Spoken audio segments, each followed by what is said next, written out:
The Jeff Meacham Network's Multiverse of Media. For over 15 years, the recognized symbol of excellence and the standard bearer in coverage of sports and entertainment.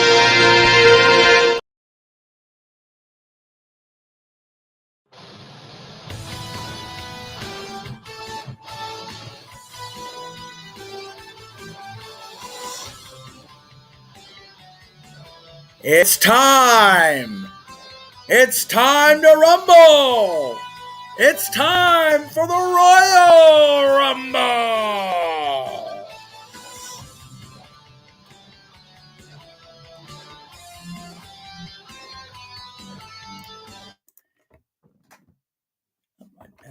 Damn it.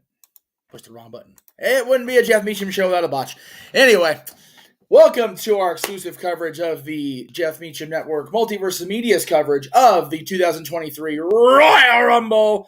I am, of course, the West Coast Special Jeff Meacham, joined by a man impersonating Noah Foster in his chair as Paul Mead sits in Noah's chair. The Renegade JJ Williams, Stat Boy himself. We out here doing our Rumble thing. Gentlemen, the road to WrestleMania is officially underway, which means the road to SoFi Stadium is also officially underway. JJ, how are you, sir? Good to see you. I am doing fan-freaking-tastic, sir. As right. Everybody knows, this is my event. This is my WrestleMania. You know, the show of shows is what it is, and I love it for it. But there is not a match, a pay-per-view throughout the calendar year that I get more excited about than this one right here, the Royal Rumble. And to be here on the Multiverse of Media, calling the action for the first time ever, it's just another one of those bucket list things that has been checked off thanks to you and our collective of dignitaries, if you will. Yes. So, Noah Foster. You have to just know his voice or it's not going to be funny. Noah Foster, how excited are you to be calling this action today along with JJ Williams? This is going to be awesome. He's not doing it. I love the Royal Rumble. It's probably my favorite pay-per-view of the year. That's two. That's right. Mikey, as my camera blurs because things, you are going to be as your gimmick suggests, you're going to be our resident stat. I mean, he's ready. There it is. And he is ready with the stat rundown. God damn, that camera's pissing me off today. With our stat rundown as the Rumble matches he is timing people. This is going to be good. Oh, yeah. As we get into the Rumble matches themselves, what are you most looking forward to besides, being part of the multimedia presentation? The surprise entrance, of course, because every year you never know who's going to show up at the Rumble. Yes. You never know what WWE has up on their mind. You never know if the internet wrestling community is going to explode. If you get that pop, if you get that giant, if you get that huge groan, you don't know what's going to happen until that clock starts counting down and that buzzer goes off. You're getting reports left and right. You just got to trust the process, folks. We have a process in place. We're going to give you the action. We're going to give you the commentary. We're going to give you the play-by-play, and we're going to give you the stats. And if I'm going to throw it out there, I'm going to do my best with what WWE gave me. If they would have given me a full roster, it would have been fine. If I give you the deer in headlights look, it's because I had no idea who was coming in. Thank you.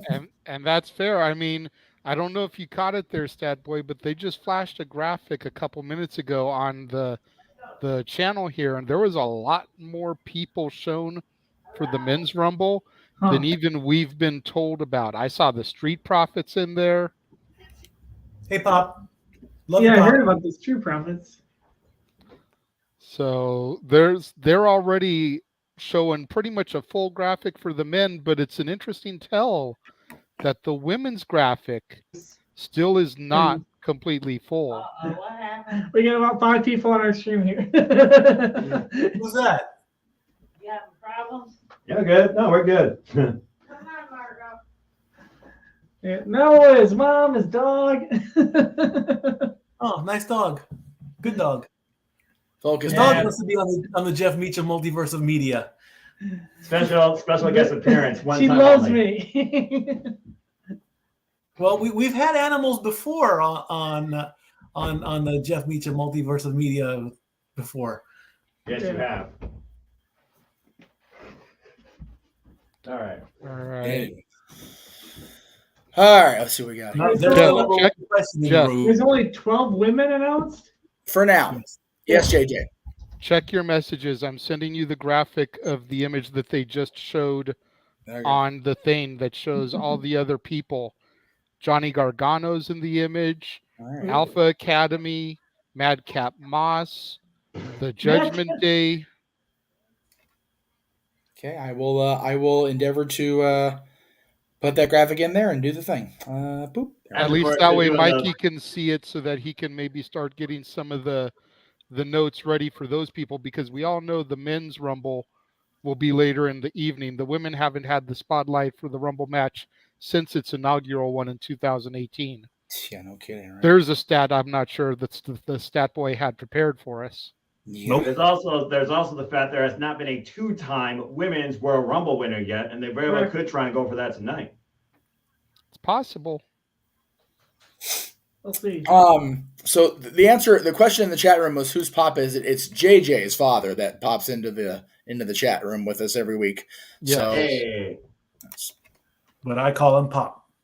Exactly. Because Because Mike is like a brother for me. The dude lived with me for years and years and years. So yeah, he has been adopted into the family.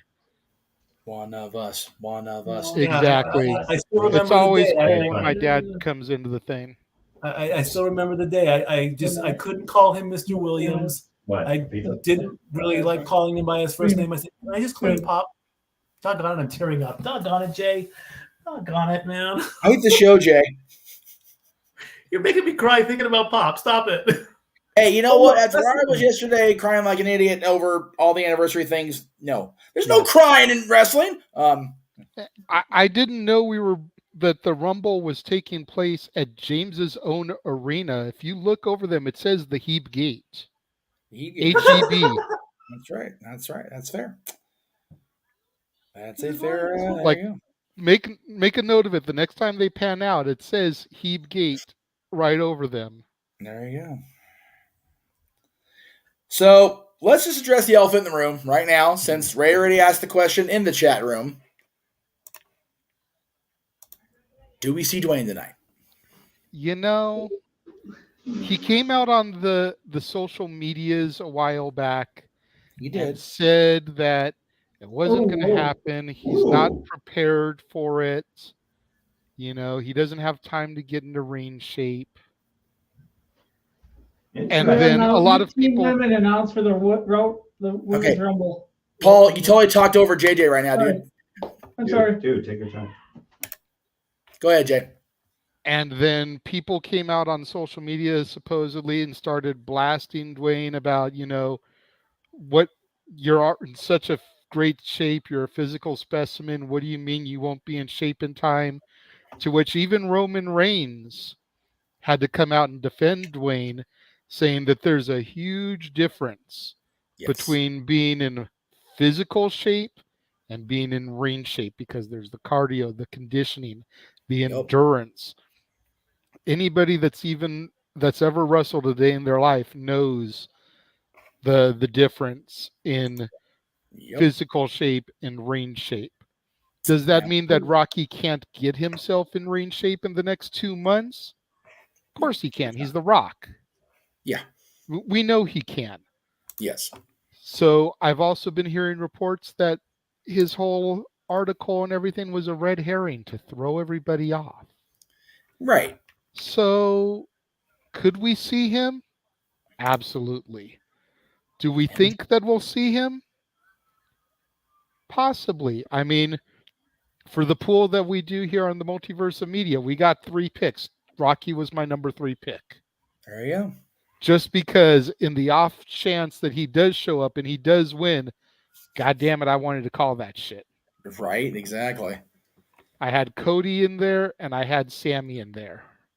Yes. Is this how we're doing the Rumble draws now? You just walk and you grab something off of the board, and that's your number? Pretty much. Interesting. Yes. So Cape Breyer says, if Austin shows up, I'm going to pop like crazy. I think we all will, to be honest. Yeah. Absolutely. Yeah, not bad about that in my mind. Let me see here. I had it. There we go. Okay. So let's go ahead. JJ, you didn't have the opportunity this week to be on any of the 3,468 prediction shows that were across the multiverse of media. Because, all of which were hosted by Noah Foster. Yeah, right. Yeah. I think Noah only didn't host, I think, 2. So there was that. But and that's because those were on no DQ, and he was still part of those panels. But right, I digress. Exactly. Buy the T-shirt just like I did. Yes, buy all the shirts. But especially that one right now, because that one looks awesome and it turned out really well. I'm very proud of that shirt. So, all right. Let me go ahead and make sure everything is ready graphic-wise. Okay, we are. So first, Jay, we're going to talk about the match that, unfortunately for the two involved, people seem the most indifferent about. It's really quite sad, actually. And that is for the Raw Women's Championship, as Bianca Belair. There, the Hebe Plaza. Sorry, I didn't mean to talk over you, but they just showed it again. No, I got you. No worries. Defends the championship against the ever devolving again Alexa Bliss. And again, people are not, I don't know if they're indifferent or just disliking this match or however you want to phrase it, but there really seems like they're just not caring about it. And I think that's very, very indicative of how much everybody's focused on what could be rather than what is, as far as, will The Rock be here? Will Austin be here? Whatever the case may be. Mm-hmm. So, Jay, I'll go ahead and ask you, what are your thoughts? We all know you're very high on Miss Belair as the Raw Women's Champion. Mm-hmm. What are your thoughts going into this as we prepare for 8 o'clock Eastern and possibly, I think this is going to lead off for the record, but what are your thoughts on this match? Well, I think part of the reason, going back to your indifference, I think part of the reason people are so indifferent is twofold. Number one, they want Alexa Bliss to get on with the storyline, whatever she's going down with Bray and Uncle Howdy. Is she going to go back to the darkness and embrace it? Is she going to continue to be Little Miss Bliss? They just want some kind of progression in that angle. Right. And then the other side of Harvey Dent's coin is there are some people that feel that Bianca's had the belt for too long. Right. That they're ready for her to get rid of it. I am not one of those people. I love Bianca Belair as champion. I want her to hold it for a little bit longer.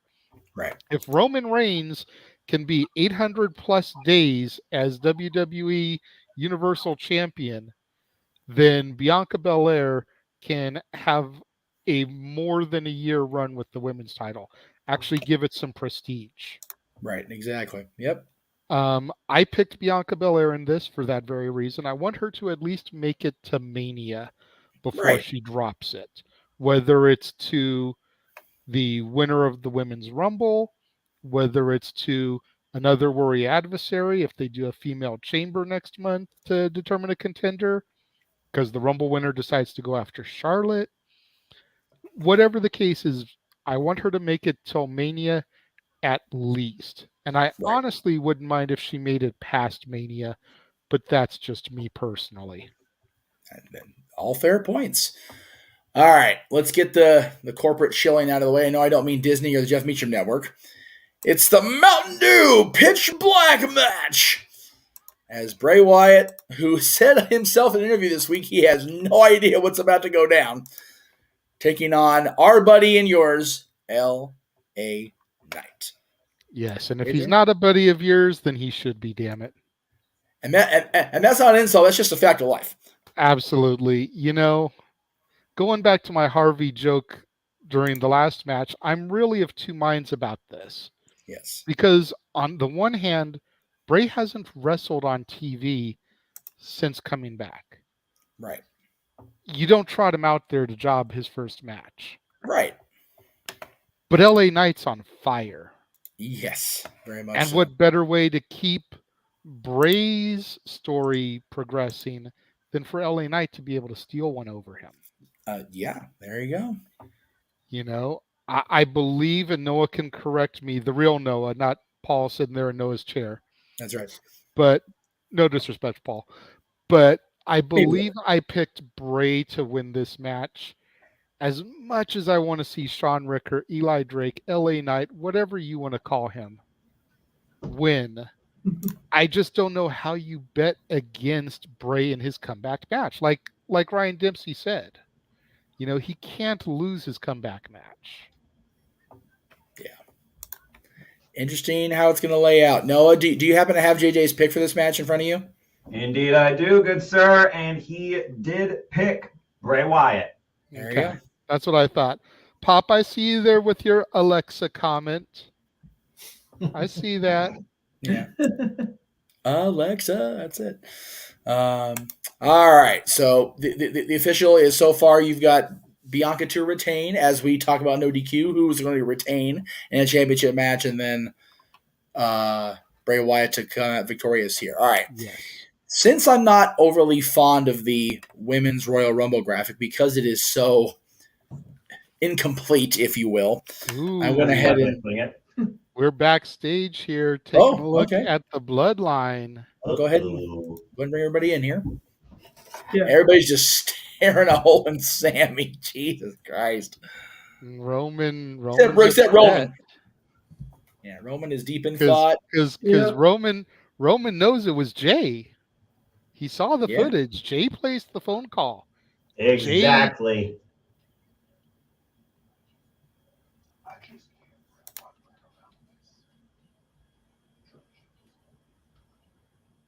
Uh-oh. Roman Reigns saying that the bloodline needs to follow the orders. He doesn't understand why they're not following his orders. He is the tribal chief after all.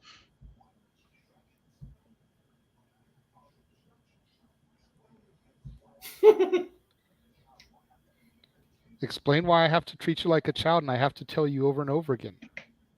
Smarten me up. Say something, Sammy. Oh.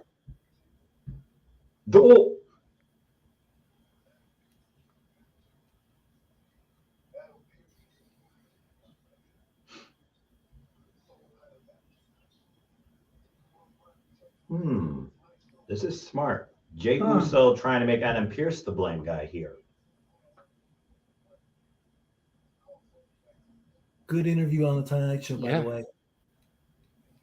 Jay putting it on him. You know, he's taking the responsibility.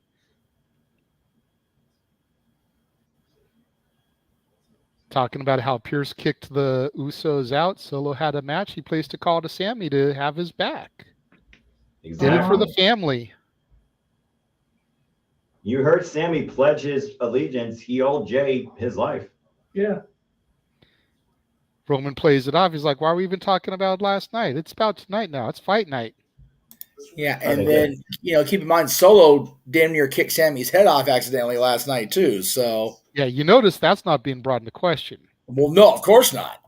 Well, that just like, okay, why are we bringing Solo Sikoa into question here? We're talking about Sami Zayn, right? Uh-huh.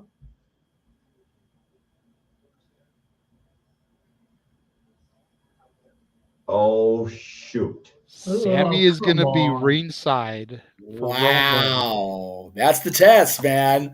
Attached at the hip. Can you imagine? Sammy's night. Could that be prophetic words from the tribal chief? Tonight is Sammy's night.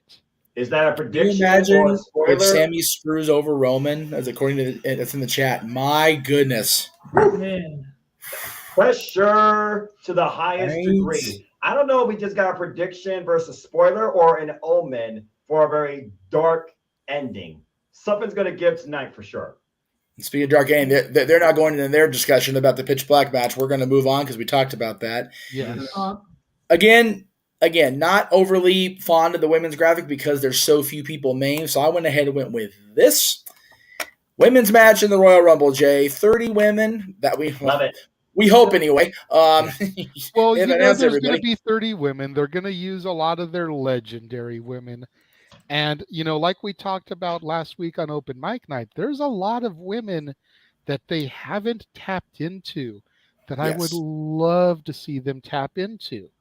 Names like Layla, names like Sable, names like Candice Michelle. Oh, that's my GoDaddy. That's my girl.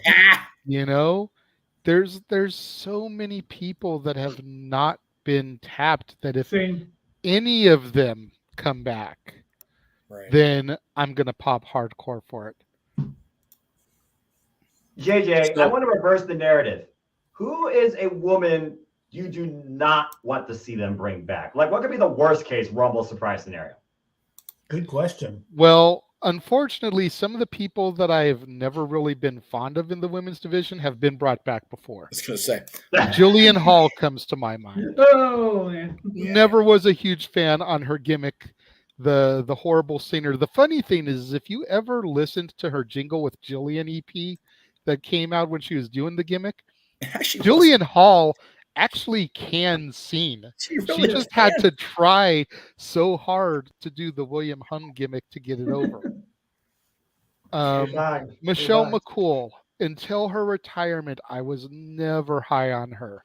Nope. But she's come back a couple times in the Rumbles. She's had good showings, and I've actually even been happy to see her when she's come back in the past. Nice. Yes. The Bella Twins. The legendary Bellas. Never been huge on Nikki for reasons. Always was more of a Brie guy. Mm-hmm. But again, they've brought them back a few times. So there's not really a female I can think of. Maybe Deborah, if they brought her back, that I'd just be like, fart in church. Yeah. I mean, they brought back Santina Morella. How about bringing back Harvey freaking Whippleman? He is a former women's champion, goddammit. Yeah. That's right. He's a former champion. Oh, good Lord Almighty. Too much. Too much. Stacy Keibler. My pop in the chat room says Tori Wilson. She's been in the Women's Rumble, but Stacy Keibler hasn't. I'd love to see Stacy. It's been a while since we've seen those legs, that's for sure. Yeah, Vicky Guerrero can't because of her AEW contract, more than likely. But she was in the inaugural Women's Rumble. She was, much to everybody's vocal chagrin. Dory, do not blast my Iconics. I will fight you. So wow, Iconics, Dory. Damn, she hated the Iconics. I'd love to see Gail Kim pop out. Right. If Gail wasn't running the Knockouts division, I would pop for that. I really would. That'd be awesome. Well, you say that, but we had the Knockouts champion last year. So who's to say that Gail can't make a one-off this year? I feel like Gail Kim left the company, though, through different terms that weren't necessarily met with the nicest rebuttal of apologies versus Mickie James. That's why I feel like Gail Kim will never go back to WWE. I feel like she has found her permanent place as an executive, leading a guy in the Knockouts division in Impact Wrestling. Right. I mean, there's that, but I mean, Mickie James also got her gear delivered to her in a trash bag, and she went back. So it's like we have talked over the last 365 days, especially, never say never. Yep, do that. We never thought we'd see Vince McMahon retire. He did. Yeah. Once he retired, we never thought we'd see him back. He's back. He's already back. Yeah. When Ric Flair retired in WrestleMania 24, that was it. We were never going to see him wrestle again. And then he went to Impact. Yeah. And then he came back from WWE after retiring from there, and we never thought we'd see him wrestle again. And then we saw Ric Flair's last match last year. Oh, boy. We never thought we'd see Cody Rhodes wrestle a Hell in a Cell match for 30 minutes with a torn pectoral. We did. Yep. There's so many never say never moments that were just squashed last year. All the releases that were released by Vince that we never thought we'd see back because they supposedly had such bad blood. How many of them are back now? Right. A lot. Including Bray? Yeah. Yeah, that was the biggest one, too. I was really surprised to see that. So the be all end all here. Tell the time by telling you how to make a watch. Never say never for Gail Kim. That's it. Terry was brought up in the chat room. Nydia, Linda Miles, aka Shaniqua, Nia Jax, which we talked about. Brandy Styles, Rose would be Brandy good. Rose, Eden Styles. Yeah, I mean, her husband's running the company, so why not? And Big G with our $2 super chat, first super chat of the night. Yeah. Thank you, G. We will see you at 11 o'clock Eastern, my friend, or whenever the show ends. Open mic night after the premium live event, which again, I'm glad to be back for. You guys did a great job. I wish James was creative and like doing still graphics and an audio piece of my quote. I'm kind of surprised y'all didn't do that at the end. Yeah. Although I will say, I had a great little like not a video, but like a little ticker planned for during the matches. Like WWE like puts up coming soon or whatever. I had a great thing in mind, and it didn't pan out perfectly. But I do have something ready to go for during the matches about as far as blatant promotional shills that we don't have to keep doing it at the end of the shows. Shameless plugs. Cool. Shameless plugs, baby. Shameless plugs. So let's see. Where are we? Mikey, are you on the phone? No, I've got the Rumble through my headphones. Oh, okay. I'm like, if you're on the phone, dude, like, you can't mute yourself. It's okay. Greg Miller guy looks tall. No, apparently Ric Flair was the Grand Marshal of the Tampa parade today. Yes, he was. So we know at least he won't be there tonight. Well, hey, it ain't that far to fly from Tampa to wherever the hell they are, San Antonio. Texas. So, and then Dory, we'll see Dory open mic night as well, as we talked about earlier in the week. All right, Jay. So, with the updated graphic for the men's rumble, we'll go ahead and talk about that next, because I do want to give time for the Roman Kevin discussion, because there's a lot to, as Conrad says, there's a lot to unpack here. That's put it politely.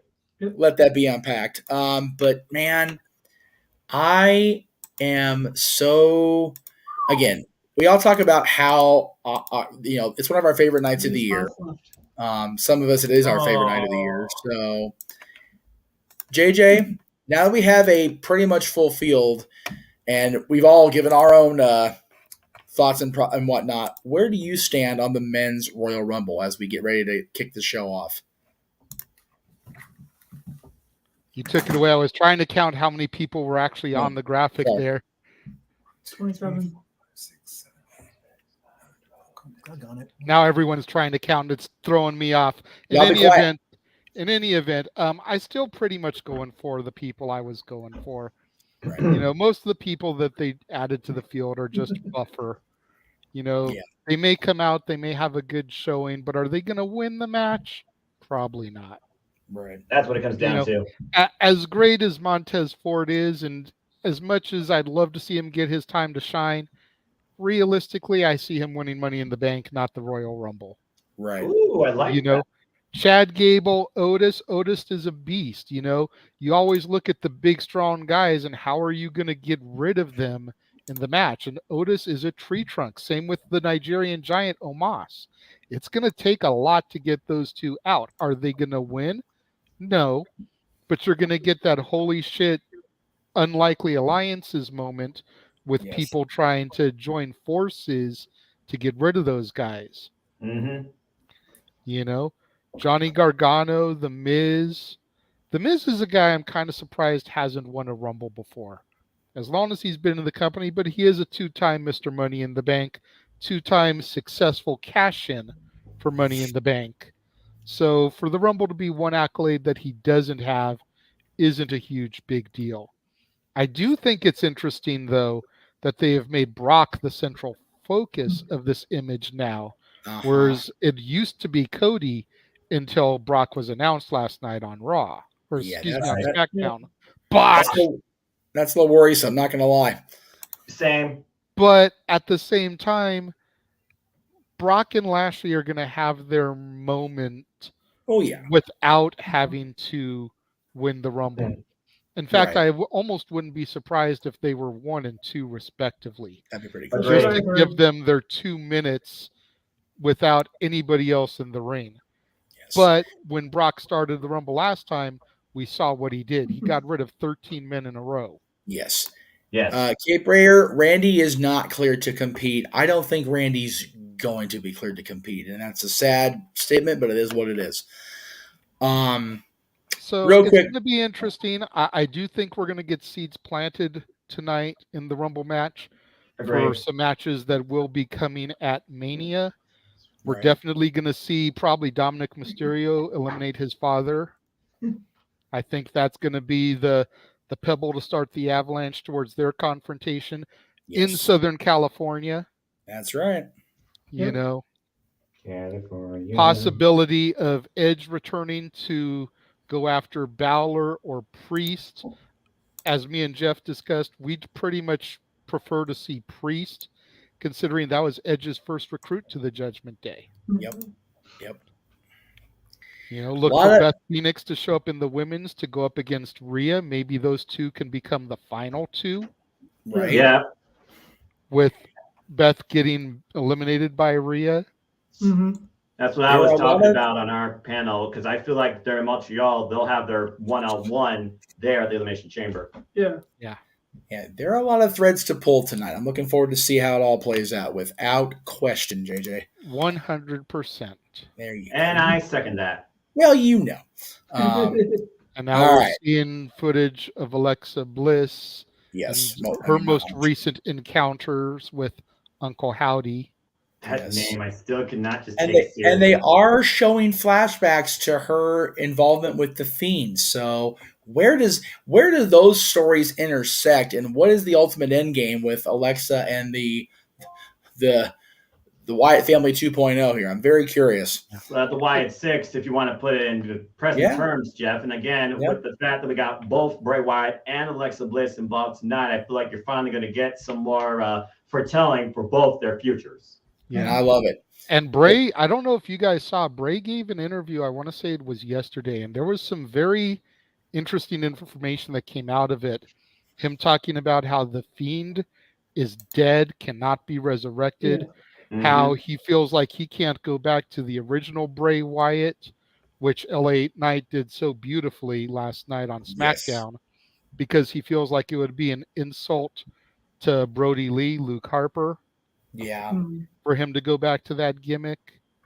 That's fair. You know, once we get the true story of who Uncle Howdy is and how it plays into Bray's backstory, how it's so much deeper than what it appears on the surface. Exactly. I'm really curious to see where this all is going to go in the coming months, with hopefully a huge jump off tonight at the Rumble. Yes, Rumble, I agree. The Rumble sets the precipice for the first quarter of the year. That's why it truly is more exciting than WrestleMania, because WrestleMania is set, but Royal Rumble teases the pace. Yeah, exactly. And that's just all of that made what LA Knight did last night that much funnier for me, because I had just read all that interview and then I hear catching flies and I'm like, whoa, what the hell? And then I saw it was LA Knight. I was like, God damn it, Sean. Damn it. Really? Yes. God damn you. I just saw the interview and he's doing the thing, and then it wasn't Bray, it was Sean Richter. I was like, damn it. He got you, JJ. He got lessons from Percy Pringle III. Mind games. Yeah. Always. Brilliant. Always. So before we go to the main event, I do want to, let me see if I can do this without a minimal hassle, which is always an adventure on here. And Darren G, we love the fact that you're here watching the show live, but here for a good time on the Meacham Network. That's Much what we're here for, man. We are here to bring new and different eyes and thoughts on the product to you guys, because let's be real. Michael Cole, Wade Barrett, and all the other yahoos that are seated ringside for the E are paid to tell you what they want to tell you. That's right. Me and Noah simply give you fan perspective. Yep. James as well when he's here. Jeff as well when he puts the headset on.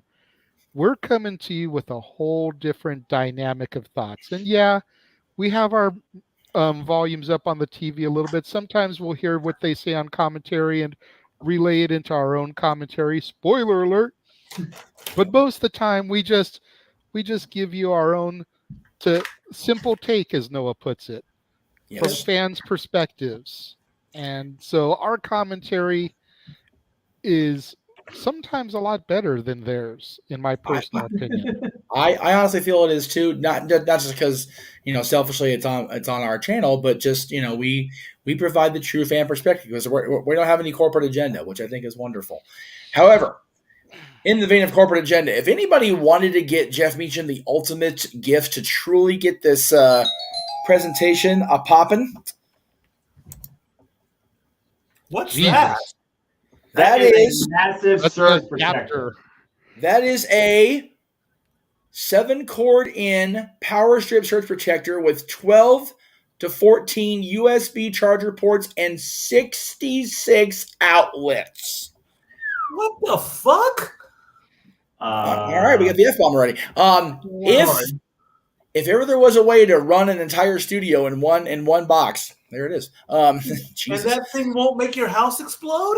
I'm about to say, how much power threshold does that have under a basic non-industrial complex? Yeah, but believe it or not, it's only a 900 watt output, if you can believe that. Ooh. Huh. Okay. That's sustainable for a residential area. Yep, power outlet for home, office, dorm, gaming room, fire. So there you go. It is fire. Okay, James, I wasn't sure if you were ready because I wasn't sure, but we will go ahead and bring in the Heat Man. The Heat. Hi. Hey. I'm here. Hey, you guy. Okay, before we get any deeper with James, have you noticed the arena yet, sir?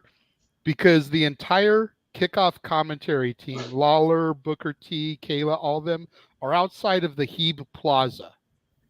They're outside of my plaza. I see. Yes. Legit. There you go. The Hebe Plaza. You got no royalties though, James. Unfortunately, Not a one. As far as you know. That's fair. There you go. That's fair. What do I know?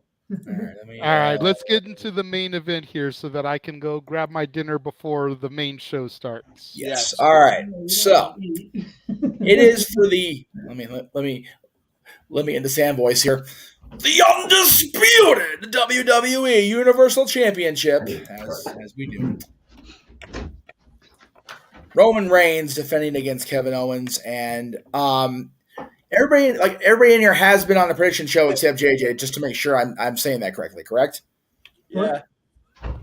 Okay, so I'll go ahead and give JJ the floor again. Here, let me figure out where I'm going here because I can't see. There it is. Boop. Come on. There we go. And we're on the right picture. Yay. Come on, technology, cooperate, dang it. Damn you, cooperate, technology. JJ, it is the Tribal Chief. It is the KO show. We are in the Heat Plaza for the kickoff team, as James sees it on screen. JJ, what say you, sir, about the undisputed championship match at the Royal Rumble? You know, we've gotten to this point in the Roman Reigns storyline that we say each and every month, how do you bet against Roman Reigns? Yep. Mm-hmm. Unfortunately, you don't bet against Roman Reigns because he has proven time and again why he's the tribal chief, why he's the head of the table, why he is now the big dog who runs that yard. Old gimmick, I know, deal with it. But it's like eventually he has to be unseated. I just don't think it's tonight. Right. As much as I'd love to see KO take the belts, I think we're going to wait until Mania. Because if we all noticed, the tag title match on Raw is 30 was for the Raw tag team titles. Yes. Not the undisputed tag team titles. Right. The tournament they're having on SmackDown is for a shot at the SmackDown tag team titles. Yep. Not the undisputed tag team titles. Correct. I think WWE has realized their mistake. I think they're in the process of trying to split things up. And I think we're going to see a dual night title defense for Roman Reigns come Mania. With him versus the Rumble winner on one night and him versus the Chamber winner on the other night. Interesting. Interesting take. But which one would be the bigger match is the question. The Rumble one has Yeah. to be, because the whole point of the Rumble is you get the main event shot at WrestleMania. Completely agree. So the Chamber one, I would say, be night 1. The Rumble winner would get night 2. There you go.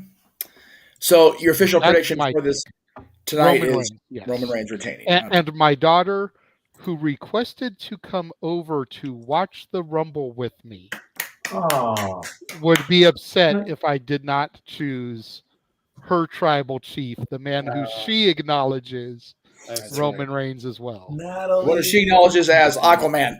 Roman Reigns. She's not wrong. And No, she's not. JJ, let's put it in perspective. In our history of the tribal chief and predictions, I can recall only one time a majority, including us, went against him. And we all lost because the newest member of the bloodline came into being, Solo Sikoa. Yeah, because we Roman all Reigns thought is Drew was going to unstoppable. take the belt at Clash at the Castle, Yep. and he did not. He did not. Yep. So there you go. There it is, folks. The official predictions of the Renegade. All right. As we, I am going to come off of. I'm going to go to a dark screen Oh my God, while Gabriel, I crazy. eat, but I will still be on a headset and able to Okay. discuss if needed. Yeah. cool deal. Absolutely. Sounds good, brother. So there you go, folks. That is the Renegades take. Agree or disagree, as the Royal Rumble is just slightly over 10 minutes away. It's about time. It's about Is that time. Fluffy? It's Fluffy. That is Fluffy. Fluffy guy. All right, baby. Gabriel. Oh, man. He's such a fan. We love Gabriel. We gotta respect Gabriel Iglesias, man. He is hilarious. Yes. He's Absolutely. one. This I appreciate, actually. This is okay. This is fine. He's all right. I love This is Fluffy. fine. Now I wonder if this is wrestle. I wonder if this is he's gonna be in the celebrity spot. Yeah, Freaking WrestleMania. JJ, because Gabriel's one of the celebrities. Like we went to Raw when it was at San Diego, but we didn't actually go into the event. We ran into him outside and he got a picture, and he was awesome. Nice. Yeah, Gabriel's good people. Gabriel's good people. He's good people. Damn it. Anyway, But you digress. so there you go. Jerry's going out on a limb and picking KO. Interesting, Jerry. I dig it. Someone has to be bold. Someone has to be different. Why not? It's okay. It's all good. If the world only had one mind, then what would be the point of having challenge? I mean, that's that's a fair statement. Guys. Trying to. Whoever's talking, go ahead. I'm sorry, I'm rambling. Go ahead. It's that boy here. Fluffy's going to be in the Royal Rumble. He is not. He is We not. had Drew Carey. Why can't we have Fluffy? I don't want Fluffy in ready there. to I like Gabriel. I want him to get hurt. Use one of the 3 spots. I mean, anything's possible. It's WWE, like we talked about it a little bit ago. So I gotta tell you, I'm just happy Yeah, that I'm not only I find it am I a mark interesting. for Rey Mysterio, but fucking Fluffy guy is a mark for Rey Mysterio, and I'm a mark for Fluffy guy. So yeah. well, I mean, they are both SoCal San Diego boys, so there is that. True. I was going to say, we actually met Fluffy outside of the San Diego arena the one time we went down there. I was talking about that before, but as you were getting your dinner. Yes, it's the 27. it was that was the infamous van breakdown. The last ride of the van. The ride that no one talks about. Pretty much. Why did So, they promote according the to- fucking stream on our group chat? The ride that What cost happened? Mikey I'm $200. promoting the stream. I'm promoting JJ's specifically Oh, okay, I JJ's got video of the stream. I was like Oh, I got promoting it everywhere, and then I accidentally sent it to our chat. Whoops. Botch. But So, question for everybody in the chat room, since we got a little bit of a time here. We'll go around. We'll start with Mikey and go counterclockwise. Stat Boy, favorite Rumble match of all time. wait, Favorite Rumble match of all time would be. Oh my God. Yikes. Dot. Right. I'm gonna say AJ Styles debut 2016. All right. James. My favorite Rumble of all time? Rumble match. Rumble match of all time. You know what? I've watched a lot of Rumbles. Cheap plug. Did a bunch of Rumble watch-along marathon on Casey's channel and also did retros. Yes. I gotta go with 08. That Rumble rules. Whoa. I love that Rumble because there was like so much chaos in it. There was a lot of good spots in it. Everybody that was important got shine. Everybody was built up to be a big deal. I was going to go with 01. It was for the longest time it was 01, but after watching them back to back, I got to go with 08. Especially for the ending of Cena coming back. That was still all-timer. Paul and Noah both, since you're there. You first, Paul. Okay, so if we're including all, I had someone ask me this the other day, and they didn't like my answer. Because if we include all Royal Rumble matches, I gotta say the 2004 SmackDown Rumble. We're not just on pay-per-view. I'm not gonna Greg Chariot. I'm just saying. Honestly, that was my favorite Royal It was Rumble. a good Rumble. I'm not gonna lie. It was a good Rumble. I gotta go with 92. Oh yeah, that 92 is just a classic. Noah? No. I was born in 92, so again, the Phantom was born the same year, but after it, I mean, I still go back and rewatch it, thank you WWE Network, and I can't argue that is still one of the best Rumbles ever, but I go back to my all-time two favorite WWE superstars, Undertaker, Shawn Michaels, and I think about their crazy extended ending. One of my favorite Rumbles, just slightly better than 2008 for me, it was 2007. Yeah, Michael Gonzalez in the chat room said 2007 for that exact reason. So there you go. Michael and I are on the same wavelength. Okay. Kyle, before we get to JJ's answer, Kyle, that is actually a Super Donna surge protector I mentioned earlier. So there you go. Cheap plug for them, even though I don't know who the hell they are. So there you go. Somebody sent me actually somebody posted it on Facebook, and I saw it. I'm like, that's pretty awesome. JJ, favorite Rumble of all time. See, I'm going to be cheap here, and I don't care. For the men, it's a tie between the 2004 Rumble with the winner who WWE doesn't talk about anymore. Right. And the 1998 Rumble because of the three faces of Foley. There you go.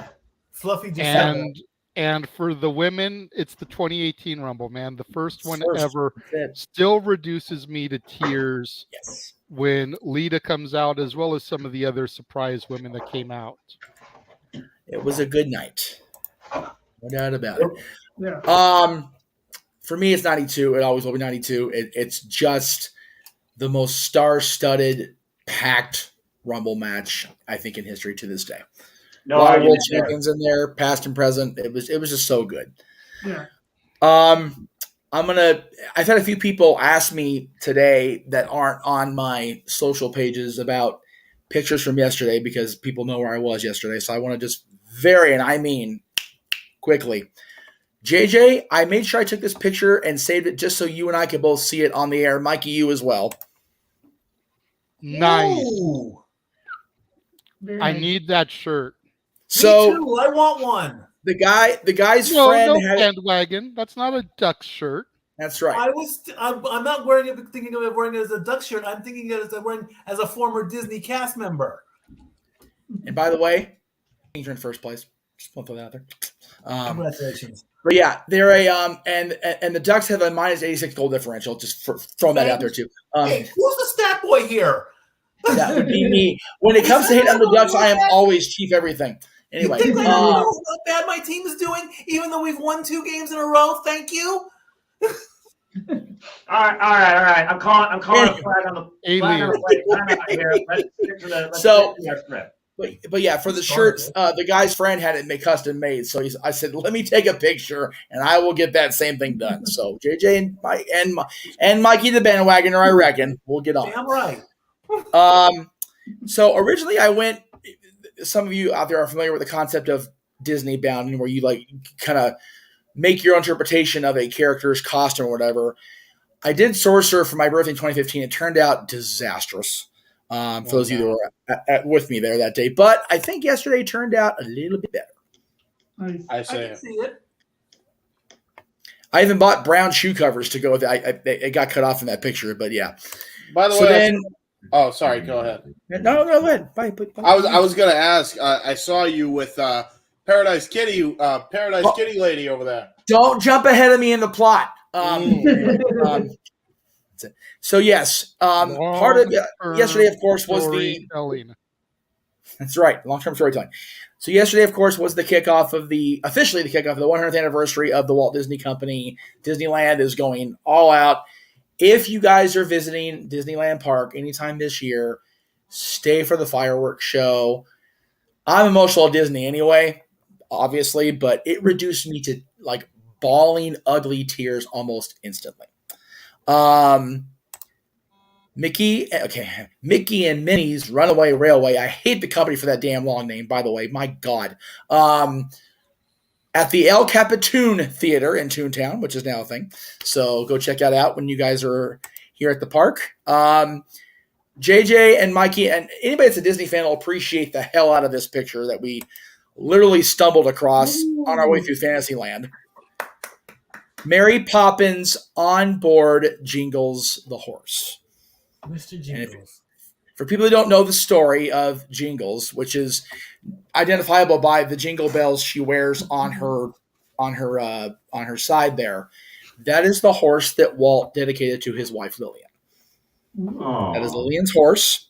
So which is also a direct copy of the one Mary rode in the movie, which is why Mary being on it is so ironic.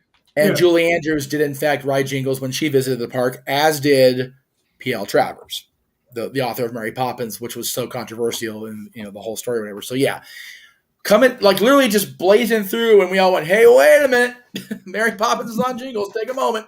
So that was cool for us. Yeah. These are ride pictures, and yes, James, Jenna from Paradise Kitty, my long dear friend, who I don't say the year on air very often, but I've been given permission today. We are at the beginning of this coming fall semester this year, 29 years as friends. Really? It is my longest standing friendship.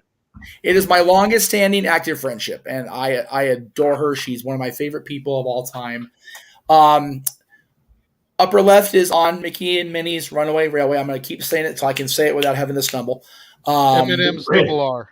M&M double R. Upper right is Soaring Around the World, which I found hysterical because Jenna was going, we were there, we performed there, we performed there, we performed there. So that was neat. You went around the world in 8 seconds. Yeah. Pretty much. Lower right is Haunted Mansion, still holiday themed, JJ and Mikey, by the way, for whatever reason. Not sure why, but... And then lower left is Space Mountain, where Jenna accused me of eating that guy's soul through the back of his head. It's just funnier than hell. And then, of course, what Jeff trip would be complete without a picture with the boss? So there you go. Boss himself. By the way, the Sensational Six and Chip and Dale's outfits for this anniversary, they are popping. I love the color scheme for the 100th. I'm so tickled. Anyway, that was yesterday. World still closed? Small World is actually back open under regular operation, no longer holiday. So okay, I was gonna say that could be why, because usually they close one, undo it, and then close the other. So if Small World made sure that it was back up opening in time for the 100th, then probably come Monday, Mansion will go down. That is my assumption too. I'm working tomorrow, so I will take a look, see in what's going on over there in New Orleans Square, Critter Country. Also, you cannot access Jungle Cruise in that or anything beyond Jungle Cruise through Adventureland. There's a giant wall up because they are finally going, quote unquote, balls deep into the reconstruction of the treehouse. And wait for it. Everybody brace yourselves and nose. They are finally overhauling, refurbishing the Indiana Jones Adventure Temple of Forbidden Eye. Wow. Long enough. Where it might actually operate for more than one continual operating day. There you go. Because it's been around this long, so I mean. Because since 95, it hasn't. Gone through one day. Even opening day it didn't. Cheap plug. Oh, you know what? Not a cheap plug at all, because we'll talk about it later. But yes, the next episode of Dads that will go up on February 6th will be our top 10 musicians who left us way too soon.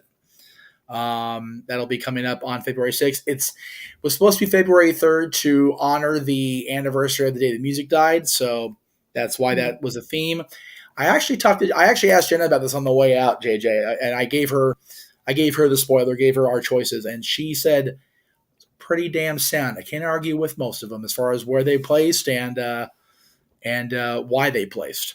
There you go. So that's from our resident musician. So there you go. Yeah, for real. Yeah, good stuff. From someone who has performed with the Ayatollah of rock and roll himself. Yes. Yeah, it's yeah. I was talking to her about that last night. I had a very similar moment when I was in Walt's apartment watching the Christmas parade through his window, much like I did when Chris was on stage with Paradise Kitty on the cruise, and an entire roster of people I've known for 15, 20 years are watching Paradise Kitty. In both cases, if lightning hits where I'm at, I'm good to check out. It's good to go. Ain't going to get no better. So it's been a very great, I bitch. Hello. Hi. I bitch a lot about my life last couple of years, but it's been pretty good. I am being asked to call up to the Juniper Hills portion of my existence because he is there. So I will be right back. If the show starts, I'll go ahead and run the opening. I'll bring everybody in. 3 minutes. 3 minutes and 12 seconds, according to my feed. And again, life is precious. So enjoy every moment you can. Make the most of it. Whether you're a wrestling fan or not, make life worth it. Simple as that. Absolutely. Definitely. All right, so as we are 2 minutes and 55 seconds. Oh shit, we got a shucky ducky quack quack. I'm glad I don't have any alcohol in front of me. Oh Jesus, they put up a graphic for it. They always do that. Beer. No, Mikey. We need you to be sober. This show hasn't even started yet. Natalie says hi, Uncle Mikey. Respect. What's that? But by the way, to Natalie answer said a hi, question I saw Uncle earlier, yes, it is a simple pizza from Pizza Hut. Pepperoni and cheese. Good move, Paul. Can't get much more simple than that. I need to get a soda. I'll be back. Get your snacks, get your sodas, folks. Run to the restroom. I'll be right back. Go for it. You guys have about 2 minutes. 5G phone and get my Pizza Hut. Triple the rent. Hey, let's make one thing clear. That's my pitch black. You owe me for that. Hey, I got a Cricket 5G right here. I still have my iPhone 7 Plus for 5 years with a Crane battery, and it still works to a degree. To a degree. Gotta love it. I'm a cheapskate. What can I say? It's $1,200. You're stuck in gear stupid. Hey, as long as you can get onto social media, make your daily good morning post, your let's fucking goes when it comes down to AEW, it's all that matters. Bless your heart. I promise you I'll continue to at least do that. The day I don't do that is the day you know something wrong happened in my life. Exactly. Lord be with me if that day ever happens, because tomorrow's never guaranteed. Never. I'll always remember when I woke up, saw your social media post about a bagel. It was like, this fool's going outside of his box today. He's talking about having a bagel. He's having a bagel. It's amazing. Ladies and gentlemen, joining the broadcast somehow from Juniper Hills and the house that hates wrestling. What? Wow, Dylan. What? Really, Dylan? Hey, Dylan. What up, See you, Dylan? Hey, wait. Dylan, first thing, Yeah. rotate your screen. It's a landscape. Dylan, I have a question for you because now I gotta know, why do you hate wrestling? No. He doesn't hate it. Where he is hates it. I'm stuttering. I don't care for it that much. I don't watch it like on a regular because it's like Dad. I can't watch it because Dad's always watching it, and that's the only place I can watch it, and because I nitpick too much. Ain't nothing wrong with that, nephew. What do you mean? Nothing wrong with that. There's nothing wrong with it. I did pick. Hell. All right. So as we go the to the Peacock, we'll be right back screen. Yeah, as the Peacock stream, pre-show stream. Oh, we have a copyright screen. Here we go. So, ladies and gentlemen, again, I'm not going to be trying to talk a whole lot because my voice is what it is, but Dylan, since you're new to the watch-along room here, because you haven't been on one of these with us before, Uncle JJ and Noah will be calling the action, doing play-by-play and color commentary. Our buddy James here below me will be providing analysis, mainly in the Rumble matches. Uncle Statboy will be providing Rumble stats, entry, how many times have been in the Rumble, how many eliminations, all that happy jazz. You are truly our pure casual fan perspective, and I dig that. So just, try not to talk over anybody else. Make sure you're not interrupting people when they're calling the action. Let them do their thing. What's that thing you guys do with the numbers? Which thing with the numbers? The thing with the numbers. The Greg Cherry thing? With the Royal Rumble. You, do the thing. We did that one time. Rumble Pull. Rumble Pull. Yeah. That was a paid gimmick with Greg this year. Okay. What does that mean? That means that you had to pay to get your Rumble draw picks. But it was gambling, I think. It was gambling. Yeah. So, but you know what? Since you're here, not everybody's been named for the Rumble as far as who's going to be in it, but the men's is pretty much filled up. Let me throw the graphic up there for you. As it kicks us off, and there's only 3 unknown spots. Yes. So, based on what little you know about the stories going on right now, Cody's making his comeback after being hurt in the cell match. You saw the injury with Seth with the torn pec. We talked about it for over almost a year, bud. Brock's in the Rumble as of last night's SmackDown. Lashley's kind of been pushed harder than usual when it comes to coming into this. But who would you pick to win the Royal Rumble to go on to face, as of now, Roman Reigns for the championship? Cody. Good choice. Okay. Very good choice. Good Roman choice. or Kevin? Is it for both titles? Yes. Yes. Roman. All right. Bianca Belair defending the Raw title against Alexa. How long has Alexa been out of action? She's been back in action for quite a while, actually. Bianca's been champion since Mania last year. Alexa. Wow. All right. Hot take. We don't know what's going to happen, but it's a pitch black match between our buddy LA Knight and Bray Wyatt. Yeah.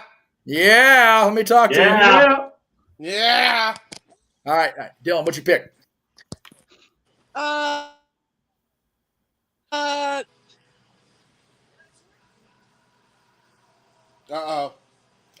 he's there. He's there. He's just moving his camera around too much. Okay, there you go. Try it again. So I was trying to plug my phone. It's just almost dead. Bray. Okay. All right. Very good. All right. Cool shizit. All right. Dylan, I showed Uncle Mike and Uncle Jay, so I'll show you too. Mm-hmm. Saw that yesterday. That's cool. Right? It's a custom shirt. I'm like, all right, we're gonna get it made for everybody. There you go. So, gentlemen and ladies watching in the chat room, if they're there, welcome officially to our coverage of the Royal Rumble 2023. It is the official start to the road to WrestleMania. For this year, it's the road to SoFi Stadium for the Jeff Meacham Network because, with any luck, we will be in LA and Inglewood for WrestleMania. But this is where it starts, ladies and gentlemen. This is where one man and one woman will start their road, hopefully for their sake, to immortality as they challenge for their respective world championships. You see in the far background there, the WrestleMania Goes Hollywood sign is hanging in San Antonio's Alamodome. It is the fourth, whatever it is, time the Royal Rumble is in the legendary Alamodome in San Antonio, Texas. They are live on Peacock here in the United States, WWE Network around the world. And there it is, the Royal Rumble logo and WrestleMania Goes Hollywood side by side. That's what this night is all about. It's about WrestleMania and the fact that Corey Graves' suit is almost as loud as Dylan's Winter Formal suit. Almost. Corey Graves is not going to start us off here tonight. But here in this room, where the commentary really means it, it is JJ Williams on analysis, James Hebert coming in during the Rumbles to do our analysis during the matches, Statboy Mike on our stat call for the Rumble matches, and the simple man and the spectacular voice to lead us off. Ladies and gentlemen, the one, the only, Noah Foster. And Noah, we are going to the ring. Sorry, Jeff. I just walked out. He's back! He's back! Let's go! For those not watching the Peacock feed, Pat McAfee is walking out in the Alamodome. Yeah. And Michael Cole's marking out, which he should be, damn it. Dude, I'm so happy. Freaking knew it. Look how Good for happy he Pat. is. And look at Corey Grace' suspension of disbelief. Pat McAfee. Please is tell me freaking back. Please tell Let's this commentary freaking team. go. Please. I miss this guy. I miss this energy. He's entertaining. He is capable. He is athletic. Ladies and gentlemen, our ring announcer is announcing Pat McAfee's return as he walks down the entranceway to the ring in the Alamodome, where once again, this is the first step on the journey to immortality, to define a legacy. For the 36th time, we welcome you to the Royal Rumble. Hello, everybody across the Championship Network, Multiverse Media. I am indeed the Superman Noah Foster with the Renegade JJ Williams, with the Stat Boy, with James Hebert, special guest Dylan, with, of course, the man, the marquee, Jeff Masham. And guys, talk about kicking it hot. It doesn't get more energetic, more hyped up than Pat McAfee back on our screens. Michael Cole is happy on wrestling again. Let's all take that in, folks. Well, Michael Cole's been happy. Even Come on, Corey. Come on, Corey. Don't be a spoil sport. Hey, listen. Michael Cole has been happy ever since Vince been out of his ear and he can actually hear again. He's actually regained hearing and by 30% since Vince has been gone. So exactly. Here's what I'm saying. I now Jesus Christ, Pat! Whoa! Oh my goodness, Pat! As if this show couldn't be any more exciting, Pat McAfee is jumping on his chair. He really is. Pat is just a natural WWE superstar. He's great. And once again, Michael Cole's smile has been restored. All we need now is Nakamura in the Rumble. It's for Pat to lose his damn mind. Jeff, too much energy. Too much energy. What were you trying to say, Dylan? Dylan, what were you trying to say, buddy? Isn't he a kicker? He is. He is. He was a puncher in the NFL, but he's been on WWE commentary for a while. He actually took a break to go on NFL and I think college ball pre-shows for a while. Okay. Is this the men's? They're starting with the men's? That is correct. I couldn't hear what Mike Rome said, so I don't know. I hope we're all synced up. Superstars will start the ring. Every 90 seconds, another superstar will enter, and superstars are eliminated by going over the top rope, and both feet must touch the floor to be eliminated. The winner will go on to receive a championship match at the main event of WrestleMania. As long as Noah and JJ are synced up, that's the key. Oh, boy. Holy hell! The Ring General, Gunther. Representing Imperium. For a tradition that goes back to 1988, where this man believes that the honor of this sport has been lost. Number one, setting the pace, the Ring General Intercontinental Champion Walter, here to prove that the mat is sacred. Noah, do the rules gimmick again. Do the rules gimmick again. I found the graphic. Folks, the Royal Rumble match rules: 2 superstars will start in the ring. Every 90 seconds, another superstar will enter. Superstars are eliminated by going over the top rope, and both feet must touch the floor. But the winner will receive a championship match at WrestleMania. This is Gunther's first Rumble. Oh, really? That's right. That's right. He hasn't been in Rumble yet. That's right. That's cool. Well, there you go. Isn't that the guy with the really hard chops? Oh, yes. Yeah. Oh, yeah. To say the very least. And yes, I agree with the chat room. Debut. Feel bad for whoever's number 2. Mm-hmm. So what are the chances that number 2 gets chopped in 90 seconds? Let me know. Did he raise the belt up? Yeah. And my! For some that might argue was the match of the year last year in WWE that not involved a man coming in with injury. We're about to kick off a fight. Number 2, Sheamus.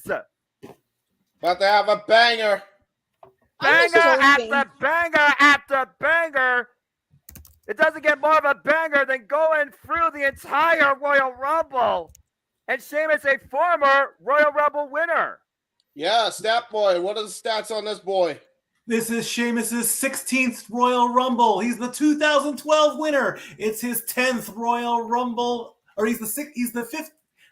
He is currently 15th in cumulative total time. He's the 2012 Royal Rumble winner, and this is his 10th Rumble appearance. He is also, in 2012, was the person that eliminated the most with 5 eliminations. There you go. Including Chris Jericho to end the Rumbles. There you go. All right, Noah and JJ, we will let me get the graphic up here. I forgot about that. Let's see. Nope, didn't want that one. Didn't want that one either. There it is. I was about to say, are we all in sync?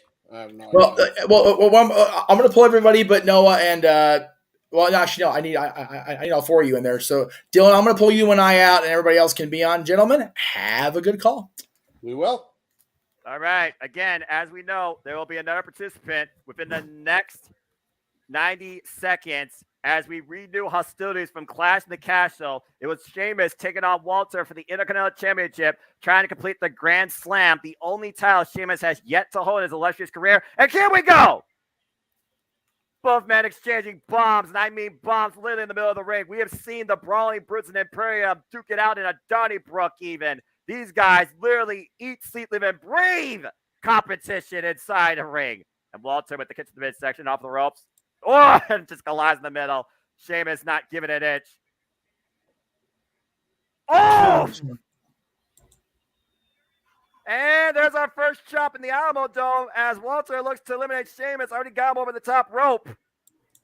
Oh, and right to the eyes. Again, both of these men, rugged and hard. Oh, backbreaker. Collegiate sports backgrounds in the various activities like rugby. That's a full-on contact sport right there. You in sync, JJ? I think I'm ahead of you guys. Yeah, right now, Sheamus driving the knees. 10 clock just popped up for me. 10, 9, 8, 7, 6, 5, okay, I think we're in 4, 3, there we go. 2, 1. Who's number 3? Number 3. Damn it. Here comes the Miz, ladies and gentlemen. The A-lister. Stat Boy, tell us a little bit about the Miz Royal Rumble track record in history. This is his 14th Rumble. He's 3rd overall in appearances, and he was the Iron Man in 2012 at 45 minutes. He also has yet to win a Royal Rumble. How fitting would it be if tonight is the Miz's night when WrestleMania goes Hollywood? The A-lister and... Oh, come on, Miz. Well, both Ric Flair and Bianca Belair have won from the number 3 position in the past. Yes. So the Miz definitely could do it here. An early number draw does not mean that you have no chance at winning. Oh, but really also, smart, though. Really smart by Miz there. Again, the Miz is an opportunist. He likes to take his time. He likes to take advantage of the outside. And as long as Miz does not go into the ring, he is not in any danger of being eliminated. Ooh, good play. Uh-oh. Well, you just pissed off the Great White. Yeah, he did. He's now running right after Miz. Oh, what a shot by Walter! My chest felt that. Sheamus with a clubbing blow in the back of the head. Oh, wow. Well, JJ, I think it's safe to say that we're about to see a chop off between these brothers, if you will. Oh, Jesus. My God. Oh, the Miz right now suffering. Miz is just their whipping boy right now, and you can already see the color coming to Sheamus's chest after the chops he's had with Gunther earlier. Take it, James. You're number 4. All right, here we go. 3, 2, 1. Who we got? The next entrant is a new day. Yes, it is. Feel the power as Kofi Kingston makes another Rumble appearance. Stat Boy, go. This is his 15th Rumble appearance, tying Dolph Ziggler. Ooh, wow. There you go. If Kofi Dolph Kingston, comes in later this evening, obviously that'll break Rumble. There you go. Nice crossbody. Elevated drop kick. Down goes Sheamus. Miz tries to hit a clothesline. Oh. That rivalry goes beyond this decade. Oh, nice Russian leg sweep there by Kofi Kingston on the Walter, and it looks like we're going for a boom drop. Double boom drop, James, on both the Miz and Walter as he hits it. And who could forget, JJ, the momentum of Kofi Mania heading into WrestleMania 35? Oh, man, that was a beautiful moment there, Kofi Mania, for what it was. Well, now look at that. Sheamus trying to... Never Sheamus trying to stop it. Never take your eyes off of Kofi, though. He is one of the few people that is known for his avoiding eliminations. Yeah, he's one of the best at it as well. Every Rumble, he's found a way, with the exception of last year's Rumble, to find a way to stay in the Rumble, even if he was close to elimination. And right now, number 1 and number 2 are still squaring off against each other. And meanwhile, 9 seconds to our next entrant. We are moving through this pretty fast, folks. 4, 3, that's the last 2, 1. We're going to see who comes out next. Number 5, Johnny Gargano. Johnny Wrestling. Now, this is a guy right here that truly is all heart. Are we looking potentially at an Iron Man in this year's Royal Rumble? Stats, go. Rumble number 2 for Gargano. Yeah. I believe the last time he participated was as an NXT competitor. Exactly. Johnny Gargano right now not rushing into the ring, it looks like. Pacing himself, taking in the atmosphere. Might be a wise strategy considering who's inside the ring. Oh! Yeah, I would not be in a hurry to get in there with Gunther. No. Enziguri, though, by Gargano. We've already seen the fallout between The Miz and Johnny Gargano when it comes to Dexter Lumis and 2 briefcases of money recently on Monday Night Raw. Oh! Ooh. Enziguri. Meanwhile, final beat! That DDT over the top rope to inside the ring, though, does not eliminate The Miz. Oh, might be trying to eliminate The Miz now over the top rope. Whoa. Miz holding on, though. The wise move. Whoop, that's underneath. And meanwhile, Gargano holding The Miz in set up. I think Sheamus is going to take over here. Hey, fella, go for it. Why not? There you go. Just a simple handoff. Who wants to see a clevering? I'm ready. Here we go, baby. I think the Alamodome's ready for this, fella. Count off. 1, 9, 2, 3, 4, 5, 6, 7, 8, 9, 10, 11, 12, 13, 14, 15. Good grief! 17, 18, 19, 20, 21, 22. And Johnny just bobbing with it. 24. You got 24. Wait, one more? Why not? What? 25. And there, The Miz is about to head out. Oh, and wait a minute. bam, super kick. He's still there. Miz still there. Dial one way up. Boom kick. Miz eliminated. Well, there First he goes. elimination of the night. Oh, no. Gunther trying to take advantage. They tried to, but meanwhile, 4 seconds. Let's see who can take advantage of this field. 3, 2, 1. Who is next?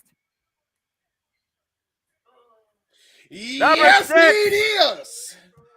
Austin Creed, Xavier Woods. Stat boy, go.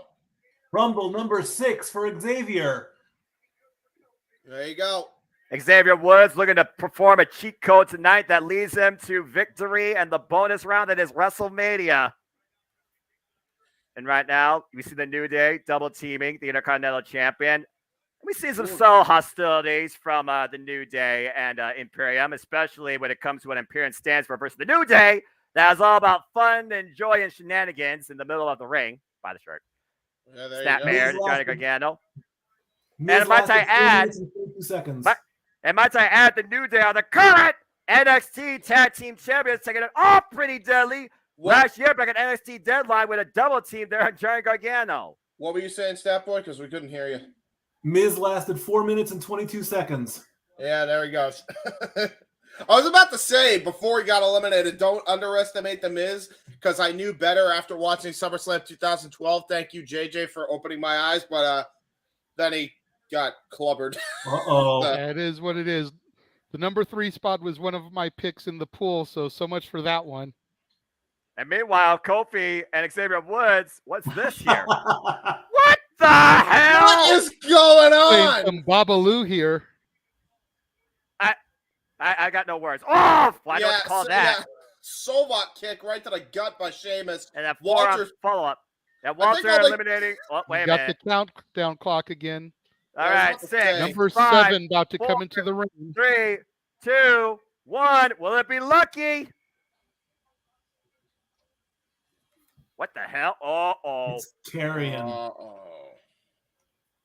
Karrion Kross. And look at Scarlett Bordeaux. You don't got to tell me twice to do that. I was about to say.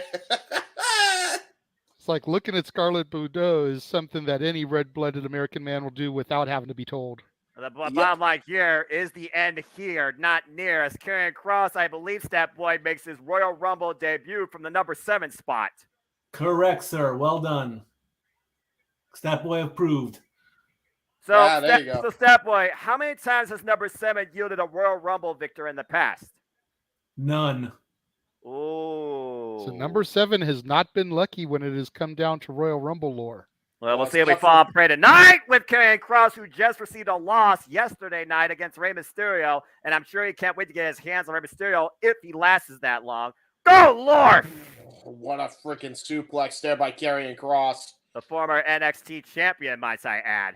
I gotta put this in perspective, by the way. Think of what Gargano, Kofi, and Xavier have to contend with here. They got Walter, Kross, Sheamus in that ring. That is an extreme pound deficit that they all have to collectively handle here in the Rumble right now. And add to your point, James. And add to your point, James, these aren't even the only big powerhouses in this Royal Rumble field. Yeah, we still got Omos and Otis minimum coming out here at Whoa! Big Saito. And any of those three individuals could be used as toothpicks for those two. Yeah, Karrion Kross, who also recently had hostilities with Sheamus' brother in the Banger Bros, Drew McIntyre. Now Sheamus and Karrion Kross squaring off against one another. We have referees on all 4 sides of the ring. Remember, elimination occurs when you go over the top rope and both feet hit the floor. There's only been 1 elimination so far. And meanwhile, 8 seconds as we continue our way down the field to entrant number 8. Surprise, known, powerhouse, agility. Who's it going to be?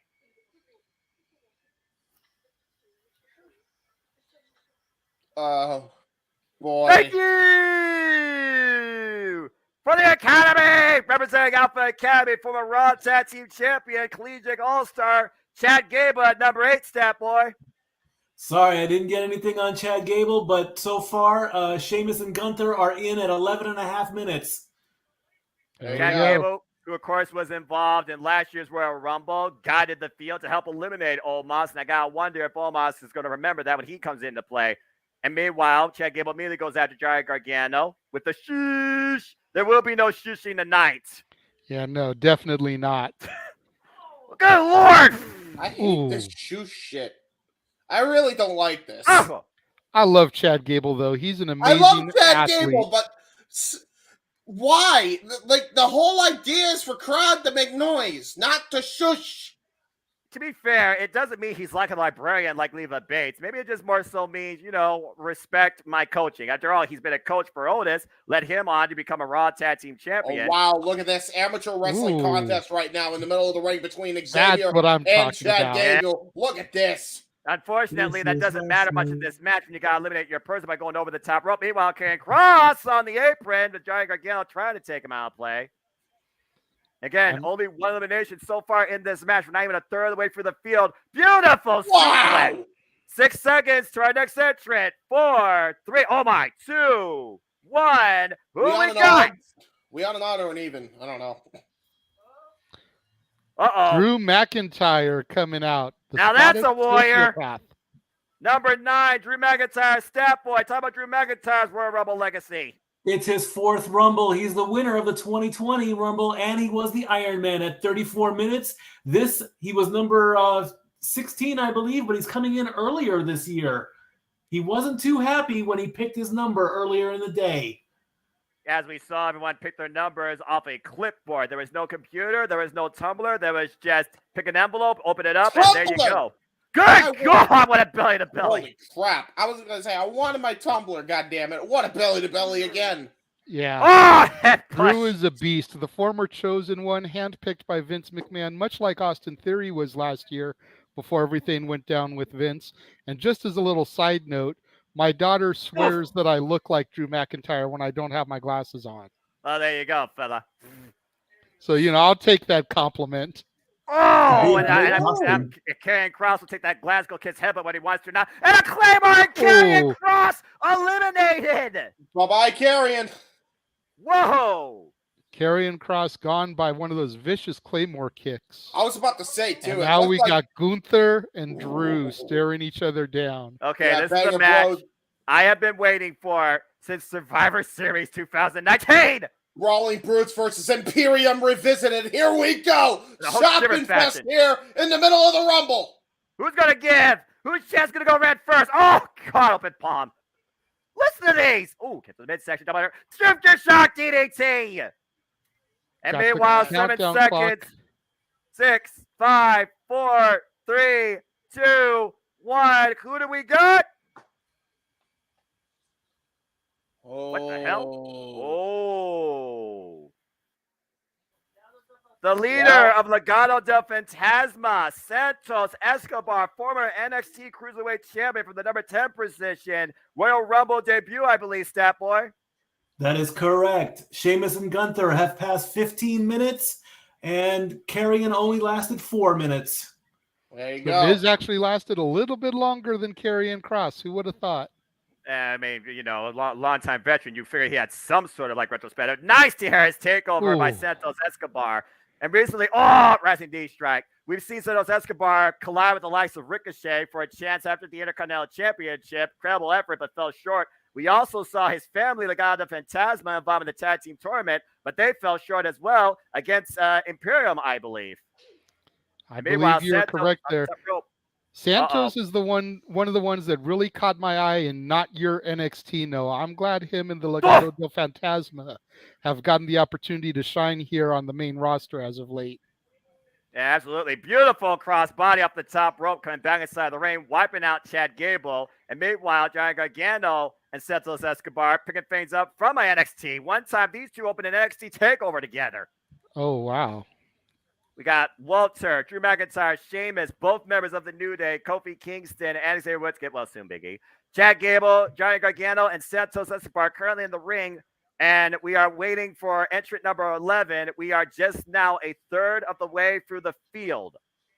Wouldn't it be a trip if Big E was able to come back for the Rumble? I would absolutely. We talked about all the other possible surprise entrants. He's been gone for the better part of a year. And meanwhile, we've seen him out with his New Day Brett. Oh my God! Military Press Michinoku driven by Santos. Who's next? Who wants Street Profits? Which one are we going to smoke? get? Is it Montez or Dawkins? It's Dawkins. Angelo Dawkins coming in from the number 11 position. Go ahead, Stat Boy. I believe this is the second Royal Rumble. That is correct. It is his second Rumble. There are 9 people in the ring right now. We're getting close to a full ring, I think. Dawkins with some Spurs-inspired gear there in the great city of San Antonio. You got to support the team, of course. Wow. Pure Dawkins right now. Dawkins. Oh, inside out with that power slam to Chad Gable. Oh, it's Xavier Woods over the top rope. What's not quite Michaels there? Very, very wise, keeping his feet off the ground, wrestling perfect position. Xavier Woods saving himself right now. This ring is really starting to fill up. Yeah, I think we're about due for a surprise entry. We had 3 unannounced people. We've had 11 people come out. I think we're about due for a surprise entry, gentlemen. No, wait. Oh, silly screen. Johnny Gargano holding on for dear life, though. Oh, but Xavier Woods eliminated by Walter. Game over. And now Kobe trying to make the Intercontinental Champion. But meanwhile, Walter holding on Santos Escobar. Again, I don't understand what comes into play when it comes to saving somebody from elimination. Well, keep this in mind, though. What he the might hell? be trying to... Oh, my God! Jesus. Double stomp counter by Kofi Kingston. I think Karrion Kross tried to, or Escobar tried to do a pop. Oh. And Kofi eliminated. Wait. What? Yeah, he didn't touch. Wait, what? He's on the chair. Elizabeth, so far it's Miz, Cross, and Woodsy. But wait, Kofi, though, he's laid out on a chair. I get it. Oh, never mind. Oh, who's next? I'll talk about this in a moment. Who's next? Oh, shit. Well, here comes the pain. Ladies and gentlemen, the Beast Incarnate, Brock Lesnar! Yeah, why don't you go through this history? This will take a while, Stat Boy. Two-time winner, 2003 and 2022, most eliminations in 2016 and last year at 13. We're about to hit the 20-minute mark, and there are 9 men in the ring. 8 men, excuse me, 8 men. Watch.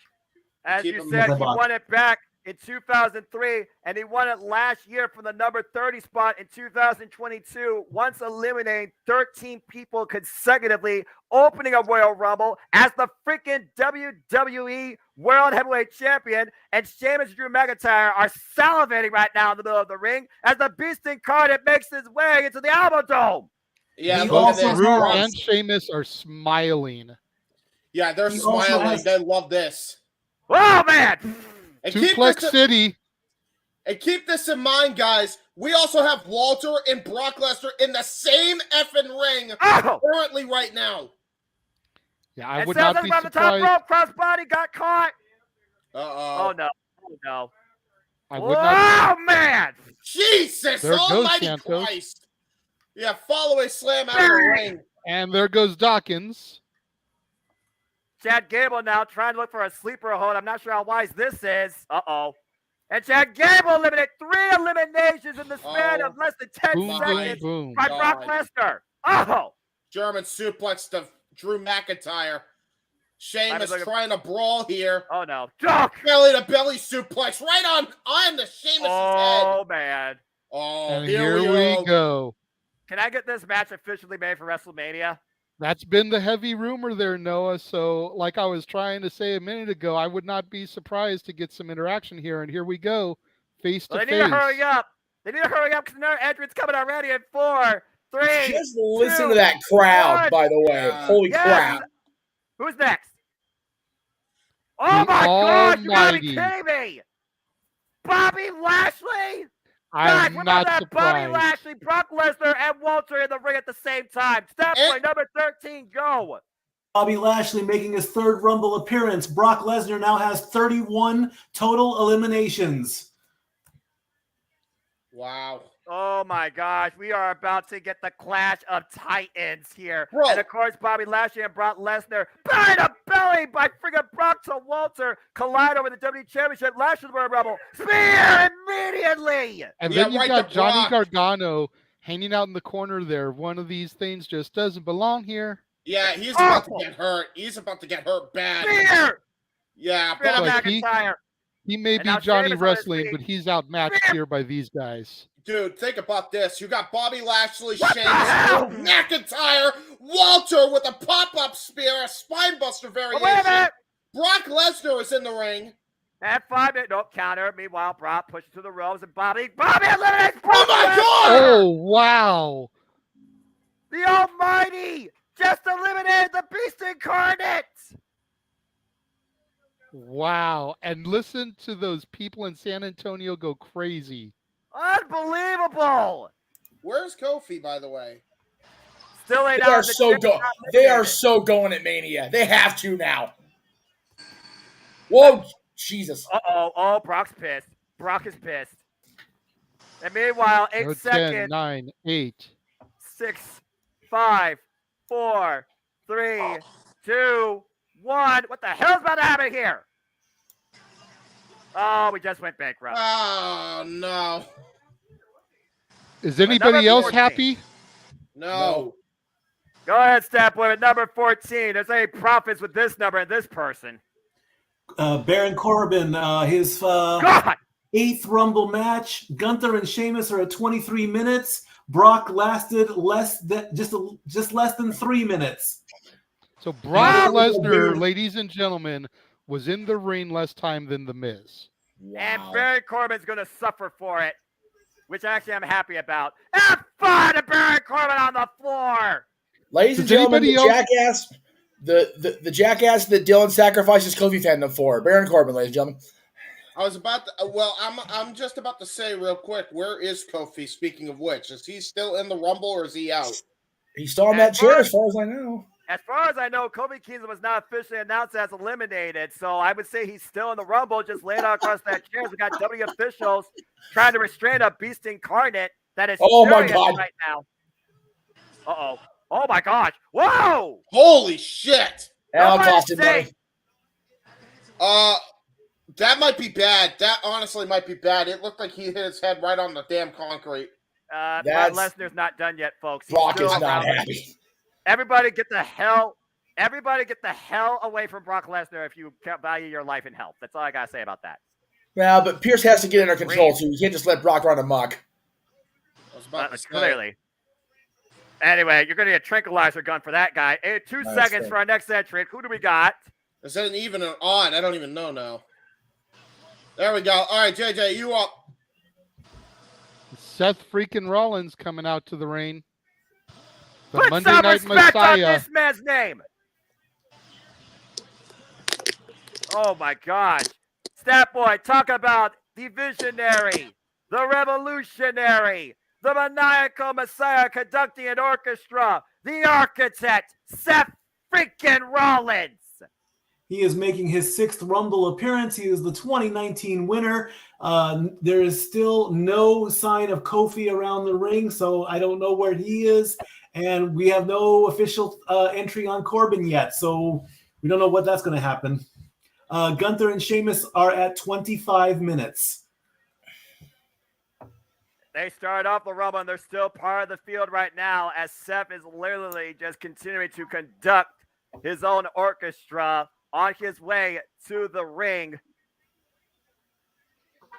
It was Seth freaking Rollins that collided with many who believe should be the winner of this show. Well, wait a second. And Corbin trying to get up. Oh, come on now. Oh, no, Corbin's this might be a little bit too much, but Corbin, he's got to be in the ring, right, to actually be a part of the face. There we go. Well, he's All in. right, well, super kick. And Rollins eliminates Baron Corbin. Yay! So disrespectful. So how many seconds was that? 4? 6. Yay! So disrespectful to Baron Corbin. Numbers, okay. Does anybody else remember when WWE actually had some At least he's got JBL. Some faith in Baron Corbin? I do. I members. Peppertrons remembers. I also remember this guy for the Alpha Academy coming out at number 16. Stat Boy go for Otis. Rumble number 3 for Otis. Corbin lasted only 6 seconds in the ring, and still nothing on Kofi. I'm going to remind the room, make sure Noah and JJ are primary calling. Make sure the odds are introduced by JJ and the evens by James, as agreed upon before we started. Exactly. Well, to be fair, I also wanted Stat Boy to get his stats in there. Well, no. I'm just, and again, James, make sure you're letting the producer produce and the host. Thank you, sir. Appreciate you. Meanwhile, let Otis just continue to show off his raw power, throwing bodies all over the place. God. There goes. Here comes Otis. Oh no. Is it me, JJ, or does Otis got that similar type build and offense to Vader? I can definitely see that. Meanwhile, as we see what's going on here right now, we got Seth freaking Rollins and Bobby Lashley in the corner. Seth freaking Rollins and Bobby Lashley collided over the United States Championship. And meanwhile, number 17 is about to come out in 6 seconds, JJ. Who else is going to join this field? We're going to get another giant, get a surprise. Who's it going to be? Number 18, James. We got Mysterio, baby. Rey Mysterio, my boy, coming out. Oh, I'm sorry. It was 17. I'm sorry. I took it. JJ, Noah told me to go, but that's all good. I let the producer produce. No, I miscounted. I'm sorry. It's okay. Everybody's having fun. JJ, you get the you'll get my pick. Wait, guys. Ray isn't coming out. Mysterio? Well, we haven't seen any of the Judgment Day yet, though all three are still involved in this matchup. It's possible that he was ambushed backstage. That's a very good point, JJ. Well, I mean, Rey Mysterio, of course, Stat Boy, we know he went coast to coast and won Royal Rumble and won the daggum thing. Yeah, might as well get the stats now while he's not here, unfortunately. Wait a minute. Bobby just got eliminated. Well, there he goes. Holy hell. Rollins eliminates Bobby Lashley. Yes, Ray would have been. Ray only needed 20 minutes in the Rumble to pass Randy Orton in cumulative time. He's currently third. Not getting it this year. Nope. And meanwhile, Otis is getting his worm on. And there's the Shades elbow of Scotty drop to Too Hotty. Walter. Yes, that's one big Scotty. I'll tell you that right now. Well, that's why it's called the Caterpillar, to be fair. Sorry, wrong gang sec botch. And meanwhile, Otis, you are doing a dumb move. Oh, my Lord. Yeah. Ooh. And meanwhile, 4 seconds to number 18 in 3, 2, 1. Who is it? JJ, you take this one. Dominic Mysterio from the Judgment Day. Yep. Well. Oh, my. Oh. And he has his dad's mask. You have got to be kidding me. I think it's safe to say that my theory is correct, and Dominic and the Judgment Day more than likely ambushed him. This absolute, ungrateful, disrespectful, sorry piece of excuse of a son of a great heritage of a family. You couldn't sink any lower if you tried right now. Disparaging the mask of his own father. Are you fucking kidding me? I will say, while I agree, we also need stats. So, Stat Boy, is there any stats on dickhead Dominic over here? I don't even want to say the stats on him. He's being very disrespectful right now, but it's his second Rumble. And while Dominic's coming out, notice that Drew and Sheamus did eliminate Otis. Really good exchange by Gargano and Rollins, by the way. No, not the Buckle Bomb. Buckle Bomb in the corner. Fucking stop with the move. And meanwhile, Dominic Mysterio taking in the booze from the Alamodome, not even getting in the ring yet. This disrespectful piece of trash deserves the most brutal elimination possible in Royal Rumble history. I know I'm supposed to be doing the stats, but I concur with what Noah Foster just said. Statboy approved to the 5th degree. While I am a fan of Rhea Ripley, I third this notion. JJ, what say you? Yeah, let's make it unanimous. But why would Dominic get in the ring when he knows his Judgment Day brethren are still coming? It would behoove Dominic to play the chicken shit heel and wait for at least Damian Priest or Finn Balor to join him so that they can have the numbers advantage. Taking Stat Boy's job for a minute, you mentioned that has happened. You recall the 2011 Rumble with CM Punk and how he had the new Nexus by his side. Yeah, absolutely. And meanwhile, 8 seconds for our next entrant as Dominic tried for a move against Sheamus here. Get ready for our next entrant. 2, 1. Who is it? Sheamus, kill him! What the hell? Oh! And JJ, it is Elias. 19. We are going to walk with Elias. Go, Stat Boy. Rumble number 6 for Elias. Gunther and Sheamus are past 32 minutes. Wow. Elias right now. I wonder if he has checked on his brother Ezekiel as Amen, I'm going in is being played, and he goes into the field. I hope he realizes who he's going in the ring with. We got Drew McIntyre, Walter, Sheamus, Dominic Mysterio, fuck you, Johnny Gargano, and who's the other guy? Wait a minute. No. Oh, my God. Guitar shot to Gunther's back there. Yeah. I guess he. Well, I mean, Walter is a fan of the classical art. I'm not sure if he's a fan of acoustics. And meanwhile, Drew McIntyre with his own countdown of 3, 2, 1. Claymore Country incoming. Broken combination. Oh, Jesus. God. Double team to Elias there. Yeah, there goes Elias. Goodbye, Elias. Yeah, bro. Somebody check his jaw for real. Wow. Like, he honestly might have broken his jaw off that. That's the fastest I've ever seen the music die. Yeah. And speaking of, come February 6th. And we are 2/3. There you go. Cheap plug. Meanwhile, 4, 3, 2, 1. Entrant number 20 as we enter 2/3 of the field. Oh. And here we go. James, Finn take Balor. There we go. There we Finn go. Balor coming in. He actually, I don't know if he's appeared in many Rumbles, nor has he had many success in them, Stat Boy, but I know for a fact he's competed for the Universal title before at this very event. That is true, but sadly, I could not get any info on Finn Balor. I did not know he was going to be in until like 30 minutes ago, so I do apologize. Gunther and Sheamus are approaching 35 minutes. There you go. Fair enough. But yes, as you did allude to, talking about, strength in numbers, Dominic now has backup in Judgment Day's leader, the Prince, Finn Balor. At one time, Finn Balor was part of the Final Four, what felt like a generational finale in a Royal Rumble. Back in, I believe, 2000 and was it 7? It was 2018. Thank you, 2018. I knew I was 1 year old because 2017 was the last time they were in the friggin' Alamodome. Yeah, it was Finn Balor, Shinsuke, Roman Reigns versus Mysterio, Cena, and Randy Orton. It was basically Ruthless Aggression versus Current Generation.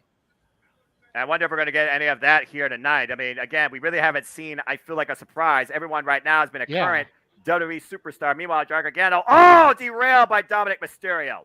Even Xavier Woods, who apparently and meanwhile, wasn't Dominic on the... says, no. Dom trying to eliminate John Gargano, who holds on. Oof. Still on the apron, though. And John Gargano and Finn Balor have a ton of history from NXT. Oh, caught with a drop kick off the side. Yeah, and Finn Balor. Yeah, Finn Balor and Johnny Gargano. Oh! And there goes Johnny Gargano. They are no strangers to each other from their NXT days. Well, again, now Dominic Mysterio is trying to hide behind Finn Balor as Drew McIntyre and Sheamus square up against the Judgment Day. And meanwhile, we are 6 seconds from entry number 21. Break here, McIntyre! I don't care if I'm unbiased. Screw me. Who's next? Here we go. What? Well, I did say we're in Texas, right? JJ, are you kidding me? I guess so. Booker T, the Hall of Famer, one half of Harlem Heat, the five-time WCW champion, is home in the Alamodome. Wow.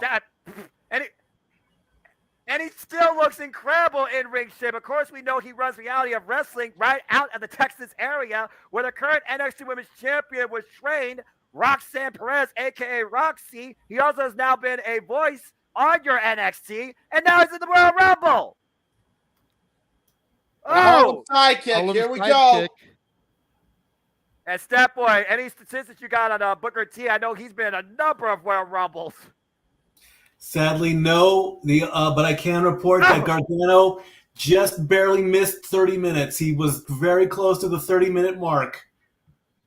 Well, there we go. Meanwhile, we very well might get the most electrifying move straight out of Booker T in Texas. The Spinaroonie! He's still got it. Yeah, Booker T has not aged a day, has he? And Booker T is eliminated. Oh, no! He's gone. He's gone again. Every time he does the Spinaroonie. The Spinaroonie is a curse for Booker T. It always leads to something bad. Oh, well. Well, anyway. Sorry. 4 seconds to number 22, James. Who we got? Oh, God, there's a gas on Walter's back. And the whole Judgment Day is here. Damian Priest coming out. Oh, well, damn it. Damn it to hell. What do we got on Damian Priest, if anything, Stat Boy? I'm going to say that I believe this is only the second time, or maybe even the third time in Rumble history, that 3 members of a stable have been in a Rumble. There you go. It's at least the third time. Last year's. You were saying, JJ, go ahead. Yeah, go ahead, at least the third time, because I know back in 1998, all 5 members of the Nation of Domination were there towards the end. And then, as we discussed earlier, we had CM Punk and the new Nexus together. So it's at least the third time.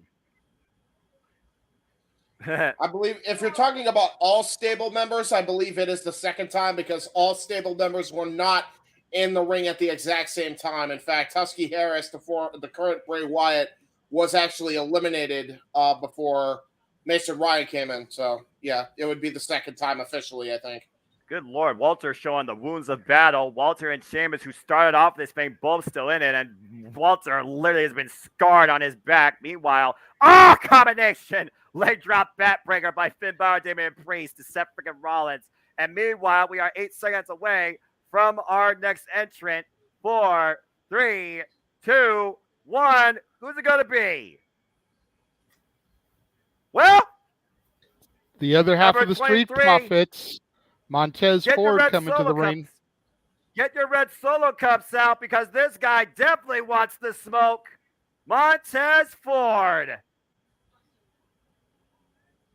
Who is the best basketball player for the San Antonio Spurs? I suggest you call your coach and reach out to Montez Ford because why is the Royal Rumble? This guy's about to show us some hops. Statboy, anything you got on Montez Ford? Montez Ford is entering into the Rumble much later than the last Rumble he was in. So, but unfortunately, his tag team partner's nowhere to be found. Yeah, meanwhile, Montez Ford, nice kick to Finn Balor as he comes into the ring. It looks like he's in Rocky shape. It's Dominic Mysterio! Damn it. Oh, clubbing shot. Come on, eliminate that piece of trash. Spoiled brat. And Damian Priest looking to follow in. Meanwhile, Montez Ford, get out of the way. Oh, what a backhand. And a jumping knee strap by Montez Ford to the Damian Priest. And Finn Balor coming into play. Now trying to send Montez Ford over the top rope. And hang it on. Not eliminated yet. Is he going to skin the cat? Yes, he does. Finn Balor can't believe it.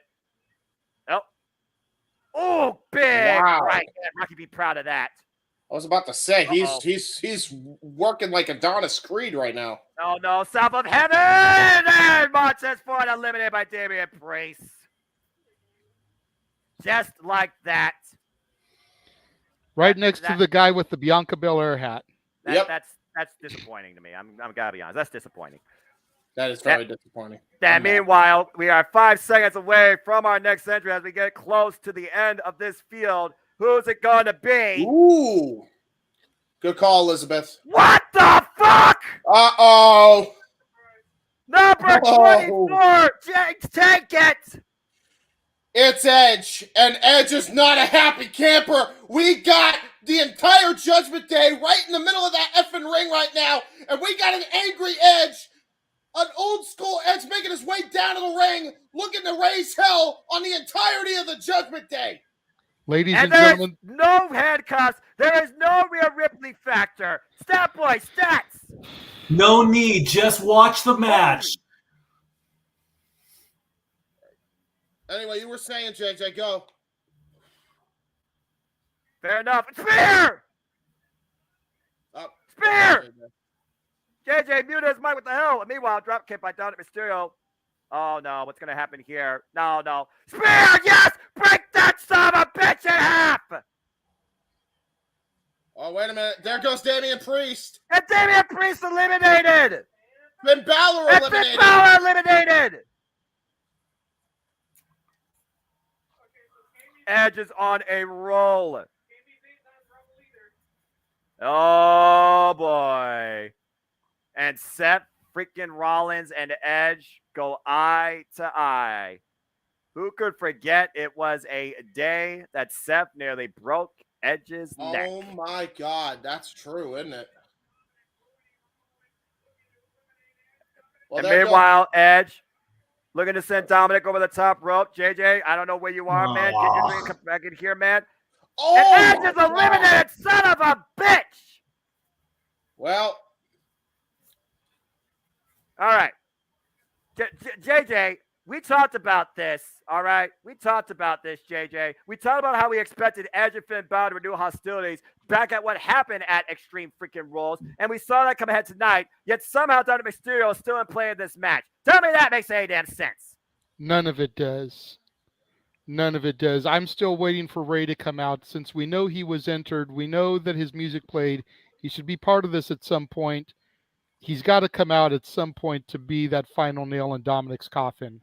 I was about to say. How about you talk about this entrant? Because, again, it isn't odd, but it's also your boy.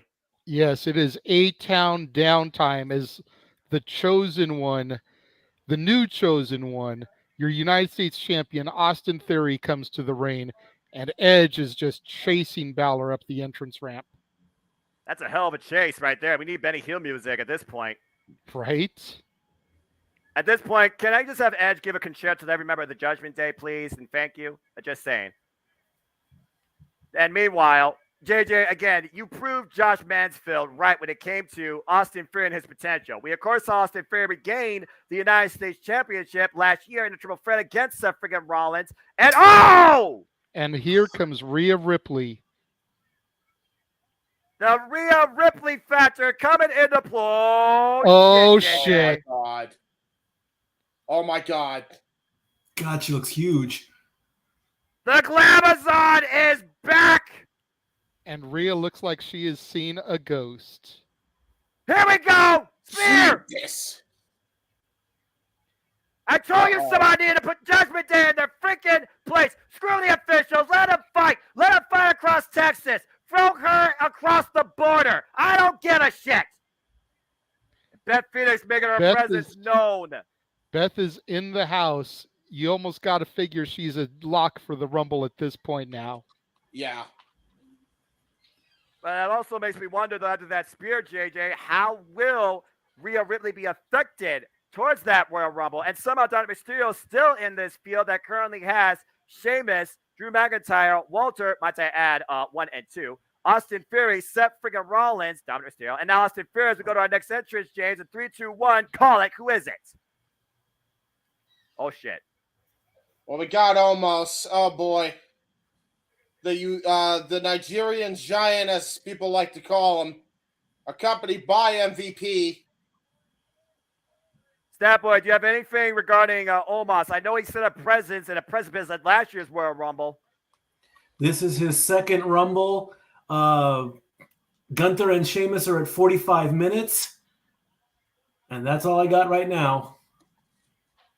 Well, again, JJ, I said it last year. If you see the biggest threat to you winning the Royal Rumble, you gang up and eliminate him. Now, truth be told, we got 3 threats, key threats, I feel like, already right now, still in this Rumble match, including number 1 and number 2, Walter and Sheamus. So how does Omos come into play in all of this? Oh!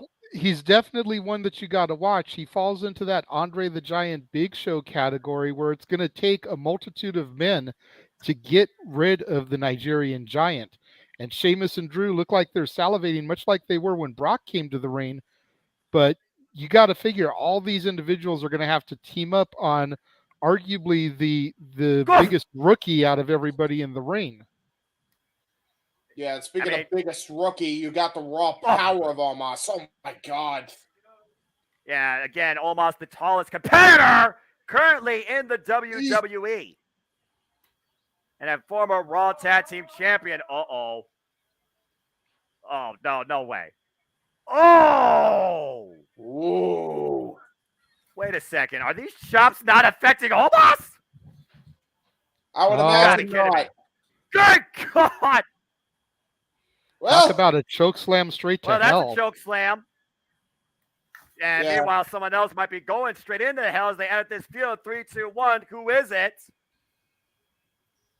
Well, I did talk about monsters, titans, giants, and anomalies. Number 27, JJ, a prominent number of Royal Rumble history, taken away with this one.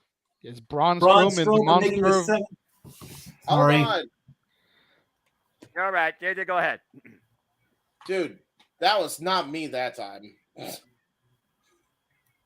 JJ, stop it, JJ. JJ, come on. Yeah. Come on.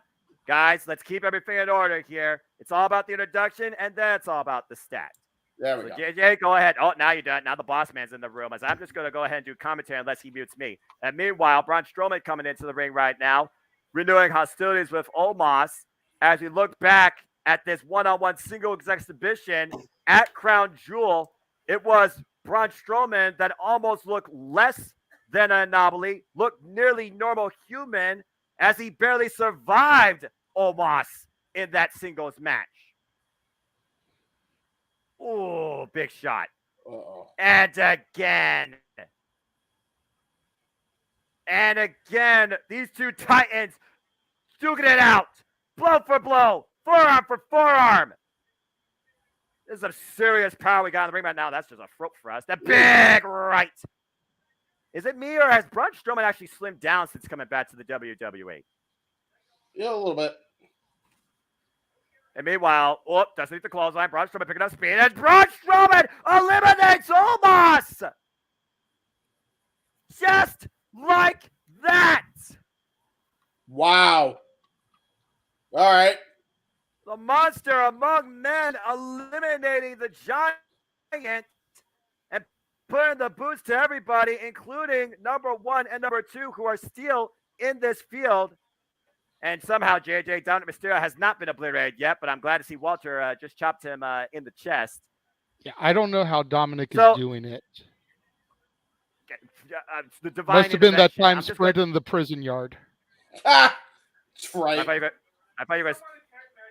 I thought you were going to say the dungeon, but you know what? We'll keep it PG for now. I've already had my curse moments of the night. I'm sure I got Jeff demonetized. Sorry, boss man. Charge it to my tab. Oh, what a build, Austin Theory. Charge it to my tab. Yeah, I have an IOU to Jeff Meacham. He and I are good. And meanwhile, number 7, JJ, we're at 28. We're nearly through the field. 3, 2, 1. JJ, who we got?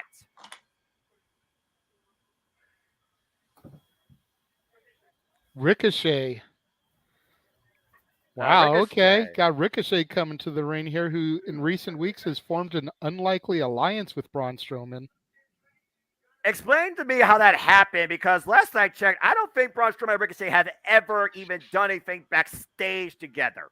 Honestly, I wish I fucking knew. I know I missed a couple weeks of SmackDown, and then when I tuned into the tournament last night, they were a tag team. Did they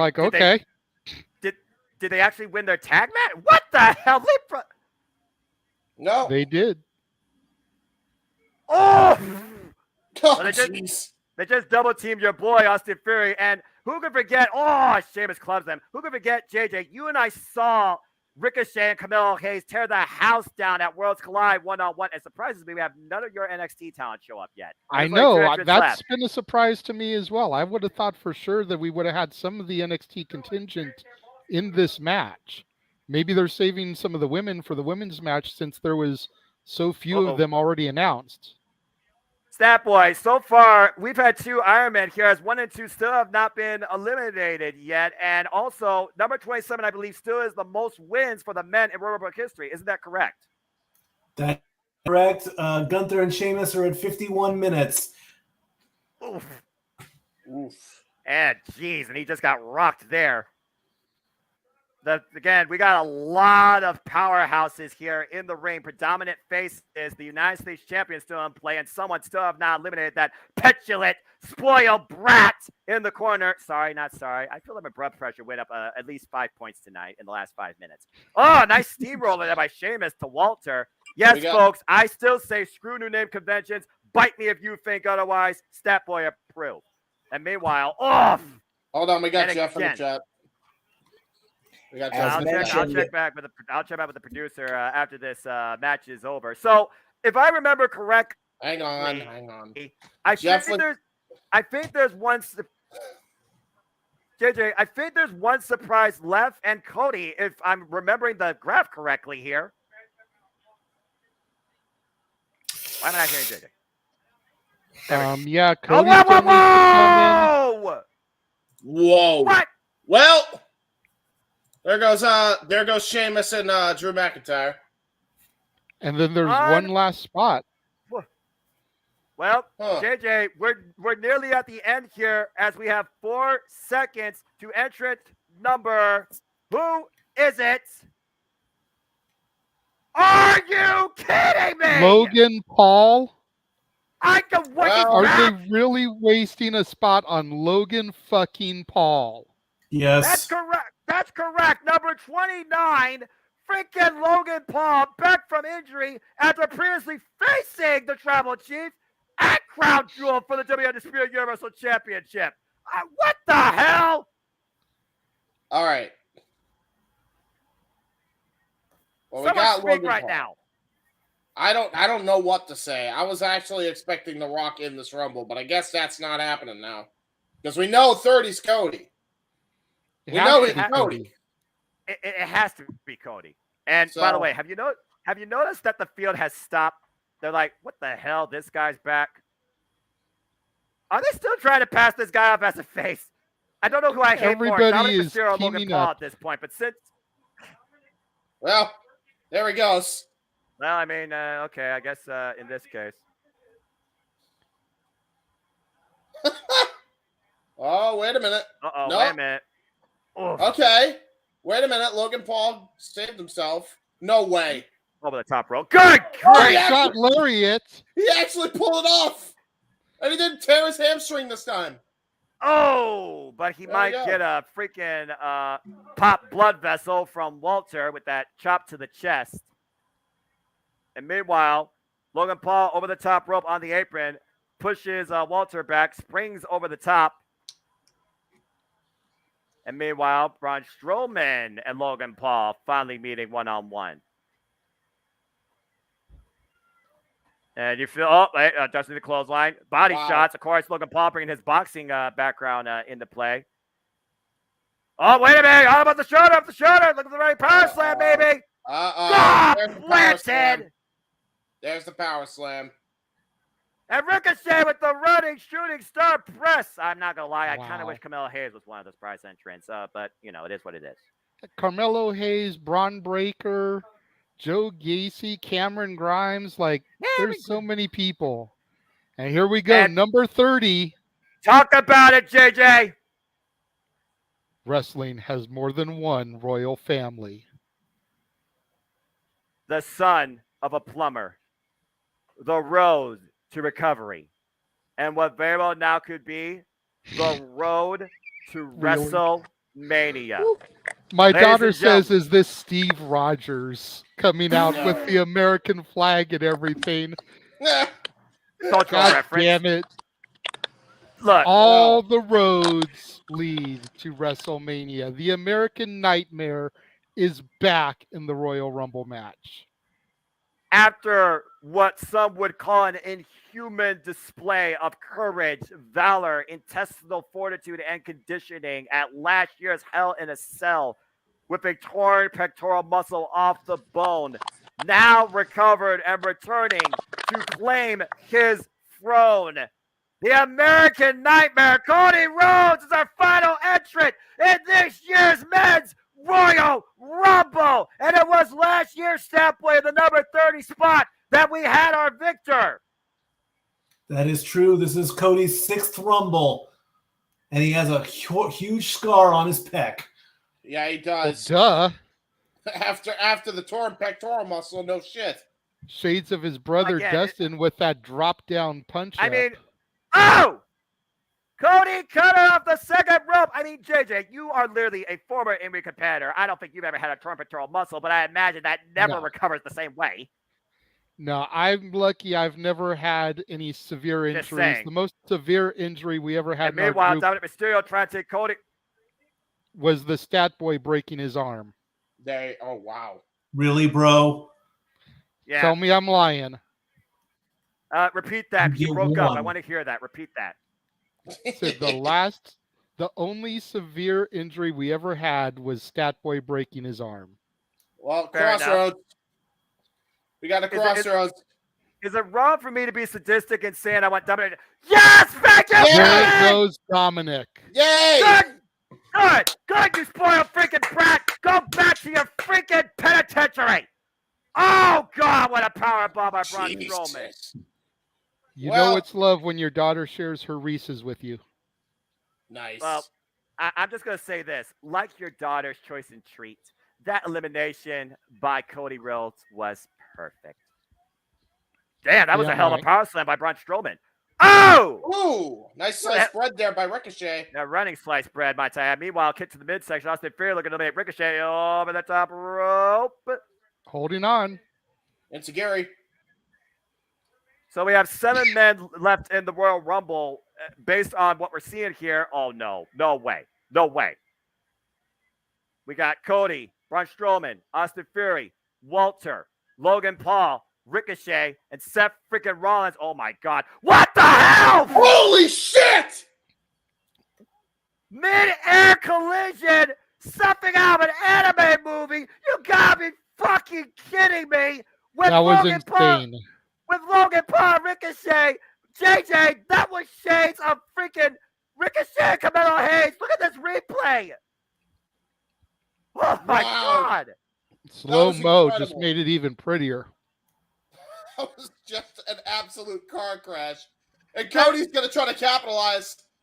Ooh. I'm speechless after that. Why wouldn't he? Oh my God, dude. You don't win the Rumble by being a nice guy. Yeah, they both tried to do a diving clothesline. They both came out worse for wear. No way. Cody trying to eliminate Strowman. He does it. Strowman is freaking eliminated as he tried. I'm sorry, but I did, of all the things I thought I was going to see tonight, I never thought I would see that. That still just astounds me. I'm sorry. Yes, man. Oh my gosh, I'm blah, blah, blah, blah, blah. Oh, Seth Fury eliminates Ricochet. There goes Ricochet. Good grief. Bubba, if you're going to be on, you got to find a way to make that clickety-clack stop. For real.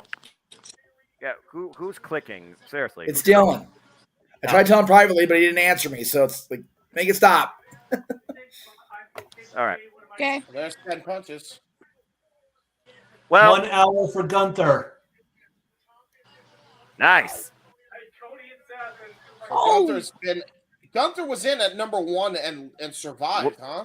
Yeah. Wow. Oof. So I guess we got our true Iron Man for this year's Royal Rumble. Meanwhile, Cody Rhodes over the top rope, waist slot to Austin Fury, the roll through, and a curb stop. That was nice. Oh, Jesus. Rollins. Did you see the way he sold it? Yeah, I did. And bye-bye, Austin Theory. Clothesline over the top. You realize who's still in the ring, right? Cody Rhodes. Who eliminated Logan? I think it was Cody Rhodes, wasn't it? I think he might have eliminated both Logan and Strowman at one go, I think, yeah. What about Kofi? Did we ever get an update on him? I guess he's out. Yeah, He's I think out. he was considered eliminated. Oh, shit. Is he all right? No updates yet, but yeah. Yikes.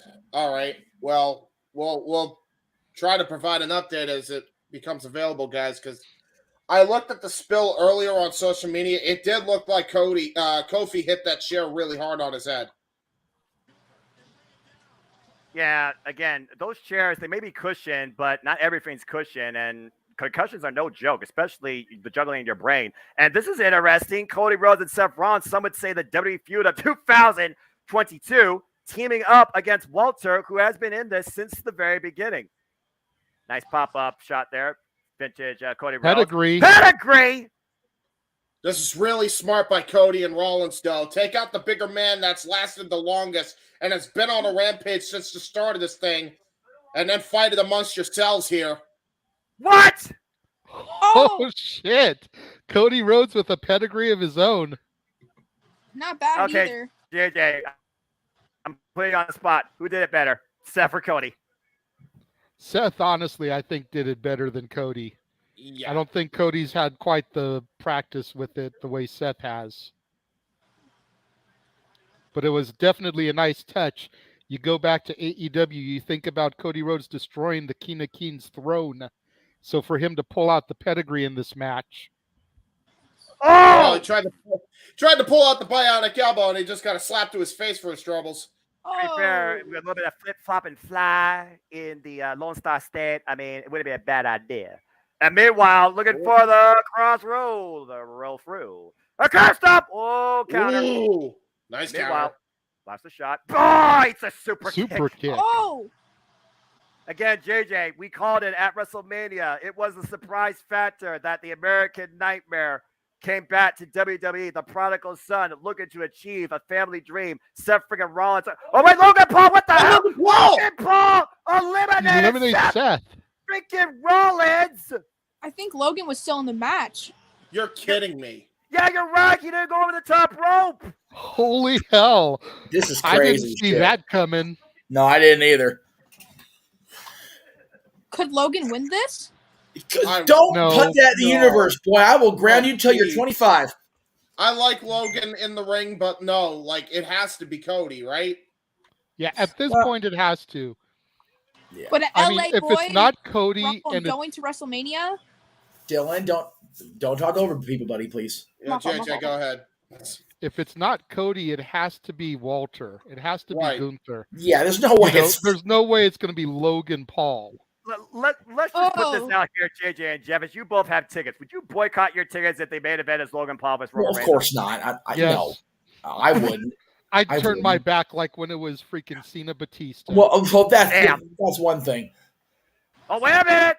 Got him Well, caught. Logan Crossroads Paul. to Logan Paul. And now Cody Rhodes looking to send Logan Paul on the top. And Logan Paul eliminated. Officially Now this he time, goes. and now we're down to number 1 and number 30. How There we many go. times has this happened in Royal Rumble history? The first and final entrant to determine who goes on to the main event of WrestleMania. That's crazy, you know. What a showdown! The American Nightmare, Darlene Guerrero. See, Other than the Saudi Rumble, Stat Boy, can you officially confirm that this is the longest anybody has ever lasted in a traditional Royal Rumble setting? We're at 65 minutes, so I would say yes. Yeah. Yes. Wow. Yeah. He's surpassed Rey Mysterio then. Yep, because Rey Mysterio was 62 minutes, if I remember correctly from the by the numbers. Oh, God, what a But job! I believe Bryan Danielson had surpassed that record already in either 2011 or 2012. And The look, year Cody when Rhodes- him and Punk were 1 and 2. No? That was in the greatest Royal Rumble that Bryan passed the all-time Rumble record. Oh, okay. Look, But we don't, oh, God, another we shot. don't count the country redacted Rumble.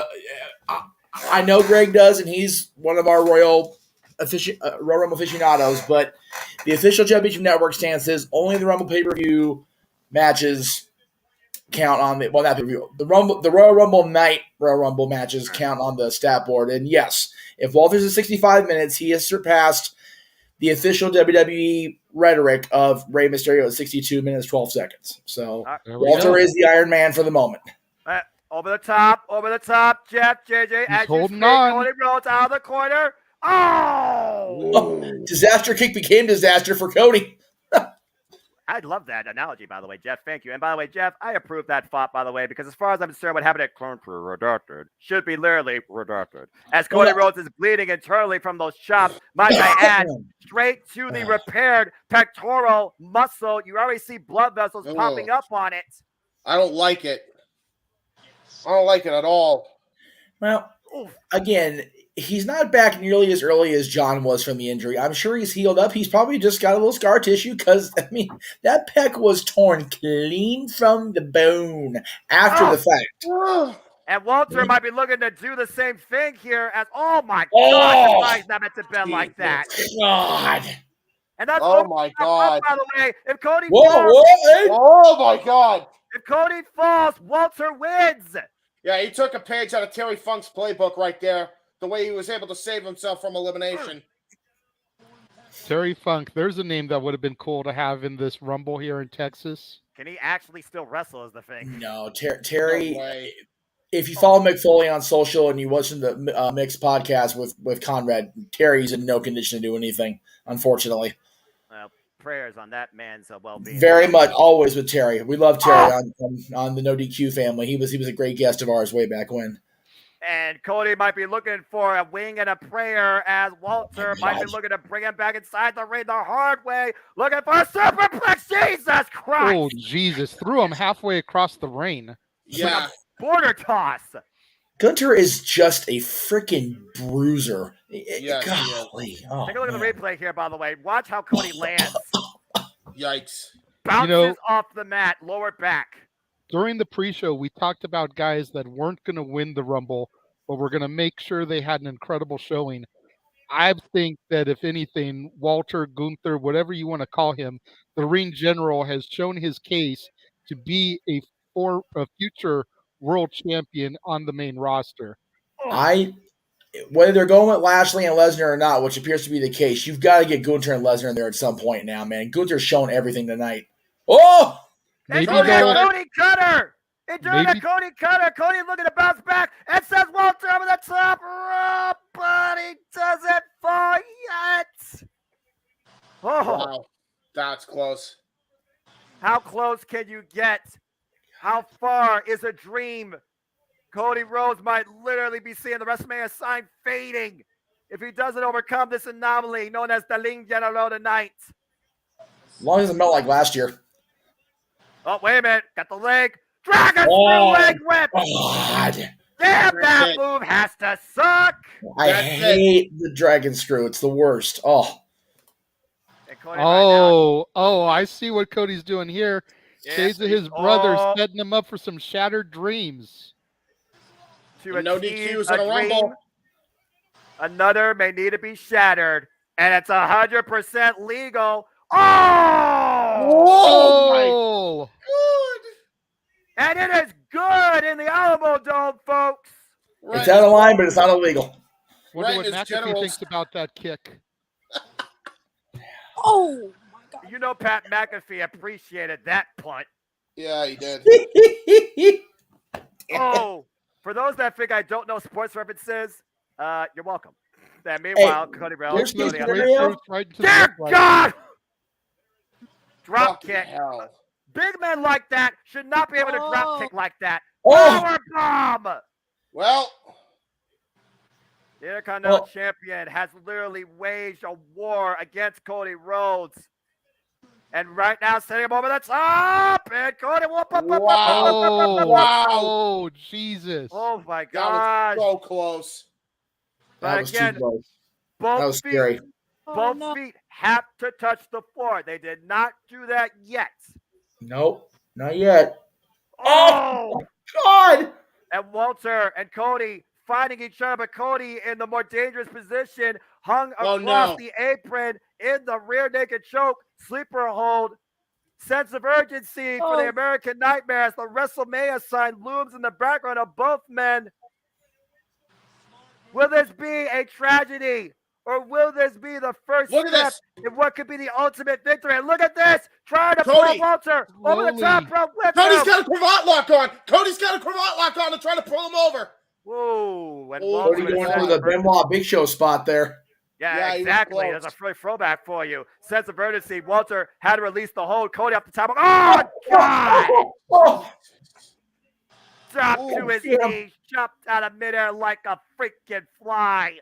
And now Walter looking to send Cody. Oh wait, Cody. Transition! Hook him up! Crossroads! But you gotta get him over the top rope! Cody's feeling it, but he hasn't won it yet! Can he do it? Can he finish it? The clothesline! And Cody Rhodes wins! Cody Rhodes wins! Cody Rhodes has achieved the dream and is officially in the main event of WrestleMania! Well, there goes my... If you will. The American Nightmare will come to SoFi Stadium. Reach for a dream and never lose it, baby. Cody Rhodes, the road to recovery, now enters the road to WrestleMania. The American Nightmare is the winner of the 2023 Men's Royal Rumble. Woo! So much for my draw pick. The Rock not in the Rumble. I picked my official prediction was The Rock and Cody would win. So I don't know how much that's going to count now. So, two things real quick here, if I may. Go ahead, producer. Noah, I think one of my random number picks was number 30. Let's go ahead and take a look, shall we? Who picked number 30 for the Jeff Meacham Network? It was Mikey T, JJ Williams, Big G, and good OJM. You guys got the winning number. Congratulations. And Cody was the primary pick for most of us, granted, but still. Yeah. Mine too. Cody was my primary, and number 2 was Sami Zayn. Number 3 was The Rock, neither of which even competed in the Rumble. No. Yeah. So, but my thing I was going to say was... Thank God Cody won, because my other two didn't even get in the match. Right, I'm about to say, your other two picks didn't even get in the match. And once again, for the second year in a row, the number 30 spot wins. I was going to say... I believe that the Throne's 27. It does. With Cody's win, I'm sorry to steal Sapboy's thunder here, because it wasn't mentioned earlier. I was trying to interject that earlier. Number 30 went into this match tied with number 27 with 4 each, but Cody has made Number 30 is now where it should be, the prime spot for the last number. Immortality awaits. A legacy to be written. A journey starts with an origin. Cody Rhodes begins his way to WrestleMania goes Hollywood. Let's take a look at some of the highlights here. This was a hell of a Rumble match. That was out bananas. an anime movie. Mid-air collision. Ricochet and Logan Paul. Spot of the night so far already. Logan and Ricochet. And I co-sign with Elizabeth there. You have to applaud Walter for taking that much time in the Rumble. Yeah, I think we had set up Logan Paul versus Seth Rollins for WrestleMania now. I think that's a very safe bet. And again, the Iron Man of this entire Rumble, the Lean General proved not only is this match sacred, but this match truly is immortal.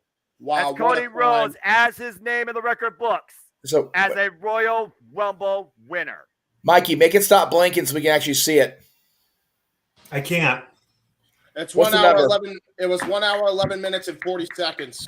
73 minutes and 40 seconds from Walter entering the ring until he was eliminated. That's the traditional 30-man Rumble Iron Man, and God help anybody trying to beat that number. Good grief.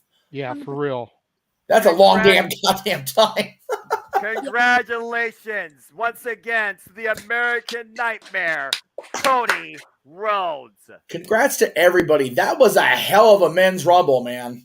That was one of the best men's Rumbles we have seen in years. As we go to an admission, before I give it over to Jeff, let me say, everybody, thank you for tuning in so far. This is Jeff Meacham Network Watch Along. Please subscribe, comment, and tell a friend as we have a bit of an admission. And I will say this. That was professional wrestling, damn it, but respect the Ligne General. Jeff, why don't you go ahead and give us a bit of interlude, cheap plugs, and your thoughts too?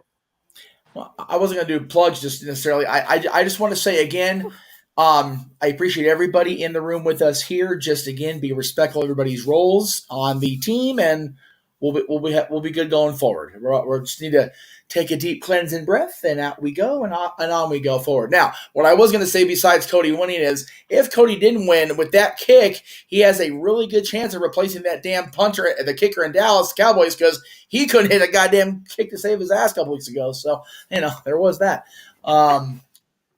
Just up the road in Dallas from San Antonio, because that kick, he missed, 4 or 5 the other day, Mikey? Yes. It was an ugly, ugly game, and they still won. Thank God for the offense doing their job, because the PAT team couldn't spank their ass with both hands.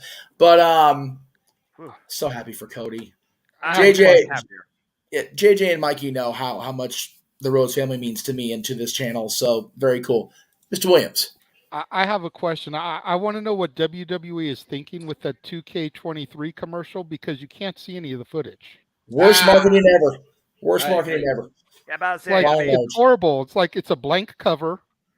Yeah. All you can see one person in the ring wrestling a ghost. It's just like taking all kinds of bumps and flops, and you don't see who's hitting them. At this point, JJ, Bacon's more visible than John Cena.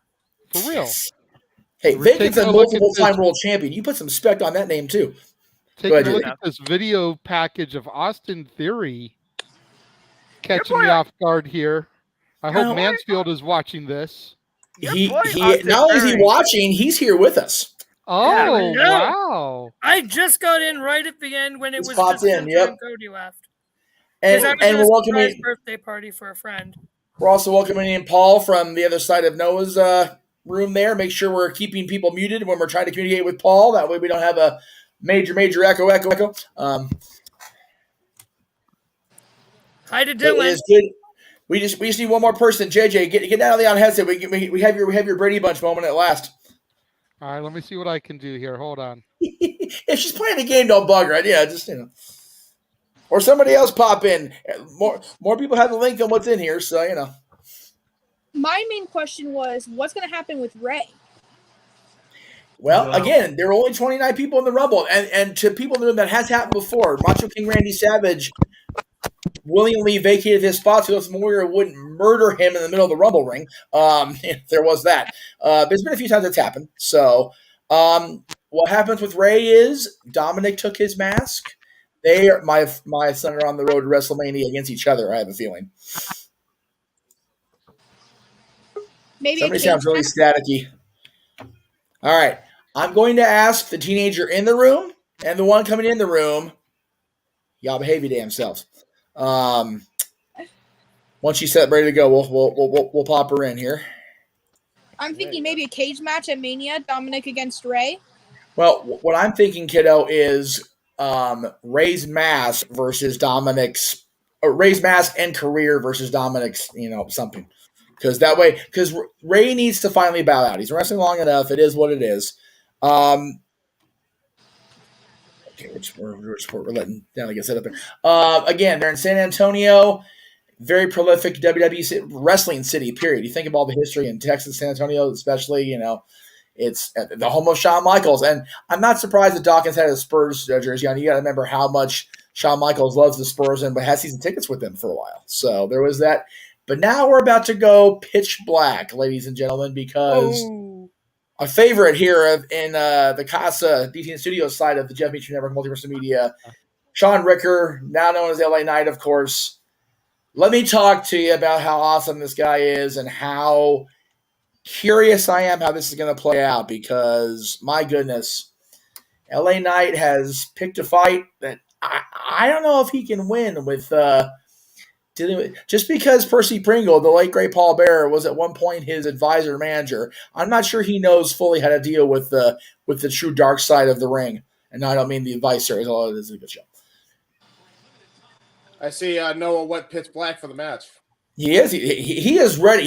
Noah is all about that synergy, that presentation, which is why I keep the man on the when I do get to payroll. There is that. So somebody's texting me. Oh, it's not what I was looking for, but that's okay. I need to. Jeff, yes. You're saying his name wrong. Whose? It's L.A. Knight. No, it's not LA Knight because it's not Sean or Sam in there. I know. I had to throw that out there. Ian Hassard. Anyway. My brother. Where am I? There we go. I wanted this one. I need the graphic because we got to get the shizit going here. Boop, boop. I do just want to say real quick before you guys get all into that and I'll pop out during the match. It is so awesome to finally get to meet on screen at the same time the man, the legend, Dylan. Yes. All right. Who we hear so much about all the time. Are we ready across the room, Renegade? All right. Joining us now is Miss Natalie, Renegade's daughter. So we are officially, even though Paul's kind of pitch black, we can't really see him. Dun dun dun dun dun. Going with the story of Jeff Meacham Network, calling the Royal Rumble match. It's going pitch black. All of us are crazy people watching wrestling. The youngest one is 14. Everyone's got to do the look down at the squares and like next to each other like the Brady Bunch Open. Like, there you go. Like you gotta look up. Please tell me somebody clipped that. Somebody clipped that. James is working on it. He's getting the timestamp so he knows what he's got to come to next time. Till the one day when we all came together tonight, and we knew that it was much more than a buck. That this group would somehow form this family, and the call of this show would become a clusterfuck. The Jeff Network Multiverse Media calling the Royal Rumble. Ba-da-ba. I tried, man. All right. That needs to be on Spotify. Yeah, it does. That was brilliant. That was a bop. I don't care what you say. And that's with a voice still cracking like I'm going through puberty for a second time. So there you go. And that's why this man's name is on the effing marquee. Good old JM Jeff Meacham. Respect, damn it. Yeah, it's right here. Amen. First off, Natalie, it's a pleasure to finally meet you, and I look forward to getting your insight on anything wrestling versus pop culture. JJ has already enlightened me with how your mind works. Oh, good. Glad we're both on the same page. And again, everybody, I hope you're having fun as things will go pitch black here shortly as we have L.A. Knight. Like that. Yeah. go one-on-one with Bray Wyatt. So, Natalie, I'm curious because I haven't heard any perspective from you directly. What's your thoughts on these two men you're about to see on your screen in a pitch black environment? It's funny you mentioned that because her and I talked about this last night. Honestly, if I'm being 100% honest, I have not been paying 100% attention. Respect. That's good. She was watching SmackDown while I was at Disney yesterday, and Uncle Jeff, I have a question. What's with the random bunny behind the computer? I said, it's Bray Wyatt doing Bray Wyatt things. Mr. Bunny. Put the bunny back at ringside. Mr. Bunny, send me a dream. Dun, dun, dun, dun. Oh my God. All the old school songs tonight on the Jeff Meacham Network.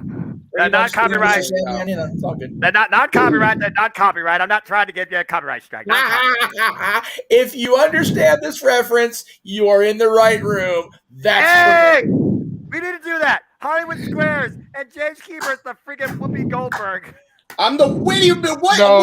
Whoopi Goldberg? No. We've got to rearrange it. If we're doing that, we've got to rearrange it so Jeff is in the middle square. It's his channel. Yes. Let's go. First of all, if we're going old school Hollywood Squares, then James is Paul Lynn, not Whoopi Goldberg. Fair enough. He's the secret square. Anyway. By the way, I hear breathing. You can't be breathing. Yeah, somebody's breathing really hard into their mic. That's why I put it down like that. It might be, yes, Josh. Hey Dylan, it's the question to Darren G's question, Baron Corbin. God, no. Dylan, who's currently your favorite wrestler? All time or currently? Current. All time as well. Yeah. Yeah. I haven't watched since the last WrestleMania. So currently,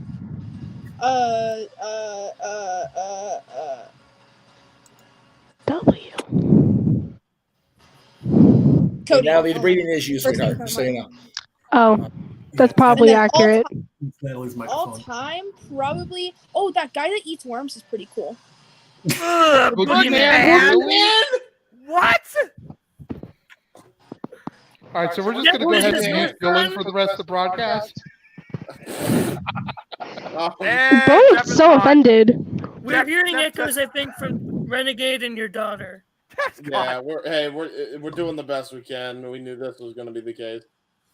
If we're gonna have Noah and JJ on commentary, the rest of us will bow out and do our thing. But in any event, there we go. Off Brady Bunch now, and there we go. We are going pitch black. Although I botched that promo graphic. It is what it is.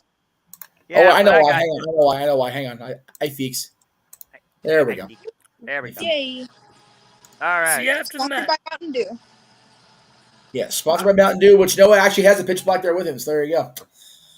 600 to be exact.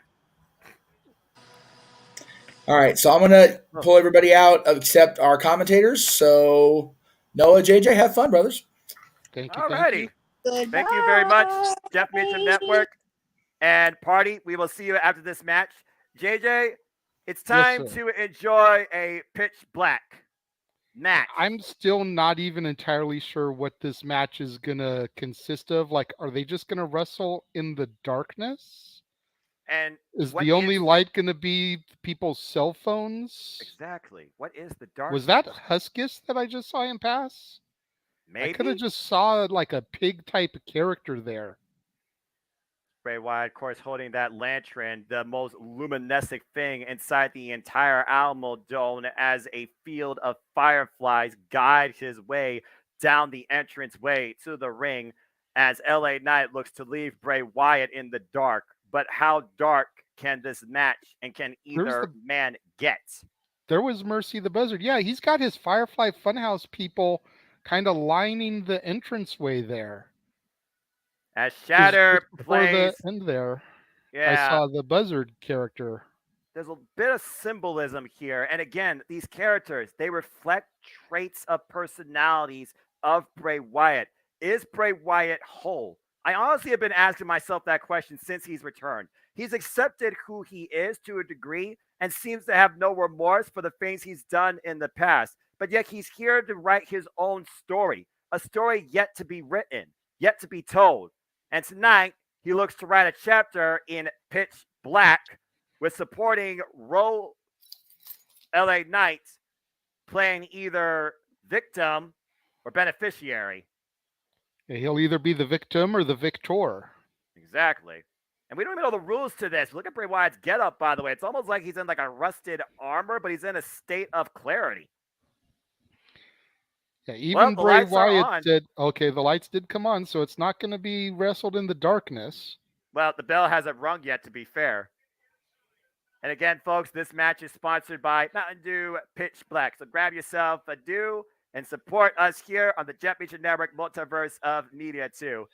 The bell rings, and we are underway as... Oh, what the lights?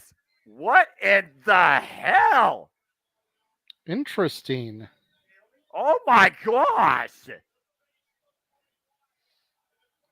Did we just go into a rave? I feel like I'm looking at something on an acid trip here. LCD warning. Right? Feel the glow for real. Where's Naomi when we need her? And meanwhile, Bray Wyatt clubbing shots to LA Knight, who's wearing neon green, but I feel like somebody's about to be blue. Dabba-dee-dabba-die. I understand that reference. Look, I don't have a blue house with a blue window, but blue is a color that I thought about wearing, and I didn't. And meanwhile, Bray Wyatt right now with the front headlock to LA Knight might be looking to send for a suplex. You're not a bear in a big blue house? No, but I love that show, by the way. But I feel like Bray Wyatt's characters would destroy those characters. Yeah, this is probably accurate.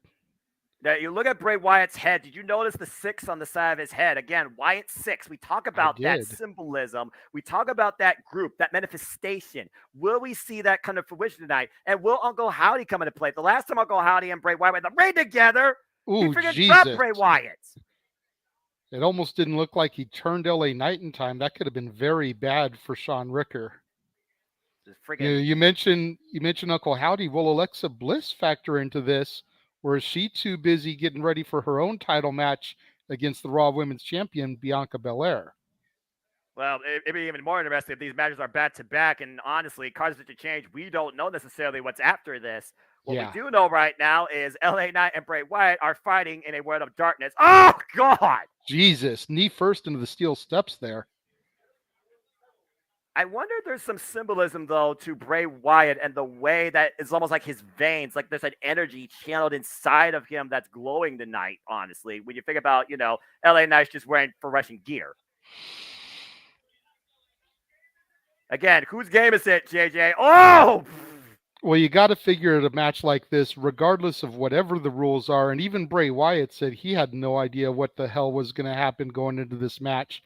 But you got to figure anything like this definitely favors the Eater of Worlds, the leader of the Wyatt family, the former Fiend Bray Wyatt. Yeah, it looks like a bunch of popcorn is spilled across the arena here.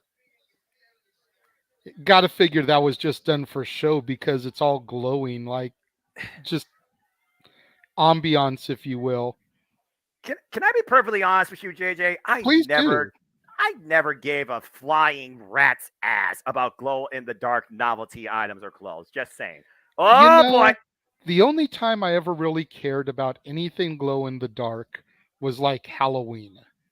You'd get those little tubes that you'd crack and you could wear them as wristbands or string a few of them together as like a necklace. Well, wait a minute! Good Lord! Ooh, Jesus, while you're out trick-or-treating and whatnot, just add a little bit more color to your outfits. But other than that, I'm 100% there with you. I don't think blood glows in the dark, but Bray Wyatt might have some internal damage after LA Knight just threw himself into the man. Both men crashing for the announce table. Go to the replay here. He literally just threw his body into Bray and sent both of them crashing through the announce table. My daughter just said from the other couch, what in the JoJo Siwa Nickelodeon slime is this shit? I'm surprised she didn't say JoJo's Bizarre Adventure, but I guess she's not much of a gamer. But yeah, this match is not sponsored by JoJo Siwa, and I do not know any of her music. But you know what? I actually understand that reference, and I'm sad to say that I do. Once again, your daughter's right 100%. Oh! What the hell was that? A monitor? She was a fan of hers for about 6 months, a long time ago, and then she got over that phase real quick. Did you have started listening to music with a little bit more substance, like the Beatles. Oh, I thought you were going to say Billie Eilish for a moment. And meanwhile... Well, she did get into Billie Eilish, too, but as far as I know, she's not into her anymore. Oh, okay, fair enough. They kick to the midsection and look for the stunner, and LA Knight sends to the outside. And again, right now, we are in a pitch black environment. I am not exactly sure if this is Bray Wyatt's world or LA Knight's game at this point. But this is definitely one of the most odd. Oh! Well, I mean, LA Knight with a kendo stick, that's an equalizer to say the least. Or glow stick, I can't tell. Cracking it off the head of Bray Wyatt. Seriously, someone's going to go blind looking at this type of stuff too long, all right? Not a kendo stick there, Noah. That's a lightsaber. Oh, and that's a Sister Abigail! And the cover, 1, 2, and Bray Wyatt leaves LA Knight in the darkness.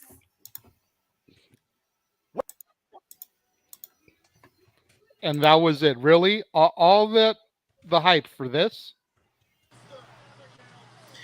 Well, I mean, don't get me wrong. I'm glad to see Bray win his comeback match, but that seemed like that was very lackluster. Am I 2 for 2 now? I don't know. Are you? I think we all are. I don't think anybody really thought Shawn Ricker was winning this. So I'm not sure. Oh, go ahead, Noah. I'm just going to say this real quick. Then I'm going to mute myself so Paul can speak. I don't think anybody is surprised by the results, but I think we're surprised by what the hell we just saw. Yeah. Because the bottom line is this. This was supposed to move forward Bray Wyatt. This didn't even move forward the freaking sponsor as far as I'm concerned. I don't know what the hell this was. Paul, you may speak. Okay, Paul's not going to speak. Okay, so while we're waiting for Paul to speak, I'm just going to say this. I don't know about this match being sponsored by JoJo Siwa, but I will say this match is sponsored by our good friends at Pin Technologies. There you go. There you go. Complete with the vaccine, courtesy of the Chicago-based Irish pub O'Callaghan's. Uh-oh. Well, Bray Wyatt just put on some sort of mask. Dylan, you're clicking again. That's not me. Yeah, that's definitely. I don't know who that is. It may have been Paul.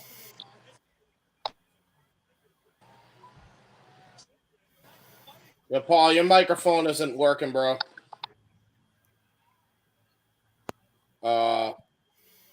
Yeah, I think his mic may be busted here. As I see, this has not ended. Why is Bray Wyatt walking like something that will not die out of The Walking Dead, whatever you call those zombie things?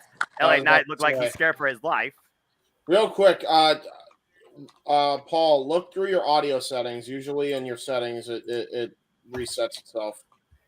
No, I'm pretty sure the clicking was Dylan because when he muted it stopped clicking. Yeah.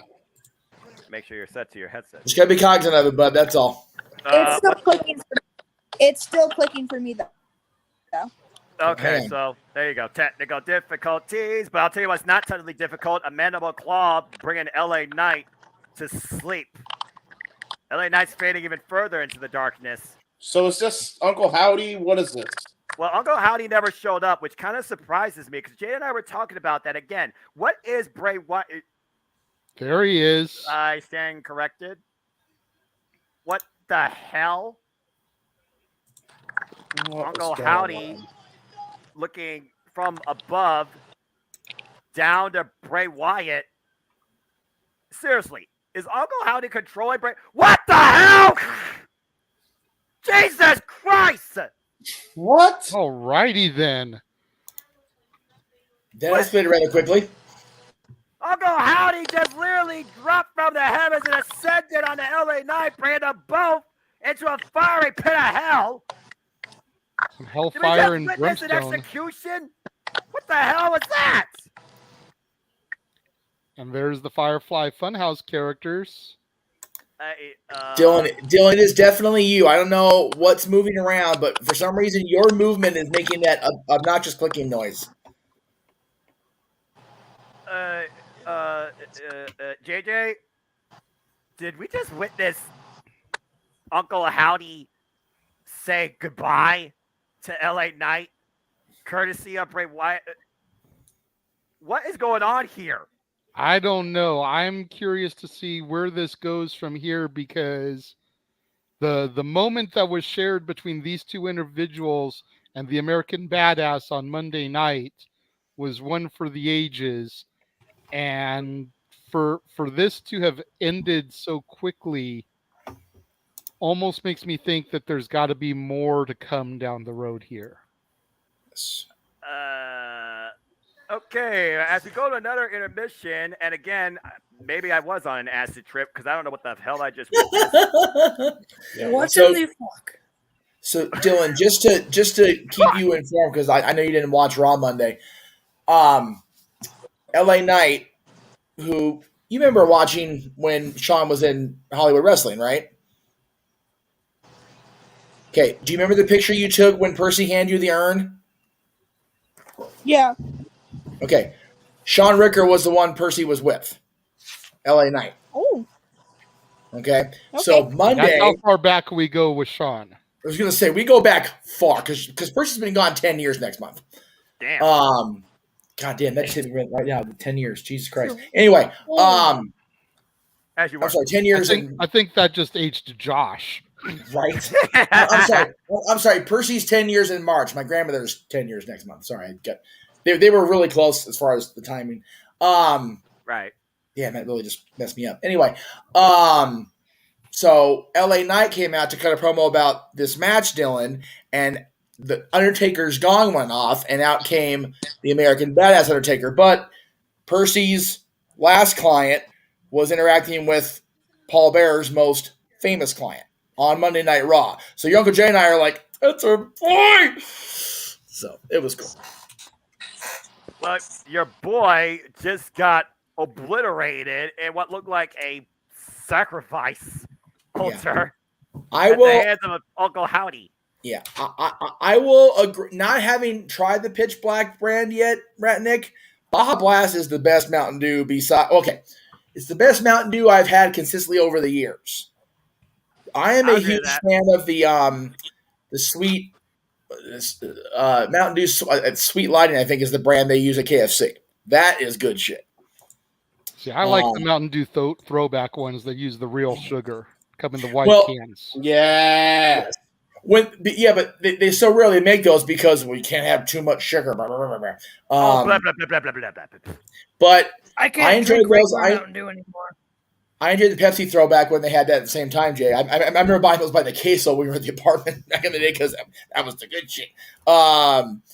But yeah, Mountain Dew Baja Blast has been so consistent that they actually made it a retail availability because Taco Bell made it so popular. And then Jeff, they made 2 other flavors outside of it. I think one's like a mango, one's like a mango, the other's like a pineapple, and both are really good too. Yeah, Code Red is decent, but it's very, very, very like sweeter than the rest of them, and I can't handle it a lot of it. It's sweeter than Faygo Red Pop. Code Red. Yeah. Cold Red is one of my favorites.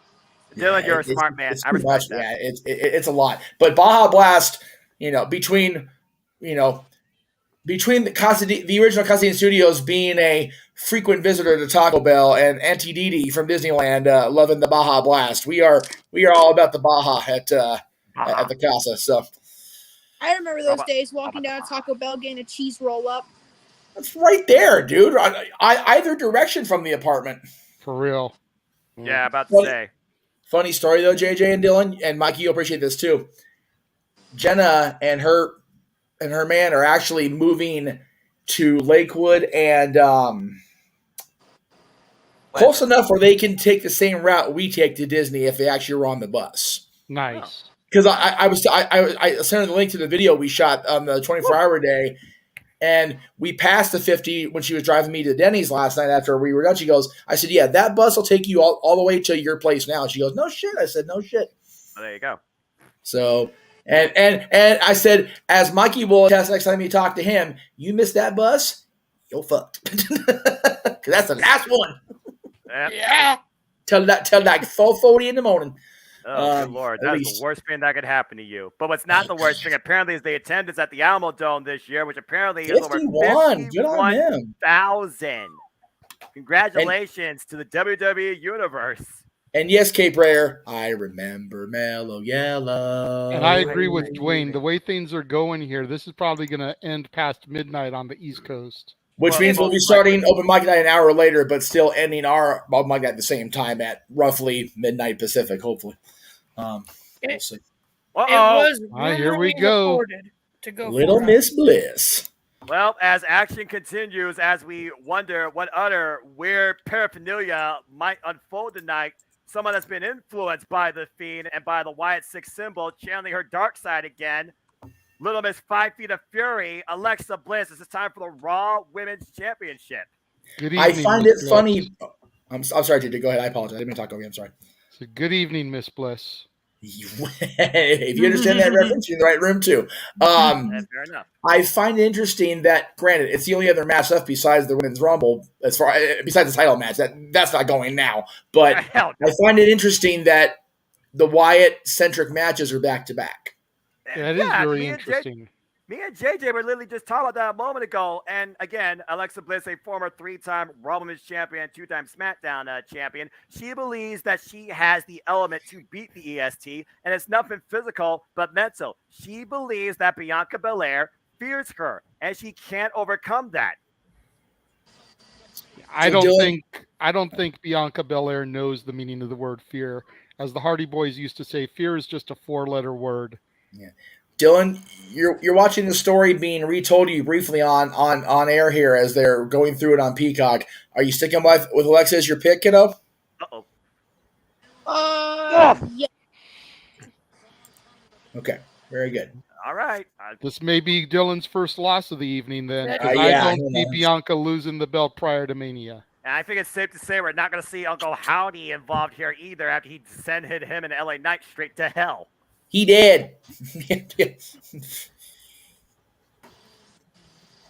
It was interesting, though, seeing Alexa Bliss talk to herself in the mirror while still talking to Bianca Belair. Like she was seeing herself, but Bianca Belair sees her and doesn't need to look directly into her eyes. So, I don't want to make a direct comparison because Lord knows doing this with him is dangerous these days, but I likened that to the promo Vince cut when he introduced the NWO.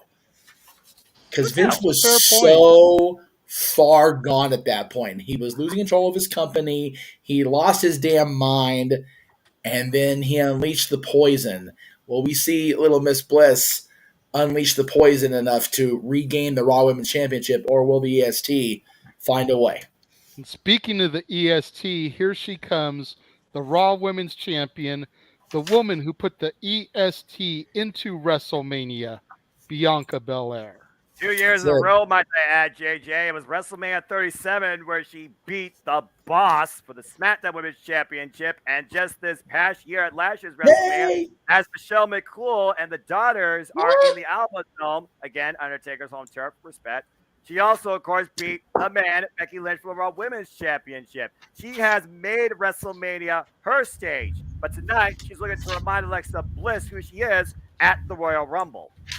I guess that goes to show Michelle McCool will not be a surprise entrant in the Rumble unless she's got her gear backstage and does a quick dash. Or she's underneath her and she pulls a Michael Cole. Yeah, let's not go there.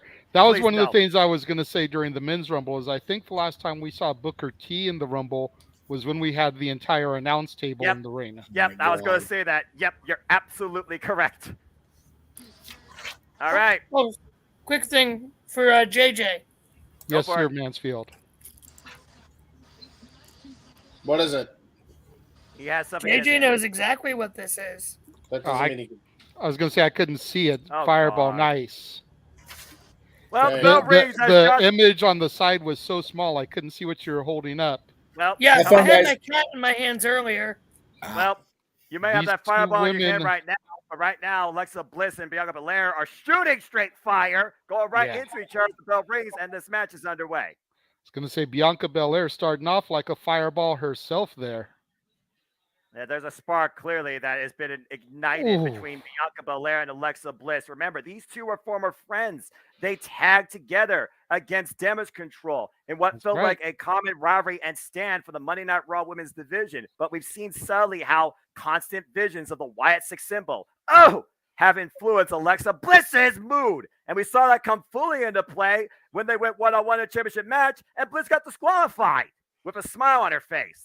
Yeah, these two alongside Asuka, who has been MIA for a few weeks. Rumors are that she wants to go back to her dark persona. Maybe we'll see her pop up in the Women's Rumble later on this evening. Right now, we got to see if Bianca Belair can overcome this Alexa Bliss. She's never been in the ring with an Alexa Bliss like this. She learned firsthand what she's capable of. Oh, right now, wrenching back, using the braid for leverage.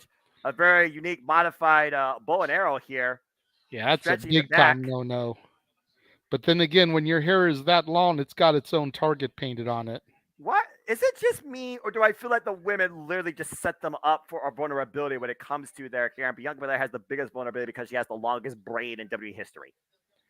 I see your point on that. It's a double-edged sword because, the shorter hair on women doesn't always come off as feminine, doesn't always come off as attractive to a lot of standards. Right. So you got the longer hair going. But in competition like this, the longer hair, as you pointed out, is a weakness because it's very easy to get a hand of and just use it to jerk them around the ring, flip them, throw them around. And especially when you've got someone as strong as Bianca Belair or even Alexa Bliss, who's proven, as you stated earlier, 5 women's championships in the company. She's got the experience and knows how to use things like that to her advantage. Again, a lower sense of gravity and also leverage. 5 feet of fury, the shortest competitor, I believe, in the entire WWE Women's Division. There's the cover, hooks the near leg, gets a 2 count. And also a former Money in the Bank holder. But Bianca Belair, who has not been that, she is a former Royal Rumble winner. So both of these women are heavily accoladed and definitely deserve this spot. But Alexa Bliss is out to remind Bianca Belair who she is and who she used to be. Although some people might think Alexa Bliss might be a bit unhinged, delusional, mistaken identity, possessed. But right now, I'm just seeing Alexa Bliss that's just fired up and very competitive right now. I'm not seeing anything I haven't seen out of her in the past when it comes to her in-ring capability. And right now, Bliss on the second rope, once again, exploring the brand Bianca Belair, using it for leverage. Oh, my goodness. Hanging her for what a sleeper hold looks like. Yeah. We got a 5 count, though. I need to see a close-up of Alexa's face because when they had her on the ground, it almost looked like her nose was bleeding. Well, it would be the I first can't time tell from the distance if it is or not. We need a close-up shot. Good transition there. Oh, and the power of the SC coming to play. Beautiful suplex. No, maybe not. Nah, I feel Bianca just showing off her strength there, to your point, though, Noah. EST, the strongest, the fastest, the quickest, the brightest, the toughest. Insert adjective here that ends in EST, and then you personified that with the letters that make WrestleMania what they are, and she has been that 2 years in a row. Looking to be that for a 3rd year in the row. And we still have to wonder, as we wait for the Women's Royal Rumble, what could be weighing either of these women on their road to WrestleMania? Nice kip up. To your point, Noah, this will be the first year, if successful, that Bianca will be going in as the defending champion. Exactly. It's a whole different ball game when you come in as champion. Again, the hunter versus the hunted. 2 different journeys, 2 different outlooks, but the same overall mentality to prove that you are, in this case, the BEST, the best. And the agility of Bianca Belair on full display here. Oh, Bliss out of the corner, though. Puts the brakes on so she doesn't go face first into the turnbuckle pad there. Now Bianca looking to give a little bit of her own medicine back to Alexa Bliss. This is when Alexa Bliss's high plays to her disadvantage. And now Alexa Bliss just looking for oh, man. Shoved her down. Almost like a widow's peak. Shades of Candice LeRae. Almost got the wrong Candice. Meanwhile, handstand, springboard, looking for the moonsault. Got the knees up. Springboard moonsault, but Alexa counters. Alexa Bliss, of course, comes in with a gymnastics background as well. Both these women with cheerleading as well in their blood. So, again, you see the agility coming into play. Military press. And once again, the handstand, springboard. Got the full moonsault. Here's the cover. 1, 2, and Alexa Bliss gets the shoulder up. That's definitely going to compromise the core, though, the midsection. And to Bianca Belair's credit, she doesn't have necessarily a submission, but we all know what the KLD does. It knocks the wind out of you. Yeah. The fact that she can do that move with that long braid and not get tangled up or tripped over it is impressive in of itself, Noah. Here we go. She's getting Alexa on her shoulders for the KOD, but Alexa fighting. Oh, it took her out the knee. Almost like an trying impromptu to Charlie chop horse block there. Yeah, that's a good way to get a Charlie horse. Again, it's a really sucky feeling when you can't even move your leg. And meanwhile, reversal, up and over, looking for a powerbomb maybe. Alexa Bliss finding out of it, though. And once again, going back to the kicks in the midsection. DDT! Some great counters and reversals by both of these women. Is there enough here? No! Showing why they deserve to be in the spotlight here, Noah. Well, again, these have been two of the, I'm just going to put it out there, three most focused parts of the entire Raw Women's division of the WWE the last several months, not named Bayley or Becky Lynch. And it makes me wonder, will we see Bayley and Becky literally come into play during the Royal Rumble and renew the hostilities that was supposed to take place on Monday Night Raw, but didn't due to, well, Damage Control had a plan. And meanwhile, there's the knees. The roll through. I thought she was going to go for the moonsault here. That's usually what she does. I wouldn't be surprised to see the sets on drop. I wouldn't be surprised. Right in the midsection, cover, hooks the leg, and Bianca Belair nearly lost the title there, but gets the shoulder up at 2. Appreciate you, Cleaver. Always. Go follow him, folks. Prime Cuts. And again, as we alluded to, JJ, this is a championship match. Only way the title change hands is via pinfall or submission inside the ring. Disqualification. Count up means nothing. Whoa, look at crack that whip.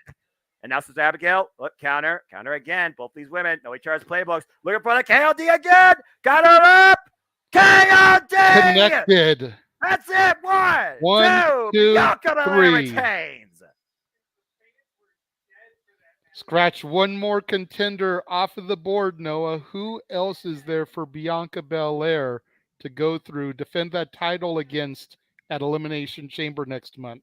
And also at the fact that she will now see day 302 as Raw Women's Champion. Let's take a look at the replay here. You see her going for the Sister Abigail transition up on the shoulders. And as soon as she hit it, KOD, kiss of death. It was 1, 2, 3. But Alexa Bliss put a lot out here tonight against the EST. She fought hard, but again, she is the EST for a reason. But now I have to wonder, how does this affect Little Miss Bliss's mentality? Make it an answer right here, Noah. What the hell's happening here? That's a very lonely playground. Was Little Miss Bliss bullied as a child? You know, it's one of those things where you embrace the darkness, but I feel there's a point that you realize maybe you fear it more than you need it. Alexa being faced with these images from her past. And being almost like they're trying to wake her up. Or, again, maybe the fear is not in Bliss onto others. Maybe the fear is towards her directly. You see that look of suspended just fright. Do you feel in charge? Is Little Miss Bliss in charge? As we go once again to commercial break, to be continued in the saga of character development, but the constant remains, Bianca Belair is still Raw Women's Champion. As she should be. As the WWE forces us to watch an Applebee's commercial with Seth freaking Rollins and the man Becky Lynch. I'm just going to say this right now. Applebee's has some damn good fettuccine chicken Alfredo. Anyway, continue. I need a drink after that. Wow, that was weird. My daughter now wants Applebee's because of this commercial. Goddamn you, WWE. I don't blame her. It's a damn good restaurant. It is. I've never been to an Applebee's. Chili's is better. Yeah, I've never been. James, you weirdo. I know. I know I'm weird. And now we take a look at the Elimination Chamber pay-per-view from Montreal, Quebec, Canada. The next stop on the road to WrestleMania.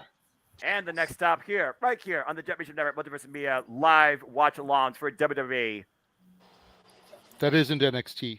Because we got Vengeance Day botch coming up 1 week from tonight. Yeah. Not Noah's NXT. Damn it. Kevin got her solidifying purple as JJ's favorite color. Oh, well, there you go. I'm so happy to see Kathy Kelly back. Anyway, JJ, continue. She looks like a Concord grape in that, but I digress. By the T-shirt. I know I did. Kathy Kelly going to Disney's Energy with that platinum purple.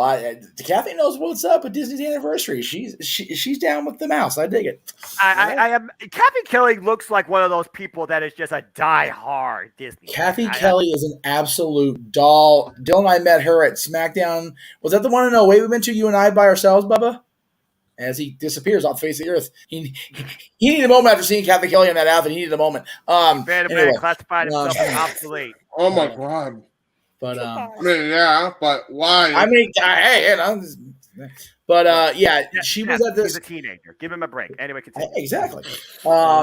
She was out roaming the crowd. I think it was at the SmackDown he and I went to at Staples when it was still called Staples Center, and she was just so sweet to both of us. She's awesome. I was sad when she left, and I'm overjoyed she's back with the company. Yeah, me too. Kathy Kelly is one of those personalities that not only shows professionalism, but just a presence that you need to remind you, hey, this is fun. This is spirited. You know, it's like Renee Paquette in AEW. They both add so much in their respective realm that I feel people don't fully realize. That's just exactly. Get a little bit of a history here on the Judgment Day. I love it. Watching the cockstill. Well, Mikey has his hand up for those interested in it. Because you got your hand up, yep. Jeff, it will always be Staples Center no matter what. I know. Right. I know. And there is no Honda Center. It's still the Arrowhead Pond of Anaheim. The place where the real Ducks won the Junior Goodwill Games. Fair enough. Minus 86 goal differential. Anyway, we're just going to keep going. Well, let me go ahead and put this perspective since we are talking about WWE. As we do look at the history of Judgment Day, we saw some of that unfold tonight. Edge is back, looks again vengeance against clearly all of them. And Beth Phoenix is out to destroy Rhea Ripley. So it wouldn't surprise me if we see those two renew hostilities during the Royal Rumble. And again, this event emanating from a city that is rich in wrestling history and greats in general, San Antonio, Texas. You figure the Blanchards ran there for so many years before Tully and later Tessa, of course, really became prominent. Tully's father, Joe, was a major promoter and player in San Antonio, Texas. Exactly. Maybe we'll see her tonight. That would be wonderful if we saw Tessa. I know people go back and forth on Tessa. I love me some Tessa Blanchard. I'm here for it. She is such an incredibly capable athlete that if we just knew her mentality was in the right place, that she could literally rule this industry. Yep. And don't forget, guys, after this pay-per-view, premium live event, blah, blah, blah, whatever they call it. And we're going into the next Royal Rumble match here, fellas. They are closing with the title. You know what that means. You know what that means. Yes, I can smell what it means. I can smell what it means. Noah. I can feel the electricity in the air. Noah Adonis, run the rules down, brother, one more time. So once again, folks, it is now time for the Women's Royal Rumble match. Two superstars will start in the ring. Every 90 seconds, another superstar will enter the fray. Superstars are eliminated by going over the top rope, and both feet must touch the floor. The winner will win the Royal Rumble and receive a championship match at WrestleMania. And JJ, she is starting it out. Number one, the eradicator of the Judgment Day, the Rhea Ripley problem. She is going to have to go through 29 other women. And if I am being 100% honest, if there is any woman on the roster that can do it, it is this badass bitch right here. Coast to coast. And you see Rhea Ripley grasping her midsection, still suffering from that spear earlier by the Glamazon Beth Phoenix. And how just ironic would it be if she comes out in the number 2 spot? I was just going to say, Noah, I would not put it past them to put Beth Phoenix at number 2. So, Stat Boy, talk to me about the number 1 spot. Again, the Women's Royal Rumble doesn't have nearly as much history, though, as the men's. But Rhea Ripley has been a dominating force since the Women's Royal Rumble inception. Indeed. This is Rhea's 3rd Rumble. She is currently 3rd in total eliminations at 11. She only needs to throw out 2 people, and she will top the list. And if this Rumble goes 1 hour and she goes coast to coast, she will be right behind Charlotte Flair. That's as high as she can go. She can't go any higher until next year. Well, again, Rhea's doing the right thing tonight. She's grasping her midsection, which we all want to do, and she's behind Charlotte, which is also where I want to be at. Rhea's in my spots tonight. Good job, Rhea. Rhea Ripley knows what's There up. goes my pick. Liv Morgan, number 2. Okay. Well, she was one of my picks, so crap. That ain't gonna work. One of them's got to go. Now, James, let's go ahead and talk about Liv Morgan, because last year, okay, we still hate the Fiend, but she really surprised us with how far she went. She came out again at an early position and lasted all the way to the final 3. She's also been on point to say that she expects to be this year's Iron Woman. She wanted to start from the very beginning. Well, you don't get close to the beginning outside number 1, then number 2. And don't forget, there's also history between Liv Morgan and Rhea Ripley. Keep in mind, Rhea Ripley turned on Liv Morgan to join the Judgment Day in the first place and completely left her high and dry when she needed her most. So you got to imagine Liv hasn't forgotten about that. Stat boy, what are the stats on Liv? If any at all. I don't know. Is Stat boy here? No. Bueller, Mikey. Bueller. Bueller. Liv stats. Stats on Liv. This is Liv's 6th Rumble. She is in 9th place on cumulative time. Wow. All right. She's been every one so far. And the bell rings, right. gentlemen. Oh, boy. The clock is ticking. To think, this time last year, these two were heading into WrestleMania as a tag team. Right. And now they're kicking off this year's Women's Royal Rumble. Liv Morgan, a former Money in the Bank winner and former SmackDown Women's Champion. Her first singles title might have had in her entire WWE main roster career, while Rhea Ripley has been a former Raw Women's Champion, winning the title in her WrestleMania debut against Asuka. Oh!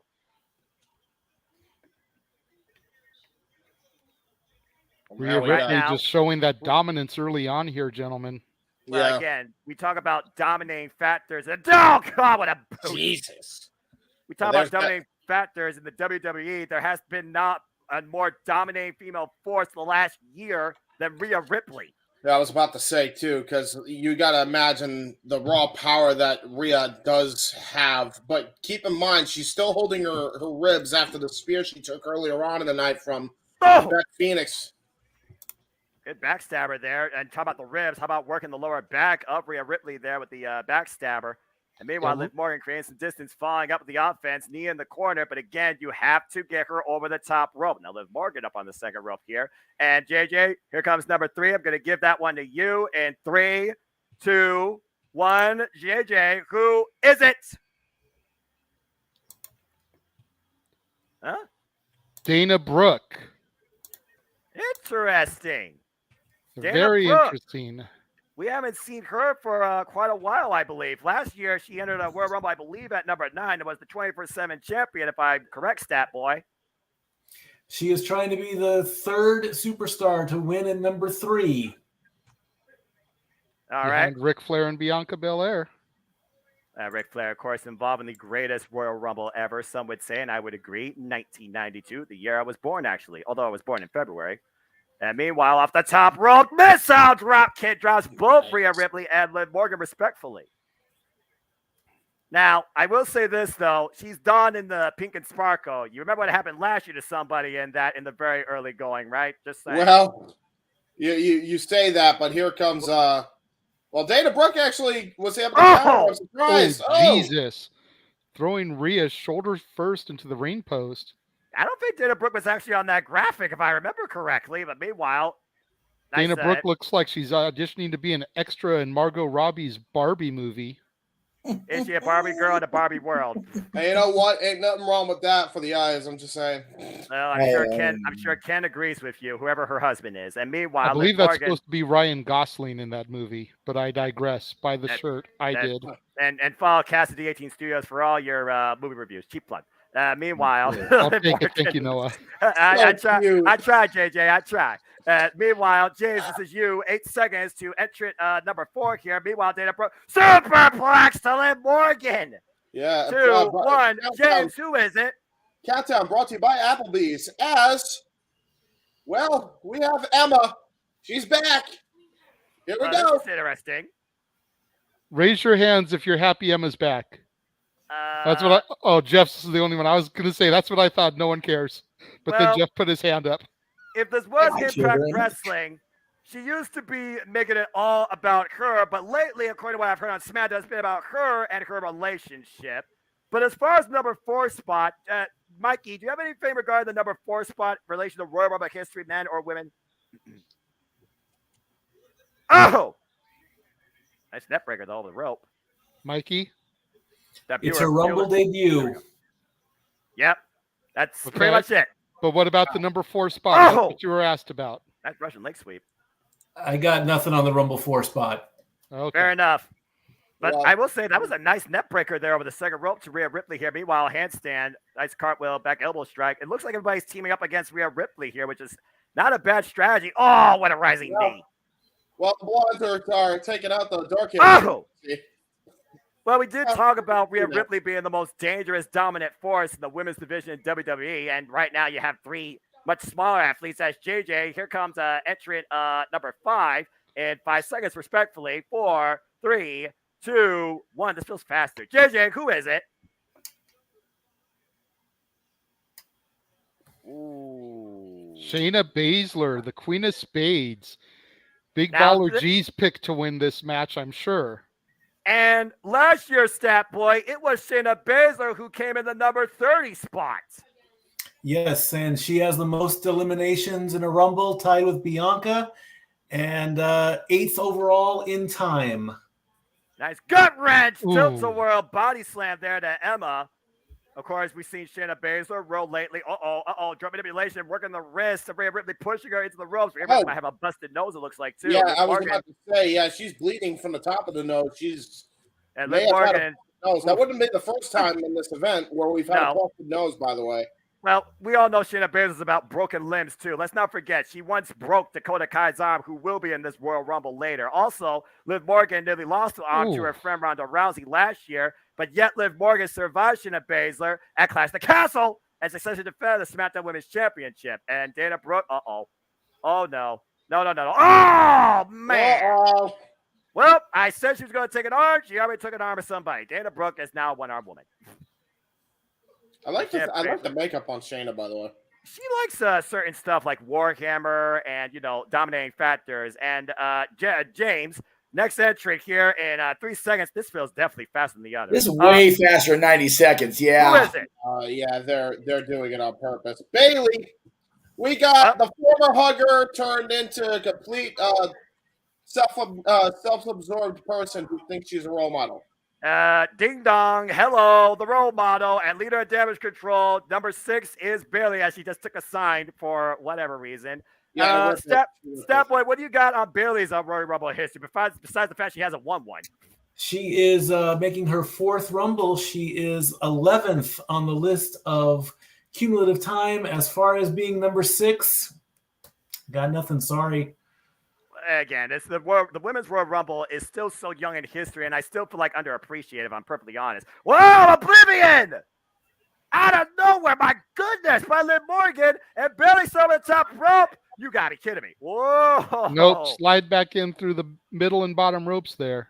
All right, well, I'll give her credit. And so far, we are 6 entrants in, and no one has been eliminated. Rhea Ripley working in the corner. Hey, the Aussies are working together. Well, against each other. How ironic.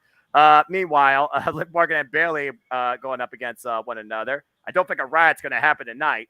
And Shayna Baszler is working with Dana Brooke after taking her arm.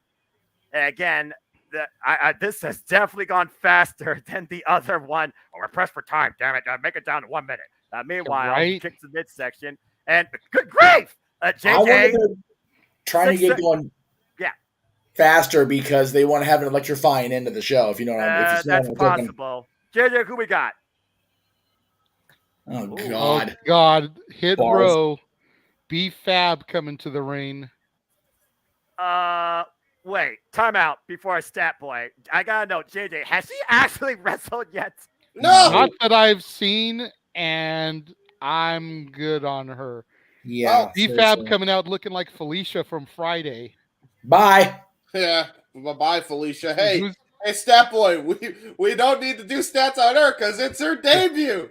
And let's see how long it takes till someone says bye, Felicia.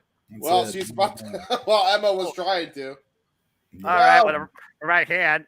And right now, BFAB is throwing hands against everybody, looking like a character you can make out of a Saints Row video game. Goodness gracious. Meanwhile, the strength, though, good strength display by BFAB there. BFAB, of course, the running mate of Hit Row, who's been having hostilities with the likes of Legado del Fantasma on SmackDown.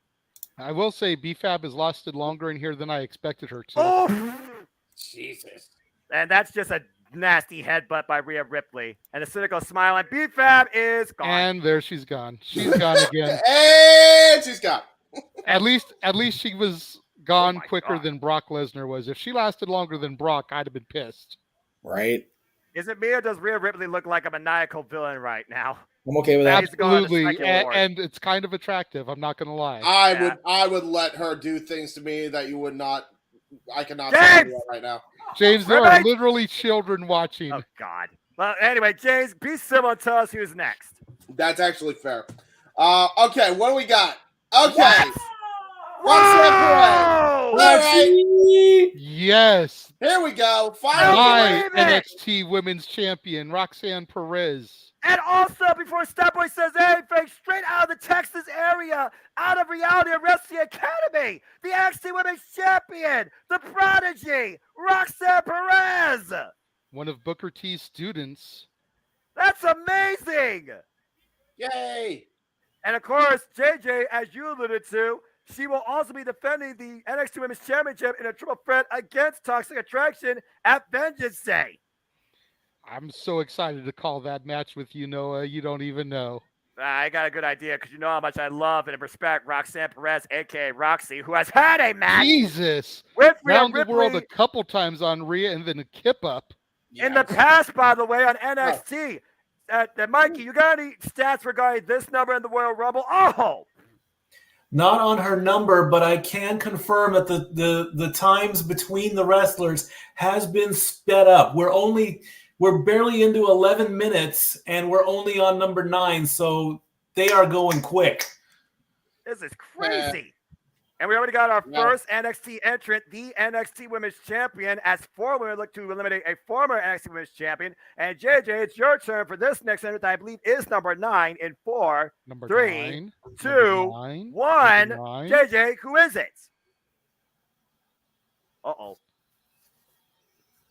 I can't see the Titantron. Dakota Kai? Yes. That is Dakota Kai. One half of the tag team champions for the women.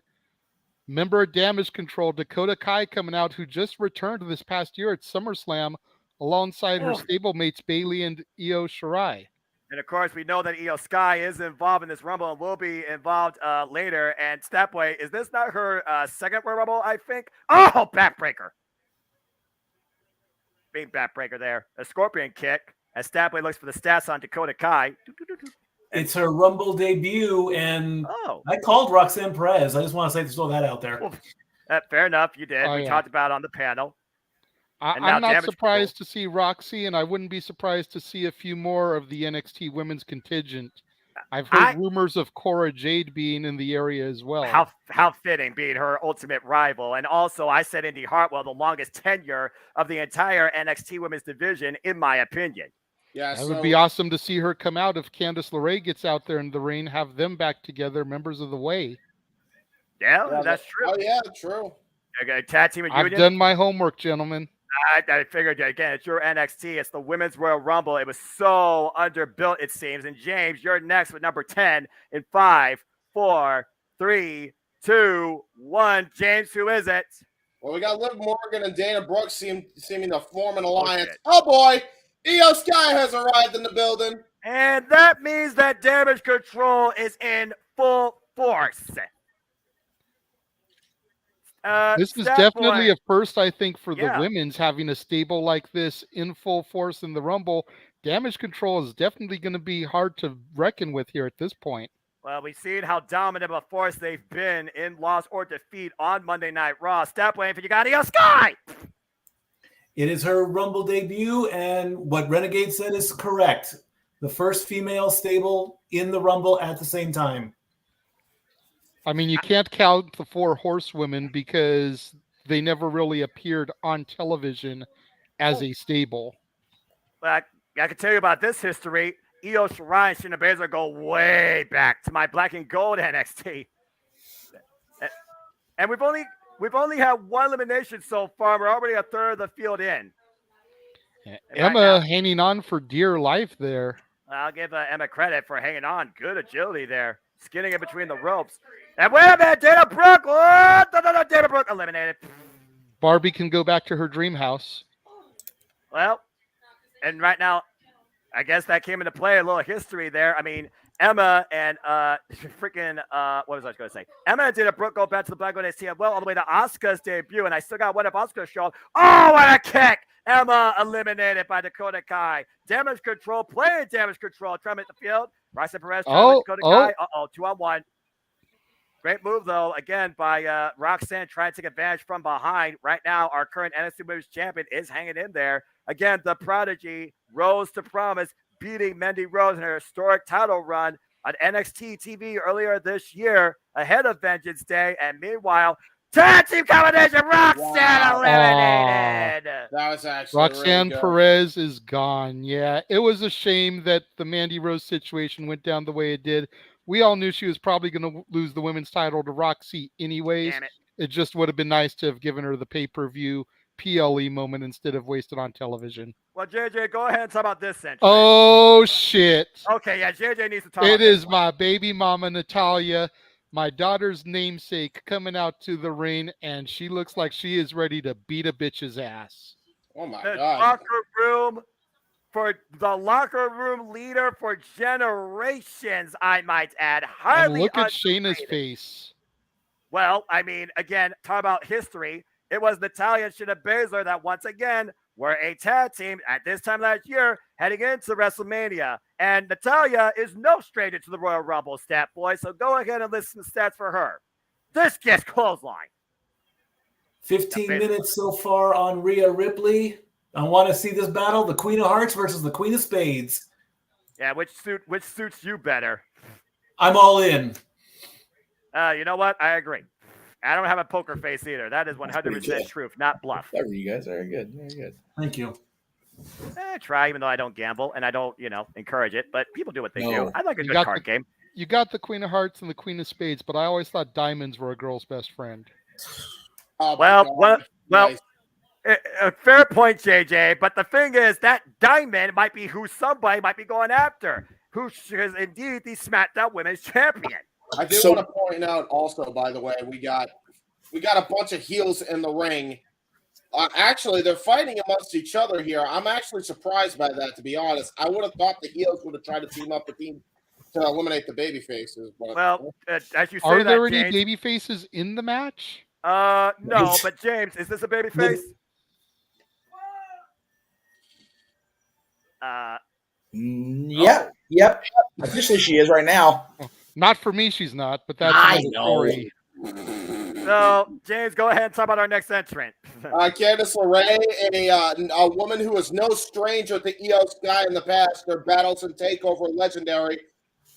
So you're going to see that definitely come into play as the match progresses. Stats on her. This is her third Rumble, but she took a lot of time making sure to be the baby face and tell the fans how much she loves them. There you go.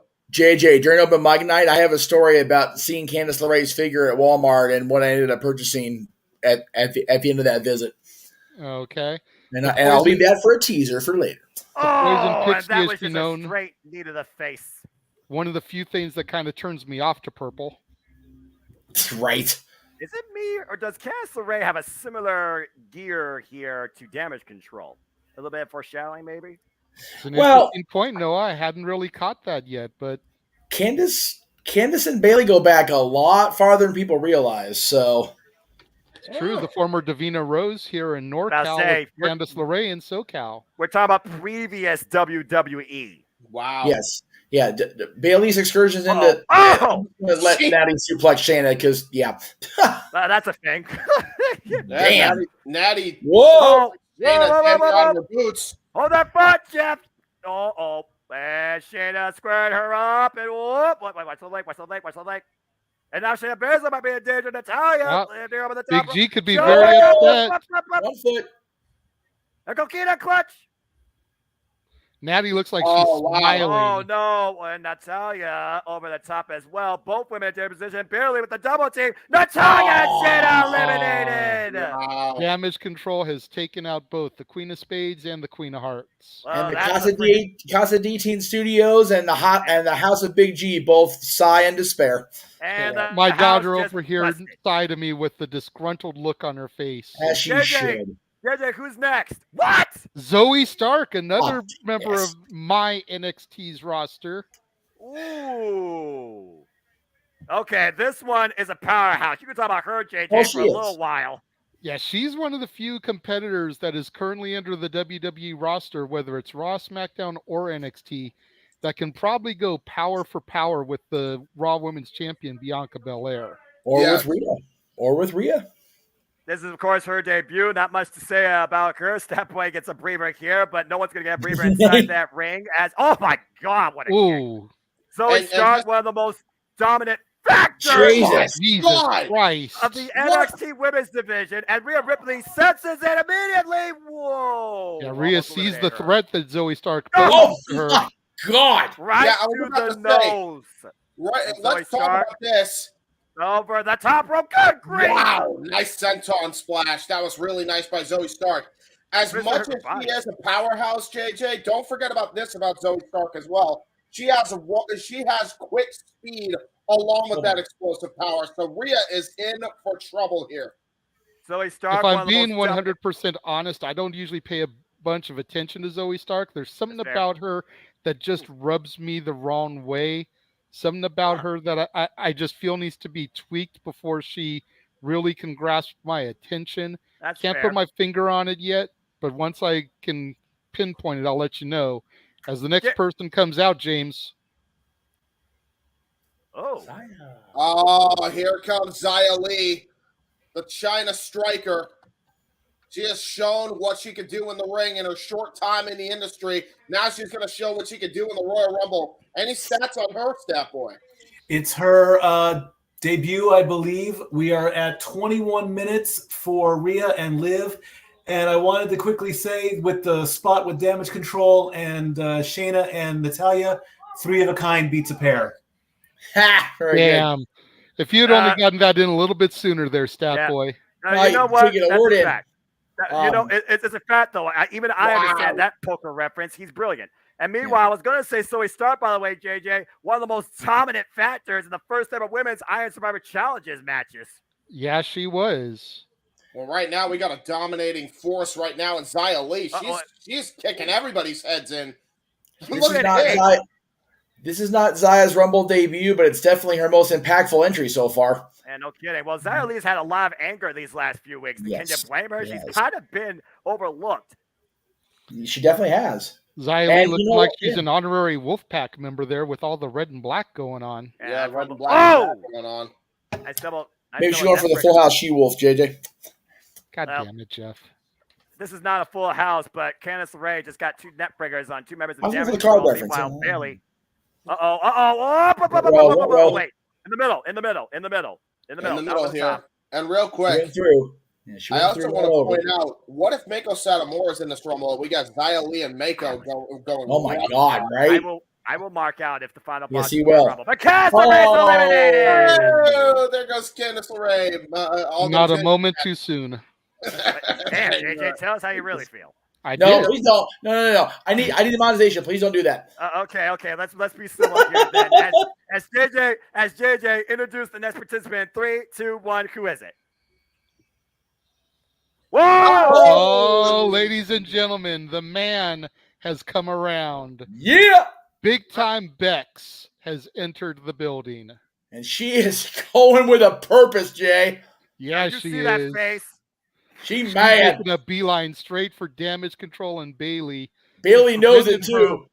Who prevented her from having a historic moment this past week on Raw is 30. 19 years in the making for a women's cage match on Raw, and it got thrown out the window. And meanwhile, we see Dakota Kai and Io Sky trying to take the front shot and failed as they went underneath the bomb rope. And immediately Becky goes after Billy. No one surprised there. Stat Boy, history on Becky. I believe that she is a former Royal Rumble winner. That is correct. And so far, Damage Control have eliminated 5 people so far. They are going to get the most eliminations so far, unless... Whoa, in the middle. Through the ropes. Yep, not eliminated. Wow. And Bailey and Becky both not eliminated to go underneath Oh. the bottom rope. Oh, my gosh. Head first into the freaking apron. I love how Still Bailey's beautiful. outfits look like she has suspenders, but she never actually wears them. Cute as hell. Look, I'll take any gear that's better than the Lady Gaga apparel that the man was doing for half a Thank year. you, God. I'm just saying. I co-sign with you on that, Noah. And meanwhile, Becky driven into the barricade. Damage Control, 3-on-1 assault, but they're all on the outside for right now. No! Leave it alone! Leave it alone! All right, Britney Spears, cry child, calm down. And meanwhile, sit over the announce table. I mean, again, if nothing else, this means that Becky is in no danger of being eliminated, unless the doctor Look says at crap on otherwise. the floor. Popcorn. Meanwhile, James, It's here the comes our next glitter from the participant. Pitch Black match. Yeah, James, who is it? Oh, Huh. the shiniest one. Oh, Tegan Tegan. Knox, baby! Yeah, baby. Hey, Tegan Knox! The girl with the shiniest wizard. Watch your knees, Tegan. Yeah, I was about to say, please don't hurt your knees. Please don't hurt your knees. Please don't hurt your knees. Let's not bring that up. Just saying. And let's Stat not have Boys- the Titus World Slide incident. Oh God! God. I'm going to say this real quick before I give it to Stat Boy. As she goes, Molly go round off the top to Rhea Ripley, and a big flying uppercut. There is an LED board on that side of the ring that literally matches the entranceway. Thank you. Okay, Stat Boy, anything on Tegan Knox? I would assume this is her Rumble debut, and we're at 25 minutes with Rhea and Liv. There we There go. you go. Number one. I think and it's Tegan's debut because she's had so many knee problems over the years with around this time of year. So Yeah. So is she the female Rey Mysterio? Unfortunately, not quite that bad. Oh, Not yet. Not yet. But time will tell. Ray's having surgery in the back right now, Jay. Meanwhile, oh man, there's a knee to the face of Dakota Kai. Oh, so he started. Oh, gets rocked by this golly. Morgan. That was just a straight haymaker. I was And about then to say, Morgan, there was some. Tegan That Knox working together. Oh, Ooh. was nice. Oh, there Johnny it is. Wizard. I was gonna say too, like you gotta imagine that there is still some bad blood between Tegan Knox and Dakota Kai. Don't forget. Oh, no doubt. Absolutely. And meanwhile, JJ, here comes our next participant. Who do we got? Oh, What is my this? God. Big pop for somebody, whoever it is. Oh, Asuka, Oh the shit! No Empress one. of Tomorrow. That's oh, not Asuka. That's Kana. oh my God. Asuka is back. And she went back to her roots. She's in Kana Nice. gear, Noah. The last time we saw Asuka, she lost to Rhea Ripley, belly to belly, by the way, by Bailey to Rhea Ripley on Monday Night Raw to spray Dominic Mysterio with the mist to the face. And how fitting, considering that the Great Muta just had his last match ever. JJ, stats, Kana is back. Oh my God! McAfee She's is bringing marking Kana out back. for They it. are in trouble in that ring right now. A trouble be an understatement, Jeff. That is a lethal force of Japanese professional wrestling. Look at the Asuka people. Look at the girls. Asuka, the winner of the inaugural Women's Rumble. Yes. That's correct. Stat boy, Mikey, anything else to stats, add brother. besides that? I got nothing. You guys said it all. Oh, jeez.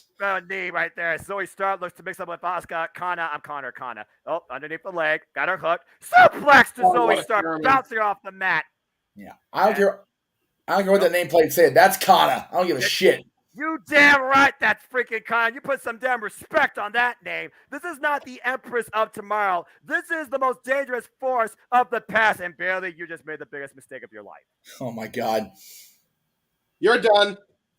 Nice knowing you. That is Good night, fear. Bailey. That is fear.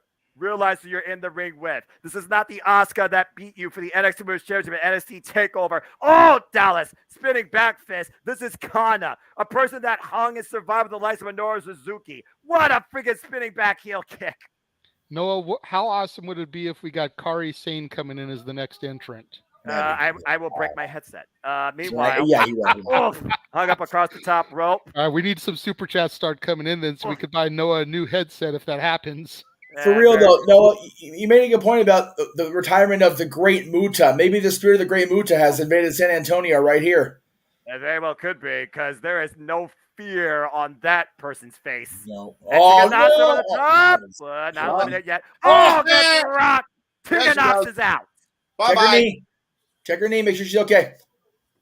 Hopefully she didn't blow it out again. Oh, dear God. Let's stop trying to jinx it. James, our next participant comes in 3 seconds. Who's it going to be, James? It's going to be Tegan Knox's left knee. I'm sorry. Damn. Oh! Look at the name! Yay! Yay! Fuck Dewdrop! Fuck Dewdrop! Dewdrop can suck it!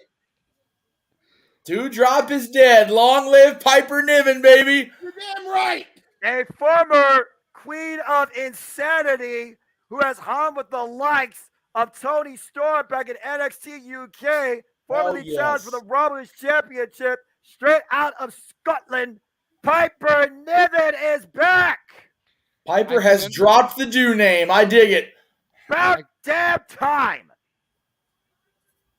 I can understand now why WWE Brass was saying that they are so satisfied with their surprises, because even though we knew some of these people would be coming back, the fact that they're going back to some of their original names and their older gimmicks is just insane. Yeah, seeing Kana come out followed by Piper Niven is I love it. God, Xia Li just got planted and oh my God. And flattened. And meanwhile, it doesn't need the clothesline. And there really is no stats for Piper Niven. I think this is a Royal Rumble debut. I believe that to be true. And Rhea Ripley and Liv Morgan are past 30 minutes. And Liv Morgan just got. They're doing the orange soda bit. Yeah, clearly. Oh! God. Who loves orange Piper soda? Niven? I do. And JJ, you're next with our next entrant in 3, 2, 1. Who we got? Oh. Tamina Snuka. Ooh. The daughter of the legendary Superfly. Well, they say it nobody Mina than Tamina.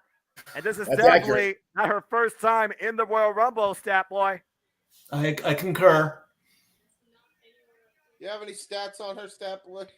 I think some of these, because they only announced like less than half of the field, Stat Boy didn't have a chance to get some of the stats for these other women that are coming out. So that's why he's so uninformed for this Rumble. I'm into this face-off right now. I'm into this face-off. I would love to see this as a fully fleshed feud. Oh, come on. Or even a tag team. Jesus Christ. Oh my God. Can you imagine, Jay? Now that's a tag team I could get behind. You got me there. Talk about damage control. Again, you see their own damage.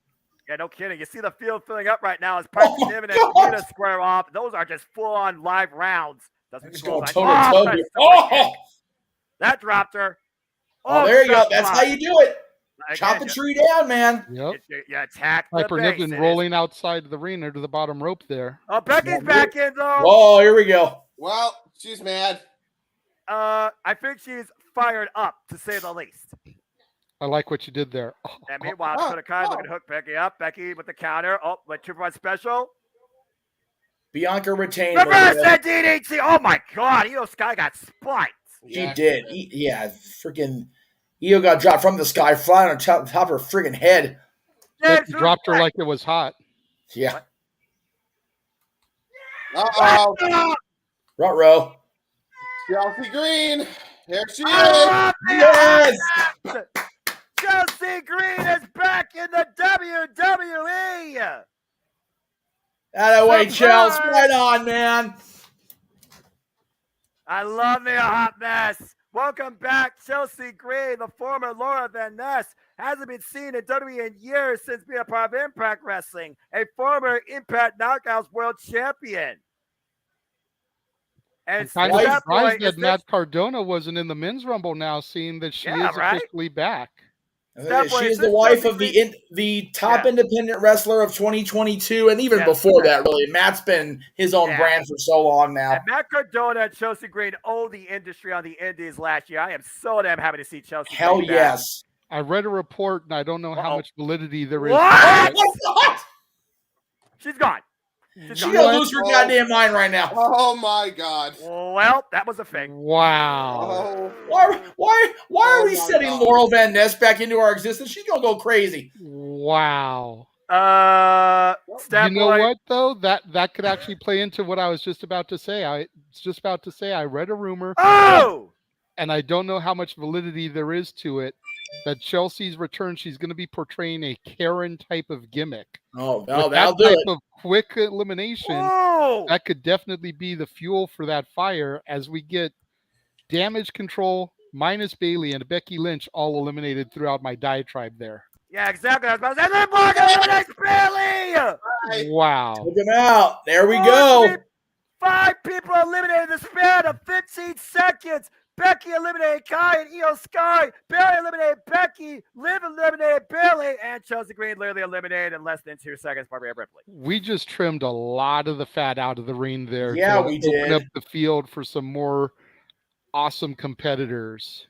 Well, consider what number we're at, man. Again, and we still have Kana in the ring, by the way, might I add. As Becky and Bailey and Damage Control now fight to the outside of the Alamodome. We got Piper Niven, Tamina, Kana, Rhea Ripley, Liv Morgan, Zoe Stark, and Xia Li remaining in the ring.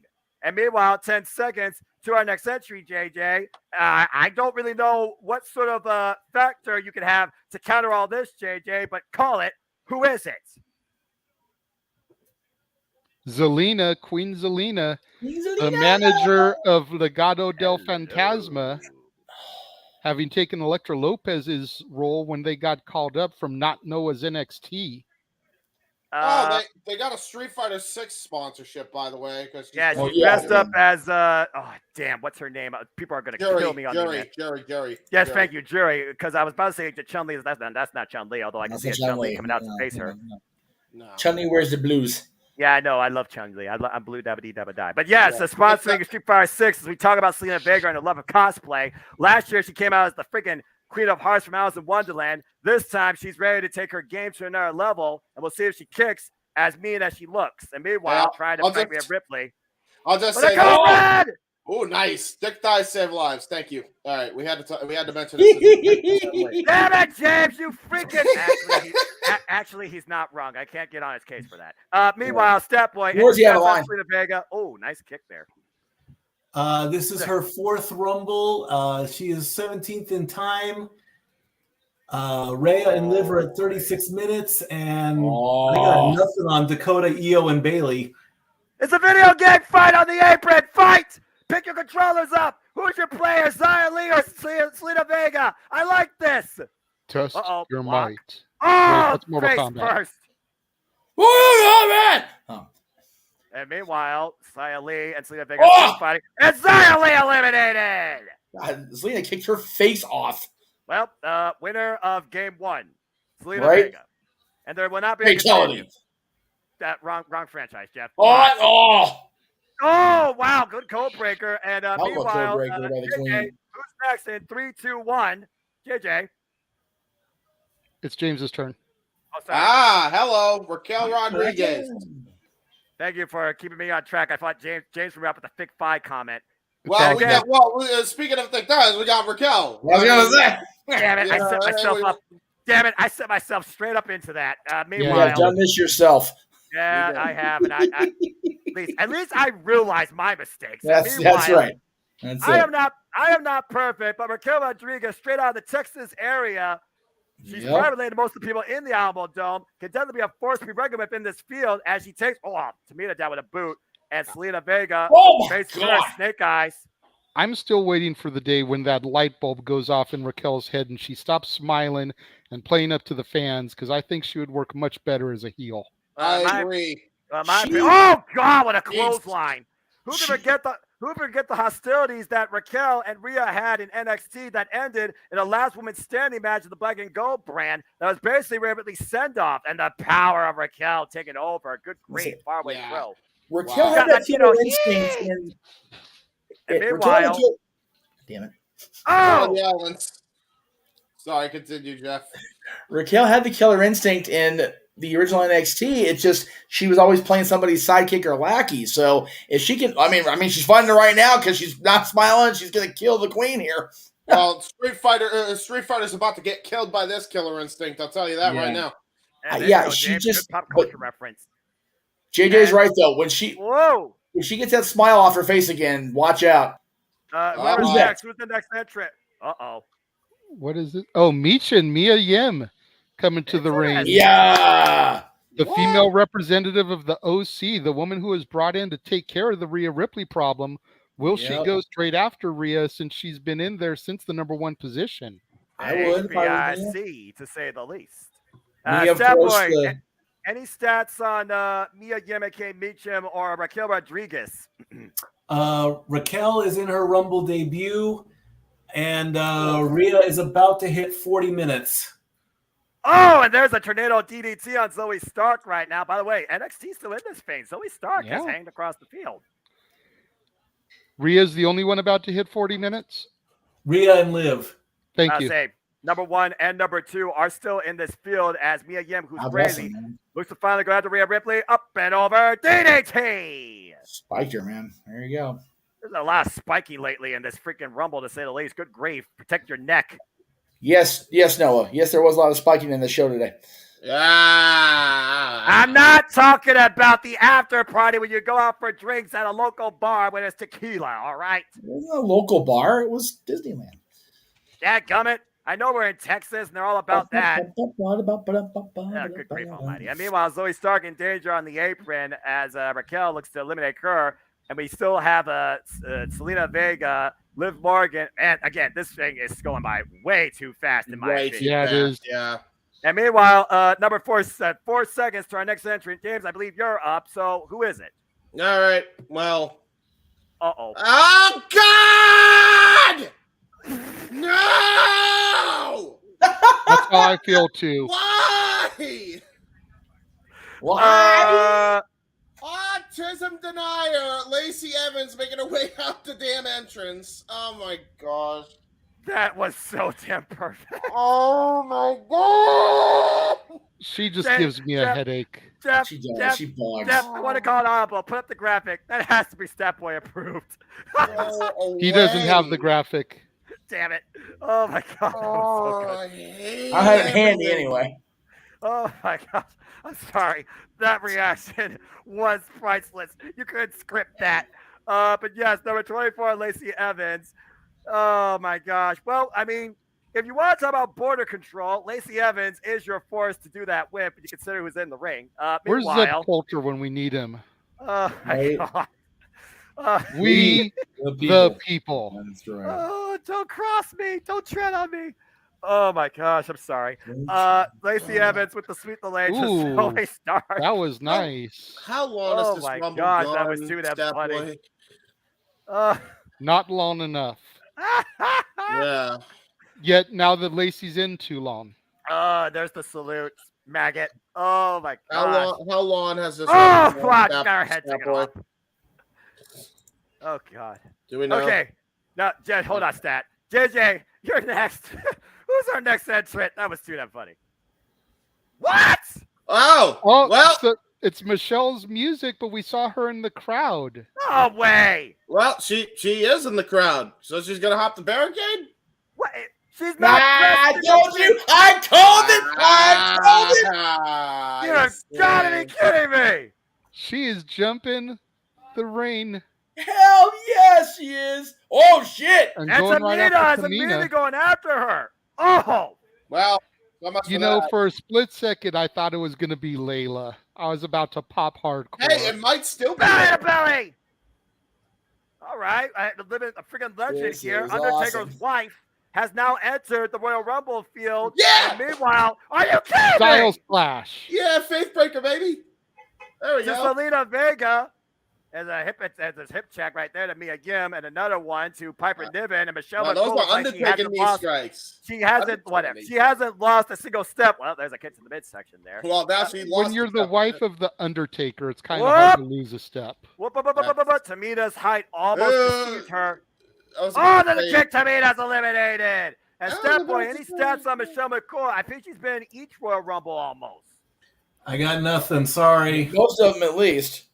We know she was in it last year. Why does this Stat I Boy know not- this is at least her third appearance. Yeah, I think she was not in the very your first fault, one, if I remember Stat Boy. correctly. Not your fault. I do want to ask Stat Boy, how long has this match been going on since it's been going like a fucking speedy pace? Yeah, hold that thought, James, because I think who's next here? Talk about this next entrant, JJ. Oh, cool.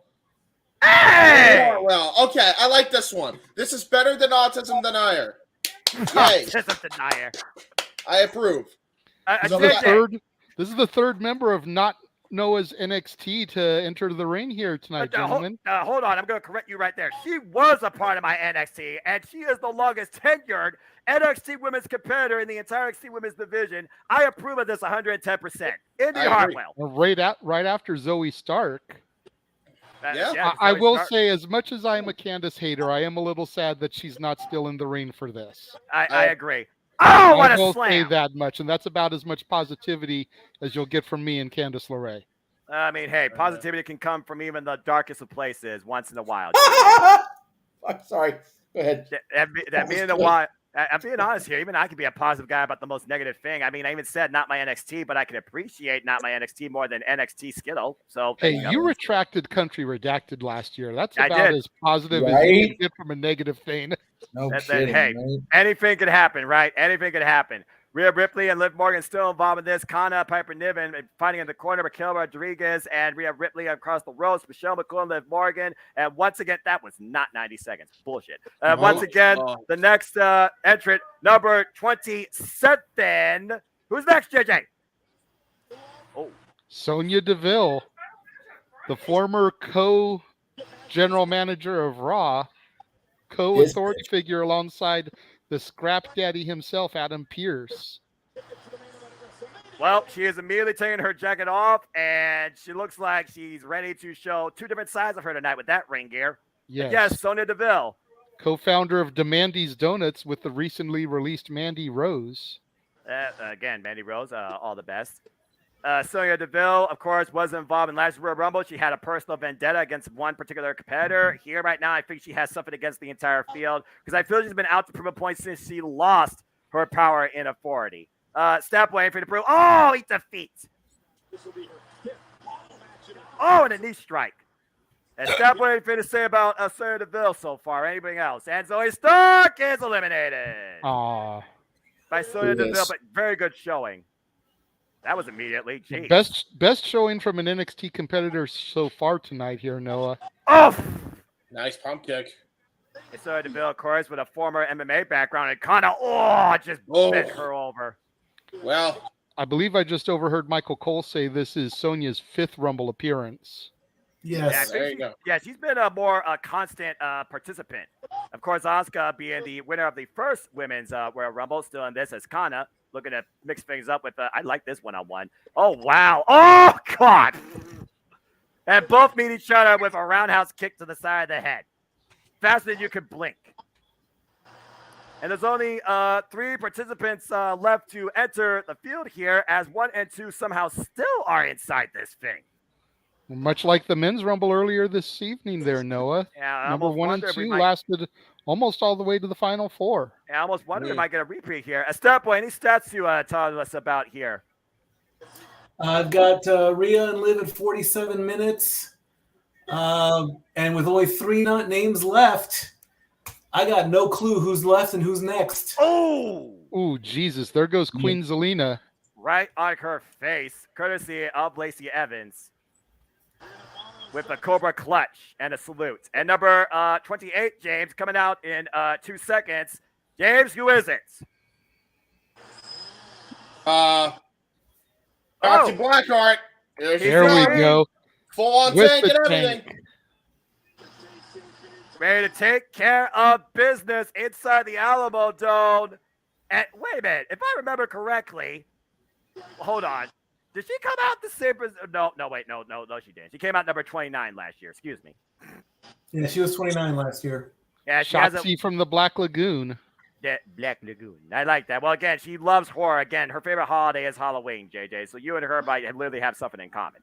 Meanwhile, off the top rope, Saucy Blackheart going to come in with a crossbody to Piper Niven and Raquel Rodriguez. This field is really filling up. Michelle McCool still in this frame, by the way, too, might I add. Yeah. Oh, just rocked Mia Yim. The only legend to be in the Rumble so far. And meanwhile, Raquel and Satsi, oh, nice thing right there. The roll through, dropped her across the second rope. Of course, Satsi and Raquel were once a tag team, fighting damage control for the tag team championships. Lacey Evans hung up to drive across the top rope, remains in. Sonya Deville eliminates Satsi. Eliminate Lacey. All right, James. I agree. Oh, that was close. Please eliminate Lacey. And meanwhile, Sonya Deville looking at eliminating Hartwell. Hartwell's eliminated. So unless somebody else comes out, Zoe Stark has the best NXT showing here this year. That would be correct as far as what and it looks like Indy Hartwell has got the worst, unfortunately for you, Noah. Again, Indy Hartwell, man. My heart goes out to her. And meanwhile, 3 seconds, JJ, entrant number 29. Who is it? Nikki Cross, the former superhero, coming back out this gimmick. That's crazy, Nikki Cross from my NXT Sanity, ready to play with everybody. Oh, and immediately going after Shotzi Blackheart. Ever since Nikki Cross stopped being a superhero and unleashed her inner insanity, she's been nothing but a wild house of energy, going after anything and everybody. And you're seeing that right now. Going after anything that moves. Yeah, pretty much. Whether you're standing or not, she is going out there to dominate. I've always been a fan of Nikki Cross. I love her, man. She's one of my favorite personalities. And again, that's crazy smile. I dig crazy chicks, and she wants the prize. Nice. That boy, anything you got on Nikki Cross? Uh-oh. I got nothing on Nikki, but I think this is the most women in the ring at once. Rhea and Liv are at 50 minutes. There are only 2 possible spots for number 30. It's either going to be Rhonda or Beth. Not necessarily. Well, I was going to say there's still a whole lot of other women that it could be, but those 2 would probably be the most logical. Well, considering that Rhea Ripley, who came in as number 1, is still in this field, and there's more people right now at the end of this Rumble than there was in the men's at this moment. Your guess is as good as mine for the last. What the fuck? God damn it! God. I quit. Are you kidding me? No. They didn't even fucking wait for the damn entrance. Oh, come on. I'm done. I am so done. I'm good. Nope. I'm done. Nobody walk out. Hey, nobody walk off the set. Relax. Guys, let's remain professional. Win. Let's remain professional here. Ladies and gentlemen, number 30, the irresistible, destructible force is back. Dude, Nia Jax. First Lacey Evans, and now this botch. Well, I guess it wasn't as surprised as you, as the field has completely stopped fighting amongst themselves. Oh my God. You know, we were asking for a woman to the bloodline. She is related to the family there. That's true. She is on his knees. That's very true. Get the F out sign. I agree, fan in the crowd. I agree. No, but you know what though? If they're not going to get Naomi, quote unquote, in line, she is Ata Johnson's niece at the end of the day. Well, she is not like most girls. That is a fact. But I feel definitely not. Nobody wanted to see this. Everybody surrounding Nia. Yeah, they have to. Can we just eliminate her quickly? There we go. Please. A gang up on Nia Jax by 13 women, I think, as she explodes out of the field. And Nikki Cross dropped down. By the way, folks, this is it. That is our 30th entrant. I am sorry to say that. Meanwhile, we have 1, 2, 3, 4, 5, 6, 7, 8, 9, 10, 11 women, I think. Ooh, Raquel and Nia. This could be interesting. Mikey, stats on Nia because she's been here before. Yeah, she has.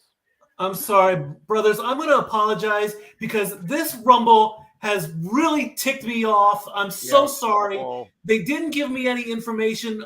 I am sucking in stats in this Rumble. Mikey, calm down. It's okay. Brother, you're putting yourself way too much heat on yourself.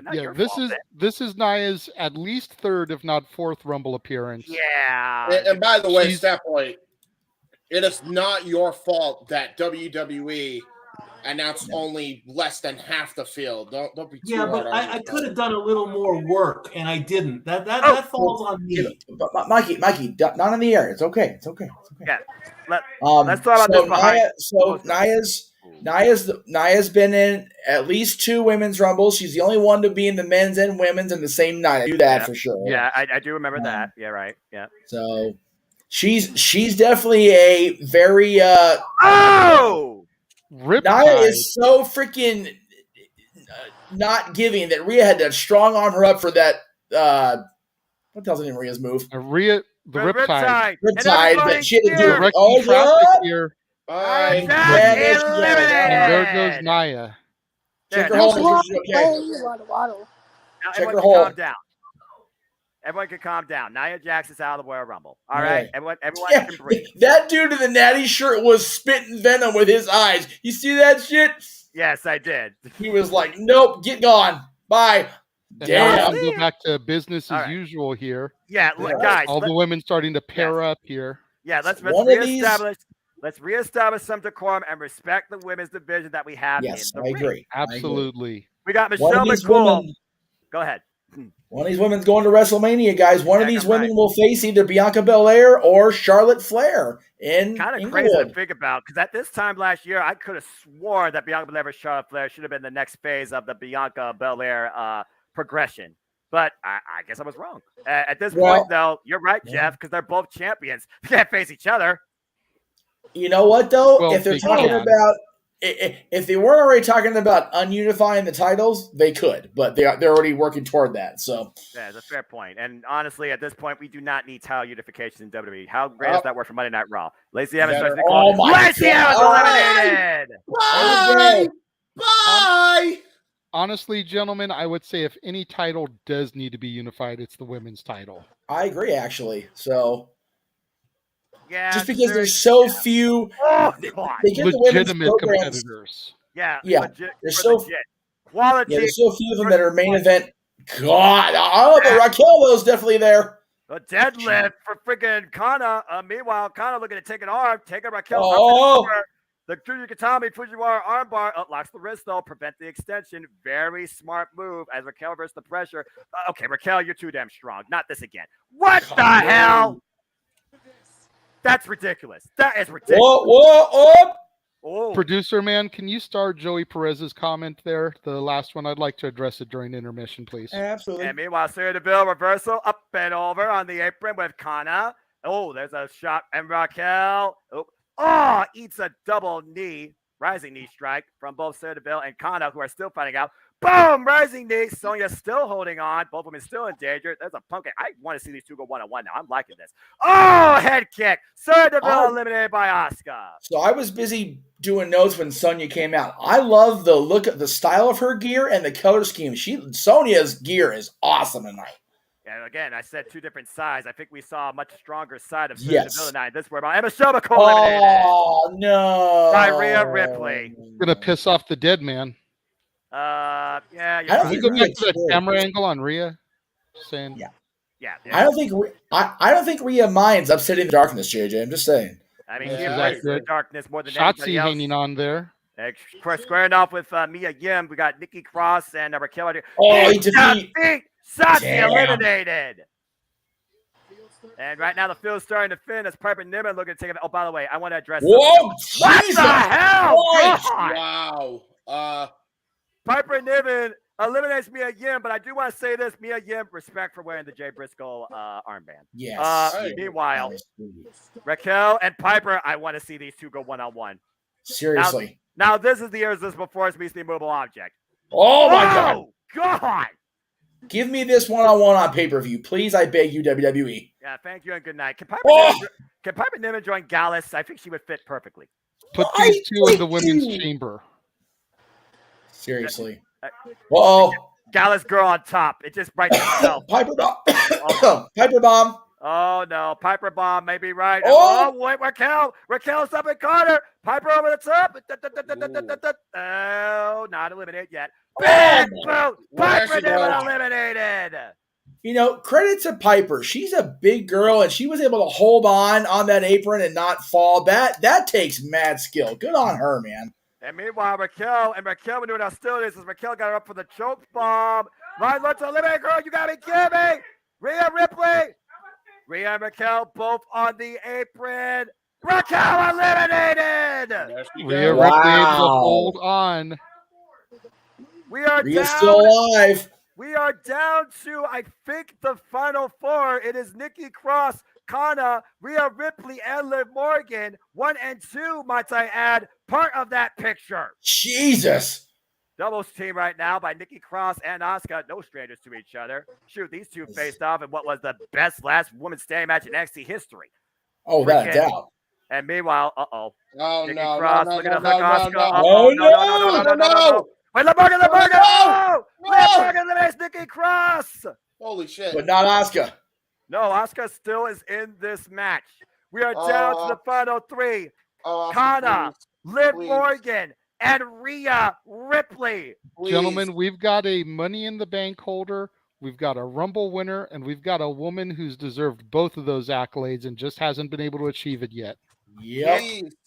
And we have the first and second entrant part of this picture. All former world champions. Ooh. WrestleMania headliners on the women's side of things. This is a unique final three, to say the least. I dig it. I'm here for it. Let's go, man. Yeah, absolutely. Rhea Ripley with a sadistic smile on her face, and I'm smiling too. Woo! And Kana right now, 2-on-1. There's the kicks in the midsection. Bending Rhea Ripley over, kick to Liv Morgan. Again, the speed of Asuka. Oh, wait a minute. Cazadora up and over. Oh! That was slick. Assisted code breaker to Asuka. Meanwhile, reversal. Rhea holding on. Liv Morgan. Oh, what a headbutt. And Asuka, again, Liv Morgan, lived over the top rope. Rhea and Liv both on the apron, finding it out. There's a boot. Liv Morgan holding on by one hand. Get cocky. But Asuka's on the other end. Oh, went for the hip attack. She caught her. She caught her on the hip attack. No. Up and over. All three women are on the apron. This is dangerous position for them to be in. Oh, my God. Someone's got the miss. And the finish, Liv Morgan. Asuka. Asuka. And Liv's been blinded by the mist. But Liv Morgan is still on the apron. We are down to the first and second entrant. It is either Rhea Ripley or Liv Morgan. Well, it's definitely Rhea. What goes around comes around. Rhea's telling Asuka there.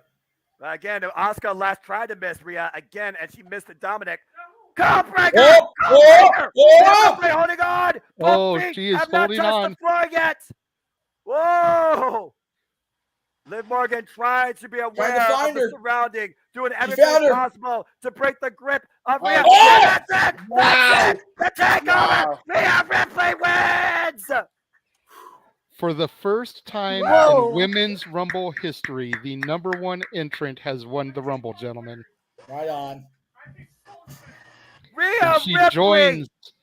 She joins such distinguished names as the Heartbreak Kid Shawn Michaels, the Rated R Superstar Edge, and the Canadian Crippler Chris Benoit. Yep. Rhea Ripley has joined the Immortals in history, going coast to coast from 1 through 30, and has claimed victory. Rhea Ripley is your winner of the 2023 Women's Royal Rumble match and is officially off to the main event of WrestleMania. And let me just say for the record, my daughter is happy as hell right now. Yeah, she should be. Right on, man. A brutality that we have yet to be seen unleashed is now going to Hollywood. Like WrestleMania, say hello to Rhea Ripley. Yay. Now, who does she go for, gentlemen? Does she go for the Queen Charlotte, or does she go for Bianca Belair, the EST of WrestleMania? It doesn't matter at this point, but you're right. She controls her own destiny. Let's take a look at some of the replays here, by the way. This was a great Royal Rumble. This, once again, did not hit Rhea Ripley. Rhea capitalizes on the miscue and uses her agility to eliminate Kana Asuka. The code breaker on instinct alone by Liv Morgan nearly clinched her victory, but Rhea Ripley's height saved her and her core strength as she hung from the top rope, and then using that agility again took Liv Morgan up and over from her base. and took her to the floor. And that was after getting her nose bloodied, after getting her ribs jacked up by that spear from Beth Phoenix. Yep.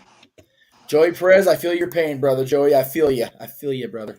This is not only her brutality, this very well could be her destiny as she continues to make history. Rhea Ripley is now part of WrestleMania Goes Hollywood as the star player.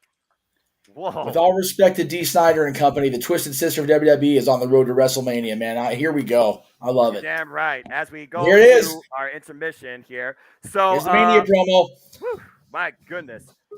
Again, lights, camera, action, everything is going to be showcased in SoFi Stadium as we will bring you coverage across the Championship Network, Multiverse of Media here and live when WrestleMania Goes Hollywood. Saturday, April 1st and April 2nd. Yep. One way or the other, we'll be involved. Well, that was an interesting Royal Rumble, and James had a cornet-level stress attack. Seriously. Title match with a lot of balls in the air here. Damn, Jeff. We just had the women's Rumble, and you're talking about balls in the air now. That's the wrong gender. I understood that freaking anatomy. Meanwhile, John, go ahead and speak, my friend. What's your thoughts? In the words of my favorite competitor in that match, simply flawless. Yes, very true. I agree. Right person won. Yes. I understand Triple H's mindset here. I think from what I've heard, I'm seeing people are preferring the women's to the men's. Sucks that they got a big botch with botching Nia's entrance there. But, I mean, she sucks anyway, so good riddance. Damn. Could care less about her. My girl, Michelle McCool. I knew she was lying. And I popped louder for her than anyone. JJ, did you want to address the Nia? Oh, I'm sorry, Josh, go ahead. I was going to say, full on will admit, I popped for Michelle McCool louder than anyone. Was so pissed she got eliminated because I was praying. She might just do it. But yeah, we're right winners. So this is going to be awesome. Rhea won. That was an amazing last final three with them. And did you notice, Rhea didn't have to hold on like that. She did a 619 back into the ring. Yeah, if anyone actually caught that. The subtleties behind the influences where maybe she not only has been teaching Dominic, but maybe Dominic's been showing her a thing or two. Right. This was amazing. This was so much fun. And Michelle getting that like little special entrance, they've had people come in from commentary before. Not from ringside barricade. That was cool. And now we go on to hopefully we can smell it. Jay, go ahead, JJ. Yeah, do you want to address that now, or you want to just straight up Mug Night itself? Please. Okay. You have can you preview if it's a bad comment or a good comment? James, do you see it on screen? Amen. So Joey during Nia's thing said no, Nia should never get in wrestling ring ever. Your thoughts, JJ? I have issue with that. Okay. All right. Okay. I admit that Nia Jax is not the most graceful in-ring competitor that we've ever seen. Yeah. Okay. Saying that is like saying that water is wet. Yeah. It's an obvious statement. However, well, it depends on the state, but I'm not going to get scientific with you. Anyway. However, until you get in the ring as a competitor, or any of us get in the ring as a competitor, y'all need to shut your fucking mouth. All right. Because for a woman, especially of that size, to get in there and attempt to do what these men and women do on a nightly basis takes a lot of strength and courage. So until you get in the ring and do what these men and women that we've looked up to for 5, 10, 20, 30 years, shut your fucking trap. Okay. Suppose that. And that was your JJ take for the night. Yes. May I rebuttal? Because I actually have evidence to disagree fairly with JJ's statement, actually. Long as we are done in time to start the world title match, yes. Yes. I would agree with you, JJ, if actual pro wrestlers have not called her out for her dangerous escapades in the ring already. And she doesn't really have much of an excuse because of this. She has an entire PC she could go to get better at that exact problem. If it wasn't for that being the case, I'd agree with you. But evidently people have called her out for her reckless behavior in the ring. So kind of like the way people have called out Thunder Rosa for being stiff in the ring. No, but I don't disagree with the Thunder Rosa assessment. I'm on board with Thunder Rosa being called out for it. So yes, I am too. Yeah, I agree with that as well. I'm a fan of Thunder Rosa, but that doesn't mean she hasn't been stiff in the ring with people. I'm just saying a lot of people praise Thunder Rosa, and she's been called out for similar things. But we're just gonna shit all over Nia Jax. I call hypocrisy. Here's the difference though. Nia's botches were clearly able to be. Oh, what the hell is this? It's the concert. Oh. Well, it's a concert. Oh, that's right. They're in that concert. That's why it's getting cut. This stupid concert. Yeah, that's bullshit. That's bullshit. Granted, we don't pay for the pay-per-views anymore. They come with the content of subscribing to the cock. But I didn't watch the Rumble to see this bullshit. If we're gonna cut the women's Rumble short, can we have the fucking tournament final for the SmackDown tag titles on the pay-per-view? Yep, Can we make that happen?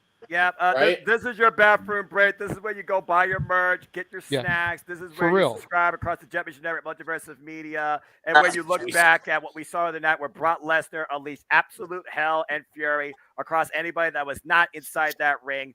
Probably basically confirming we're going to get him versus Bobby Lashley at WrestleMania, if not Elimination Chamber, as Baron Corbin suffered his fury, much to my happiness. Thank you for bringing that up, Noah, because that was two of the statements I was going to make during the men's Rumble.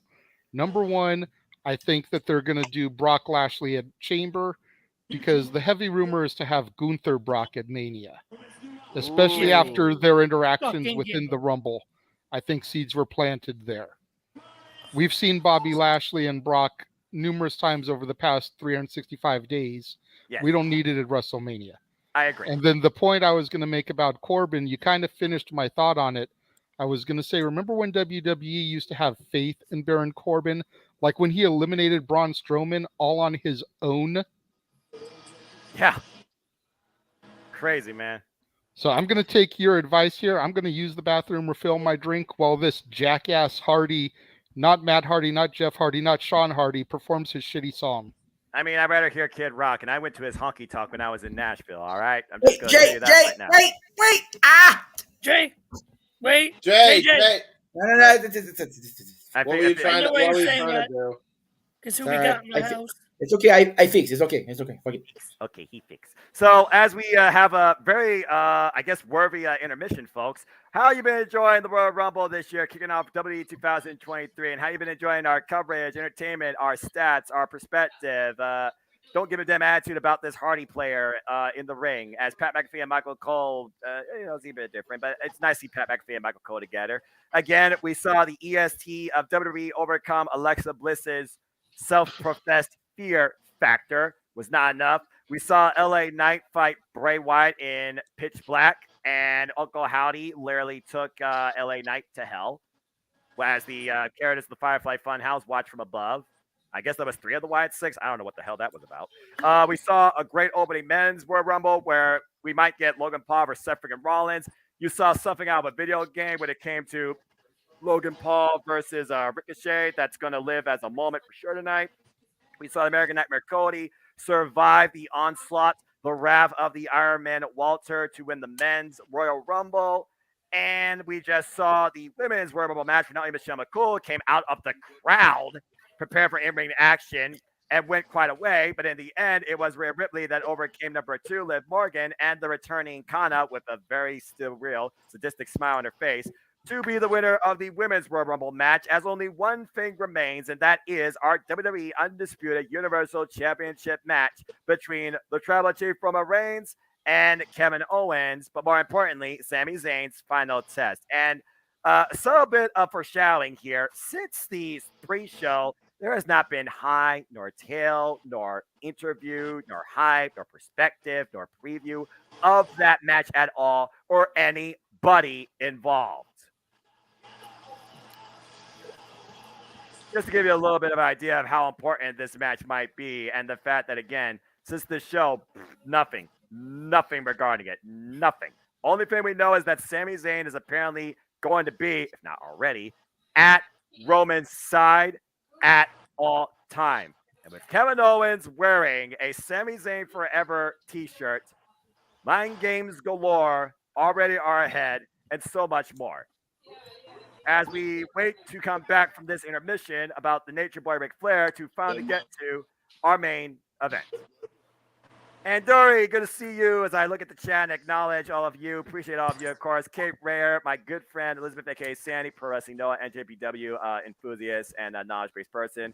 Shadow Gamer _X, Rat Nick, Joey Perez, Michael Gonzalez, Brandon R, Emmanuel, always respect. And everybody who's been involved in the fun, Sean Garner, my friend Paul in the background where his headset botched. And among everyone else that's been involved, Gabriel, appreciate all you. Again, please like, subscribe, comment, tell a friend, become a part, and continue part of the Japanese Network media for all your wrestling coverage too. I'm gonna run the trailer for what's coming up in the quarter here, even though the video I have will have a couple videos we already showed, but this is just first quarter and beyond on live watch-alongs here on the Jeff Meacham Network Multiverse of Media. We'll be right back.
That's professional wrestling.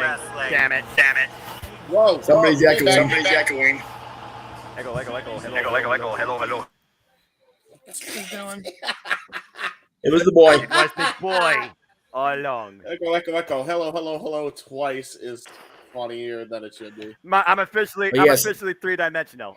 Josh, you have your hand up? Yes, our buddy Lisa's in the chat room. She finally made it in. I did send her the invite to pop in if she so chooses since Dylan's here. And Dylan's never on with us, so you know. I mean, that's a special moment right there for those two, I'm sure. And again, we'll always appreciate your support. Thank you for dropping in, even if it's just right now in the chat. All right. If you can do me a favor real quick at some point and upload your February trailer so I can access it to put it in, that would be super. There you go. I can't seem to find it in my files for whatever reason. Okay. All right. Dylan, you've got to turn your mic off and stop unmuting yourself. If I mute you, I'm the boss. That's right. He's the boss. I'm also your father, so goddamn it, listen. double whammy. Jeff, if I may acknowledge our other panelists here as the video package. I believe Josh has his hand up. He would like to make a comment about something. Yes. I just wanted to say a shout out to Dylan, who is with us tonight. I believe this is his first time being on this as long as he has on his own thing. Not in the same room as his dad. Yes. Calm the action with us. Dylan, your dad has bragged about you for so long that all of us here, even though we don't actually know you, we've heard so much about you that, man, we are just so excited that you're here. We are all proud of you. And, man, I am just so happy you're here personally because I'm finally not the youngest. I'm finally not the youngest. Right. Well, Dylan, Thank you, Josh. I needed that. Dylan, if you can like get your mic worked out and turn your camera back on, we'd love to acknowledge you for real. And as far as you, Stat Boy, stop beating yourself up. This is 100% WWE's fault. They fucked up not giving you more information to go with. 100% their fault, not yours. Yeah, but it's also it's not beating myself up. I mean, I like to put the work in. And that's all it is. I just wanted to do a little bit more. I always overwork. So here's the deal. What does it say over here? What is it? It's your logo. Okay, this is the boss telling you it's okay, acknowledging that you feel you screwed up. You've owned it, and I am absolving you of that. You're fine. Everything is okay, buckwheat style. Yep. Okay. Okay. Now, if you insist on beating yourself up, we can talk about your hockey team tomorrow. I'm okay with that. Or you breaking your own arm. All right. We're talking about all right. There we go. That's the smile we want to see. Now, I mean, at the end of the day, Mikey, it's not your fault that WWE didn't take the women seriously enough to announce as many competitors as they did for the men. Preach the gospel, my brother, when it comes to the flaw of the world of sports entertainment. The same company that cut the women's cage match on Raw is 30 because the Bloodline segment went too long and because they had to do the DX segment that ran for about 25 minutes too long. I mean, but I will gladly kick their ass verbally for cutting the women's segment, but cutting on DX is funnier than shit. I will try to redeem myself right here, and I will say Rhea Ripley, number one entrant, winner of the Royal Rumble at 61 minutes and 6 seconds. That will put her in second place behind Charlotte Flair. And she only needed 2 eliminations. She did get more than that. However, Damage Control is probably the winner of the most eliminations. And I see KO is coming to the ring, so I'm going to shut up now. I was going to say, beat yourself up for anything, Mike. Beat yourself up for calling her Rhea Ripley and not Rhea Ripley like her actual name is. You can beat yourself up for that if you're just intent on beating yourself up. I'm going to take myself out and watch this match. Thank you. Like, you want to talk about beating? We're going to see the beating of the year. Kevin Owens is ready to fight tonight as we get ready for our main event. Kevin Owens looking to dethrone the Tribal Chief and claim the WWE Undisputed Universal Championship. As we get ready to go into this, let me just say that it has been more than clear over the years how I felt about Kevin Steen and how I have more than yes, Josh, definitely do it after. That's what Mike Knight's for. Mike Night is for the boozing and the haha. There you go. That's why we do that show half the damn time. Right. And yes, Mikey, we love you. If Lisa says we love you and the boss says you're absolved of responsibility, that's the twofold effect. You've got Lisa saying we love you and you absolved of the drama. And I'm going to be quiet because it is time to acknowledge. Well, the music isn't playing yet, but I do understand. There it goes. You spoke too soon, Noah. Well, shut me up. For those that are wondering why we might sit in silence for the next 30 seconds in an entrance that probably is longer than The Undertaker this day, as the Alamodome acknowledges the one, the greatness on a different level mode, the head of the table, the Tribal Chief, for over 880 days, claiming this spot and dominance, Roman Reigns. And Noah, the one other statistic that you left out, probably because you didn't know it, the reason my daughter is here to watch this pay-per-view, the tribal chief, the head of the table. Roman Reigns is not alone tonight, though, as he has his wise man with him who has been in his corner since literally day one in a perspective. But also flanking him on his other side is the honorary Uce, who faces his final test tonight. That is crazy. What a spectacle. What a sight. Again, you could talk about this man, his legacy, his family, the history for hours on end. But honestly, that's not really the story here. The story here is what really has transpired over what you could honestly say really has cultivated maybe the last half year. And that is the honorary Uce when it comes to his loyalty. He was almost found guilty this Monday night and was nearly executed at the Samoan Spike of Solo Sikoa to an unlikely ally within the bloodline. Jey Uso saved him some time. But since then, we've seen Jey Uso and Sami Zayn go behind their tribal chief. Is there an uproar? Is there an instability? Does the tribal chief feel a bit, just a bit, intimidated maybe in what stands in front of him? Not necessarily who is in the ring, but by his side. Is Sami Zayn challenging Roman Reigns more than maybe Kevin Owens tonight? It's always possible. Yeah. Again, we're just taking it in, folks. We're just taking it in. Roman Reigns has been the undisputed WWE Universal Champion now for 881 days. The WWE Championship playing accessory now for 300 of those days. Ever since this metamorphosis that became known as the head of the table, the tribal chief, back at August 2020 SummerSlam, we have seen how far this man has transcended his family's legacy. And honestly, this might be the last obstacle that stands in his way before ultimately claiming his spot at not only at the head of the table, but as the Anali member of the family. Of course, we are talking about the most electrifying man of all sports entertainment, Dwayne The Rock Johnson. Of course, Statboy brought up during my predictions panel earlier today how Roman Reigns was asked about that during his time on The Tonight Show. I gotta wonder what's on Roman Reigns' mind more tonight. Is it finally eliminating the Kevin Owens problem? Is it finally seeing where Sami Zayn stands? Or is he looking beyond as he stares up at the WrestleMania sign and finally proving his greatness against, honestly, the most electrifying man in sports entertainment, and some would say the greatest of all time? There's a lot right now on Roman Reigns to think about here. There's enough pressure being the face of the company, being the head of the table, being the one on the bloodline, being the leader of the Iron of Relevancy. But is it possible that Roman Reigns puts too much pressure on him and Kevin Owens can exploit that? Well, if anyone is going to find a way to exploit the tribal chief, it's going to be KO. You know, the biggest question is, does he have the inside scoop from his longtime friend, the honorary Uce Sami Zayn, or is Sami Zayn really as loyal as he seems?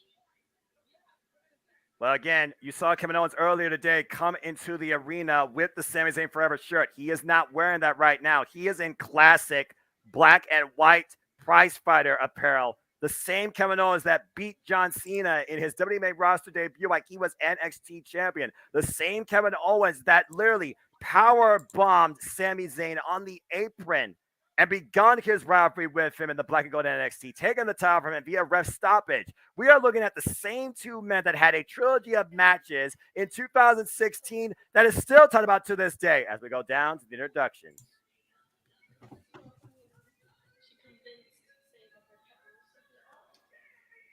And Jeff knows what's up. As soon as the introductions are over, I don't need to say anything, but I will say the quote because I know, quote unquote, James expects it as we listen.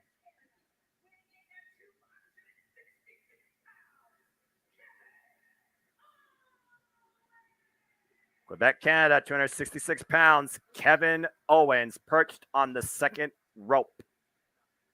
Nothing. Ooh. Samantha's on point tonight.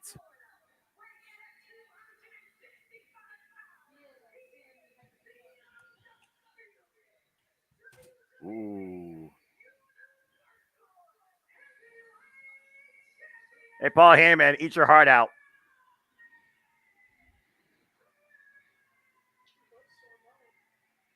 Samantha Irvin, you are officially the best ring announcer WWE has had since The Fink and Lillian Garcia. No dispute there, much like Roman's reign. James, bump. James, this is it. On this crazy, historic night and card, this is our main event.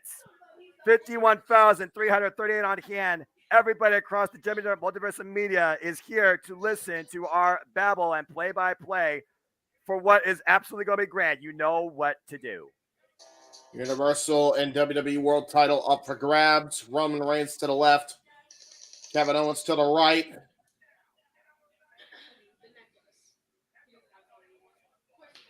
Oh, boy. They're staring a hole through one another. And here we go!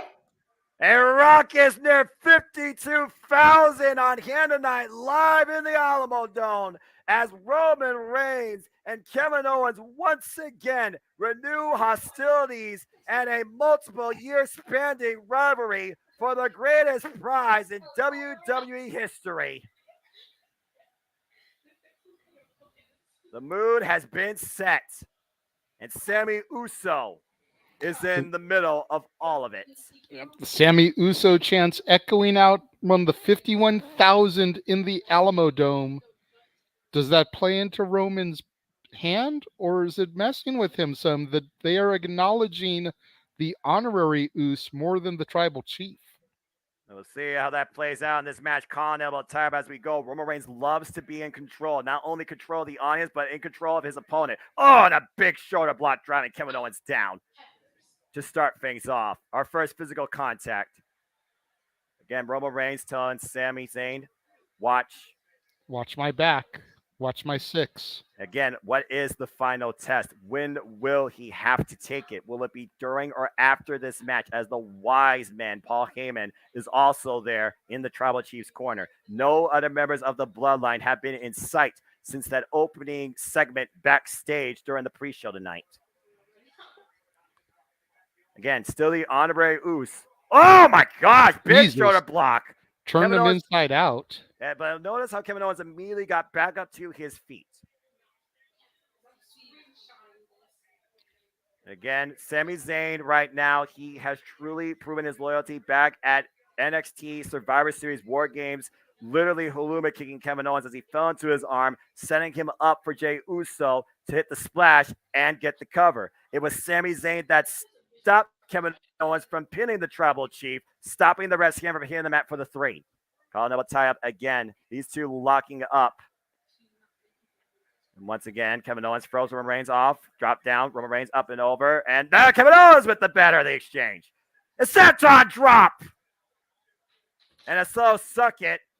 Now, was that to both Sami Zayn and Paul Heyman or just one? And right now, it wouldn't be the first time we've seen Paul Heyman turn on a client to be alongside the new champion. Cannonball in the corner. Again, Paul Heyman always has an agenda of his own. He always looks out for his best interest. To go along with your point, it was this time last year where he turned on Brock Lesnar and allowed Roman Reigns to take advantage of the opportunity to allow Bobby Lashley to win the championship and once again reunite with his Tribal Chief. Once Paul Heyman was exiled from the Bloodline and from the family, and Kevin Owens and Roman Reigns right now sharing bombs and hostilities on the outside of the ring. Gotta admire the rest tank out. Of course, there's going to be a ton of leniency, no doubt. Driven side first to the LED barricade and a clothesline follow-up. And right now, Kevin Owens controlling the pace, the flow, the environment of this match. And another senton drop on the floor. Oof. KO taking it to the Tribal Chief like very few have as of late. We haven't seen the Tribal Chief in this state of dismay since his clash with Drew McIntyre back at Clash of the Castle, ironically, where the audience was firmly behind the hometown guy. But Roman Reigns is back in front of those that truly acknowledge him. Kevin Owens is trying to take that out of play, though. And right now, Kevin Owens squaring off. Again, Roman Reigns in the corner. Got to create some distance.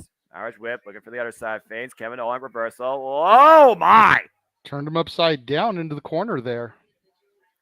And that buys Roman Reigns a little bit of time. Kevin Owens, a former 3-time United States champion, 2-time Intercontinental champion, and, of course, a former Universal and NXT champion.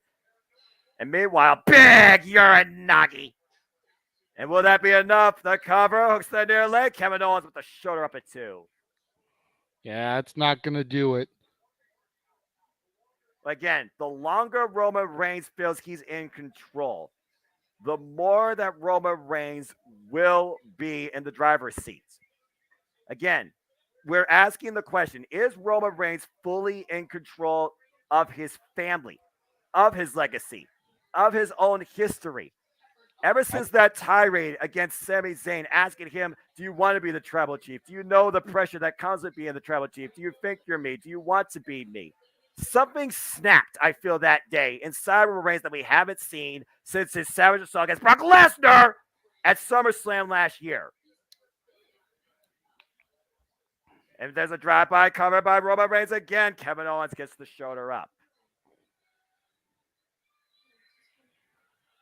And right now, Roman Reigns, again, that look.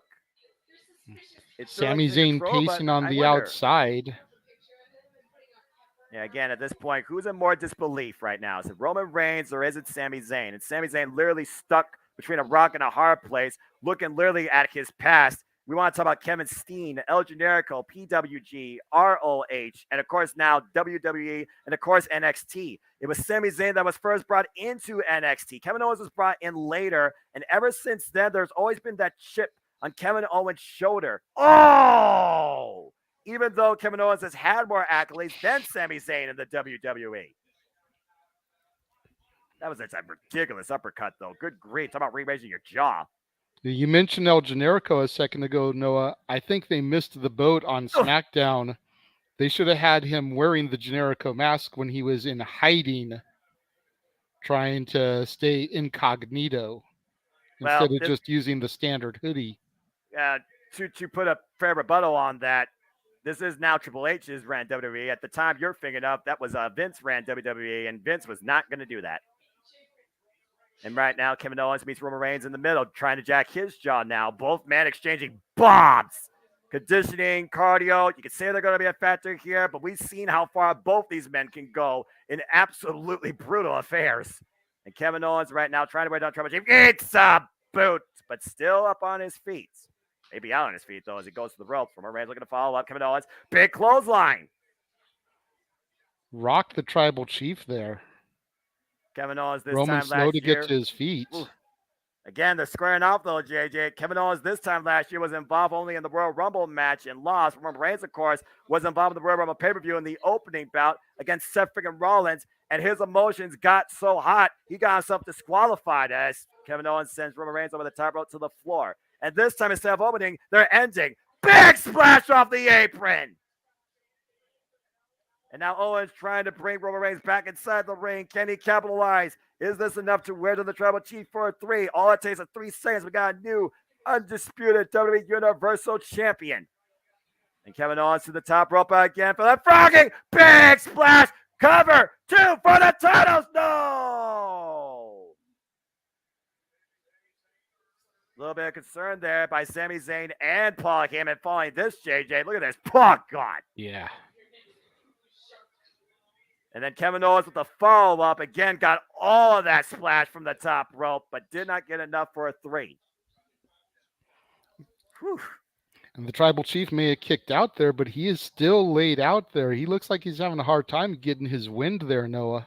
I mean, his chest cavity was just compressed by near 270 pounds of force.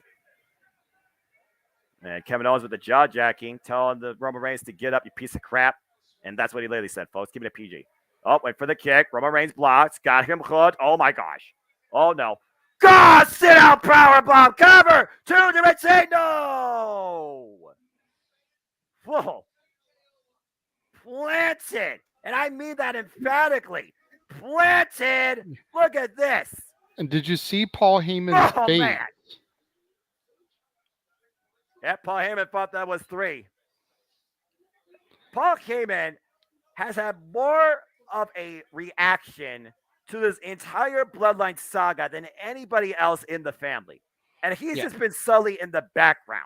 How Paul Heyman hasn't been nominated for an Emmy Award based on his television performances week in, week out is beyond me.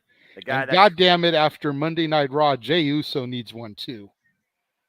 I stand by this, JJ. That Tribal Court Summit was the best Raw Summit I've seen in over the last decade. Yeah. And meanwhile, lock and loaded for the Summit Point. What Kevin Owens starts underneath. What we looking for here? Big German suplex. And meanwhile, well, want to go bowling? Oh, Superman punch. He ran right into it. Cover to retain. No. Wow. Whoa. Sami Zayn is in disbelief himself. Paul Heyman's beside himself. Literally. Even though he looks up to the heavens, you see him boom, full velocity, ran into that Superman punch, but somehow on instinct, Kevin Owens gets the shoulder up. Again, the back of his shirt. Just keep fighting. Kevin Owens in the role of Pietro Maximoff. I guess he didn't see that coming. Again, right now, the emotions that Sami Zayn has to be going through here. It is an electric environment tonight in the Alamodome. Roman Reigns right now. Is he calling for a shot again? Looks like he's setting up for the spear there. Roman Reigns looking to hold on to the WWE Undisputed Universal Championship. Prove why he is the tribal chief. There's the war cry. And so straight into the LED ring post. Shoulder first. Oh, and a super kick. And that's the same shoulder brought Lesnar popped out of place back at WrestleMania last year. And meanwhile, a Swanton bomb! Cover! New champion! No!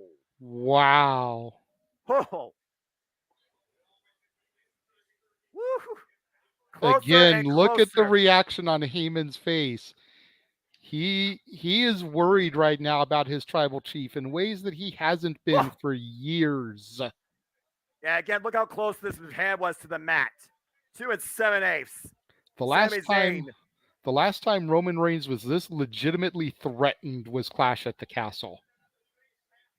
Well, I mean, Logan Paul did give him a run for his money a little bit with that buckshot lariat and the agility that he showed. But yeah, Kevin Owens is definitely outpacing both of those previous bouts tonight.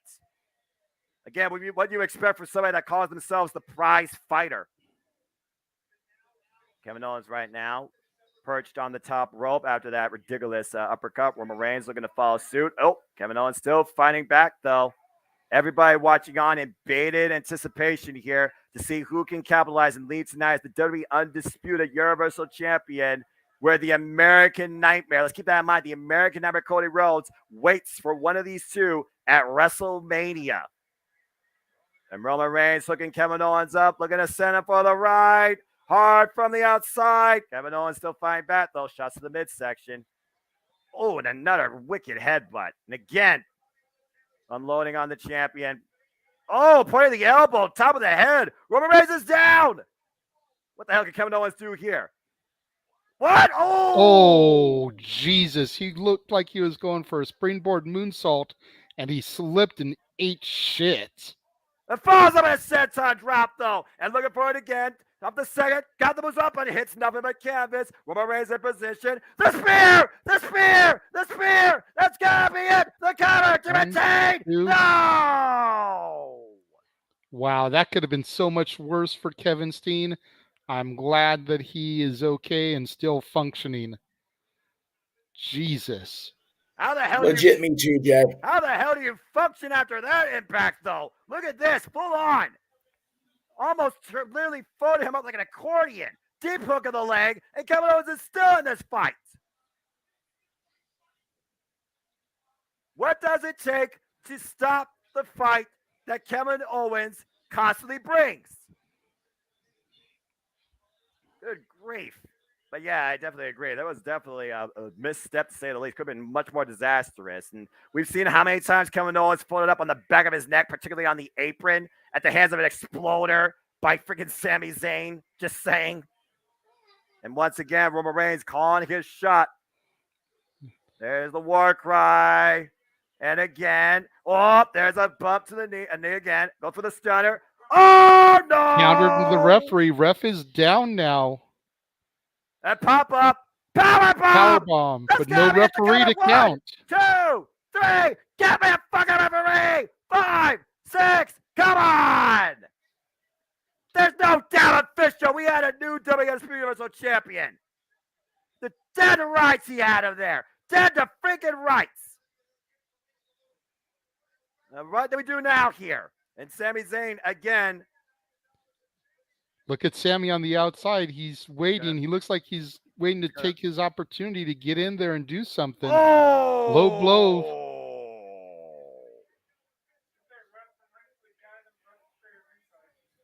Yeah, you saw the low blow there. Again, there is no official. Sami Zayn looked like he was looking at. Oh, wait a minute. Is this the final test? Are we going to see the final test? Will Sami Zayn pass or fail? Oh, okay. Roman Reigns telling Sami Zayn to get a chair. Is Sami Zayn looking for a chair? And Wise Man helping Sami Zayn find something. He can't find one, though. Oh, there he goes. He's got one. Yep. So, give it to him. Go ahead. Oh, wait a minute. Well, Sami Zayn is being hesitant. Well, he did it. He finally did do it. And we see now Kevin Owens. Stunner! By God! The cover! One, two, back and play! Oh, my God! Roman Reigns kicked out! Sami's hesitation on giving Roman the chair is what it took for KO to get back to his feet. Oh, my God. Look at Heyman. And Heyman with the look of a person that's ready to rip someone's head off. Again, the stunner. By God. 2.99. I thought we had a new champion. And meanwhile, Roman Reigns off the ropes. The pop up. Into a Superman punch. Wow. Off the ropes again. The spear. The cover. 1, 2. Roman Reigns. What? Think about this, Noah. The seeds of doubt must have been planted back into Roman's head as long as it took Sami to give him that chair. What is Sami going to have to do to prove himself at this point? Side tangent. What does Roman Reigns need to do to beat Kevin Owens? Another spear and still only gets a 2 as Kevin Owens is crawling on the outside of the ring towards Sami Zayn. The official is back in play, by the way. And Roman Reigns sitting in the middle of the ring. A suspension of disbelief. Uh-oh. Sami Zayn verbally tirade Kevin Owens. Is he warning him or pleading him? And Roman Reigns. Oh, no. Well, Roman Reigns picking up speed and velocity. Incoming. Good God! Speared him through the barricade. Through the damn barricade, JJ! Breaking him in half. And again, Sami Zayn dodged a bullet. And once again, Roman Reigns brings Kevin Owens to the inside of the ring.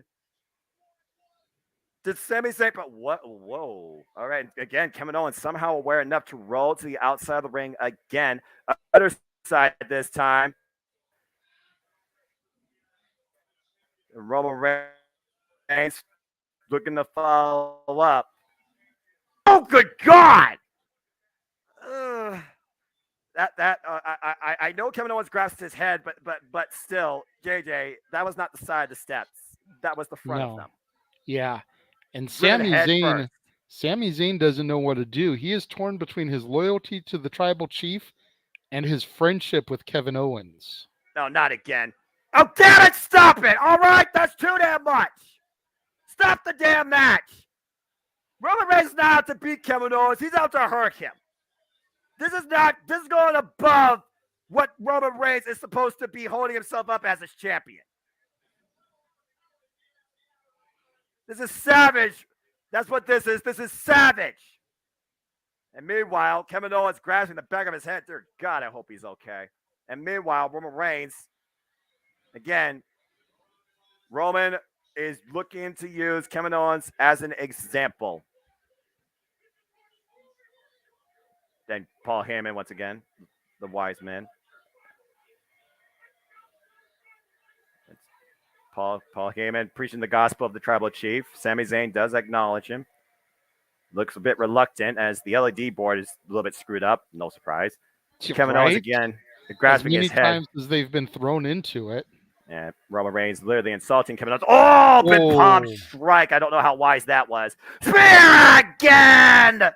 How many spears have there been in this match? Cover the man after 4 spear. It's finally over. Remember when a spear used to actually finish the match? Pepperidge Farms remembers. It took 4 of them tonight, JJ, but that was also after Kevin Owens was driven by force head first into, might I add, the front of the steel ring steps, not once but twice, as he grasps the back of his head.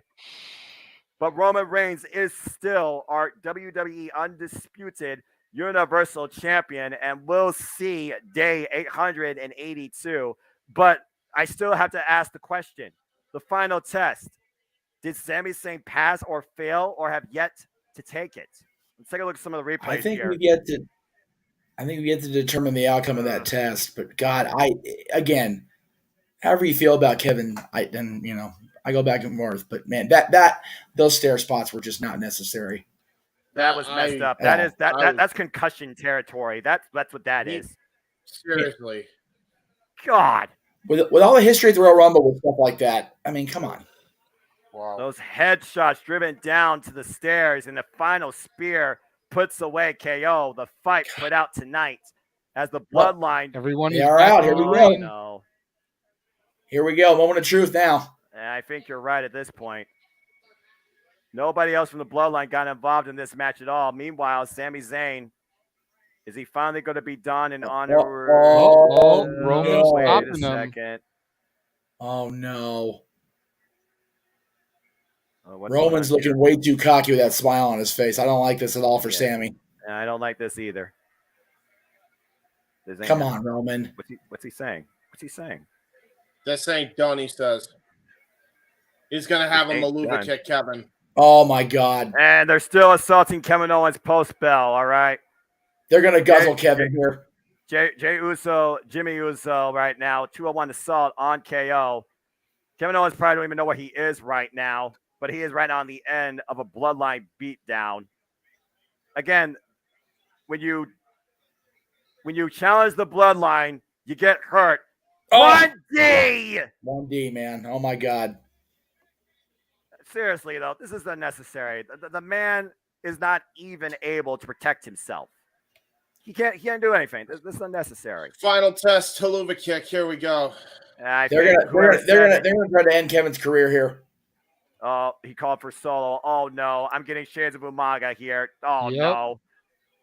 Again, KO looking up. Don't even know where he's at. Oh my God. Oh no, my God. No. This is just not no. Whoa, dude. I understand eliminating a problem, but talk about trying to end a man's career. Solo Sikoa. Oh my God. Backing that ass up. Shades of his father. Jesus, that's enough. With the steel chair wrapped around Kevin Owens' neck. Yikes. Oh my God. We've got handcuffs at the Royal Rumble with the bloodline in the ring. Oh my God. Oh boy. The Usos are known for handcuffs too. But think about what The Rock did at the Royal Rumble. Bloodline is not stranger to handcuffs and violence at the Royal Rumble event. Oh God, come on. Seriously. Can we get security? Can we get the referees? Can we get somebody out here? Seriously. Pierce and them were so quick to jump on everybody during the whole course of the night. Where the hell is Pierce and the referees now? Kevin Owens is about to be literally executed at the hands of the bloodline. He is now crucified to the ropes. That's like what they're doing. They are crucifying Kevin Owens in the middle of this ring right now. This is it. Oh, super kick. Super kick. It's a super kick party. Again, contact to the head. constantly whiplashing and juggling the brain of Kevin Owens, rocking him down to his knees. Just laughing. This is the test. Making Sammy watch this. This is the test. My goddamn. This is not funny. This is pathetic. This is absolutely pathetic.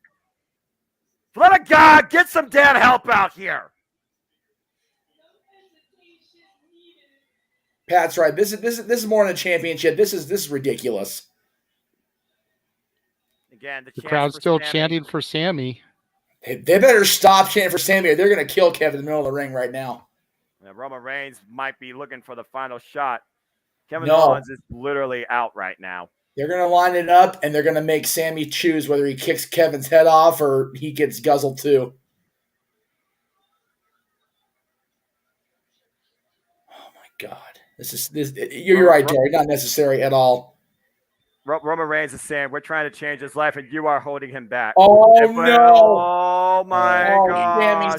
Sammy, what have you done? Sammy's asking for some restraint here from his tribal chief. Oh, my God. Wait a minute. KO has had enough. Don't be so sure of that. No, I'm still waiting for Sammy to do it himself, but God, he better do it right now.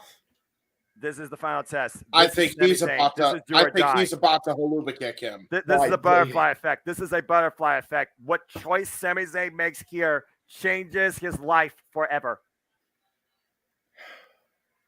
Don't be a fool, Sammy. Is it foolish to be brave? Kevin's shown he's not. Oh, man. I'm so torn right now. This is crazy. Oh. Yeah. Roman's there you go. Sammy the chair. There you go. Test. Eliminate your past. Roman's telling him, this is it. This is your final test. Fail or pass. You prove Sammy. Your loyalty. Prove your loyalty to the bloodline. Are you bloodline or not? There's no going back. What Sami Zayn chooses to do here determines the rest of his life. Come on, Sam. You want to be a noose. Problem is, he's got a weapon in his hand now. Yeah. Roman just handing the smoking gun. That's my point. Yeah, I don't know how strong a smoking gun is against a freaking bunch of angry Samoans. All it takes is one swing against one of them, and he can clear the ring very easily here. Out of sheer shock. Let's go and do jackass shit. Roman Reigns bringing up the past. Sami Zayn, you want to continue to be a clown, or do you want to be a somebody? Yeah, come on, Sammy. Oh, no. No. Wait a second. No, watch out. Watch out. Oh, my gosh. Oh, my God. It's going to do it. Pull the trigger. We are in pull Texas. The trigger. You got one bullet in the chamber.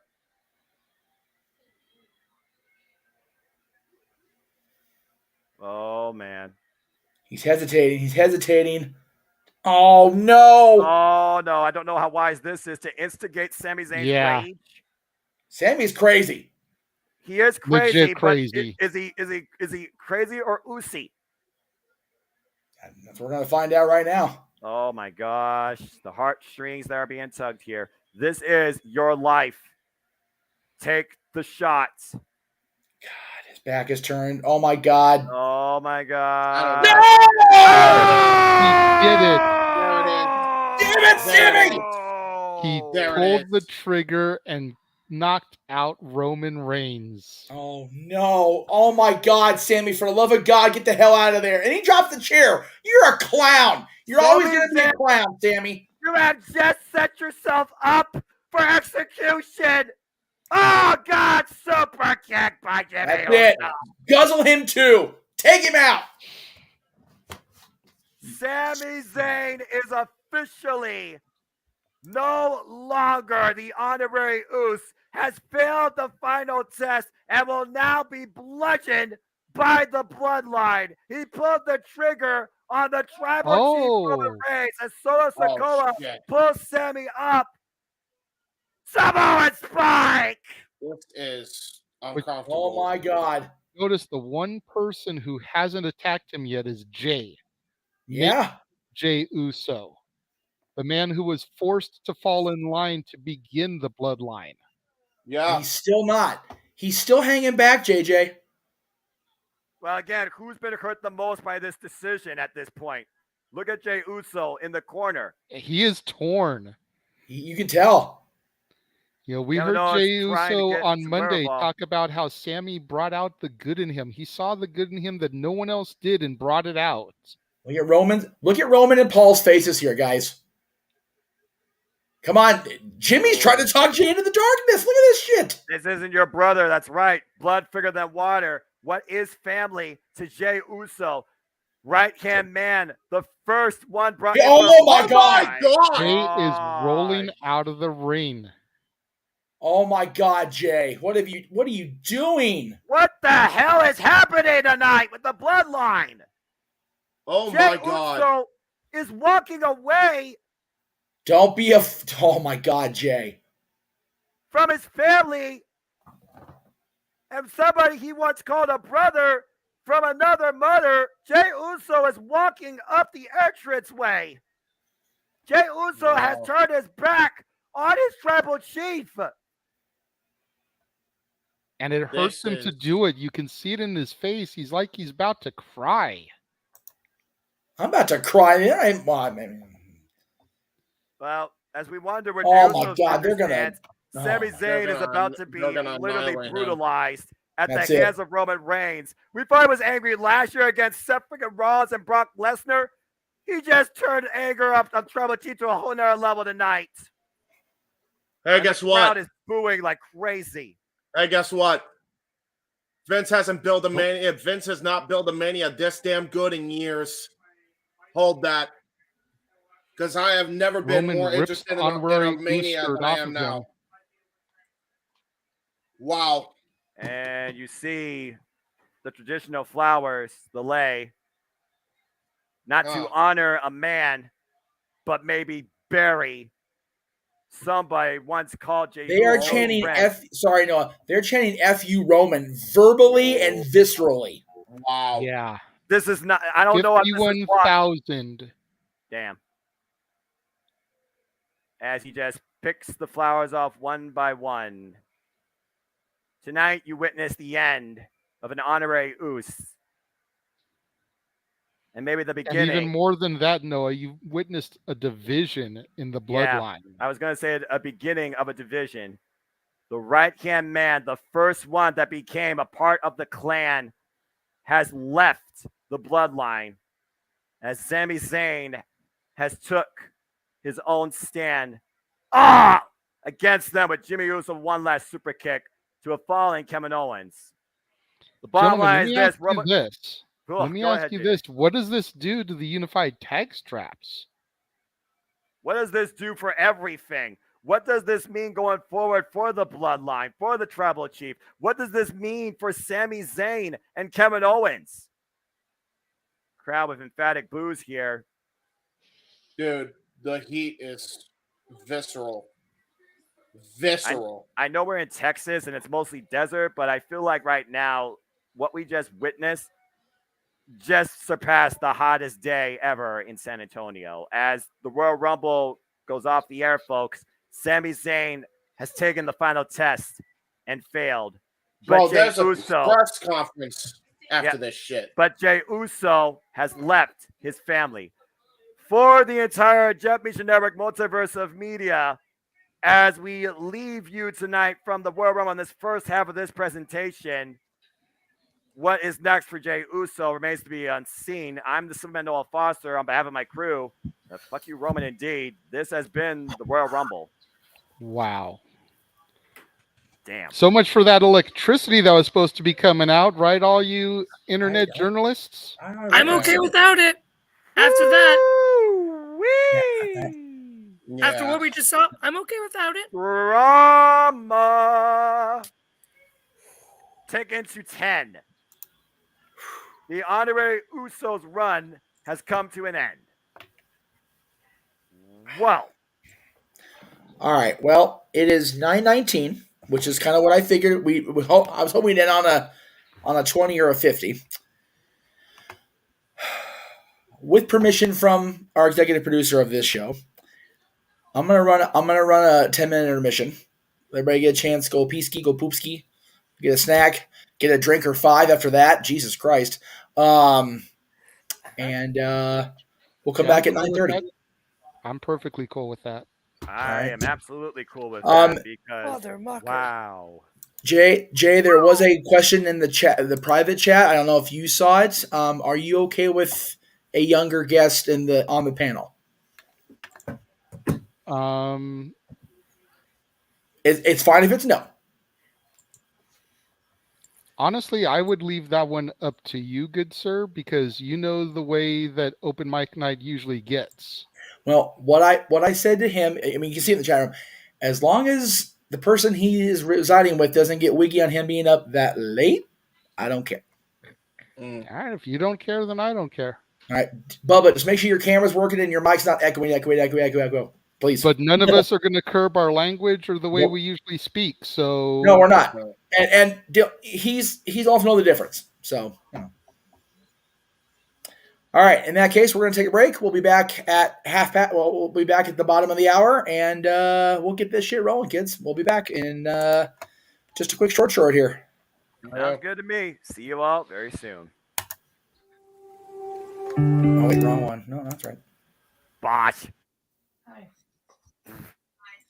You were taking a 10-minute commercial break. I'm on camera. I just said that. Whoop. Crap. Break. Hang on. Hey, Feeks. It's okay.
The Jeff Meacham Network's Multiverse of Media.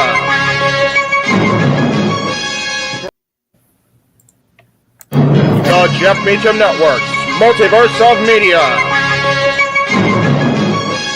For over 15 years, the recognized symbol of excellence and the standard bearer in coverage of sports and entertainment.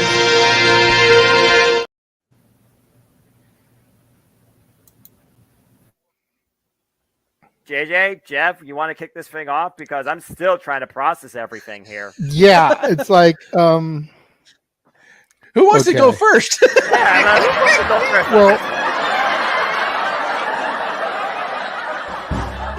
Come on in. It's open mic night with your host. you could maybe say there's really 4 topics, but it's split into 6. The Renegade, JJ Williams. The Sammy and Eddie Kingston thing, which one's the better smelling turd? And his panel of co-hosts. I am the founder. Well, call me that for today since we're going with the Jeff Jarrett love theme here this week, according to JJ. The West Coast Professor, Jeff Meacham. Karma is karma is karma. That's professional wrestling! Damn it! The Simple Man, Noah Foster. It's showtime! Yeah! How you doing, JJ? How you doing, Jeff? James. Yeah. And the He-Man, James Hebert. Imagine Bill Burr, Joe Rogan, Paul White, the Baldies. There you go. It sells itself. Get in there. Short his ass and shit the bed. He's not Amber Heard. Give it time, JJ. Give it time. No, I'm sure Jeff has some stuff that Dumb move. Just don't pull this bullshit again. You get one.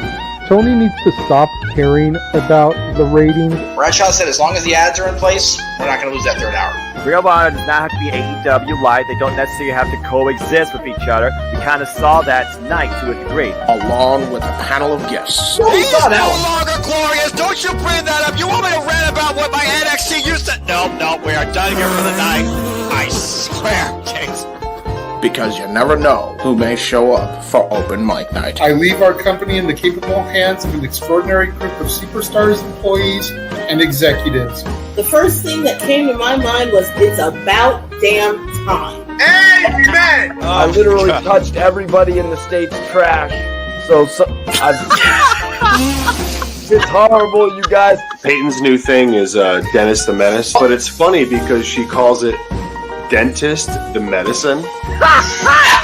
And that's great. When Elliot Taylor came out and did Born for Greatness live, I was popping my pussy, having a great time. I didn't care. I was having so much fun. Sit back, relax, and enjoy the show.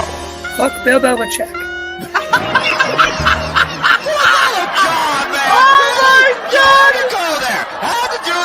Football thing. We got wrestling, and then you bring in that shit. That just how the fan goes off the damn rails. Brilliant.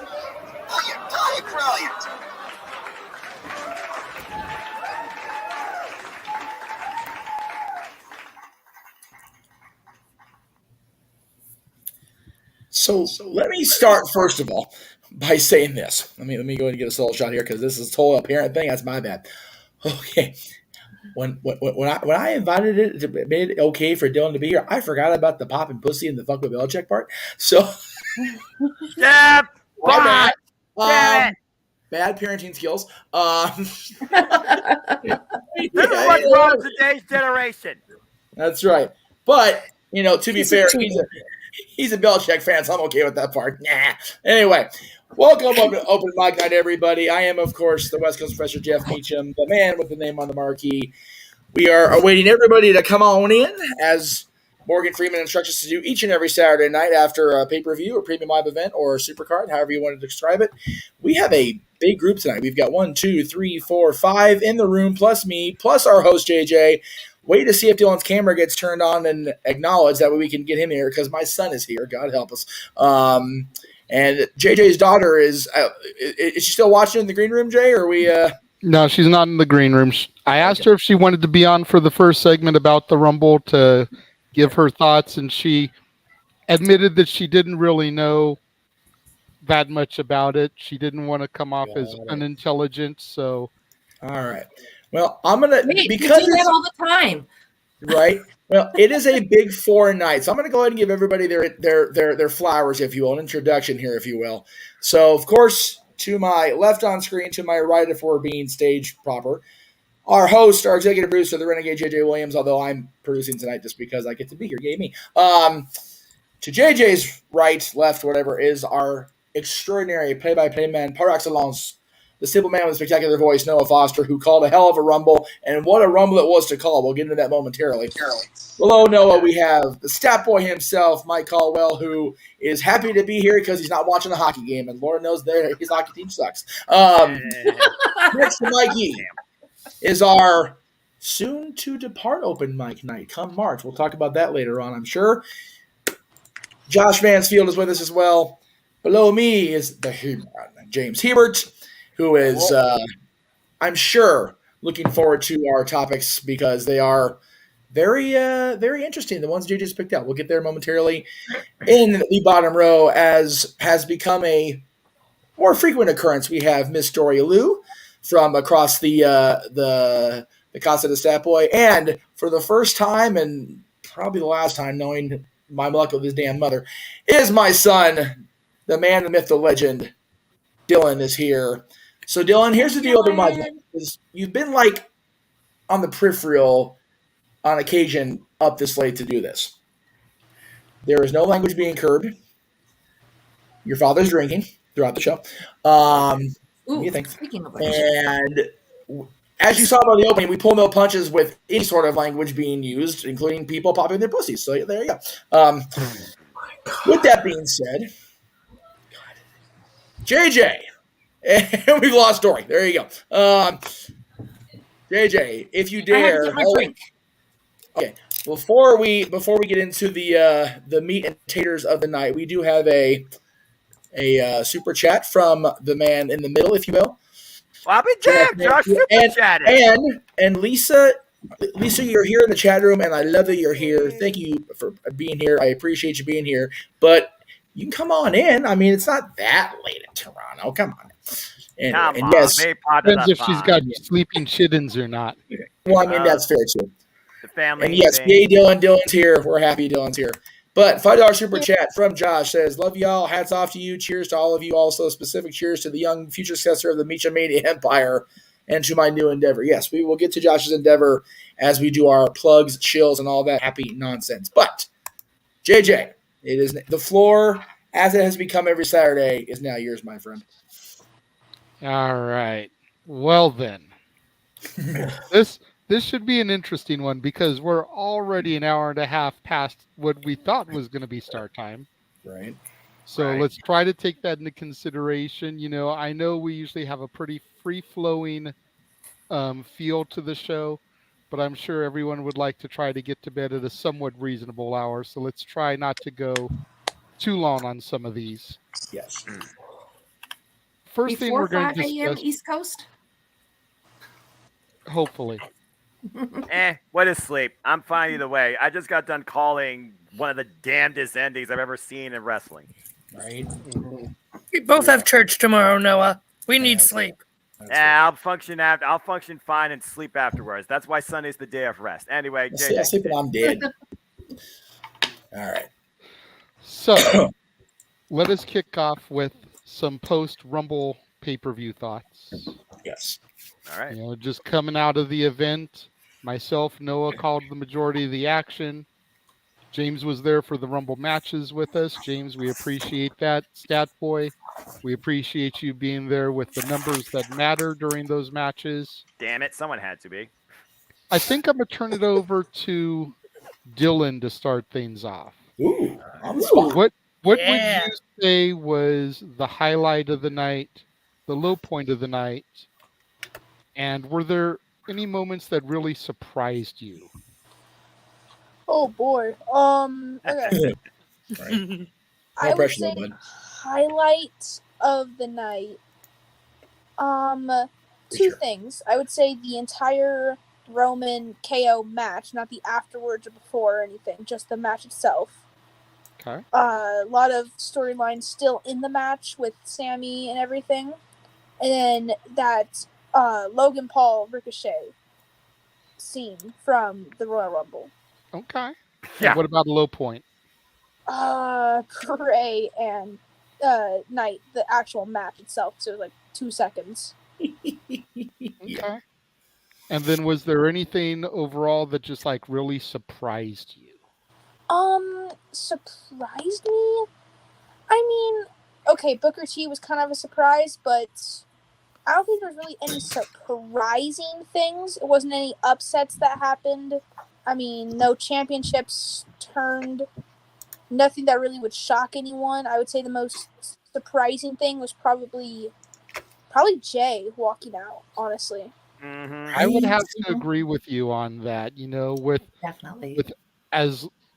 as opposed to Sammy Uso as Jay had been throughout the entire angle, for him to be the one that spoke up for him in tribal court, for him to be the one that urged him to be his partner for the tag title match on Monday, and for him to be the one who he didn't fight back against the bloodline, but he didn't assist in their assault either. No. So there's still a huge question mark as far as I'm concerned regarding Jey Uso. That's right. He did still act on the assault with Kevin and everything. Kevin, yes. But not on Sammy. Yeah. Mm-hmm. That's the key factor we're going to have to think about for 2 days now. Yes. Absolutely. Very much so. At least. Dory, we'll go to you next, and then we'll pop up to Stat Boy, work down that row.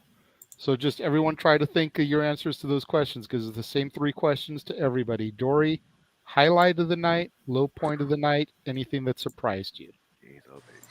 Highlight of the night actually was the fact that I got home in time to watch the main event.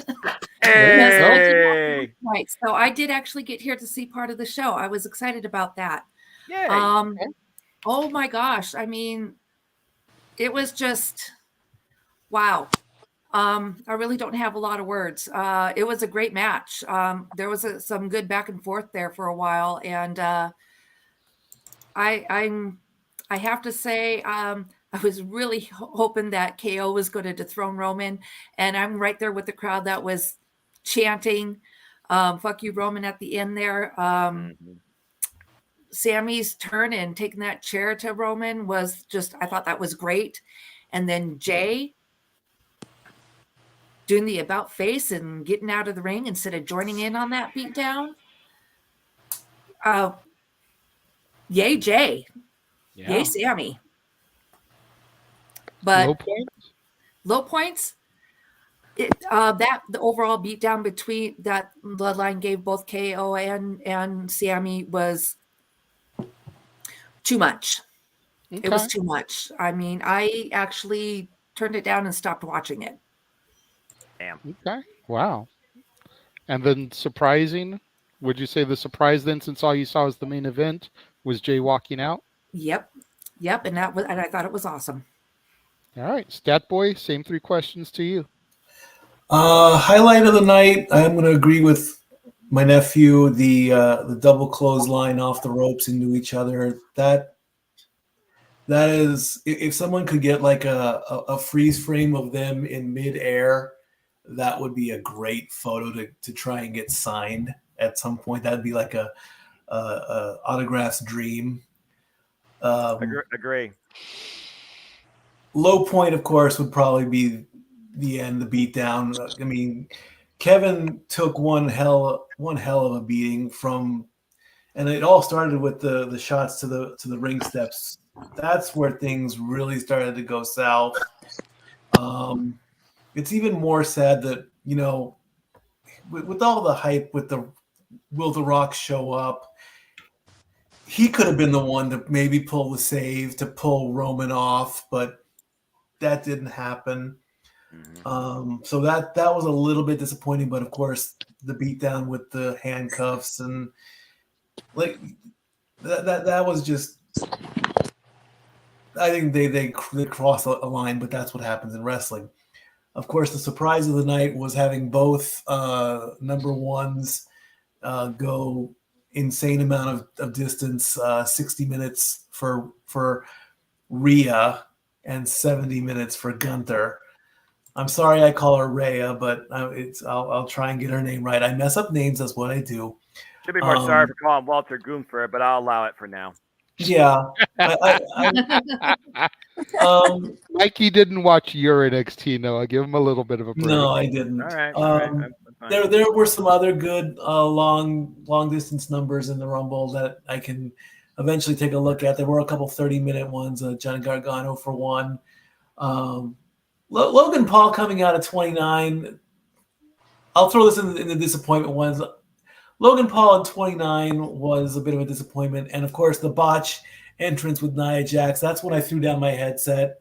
That's where I'm like, if you're going to bring out number 30, get the timing right. I mean, at least that's one botch that wasn't her fault. For that. I mean, I'm gonna praise my nephew. Dylan could have ran the show on better time than what they did. I think with a non-digital watch. Oh my God! What the hell is that? That is frightening. Get that off the screen. What is? When was that porn stashed? When was that porn stashed? The picture's one thing, but that was too much. I'm gonna have nightmares. What the hell? We already have nightmares, Mikey. It's all that orange was more neon than the entire dark match, bro. Damn. I have no idea what you're all talking about because I check, sir. I'm still your uncle, bro. You're gonna your uncle? Really? Here. Do I need to see something here, or is this better off left in the dark? Because I'm working on the statistics right now of everything tonight, all the prediction leagues. So I'm always looking at an Excel sheet. Leave it in the dark like the pitch black match. As you were. I have funny idea. Jeff, next time you should do another one of those, but put Jeff. Listen to me. Put Mikey, Stat Boy, in a freaking NASCAR. Because he looks like he'd go straight out of the freaking. He comes straight out of Jeff Gordon's freaking DuPont Chevrolet. His photographic footage of me in Kyle Busch's car. Let's bring it back, guys. Let's bring it back. All right. Josh, over to you. You can unmute your drunken self and answer the 3 questions. Can you say them again real quick? Highlight of the night, low point of the night, surprise of the night. Highlight of the night. I didn't watch the men's Rumble, so as much as I want to say Cody and Gunther at the end and Cody winning, as is his birthright, damn it! But you digress. By the shirt, we all know I did. I gotta make it personal for me. Michelle McCool.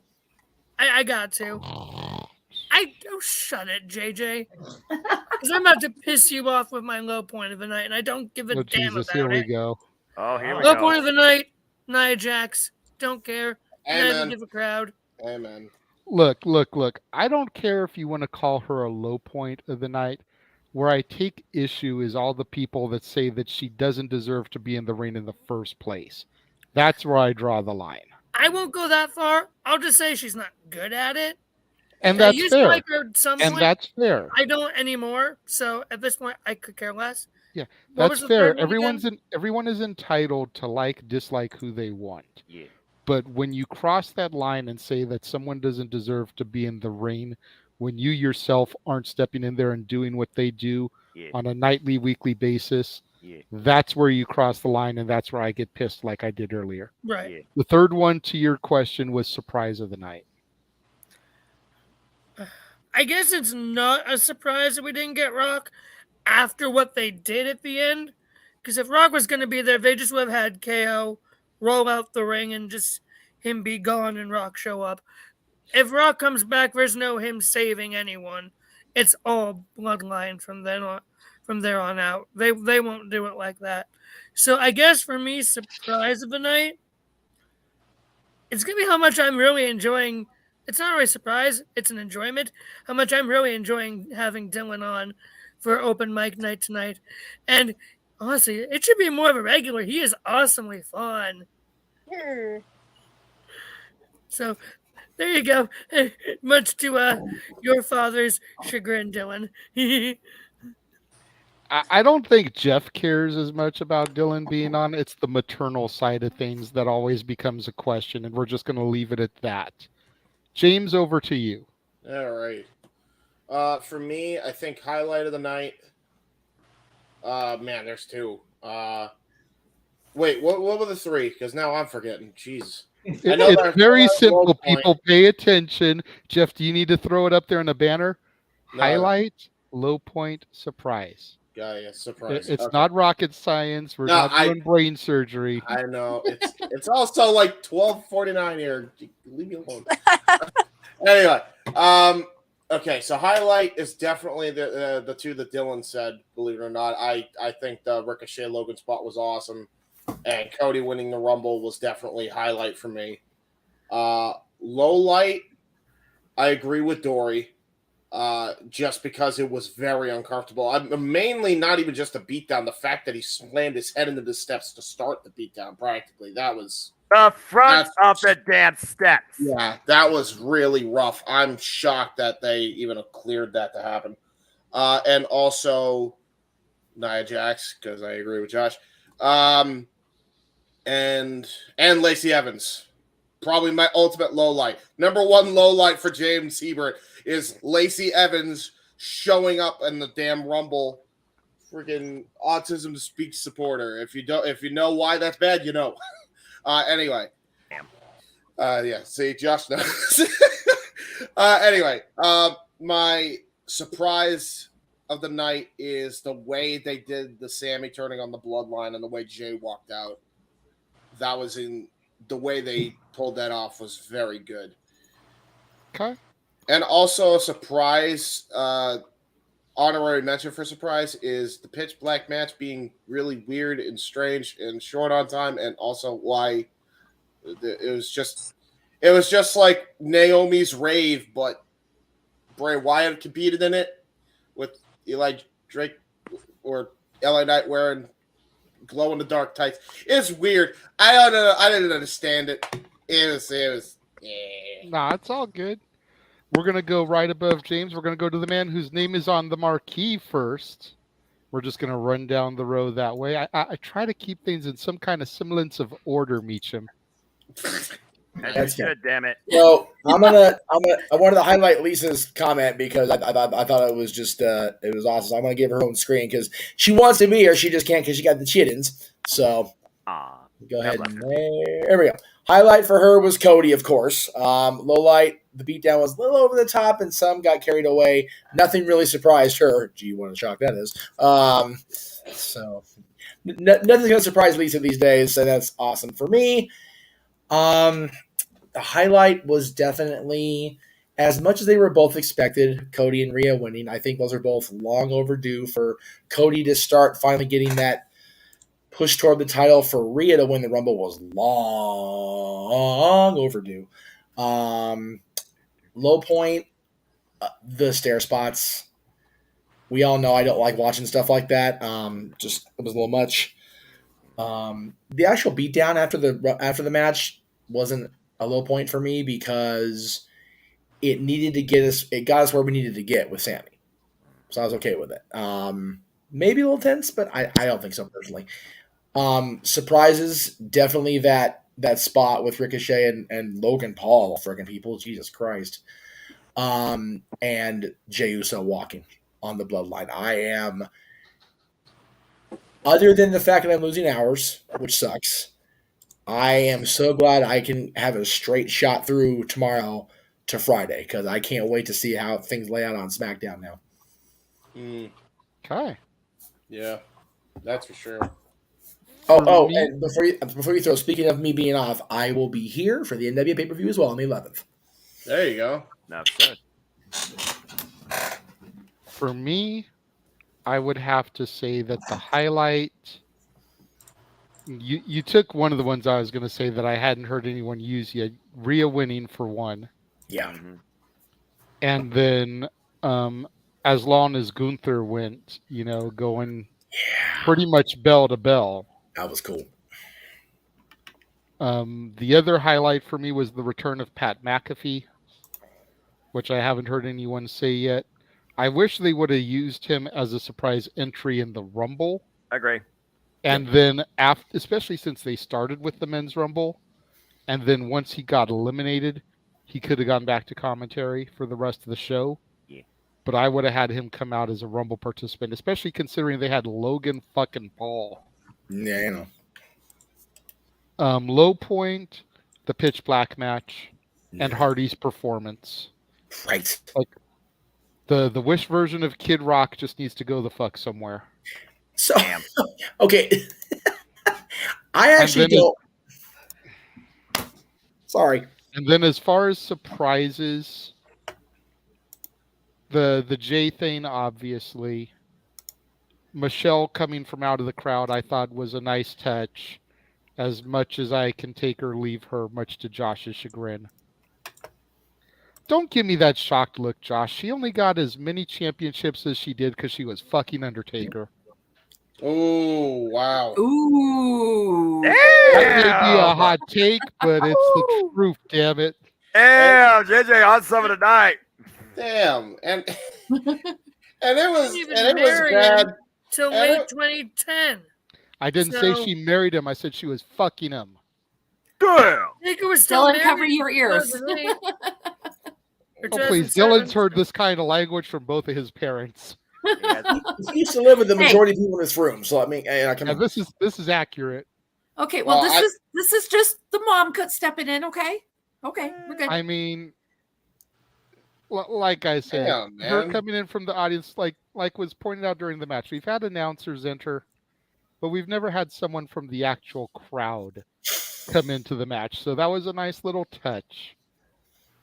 But that's the way it goes for me. The simple man with the spectacular voice to bring this topic home. Noah, what were your thoughts on the highlight, low point, and surprises of the night? This was definitely a Rumble we will remember for two reasons. History, maybe infamy, maybe a tragedy, but also suspension of disbelief. Highlight of the night, JJ, you could do a top 5 as far as highlights. This was quite a show. I mean, first off, Pat McAfee. Again, we haven't seen giddy Michael Cole since Pat McAfee left, and Corey Graves is like, this is what you used to be? I don't like this. And Corey Graves, the way he reacts to it color-wise, and the three-person dynamic here was one of the best three-person dynamics I've ever seen in WWE. About damn time to get it right. But also, if they somehow capture that type of move as a secret move in the video game, I will personally buy the next W2K game just to do that with Ricochet. That was something you would only see out of a movie CGI-wise, what Logan Paul and Ricochet did. We have not seen that since your NXT with Ricochet and Camille Hayes tore the house down Worlds Collide. So definitely the highlight for me. The other highlight, seeing Kana, something non-WWE, a force to be reckoned with in the women's division, even in defeat, knowing she's now part of this.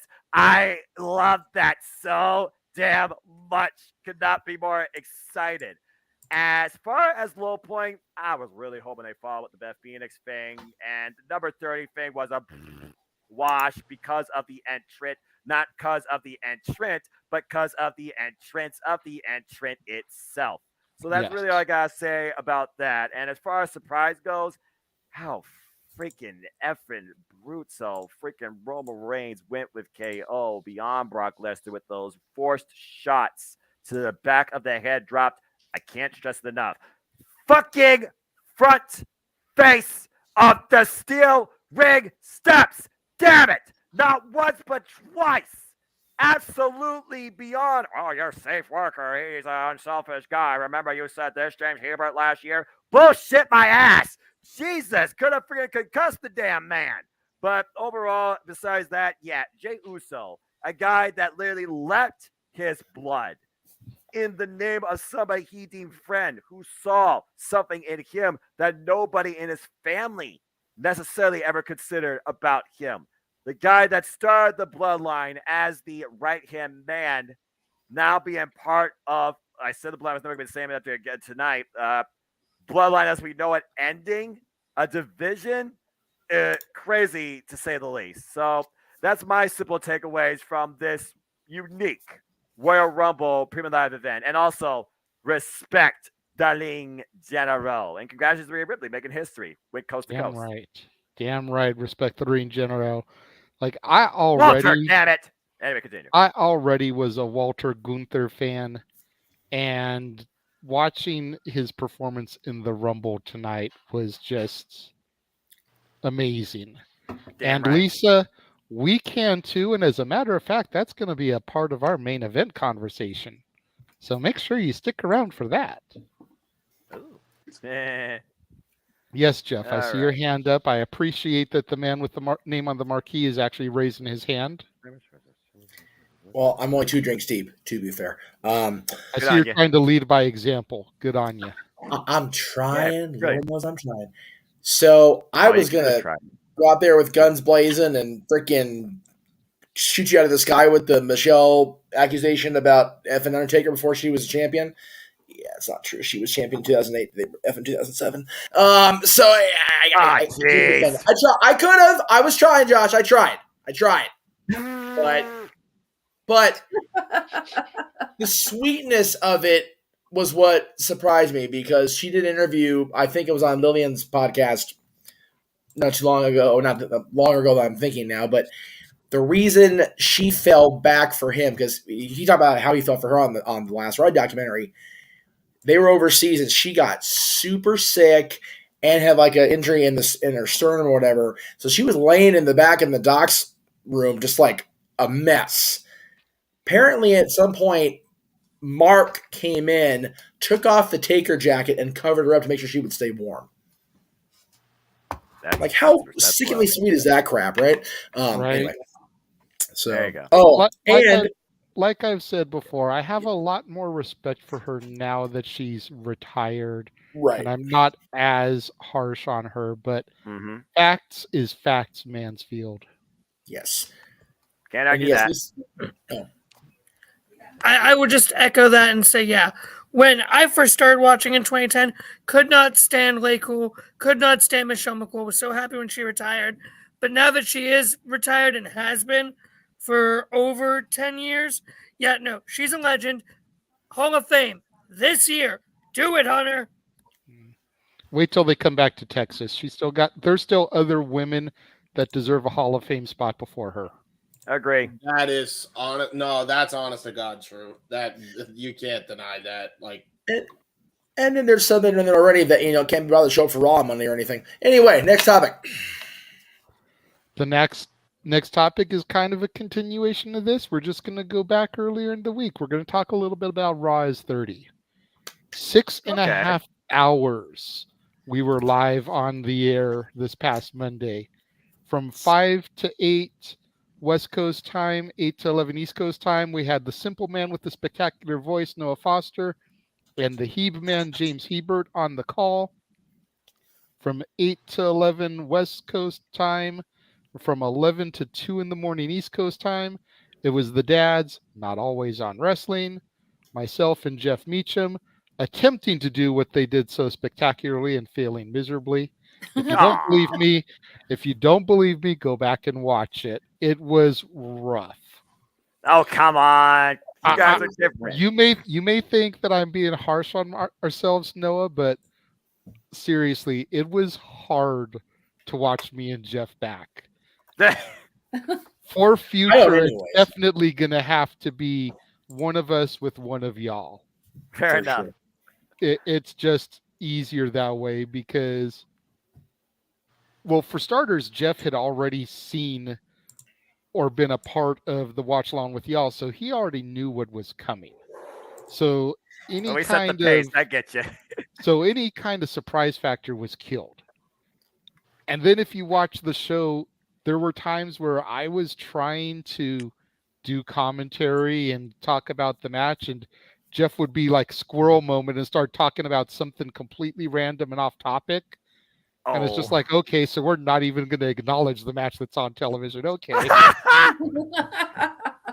The one place where I feel like we did shine slightly better than y'all, not to toot my own horn, But when they were doing the promo segments, there was a lot of dead air on your guys' end. Yeah, because we were just Whereas listening. I was trying to kind of like relay what was being said in the ring for the viewers. Yeah.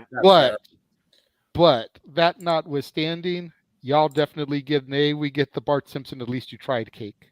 And we're going to go in reverse this time. Noah, we'll start with you. We'll kind of just All do right. the same format. Highlight, low point, and surprise of the night. For Raw Yeah. is 30. So it's one of those things where, again, you figure about the fact I'm 30 years old, and literally Raw was celebrating their 30th year in their weekly episodic run in television history. It's kind of surreal to think about. As far as a high point, well, first off, again, my favorite GM of all time, holla, my player Teddy Long making a tag team match was definitely just, oh God, I missed that. I remember when tag team wrestling actually freaking mattered. That was fun for me. But as far as highlight, there's no bigger highlight. I'll say it once, I'll say it again. The greatest Raw segment I have seen in over a damn decade plus. Tribal Court. Tribal Court gave me everything possible to think about the future of the Bloodline and maybe even more invested in the Royal Rumble outside the Royal Rumble matches. And that says a whole damn lot considering what the damn name of the show is. So, yeah, there's no bigger higher point than the freaking Tribal Court. Low point, you did not need The Miz and KO to overshadow what could have been more of a respect to the trailblazers of the women's division of Monday Night Raw, like Trish Stratus and Lita, who were not practically even mentioned. If you wanted to go before that, I damn it put in China and Sable. But that's a conversation for another day. So yeah, low point, disrespecting and undermining the history of women in Raw history, period. Not named the Bellas. And as far as surprise, James, bigger mark than me, but he marked out. I mean, of all people I expected to show up that night. Bad ass Undertaker. What? I never thought I'd see that motorcycle ride in an arena again. He didn't even do that as freaking Hall of Fame post-acceptance acknowledgement at WrestleMania. He just stood as the Phenom. He didn't come out like Stone Cold Steve Austin on the damn ATV during WrestleMania 25. That was absolutely surreal. And the fact that it looked like he passed the baton as maybe the future Phenom or the guiding light and force of the WWE to one Bray Wyatt. That's an endorsement that is unmatched by anything else in this industry. So, yeah, there you go. Tribal Court, disrespecting Raw women wrestling history. American Badass Undertaker passing the baton for the next generation of WWE to Bray Wyatt. There you go. For me, highlight, I definitely agree with you on Tribal Court.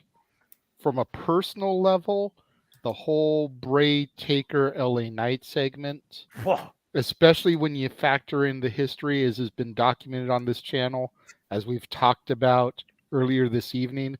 The fact that one Sean Ricker, LA Knight, was the final client of Percy Pringle III, who is best known as Paul Bearer, the mentor, the manager of The Undertaker. So to see them in the ring together, crazy. And you know Percy talked to Mark about Sean back when he was in Championship Wrestling. Damn right. You could see kind of in both of their faces like this moment is long overdue. Mm-hmm. And then Bray being in the ring, kind of getting his moment back from the Taker from the failed WrestleMania match. Yeah. You know, that from a personal level for me was just a highlight. Low point, I completely co-sign with you. The fact that they canceled the women's cage match, 19 years in the making, and that the only women that were really represented on the show were freaking Medusa and Charlotte fucking Flair. Yeah. Not even the Raw Women's Champion was really on there, like featured heavily. They brought Nate out to bring out his daughter. It was like, really? Do this shit on SmackDown. This is for fucking Raw. Raw Celebration match I had, JJ. Again, 30 years. I named 4 key people of the past: China, Sable, Trish Stratus, Lita. Do you want me to go further? No, I can go further too, but I mean, it's like this is bullshit, and we all know I'm already not a Charlotte fan, so that just soured me on her even more. Well, that I do know. As far as surprises, Kurt Angle as an honorary degenerate, and more so than the Undertaker coming out as the badass, and Undertaker coming out with the Kid Rock music. Yes. That was the bigger surprise. Yeah, no doubt. James? Well, since Jeff decided to move himself so he could go last. Well, no, I wasn't trying. Oh, no, actually, I only did that so he and I could be in the same row. I just like how it looked better like that. I'll totally go if you want me. That's not a problem. No, it's okay. Go ahead, James. I'm just giving cool. you shit, Meacham. I know this. My favorite highlights, honestly, obviously Taker. I marked out. If you haven't watched it, go watch it. You did. Yes, you did. By the way, in regards to the whole LA Knight and Taker segment with Bray Wyatt in the end as well, can I get a just yeah? Honestly, I was expecting the glass to shatter when he first came out, so we could have a what versus off. Oh, I need that. I need that in my life now. I need that in my life. Do it at WrestleMania. Yeah. Better than Michelle already McCool. said he wasn't going to be there. Damn it. Austin going what? Him going Friggin' Danielson comes back, says yes. You know, the battle of the one-word phrases. Matt Hardy comes back, delete. Randy, Riley, Jimmy! You know, the classics. Anyway, buddy, continue. This is brilliant. I think I like that probably the most, although I did really, really like the Bloodline Tribal Court segment. Really good stuff. Yes. My low point, I also didn't like that they just canceled the cage match. I thought there was a way better ways you could have done that. And they just chose the wrong thing. I don't even know why you needed a Sonya Deville and Charlotte match on the card. Yeah, for real. I'm sorry, but you could have I would have been, and this is genuine, right? I don't even think it was the fact that Charlotte having a match that I had a problem with. You want to showcase both women's championships and give, you're sucking up the Charlotte Flair segment, fine, right? Why did you have to have the cage match cut for a meaningless Charlotte Flair versus Sonya Deville match? I don't understand that. Jeff had his hand. Wasn't it Bianca versus Sonya? Yes. I'm sorry. You're right. Okay. I was like, I had no problem with y'all hating on Charlotte because Lord knows I see the only one that doesn't. But damn, if you're gonna hate on her for the shit, that's the problem. Fair. Yeah, you're right. If we're hating anything for Charlotte for anything, it's for letting her father come out in that god awful suit he wore on Monday. Because holy balls, was that thing busy. Yeah, that was really an eyesore to say the least. I thought the Braun's trip was weird. But then again, Kathy Kelly posted herself in the picture next to that suit, and nobody even noticed Flair was in the picture because goddamn, Kathy looked good Monday night. So, yeah, she did. Anyway. I don't know, man. It's even with Bianca too, though. Bianca had a title match that you could have just had a promo package on the show at least. Yeah. No, I totally agree with what you're saying. It's for this week's Raw instead. They showcased the women in the wrong way. They didn't showcase enough of the history of Victoria. Yeah, God, seriously, Victoria's on Impact. 8 o'clock on a tape show. Nobody gives a shit about watching. Yeah, Molly. Bring her out on Monday night. I mean, come on, man. I marked out to Broken. My Black Widow was on my screen. That's one of my all-time favorite knockouts. Damn it. Put some respect on Lisa Von Marie. Yeah, man. There's so many women that were important to that show that they really should have showcased. Mickey James, Ivory, Molly Holly. Yeah. There's so many people. You mentioned China as well. Especially Joni and God. I'd even go as far as to say Kelly Kelly. I'm surprised they didn't actually show her. I don't think I saw her once in any of the build-up. You didn't. Which is like none of these women were featured in the packages, and it didn't really dawn on me until like, okay, now I get where Bellas were coming from, because originally I thought they were just complaining for the sake of complaining. It turns out no, okay, they actually had a legit point. Yeah, because I mean, the whole Bianca Sonya thing, like I said, that could have been just promo to build up to a legitimate match this week on Raw. Yep. The fact that you threw out a cage match from one of the best rivalries in the past year for a bullshit match that no one gave two flying fucks about. Yep. Preach it. That's a problem. Yeah. 3, 6, 2 is 8, 2 is 10. Wow, everyone was really close tonight. Nice job, Stat everybody. Boy, over to you. Oh, did I get my surprise though? Oh, I thought you did. Sorry. I'm sorry, I didn't. Surprise. Yeah, Kurt Angle. I agree with actually Kurt Angle. I did not expect to see him. He kind of took me by surprise. I'm like, wait a minute, what's Kurt doing out here?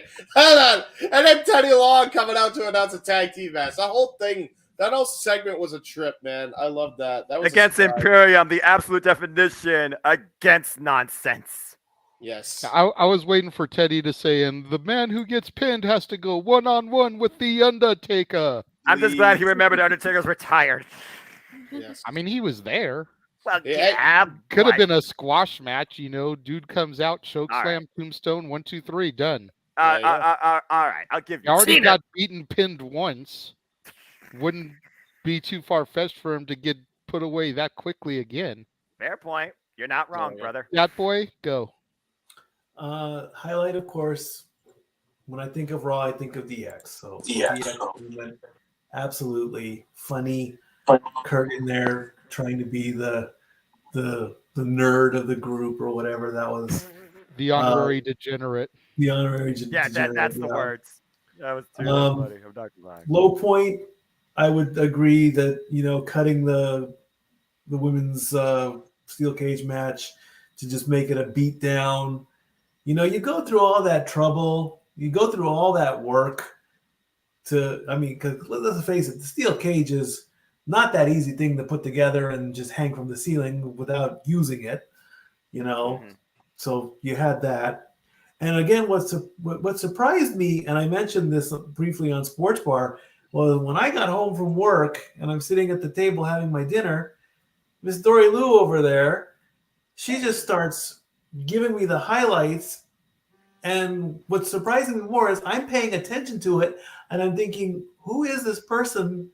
This coming from Dory Lou after the only maybe if not 1 to 2 years of actually watching wrestling and getting her into it. I'm like, holy cow! You can't teach this stuff in a school. You can't learn this stuff by reading a book. You do it by watching wrestling. Damn it! And I'm sitting there. I'm like, wow. I loved it. Say, am I as red as my shirt yet? No. We'll get you there. All right, Josh, it's on you. It's highlight what and what? Are you drunk? It's the same We've format established this as the already, Stat Rumble. Boy. Highlight, low point, surprise. Even my daughter is over here on the other couch like, come on, people, get it together. Yeah. Seriously, am I the only one that's still 100% focused here while I'm looking at 115 different predictions that I'm scoring right now? I'm focused. Yes, Noah. Well, you're the host, so that's different. So, highlight for me. Do I even need to actually say it, for fuck's sake? Yes. Yes, you do. Yeah, there it is. Yeah, Taker. The Underfaker. Okay, cool. Underfaker. Hey. Yeah, Brian Clark. Oh my god! You know what? He does kind of look like him. You know, he kind of does. I didn't even clock that. God. I didn't even clock that. Oh my gosh! Wow, JJ is on a roll tonight. So Brian Lee, but you know, still funny. JJ, I love you, but stop being. I'm too gone enough to even think of a good insult.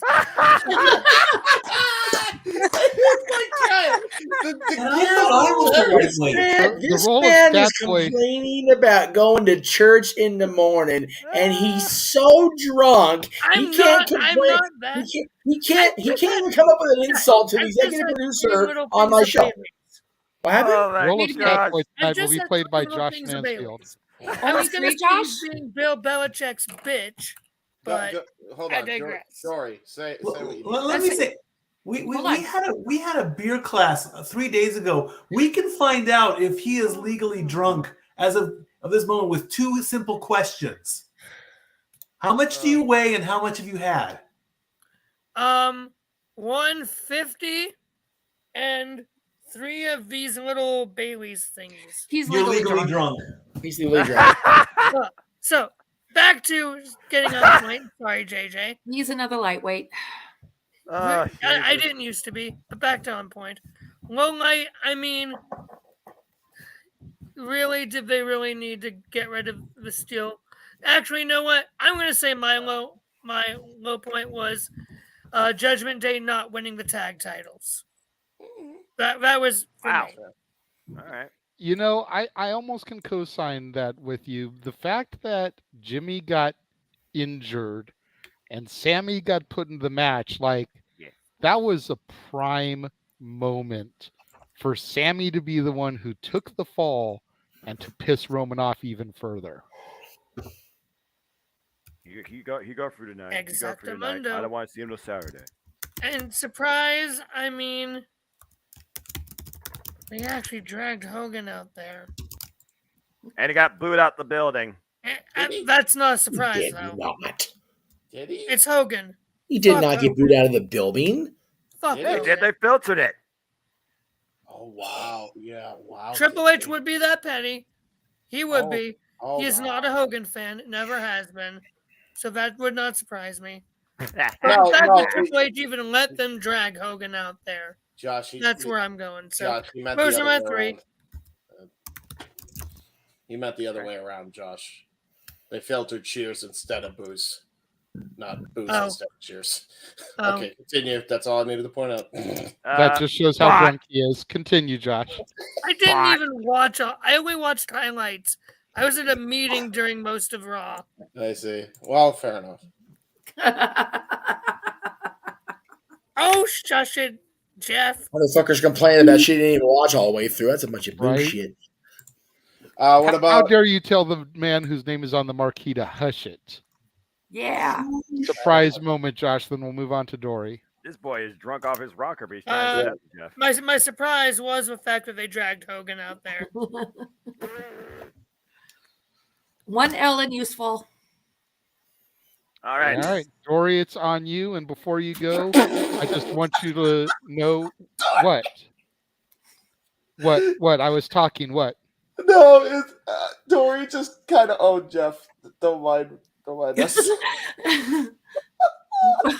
1 L in useful. No, it's not. There's a reason for it.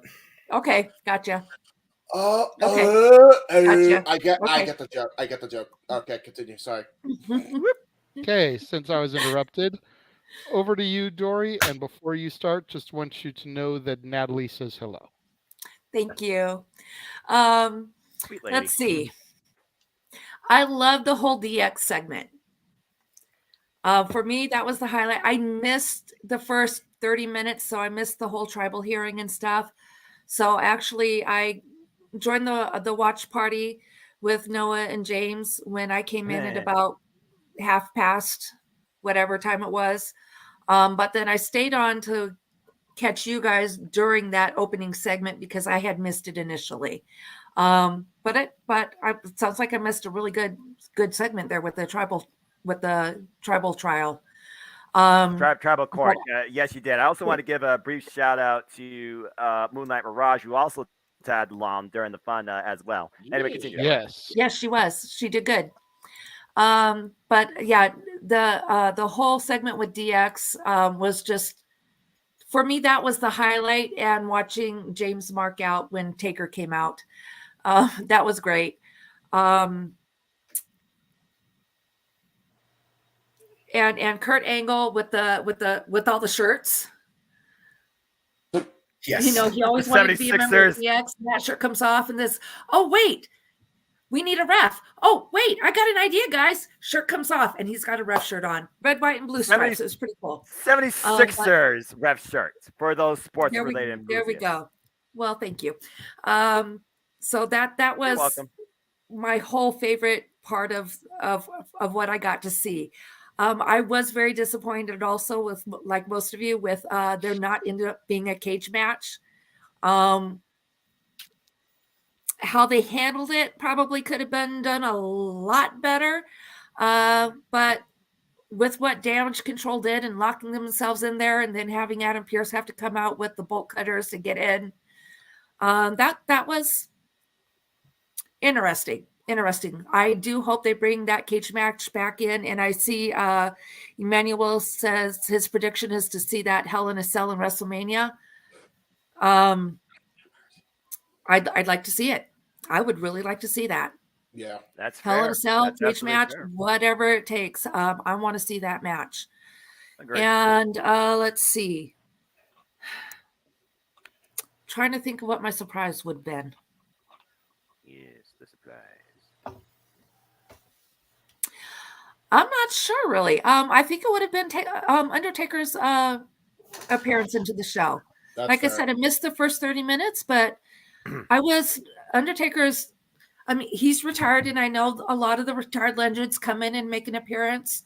But that was awesome. Seeing him come out as the American Badass was just wow. I'm sorry I didn't mark out like James did, but wow, it was great. I did the mark out for you. I made you excited. That's my. There you go. Yeah, he did. There, bar none. Mark out moment of the week. James Heber. Yeah. There we go. I would throw to Dylan, but I believe I overheard earlier that he did not see Rise 30. Is that correct? No, I did. So we'll just, you did. Oh, you did? Okay, Yeah, if you did, then go ahead and answer the 3 questions for us. Highlight is kind of a hot take, but Teddy Long announcing a tag team match because I've always liked he. Yeah. He does. Holla, playa. That was he does. cool. He likes Teddy. Hey. Respect. Down point, obviously, the women's match. Highlight is probably Taker rock music and American Badass, and also him putting his hand on shoulder. That kind of was like an interesting. I don't know if it was like surprise, but interesting because you don't know what options were with it. Like a lot of people say it's like a passing the torch, but it also could be like I'll see you later, like we'll be seeing each other soon or something like that. So there's a lot of questions that can be arose from that. And, yeah. Okay. Dylan, do me a favre while I'm talking and restart your phone so we can get a better setup because you were choppy as hell there. Yeah. Please. Thank you. But while Dylan does that, over to you, Jeff, to wrap up this topic. Yes, sir. So, highlight for me was Tribal Court. Definitely was awesome. You know, it is what it is. I'm gonna be the lone soldier on the field, but Hulkster. I always like seeing him. I know people have their views on Hulk. I will not waver about the character. Yeah. There's Terry and there's Hulk. I like seeing Hulk come out, and I like seeing Jimmy Hart run around like an idiot around him because you know that's what Jimmy does. He hovers around. He orbits around the galaxy that is Hulk Hogan. What he does. Him and Brutus the fucking Barber Beefcake. Anyway, Damn. Low light. Again, people are very upset about the women's thing, and I don't discourage that anger. My thing is, The match itself being cut from TV can only lead, as long as Triple H is actually in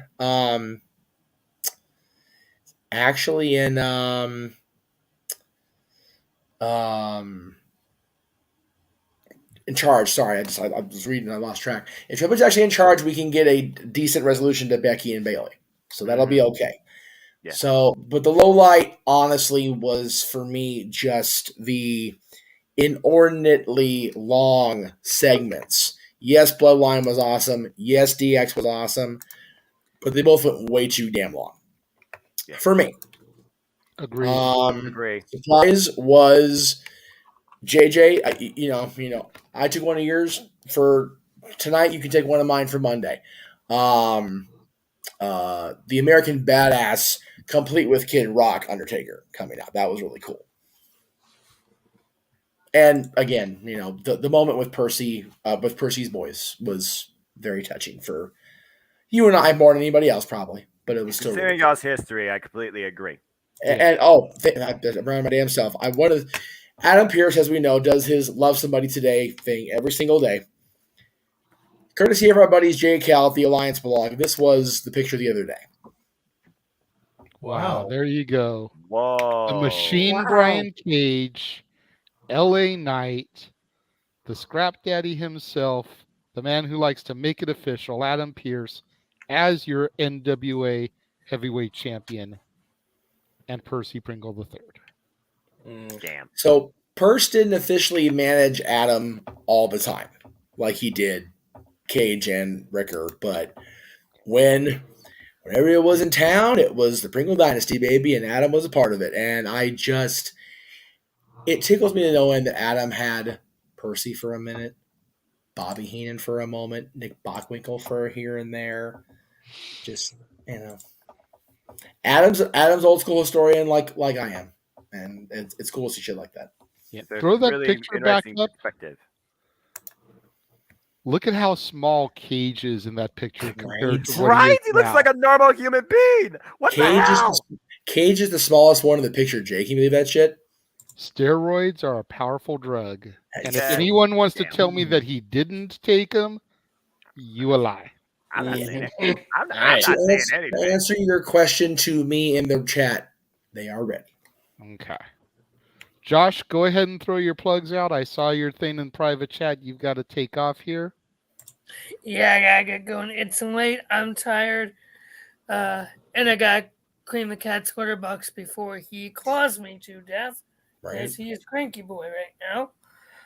I gotta get going. So I just want to thank you guys for the Cleveland Combatant. You can find me on Twitter at CatholicJosh122, on Instagram, Alamangram. And my little announcement before I head out, as you heard from Jeff, you will likely not be seeing me as much on open mic nights come March, because in March I start a new position, which I accepted this week, as director of music of a church here about 40 minutes away from my house, which starts in March. So that will require my attention Saturday mornings, or Sunday mornings, at an earlier time than when I normally leave here Sundays. So I will be needing my beauty sleep on Saturday nights. So you will likely not see me as much come that time. Maybe the occasional PLE, but we shall see. So that's in March. Hopefully you'll be able to join us for WrestleMania at least. Oh yeah. It's WrestleMania. It's my birthday weekend. Oh freaking yeah. Yeah. Dylan's too. Yeah. Congratulations, Josh. Congratulations, buddy. Congratulations, buddy. Yes, congratulations. It's going to be sad to lose you as a frequent contributor, but we acknowledge Roman Reigns style, your new position, and we wish you the best in your future endeavors. Definitely. What is your official start date? Yeah. Sorry, Cat's being obnoxious right now. What were you saying, Jeff? Start date. He's asking for your official start date. Do not have an official start date, but probably first or second week of March. Cat, chill. I will be right out there. This is why There's nothing worse than pussy that just won't listen to you. God, it's the worst, isn't it? Good night, everybody. Good night. Yeah, everybody. Mikey's walked off. Noah's gone, and we're leaving. We're losing Josh. We are doing. Okay. We Hey, are well- making James's life busy tonight. Hey, with for the all record- the clips he's gonna get from this show tonight. Probably. It is only Listen. fucking January. Listen. All I have to say Breathe. is, Dylan, as a man who has the same father that Jeff is to you, trust me, you'll learn to get used to it if you haven't already. I'm sure he already is. The humor is practically similar. Oh my god. Let's wind it back in, guys. Yeah, As yeah. we bid farewell to Josh. Yes, Josh. Yeah, I just want to say real quick before, or you finish that and then I'll finish. Well, I was going to throw the commercial, which means we're Oh. going to go off camera. So speak. Okay. My last shot for the night, I want to raise in cheers to every single motherfucker on this panel tonight. The Simple Man, Noah Foster. Even Dory? Oh, yeah, and to Dory, because she's just awesome. Thank you. To Noah, the Simple Man, because he is just the man. Without whom, I don't think a lot of us would be fans of professional wrestling right about now. Now you're doing too much. To the executive producer, JJ, who has to put up with our fucking bullshit each week. Yeah, I don't know how I do it sometimes. So thank you. And neither do I. To JJ, who is going to be busy his ass off with all the clips we are making of this. You mean to me? Dory. You mean James, not JJ, right? Yeah, I'm not to JJ. James. Botch! This is Not a where I am bot. right He's now. drunk, Noah. Yeah, good point.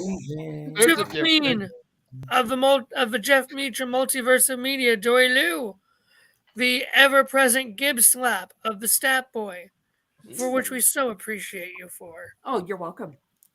To the Stat Boy himself, who always keeps up with the awesome stats in football and the fun shenanigans we get into on Stat Boy Sports Bar.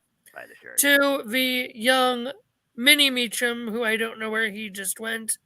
To Dylan, who is just so fun to just hang out with because I'm not the youngest anymore. Who's gonna say that? And to the king, the man himself, the man whose name is on the marquee, the boss man, the West Coast Professor, Jeff motherfucking Meacham. To all of you, cheers, love you all, and of course, say it with me, everyone. Fuck Bill Belichick. Belichick. Yes. Even though I have no idea who the fuck that is. Damn.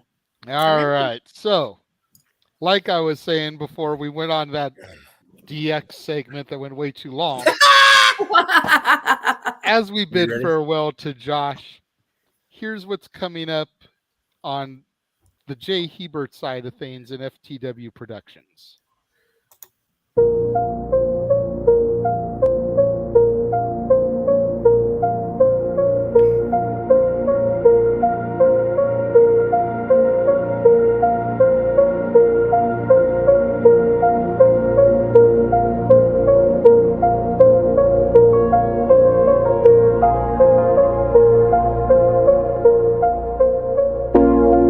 It's out of my hands.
Scan the QR codes to see what's upcoming for FTW Productions and what's available on demand right now. Button Masters Stable Wars entire playlist. AEW Grand Slam Rampage and Dynamite Watch Party. Shared Experiences by Mistress Audio and J. Hebert Side 95. Survivor Series 10-year retrospective. The J. Hebert Side of Things, Episode 3. Star Wars Jedi Fallen Order Let's Play series. Watch-alongs for Halloween Havoc 97 and Fully Loaded 2000.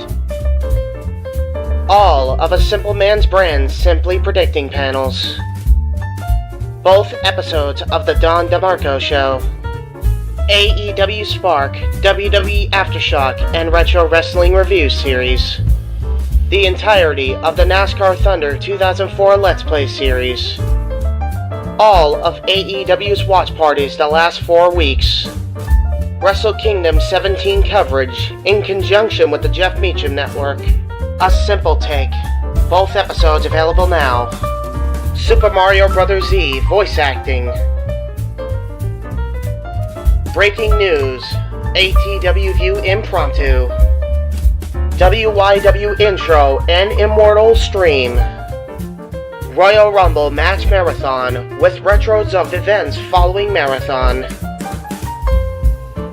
Plugs have concluded. On to the video. Was, hold on, I'm going to mute my phone. We are back, and the next topic we're going to be discussing here this evening is one that was actually suggested by this man right over here, James Hebert. He sent a video in the group chat for us all to take a look at. Hopefully everyone had a chance to view it. Regarding comments that Eric Bischoff made about Dave Meltzer. Basically calling him a useful idiot. And James, I will kind of turn the floor over to you on this one, since this was your conversation piece you wanted to bring up. Go ahead and take it over.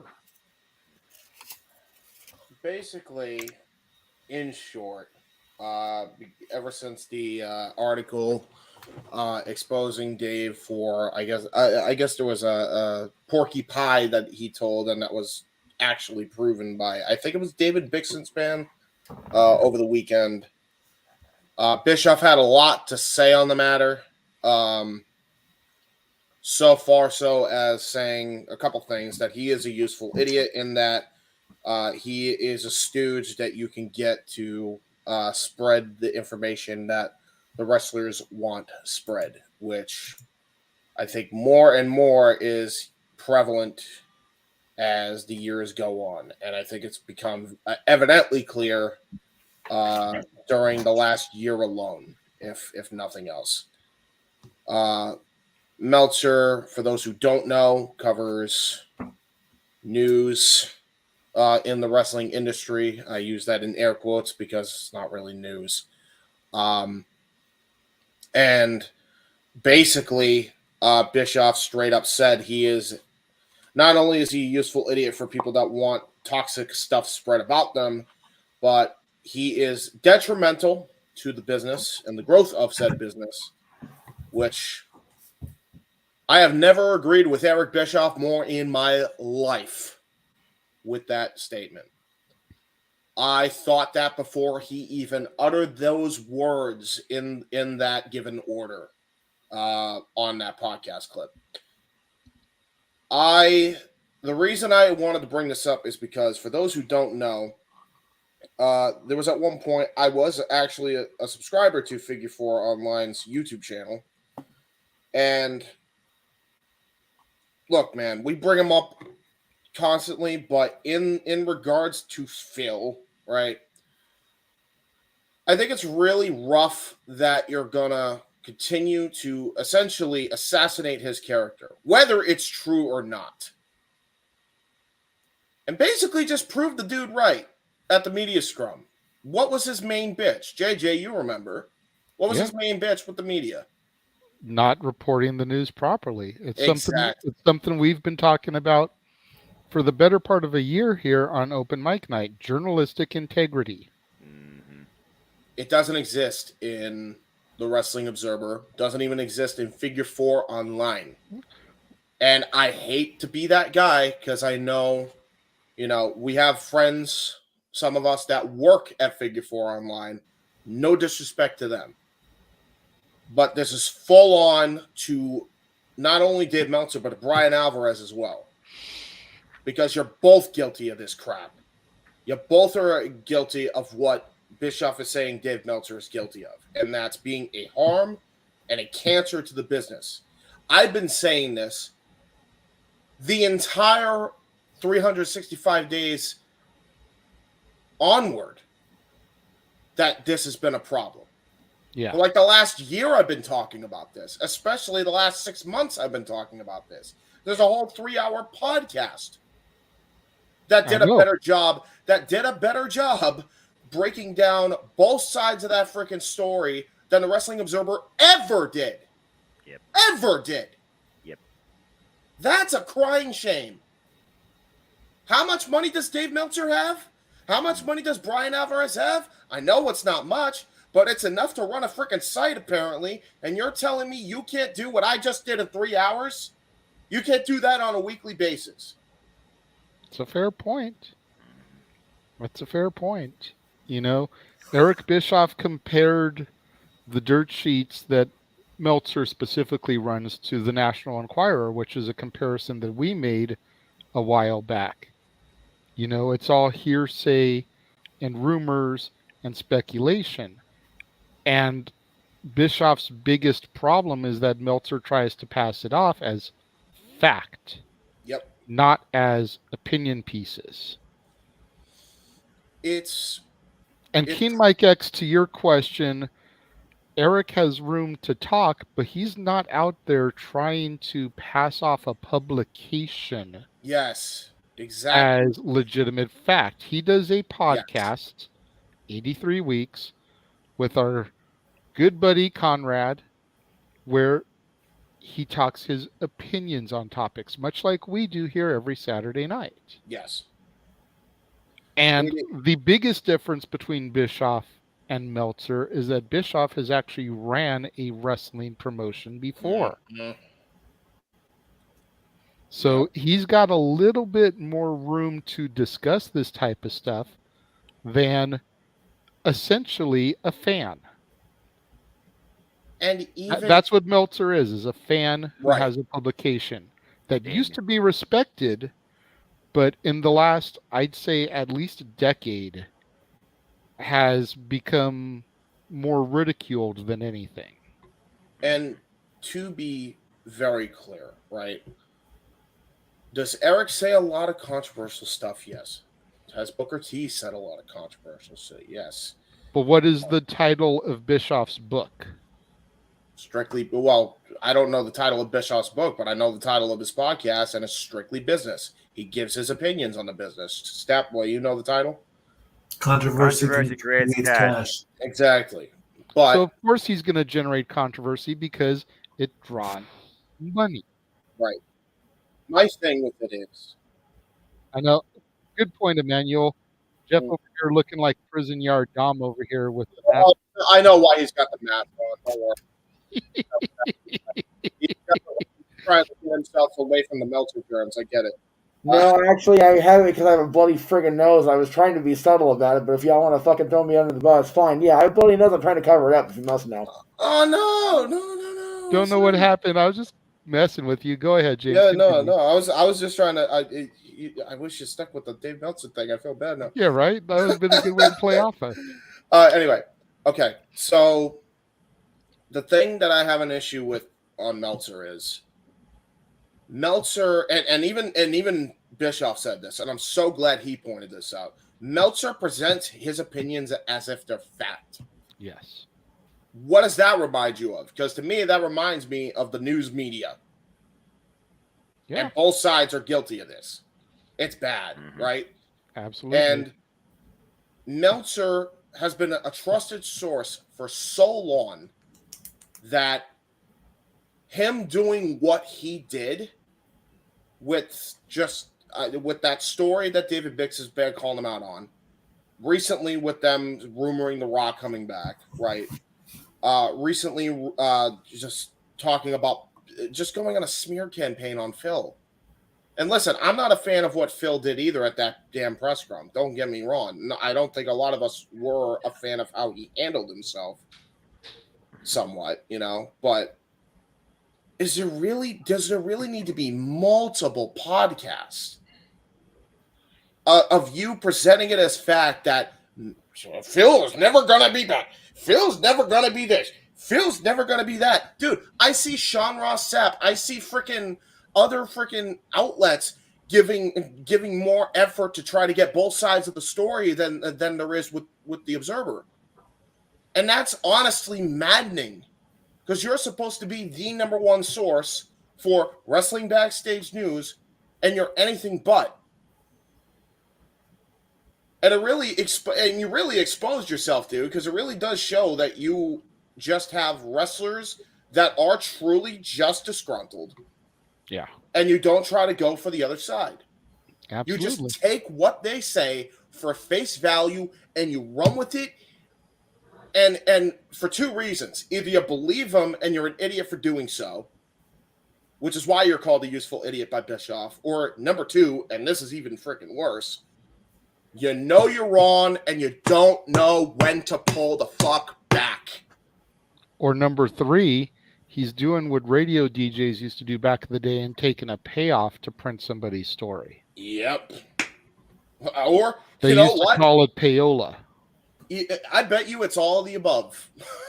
I bet you it's all of the above. And it's annoying. Because you know what? I have said for months, if you are a fan of wrestling, the last thing you want to do is subscribe to the Observer. Yeah. And if you want to, for opinions that Dave has or whatever, and what Alvarez has, if you get some value out of them, more power to you. Yeah, it's no different than just don't take it serious. It's no different than the people that buy the Inquirer or the Star on a weekly basis. Yep. If you're just going to read it for entertainment, awesome. But if you start trying to buy into the rhetoric as fact, that's where it becomes a problem. Yep. Me and James have said quite a bit on this topic. Noah, we'll throw it over to you. Finish up the top row here, and then we'll start hitting everybody else up. What do you think about these comments by Eric Bischoff? Is Meltzer a useful idiot?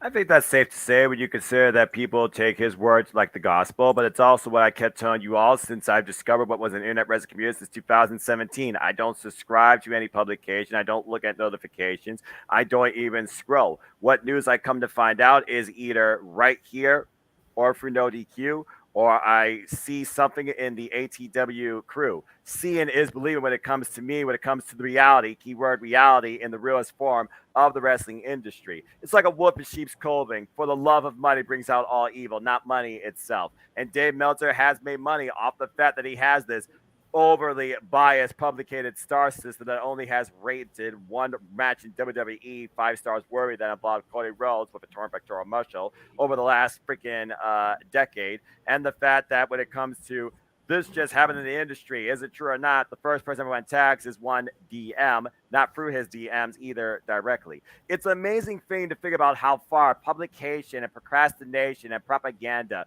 really overcomes judgment when it comes to rational thinking in today's society, which yields such a dumb, stupid, biased, toxic internet wrestling community spearheaded by this number one jackass. There you go. Meacham, welcome back to the camera. Sorry if you felt like I gave you a little bit too much of a hard time. What are your thoughts on good old Uncle Dave? But I digress. No, I just get so wound up talking about fucking Meltzer. Oh God, I can't stand it. I agree.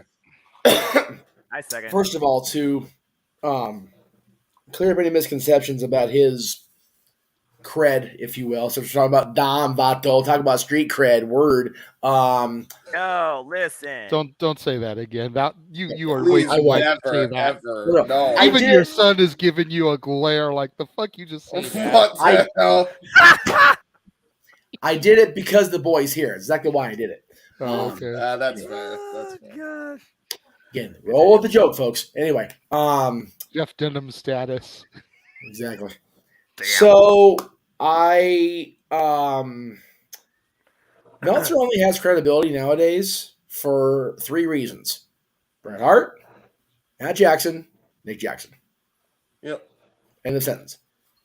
If it wasn't for Bret giving him the complete his side of the story about Montreal and everything that led up to it, and the Bucks jumping on that NorCal cock after he criticized them for years, he wouldn't amount to dick at this point. He wouldn't. That's fair. As far as this little love-hate relationship with him and Ian Bischoff, which I am a subscriber to the Conrad stuff, so I hear it every day. Not just Bischoff, because Conrad brings Dave up on all his podcasts, all his shows. And, some people like Dave. Some people respect Dave for whatever reason. Honestly, for me, I'm kind of indifferent when it comes to Dave. Okay. As I am with I everybody. I don't hate him as much as some people seem to, but I don't subscribe to his stuff like it's the gospel either. No, and the I've thing is, I've learned over my 25 years as a fan, take everything I read, especially on the socials, with a grain of salt. Ding. Seeing isn't believing, believing is seeing, right, Bernard? There is one single reason I watch his YouTube channel when it is active after a TV show, because our buddy Denise hosts the after show. That's the end of the sentence right there. If it wasn't for Denise, I wouldn't even give his damn YouTube channel the sweat off the end of my dick to dry him off with. Like, seriously, he's useless. Wow. Him and Brian, God, we had Brian on the show a couple different times in the old Extreme Mayhem days. And Brian was a trained wrestler, and he's proven me no better than Dave. And it irritates the shit out of me that these guys still get credibility. But I have said from the very beginning, and I stand by this. I do, because I'm as guilty of it as anybody. The best way to shut something or somebody down is to do exactly what they don't expect or want you to do. If they want all the attention in the world, no sell every bit of them. And they'll go away by their own volition if you don't give them the attention they feel they deserve or want, or whatever the case may be. Yeah. Dave Meltzer continues to get attention. Dave Meltzer continues to get on, attention because Bischoff continues to fucking tweet about him. Yeah. I will always champion Eric Bischoff and his contributions to wrestling, whatever opinion Ric Flair has of him on any given 15 minutes. Yeah. For real, Mage. Make up your goddamn mind. But there you go. He'll sit here on the podcast every week and bitch about Meltzer, getting sideways on stuff, and then you go on and then he sits there, and it irritates me that he does this. He goes on the show with Conrad and talks about, I'm not going to do things with Rick over social media because now I guess, and then you tweet and you tweet and you tweet and you tweet. And if you want things to not keep going, take the goddamn, you live in Wyoming. Step outside, get a breath of that fresh air, muckerfuther. Anyway, yes, Meltzer is Meltzer. The opening of our show, karma is karma is karma. If you want Meltzer to go away, you don't bring up Meltzer. And I know it was a topic brought up, and I don't mind bringing it brought up because it was a big deal, because somebody finally not only exposed his dumb ass, but rang him through the ringer like he was an old piece of laundry in the old South. And thank God it happened. but it needs to keep happening before he'll truly go away. And the thing is, if it happens, he gets attention. So does it really go away? No. There you go. Yeah. Go ahead, James. To be fair to Eric, it's not also entirely on Eric, because there was one part in your explanation that you brought up. Conrad keeps bringing him up too. Yeah. So what is Bischoff to do? What is a boy to do? You know. So yes, Conrad does bring Dave up on the pot as far as like recaps of shows, what's in the Observer that week in history or whatever. My thing is, Bischoff will sit there and just roll his eyes and fucking Davis, fucking Dave. And then rather than practice what he preaches, because when he and Flair got sideways again last year, earlier this year, whatever it was, I'm not going to squash a beef with Rick on social media. If Rick wants to talk to me in person and settle it, then we'll settle it. That was not the exact verbatim quote. Forgive me. It's the fuck time is it? It's 11 o'clock at night. I'm at least 3 drinks deep. I'm not really remembering exact quotes, but he says that shit, and then rather than do the exact same thing to Dave, either have Dave show up and punch him in his stupid pug nose, or ignore him completely. He'll tweet him, and he'll tweet him, and he'll tweet him, and he'll tweet about him. And that's even worse. Yeah. You add it to the freaking controversy. Feeding the fire. If you at somebody on Twitter, or you just, because fucking Dave's going to have somebody watching his Twitter, if you talk about them, they never truly go away. Yeah, that is on Eric. It's 100% on E. 100%. That is on Eric. But I think on the podcast itself, like, I don't know, like if you want to bring in some stuff about Dave, I guess you have to, just for historical context. But also, dude, and again, nobody has covered the industry that detailed fact or fiction longer than Dave Meltzer, and I'm not going to deny that. Right. And Eric's point, and he's 100% valid, is what you guys have all said. Dave presents his insider information as fact. Yeah. Everybody was cocksure The Rock was going to be there till he wasn't. Mm-hmm. Everybody was cocksure we were going to have an acknowledgement ceremony on Raw till we didn't. Mm-hmm. I see more and more every single day. I'm on there, I'm on here, I'm on the socials. Why the man in the upper left goes on there, puts his tweet out for the day, and gets on with his goddamn life. Hi, my name is Noah Foster, and I'm a guy that lives outside the social media world. There you go. Yeah. Noah has a job he goes to. Noah has a church he goes to on weekends. Noah chooses to live his life outside of that social media bubble, which I've started to do, and I'm way better for it too. Which I will say time and time again, including with my son in the room, Noah is the best person I know, because he just doesn't freaking let himself get caught up in the gaga of the bullshit. Yep. Anyway, I've ranted enough about Dave fucking Meltzer. To go for someone with, I'm sure, a new, fresh take on it, let's go to Dory. No, boy. Ready to hear your take on this, Dory. You're still muted, by the way. Oh, all right. There we go. Now, I did not get to see the clip, but from what you guys are saying, here's where I'm going to go. Go for it. I have respect for journalists in what they do. And everyone is entitled to their opinion. But they need to remember that it's their opinion. It's not fact until it's already been said and done. Yes. Okay. Yeah, that's what it comes to. And I have my various social medias. I check on them once in a while. And if it weren't for the fact that I have family across the country, and Facebook is how I keep in touch with most of them, I probably wouldn't even have it anymore. There is too much crap out there, and you still have the people who have to post what they're doing every minute of the day and then get mad because somebody's up in their business. Well, honey, you put your business out there for us to be up into. Thank you. What is privacy? Yeah, you don't have any if you're putting all your business out there on whatever social media for everyone to see. Then don't complain about it when somebody's all up in your business because you put it out there to begin with. Exactly. But again,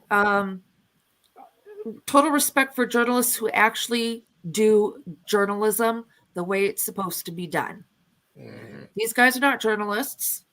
They're wannabes. Yes. From what I'm hearing. That's a polite way of putting it, and that's all fact.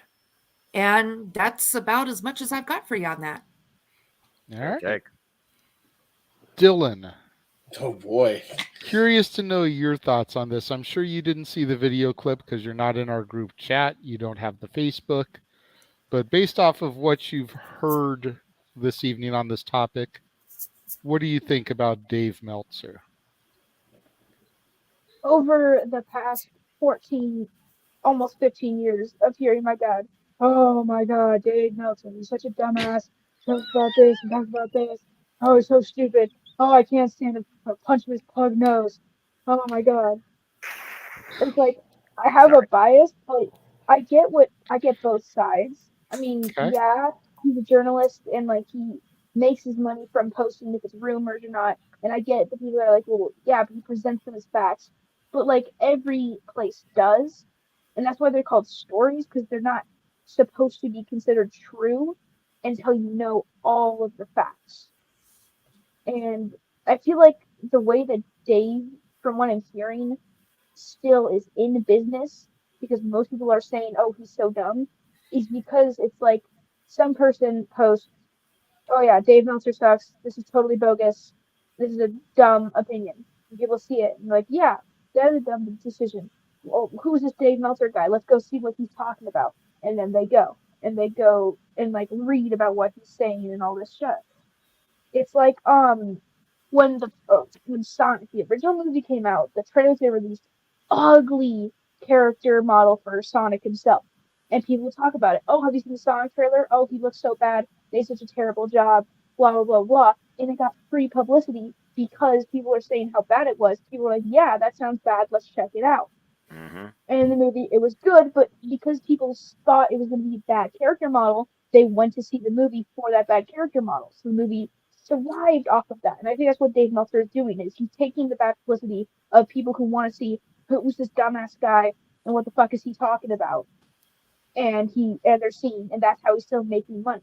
Because no matter how much Bischoff or any of the other guys talk about him, he's still going to gain from that than lose from that.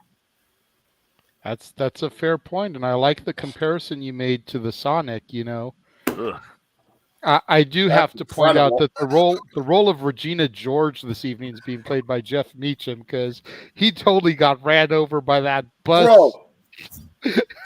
For real, can we talk about that? Was the most articulate answer I think anybody's ever given on open mic night in the history of ever on this program.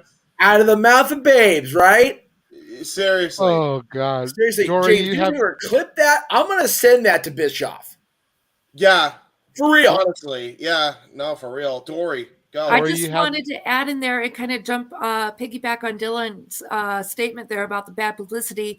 There is no such thing as bad publicity. Took the words right out my damn mouth, because publicity equals attention. Exactly. Yeah. Wait. Any publicity is good publicity. Hey, wait. Controversy creates cash. Okay, there we go. Full circle. Stat point. James, let me moderate. Fair enough. Yeah, fair enough. Go ahead, stat boy. I don't know if I can even follow that because yeah, right. I know, seriously. Dylan just pulled John Michael's status. Follow that, bitches. Yeah, pretty much. That is Stat Boy approved to a T. Yeah. Absolutely. Hearing all this stuff, all I remember of Dave Meltzer was his 5-star rating system in matches. That's all I ever knew that he could do. But I want to assume in saying that, was that like whatever his rating was like the final say? No, it was just a man's opinion. And much like the shirt on Greg Cherry's Teespring, Meltzer apparently can't count because he's given more than 5 stars to a match when it's supposed to be a 5-star system. Okay. There's 7-star matches that he's given. It's like, if it's a 5-star system, 2, 3, 4, 5. I don't know how 7 is 5, but okay, Dave, you can't count. Buy the shirt. Coming soon to the Jeff Meacham Network Pro Wrestling Teams. That's some good publicity. Meltzer can't count. That's some good publicity right there. The sequel. Dun dun dun. You were saying that's gonna not want me to listen to this guy because that's all I know him of. And if he's saying these things, then I'm not really gonna care. So, if Bischoff is like stirring the pot to get a rise out of this guy, then Bischoff is winning because that's what Bischoff does. As far as the whole intelligent idiot or whatever he called it, useful idiot, intelligent and kind. I'm going to bring in the Holy Trilogy and say, who's more foolish, the fool or the fool that follows him? Ha! Because the idiot could actually turn out to be the smartest guy in the room, or he'll get that one lucky shot, So you're not a total useless idiot. You have a purpose. You just got to find it. So to rebuttal you, Stat Boy, and going back to the Holy Trilogy, you'll find that many of the truths we cling to depend greatly on our own point of view. That's a fair take. Wow. Yep. There we go. Quote Obi-Wan Kenobi, nevermore. Hey, you followed Dylan pretty well there, Stat Boy. I mean, I'm just saying. I still say he did way better than I could ever, because sadly I didn't see the article. I'm going off of what you guys said, but he just went leaps and bounds over me. So I'm fine with that. He's my nephew. I'm very proud of my nephew and what he's saying. He's speaking his mind. I could not go with the swearing part, but other than that, that's between you guys. So, but he knows what he's talking about. People try to pontificate their points by either talking loud and talking like a sailor. Hello, JD. But it's not any more true. Well, yeah, everybody's just getting crap on, huh? JD now, friggin' Meltzer. Damn. Dishing out where we can. Yeah, I guess. All right. Tell me when I'm telling lies. You're not. So before we head to the main event, yes, Dylan. I see James. I was thinking about it when you said Greg has a shirt about Dave, that there should be a shirt with the Bruce Almighty scene where what's his name? Jim Carrey has 7 fingers, and it should be Dave Meltzer's face photoshopped. Meacham, get on that. Oh my! Damn! Oh my God! Dude, how old is Dylan? I have a serious question. 15, bro. Yo, Dave. 15. Dave, hang up the Observer now. Even if you're telling the truth or not, you just got schooled by a 15-year-old. You get schooled, son. You're done. There you go. You're done, kid. You're done. PG version of get fucked. All right. So before we throw to the main event, we're going to toss it to another commercial. And here's what is coming in February to the Casa D18 Studios channel and Renegades Reviews. That isn't the video.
So there we go. That is what is coming up from the Casa D18 Studios channel and Renegades Reviews. And it is time for the main event, ladies and gentlemen. And before Jeff brings up the graphic, let me find the comments here, because I want to read off what provoked me to do this topic. Fair enough. So, where this all stemmed from is a group post that I'm in. Go ahead and throw up the image now, Jeff. I'm trying to say it. I didn't say it myself, so go ahead and start. Go ahead and start talking about it. I'll get it up there. All right. So this was spawned by a group that I'm in on Facebook, and it kind of came off of the heels of the Raw is 30 segment with DX and Imperium. And somebody posted that I still can't believe that a younger, fairly popular guy laughed in Triple H's face like, the fuck are you gonna do? And Paul backed down like a punk bitch. 20 plus years of programming have led me to believe this would never happen. Now, that's not the comments that I really wanted to dive into. That's just like what spawned the post. Okay. Somebody on Facebook by the name of David Sean Dickinson commented the following 3 comments back. And this is where I really want to get into the meat and potatoes of this, because while I find a lot of what he said to be fucked up, I also find that some of it has some serious merit. Triple H only where he is because 23 years ago he cheated on China with the boss's daughter. Walter would legit kill old man Triple H, and he knows it. Somebody then called him out for crying, and he says, I ain't crying, stupid troll.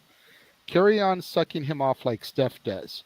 It's China that cried all the way to an early grave. They wouldn't let her back whilst she was still alive, but they'll milk her memory now that she's gone. Triple H was never a draw.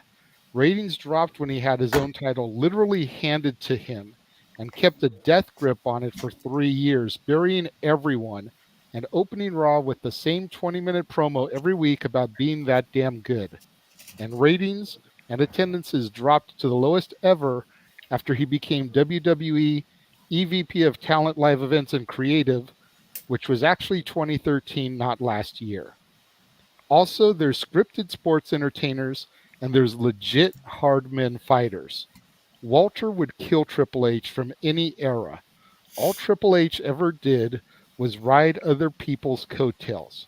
Before he cheated on China to marry the boss's daughter, he buddied up to the top dogs in the company upon arrival. When they all left, he went after Steph.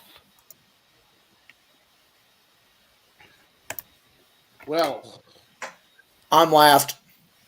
Now, there's definitely some hot takes there. But I also feel like there's a little bit of truth to some of that. You know, upon his arrival in the company from WCW, he did form an alliance with Sean and Kev and Scott, known as the Clique. We all know the way the Clique dominated the backstage, the politics that were played. When the curtain call occurred, Sean didn't get punished. He was the champion. Kevin Scott couldn't get punished. They left the company. So Triple H got the punishment. You know, when they all left, it wasn't immediately after, because obviously they left in 96. And the thing with Steph didn't come until 99, 2000. Right, a slow burn, to say the But least. But after Sean left in 98 because of his back injury, there wasn't a whole lot of time between the two things occurring. So you could kind of see where the commenter is coming from there.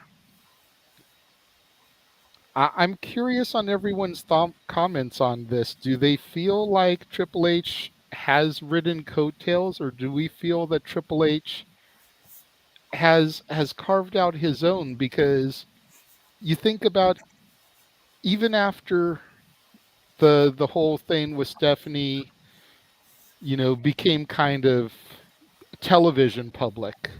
Right. You had Evolution. Now he's riding Flair's coattails. Then you've got The Authority, and he's hitched his wagon to Seth Rollins, who was super over because of the Shield. And Randy Orton, who was no longer the future, he was the present, he was the now. We'll go to Stat Boy first. I know you asked to be last, Jeff. We'll leave you be last, but I want to. I understand that. Yes. I'm just saying, Dylan needs to go, so he wants to say goodbye. Oh, okay. I can't see him, so. I understand that. He's John Cena status right now. Dylan, are you actually there, or are you not realizing your phone's still on? Okay. No, I'm here. Lights got turned out. Oh, got it. It's lights out. That's true. Yeah. All right, bud. Well, thanks for being on, buddy. We appreciate it. Yes, we do appreciate it. It was nice having you here, kiddo. For the topic, I would have to somewhat agree that at first it was because he was with Stephanie. Triple H got his start and really rose to fame. But I would say after about 2004, 2005, he became the draw. It was put into storylines to, I think, bump other people up, like Randy Orton. Because I feel like Randy Orton would have been a mid-card act, if not with Triple H and Ric Flair. Same with Batista, in my opinion. That's my personal opinion. Okay. That's all I can really say. Authority, I still can't stand it. But, I mean, I get it from a logical standpoint. I do think, like the commenter said, at first it was 100% he was riding coattails, but eventually he became big enough of a name and a big enough of a draw to be on his own and not have to be a coattail rider. I see where you're coming from. Just quick rebuttal as far as he became a name enough that he could be the draw. But I kind of disagree, because while he's quote unquote bringing up bringing up Batista, bringing up some of the other guys, he's also beating the hell out of them, still dominating, still being the central focus. Like they said, he had the death grip on that belt for close to 3 years, with people really only dethroning him for a month or two at best, with the exception of Benoit, which we don't talk about no more. WWE doesn't anyway. He's beyond Bruno status. And we're not talking about downtown Bruno or Bruno Sammartino. That's a fair, and like I said, that's a fair point of view. And I completely agree with the fact that he's still bringing people down. But I feel like, again, all champions really do that. At a certain point, they run out of good talent and just have a quick 2-month storyline that builds up. They win. Next person. But I agree with your point that he still was beating them and being seen as the person instead of helping, which I think he does both. That's why I said I somewhat agree. I definitely take your point that he's still bringing people down, so I agree on what they're saying. I just think they could have looked at it more of a both sides than just a focal, the focal point being he's bad. At least bring in the other side. That he still was bringing other talent in, but he was also bringing other talent down at the exact same time. Okay. And that's all I can give, because it's 11, 17 or 16 or something like that. I don't know the exact time. Can't look at it. Yeah, it's so almost 11:30. So have everyone have a good rest of the time. Have everyone get through this, not passing out of drunkenness. And I'll talk to y'all hopefully soon. Bye. I'll see you, Dylan. Bye, Dylan. Thank you. All right, Stat Boy, over to you. You're going to be the first one on this topic. I don't ever think that Triple H rode anybody's coattails. So if you can give me a example that I can possibly see to possibly justify this person's opinion, I'm going to defend Triple H. Because I feel like I gave examples when I was giving the diatribe, talking about riding the Click's coattails, then Sean's coattails in DX, and then even Flair's in Evolution. So I gave quite a few examples. But see, I don't see that because he was, in my opinion, he was part of a group that all worked together and all worked the same. So, but would you say that Triple H was on the same level of Shawn Michaels when they were doing the Click with Kevin and Scott? If whoever decided to put those people together believed in it, then yes. If Shawn and Kevin and Scott went up to Triple H and said, you know what, we like the way you work, join us, put your work together with us, and we'll take you places. If Triple H was being the lazy one of the bunch and reaping the rewards, then yes, that's riding coattails. Am I getting this right? You're entitled to your own definition. I would not say that someone that is lazy is riding coattails, because I would never accuse Triple H of being lazy. When I think of someone riding coattails, I think of somebody that is not at the same level. You know, freaking Paul Roma in the Four Horsemen. Nowhere near on the level, but he was in the Horsemen. He was riding their coattails. You know, Triple H, at the time that he came into WWF and was a member of the Click with the 1-2-3 Kid and Razor Ramon and Diesel and Shawn Michaels, was nowhere near the same stature or level that they were at. He, whether by choice or by recruitment, was able to buddy up to the biggest names in the company and then reap the benefits of being their friend. That I consider riding coattails. But that's just my definition. If you have a different definition, I mean, can we all agree that my definition is a pretty fair and standard definition of riding coattails? Yeah. Yes. Okay. Yes. I also see where Mikey's coming from, and you mentioned he was recruited by the Click when he came into the company, because two of the members of the Click had come from WCW and watched Terrorizing's work and how awesome it was, and Sean Waltman even said flat out they gobbled him up when he came to WWE because of how awesome a worker he was. I mean, X-Pac did not even mince words. They gobbled him up. Plus, designated driver. Doesn't do anything bad.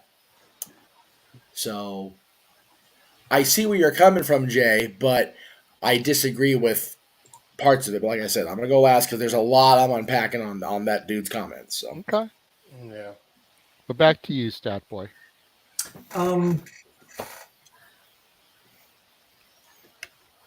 Yeah, this is tough.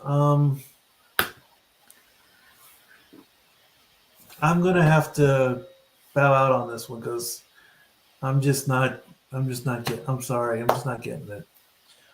I can go next if you'll go. Yeah, by all means, because I'm go for it, James. Yeah. I was gonna throw to Dory and round out that row, but if you want to get something off your chest, go ahead. I think the idea that Triple H couldn't succeed on his own and that he was riding coattails his entire career. I think the biggest problem with that entire statement, or that part of the statement, is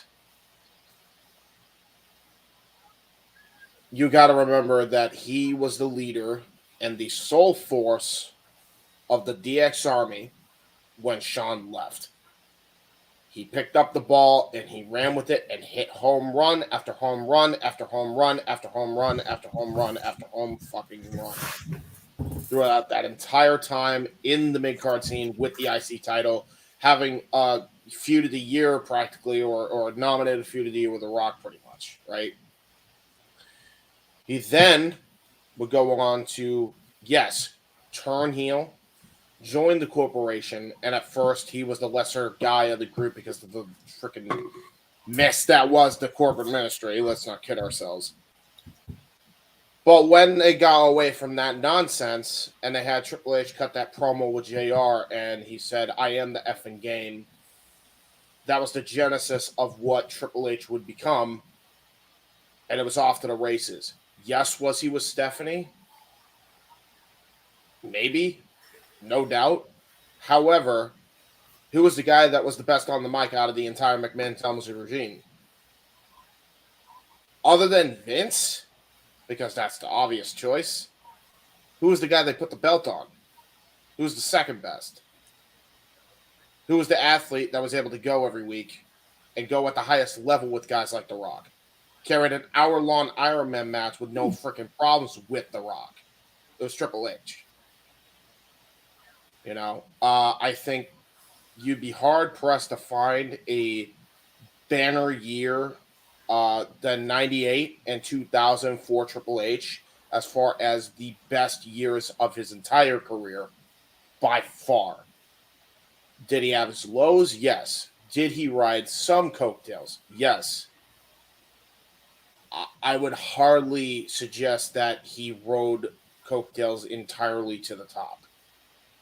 I think that's a little bit rough around the edges. The second part of that statement, I think, you know, it goes to the whole thing of, and this is exactly why I had a problem with Meltzer. You know, the idea that this guy is so bitter about how China was treated, and granted, yes, you have a right to be upset about it. However, if you feel bad about it, imagine how Triple H and Stephanie feel. Seriously. Like, you don't think they don't live with regret of how that entire situation ended up? And you're going and saying shit like that? Like, that's, you know, you gotta learn to forgive in this world. And the problem with social media is there is so much, oh, I remember you did this. Oh, I remember you did that, and all this crap. And it just clouds people's judgments and just doesn't allow for forgiveness in a lot of these people. Yep. He is one of them. And what happened to China, I'm not going to say wasn't horrible. Yes, we're not denying that what Triple H and Stephanie did was absolutely fucked up. But what are they supposed to do? Not try to make up for that crap? Even if she has passed on. Like, what are they supposed to do? It's a damned if you do, damned if you don't situation. Double-edged sword, catch-22. You know what I mean? Like, it's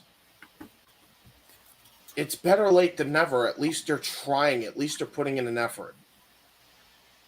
And, like, dude, I still remember the night they did the Hall of Fame, and Hunter was legit in tears for Joni.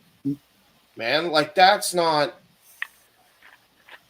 something to, like, say, oh, who's doing that? Oh, what's doing, man? Bueller, you muffled yourself. Oh, I muffled myself? Yeah. Oh, shoot. Hi. Sorry. Hello? Hello. Ah. Sorry. You're good now. I'm good. Yeah, sorry. My microphone decided to be weird. But yeah, it's you know, it just comes down to, it's like, give the guy a break. He's trying his best with the situation given, man. Like, we're human, dude. We make mistakes at the end of the day. None of us are perfect. True. You know? Like, calm down with that shit. That's all I gotta say on it. Okay. There is a comment that came through from our good buddy Mikey T that I'd like to bring up. The one about Triple H not being the sole force of DX. Without that supporting cast, Triple H would be dead in the water, and I agree with that to a certain extent, because when the DX Army first started, you could argue that Road Dogg on the mic was more popular than Triple H. No doubt. No doubt. Without the Outlaws as their final like piece there during the cage match, like the DX Army would have gone no fucking where. Yeah. You know, no disrespect to Waltman, X-Pac, who returned on that Raw also, but Six, the 1-2-3 Kid, wouldn't have done it on his own. No. And Billy Gunn too. Well, Billy was in the Outlaws. I'm saying the Outlaws piece of the puzzle was arguably the most crucial piece, because Triple H was still kind of lackluster on the microphone, and Road Dogg Brian carried the shit out of them. Where I think it's more equal, though, and this is where I think Brian, like Road Dogg and Triple H are 1A, 1B regardless. You could swap the two. Is where Triple H lacked on microphone skills, Road Dogg picked up. That's vice versa within ring skills. You couldn't find a better freaking worker. That'll give you, out of the entire DX Army, Triple H was definitely the best in-ring competitor. Yeah. So. Noah, we'll throw to you, then we'll go back down to Dory, and then to Jeff. Go ahead and finish up the top row here. I mean, I do have some other stuff that I'd like to say, because I think there's a misconception that I completely agree with everything this man said in his comments. I don't, for the record, but go ahead and go, Noah. I mean, it's one of those things, again, as a Christian, we are literally taught to try and forgive. The past can hurt, but you shouldn't hold on to the past forever, nor should you hold on to the past against somebody forever. It's the only way all parties can move forward and grow. That being said, as far as Triple H writing coattails, in such an intimidating business known as professional wrestling, sports entertainment, and you're under the juggernaut of the entire thing, the WWE, ran still at the helm by Vince and Ken McMahon, who, no matter what, always dictates the direction of everyone and everything. Triple H did probably what he had to do in the situation to best preserve himself, maybe more than anybody else at times. But we have clearly seen the aftermath of those effects, and I do feel like Triple H has a heart and does have some conscious sympathy for what he has done.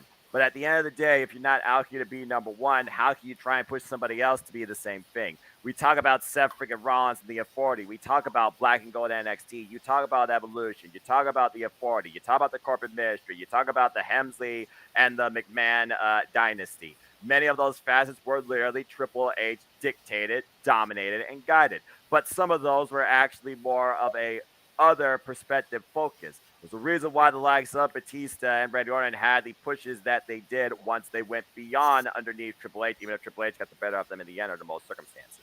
So to say that Triple H was riding maybe is a strong word, but there is some truth to it, but I don't call it 100% valid. Because in this industry, you have to do something to become something on your own. And that involves learning from others or using others to your own advantage. And honestly, this industry, it was more cutthroat. Definitely during the Attitude Era, when he first really was coming into it. And yeah, you could say, okay, but what if in an alternative reality behind a closed door to another realm, Triple H does not marry into the McMahon family? Would you see the Black and Gold NXT today of 2023 and the stars being made? Again, that's Twilight Zone way to be produced by WWE Studios. That never will happen. All right, so let's just get back to the realm that we live in. This is the Rocky Horror Picture Show. Okay, so that being said, again, the perspective here is coattails. You're welcome. This has Triple H ridden coattails his entire career, and Stephanie McMahon effort and influence that. That's really what's at the heart of this. You could plead a strong case in the early beginning. But as far as putting an absolute cap on that, full to now, bullshit. No, I don't think so. If it wasn't for Triple H, half of your current WWE wouldn't fucking exist. Put that in perspective. Yep. That's a fair assessment. That's a fair assessment. Dory, go ahead. James has a question. I did. Thank you. I was going to let you go anyway, but I only wanted to add one thing to round out Noah's whole thing, because I think this is him ending with NXT is perfect. The only way to change how things were back then is to make the business a lot more forgiving than it was back then. The then versus the now. That is what Triple H has been trying to do. For better or for worse, there has been effort to try to clean up that shit from ever happening again. A lot of that does have to be credited to Hunter as well. And you can't discount effort. Simple as that. Dory, go ahead. Knowing that I haven't been part of the wrestling industry for only the past couple of 2-3 years now, excuse me, I have to kind of go back from what you guys are saying, because I wasn't there for the beginning, but I think in some aspect at some point, and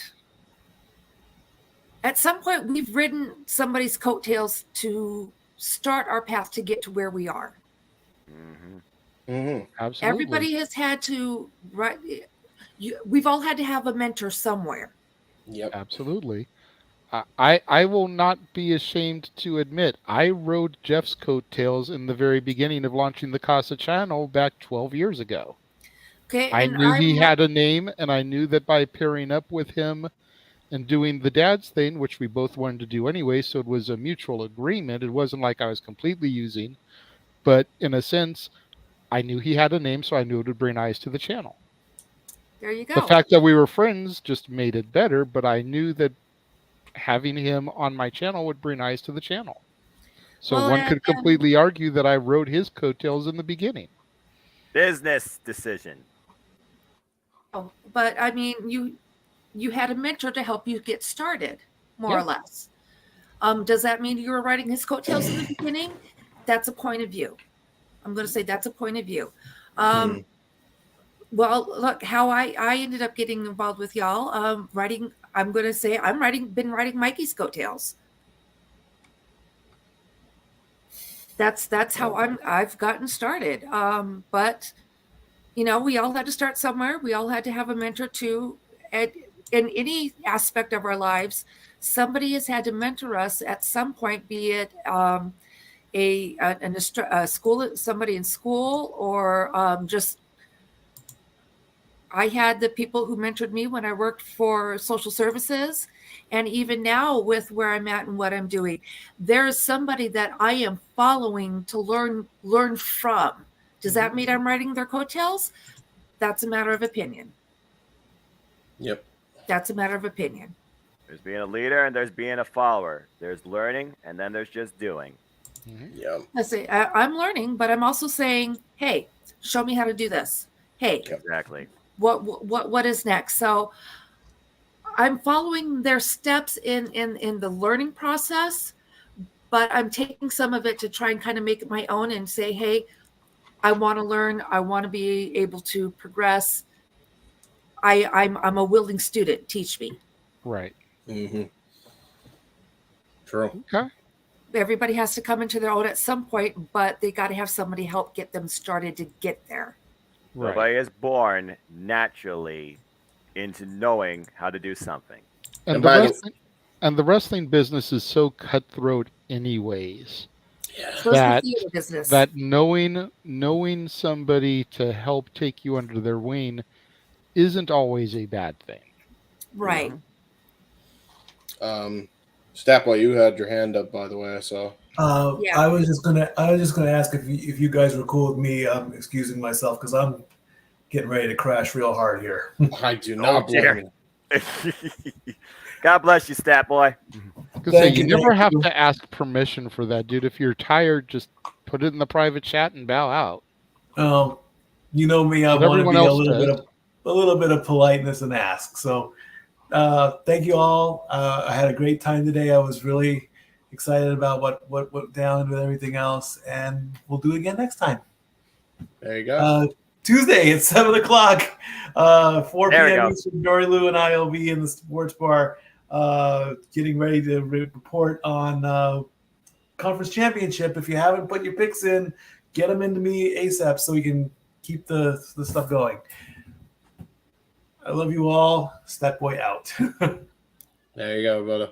Get some rest, you over statistical analyzing son of a gun. There you go. Son of a gun. Right. So before we throw this over to Jeff to unpack everything that he's been clamoring to get into on this topic, let me just clarify for myself that I don't think that Triple H rode coattails the entirety of his career. Keyword. But I do see the original commenter's point in aligning himself with the clique. Once Kevin and Razor left, you kind of think about it, and Triple H kind of floundered there for a little bit after they left. And then the DX thing started, and him and Shawn were on TV dominant again.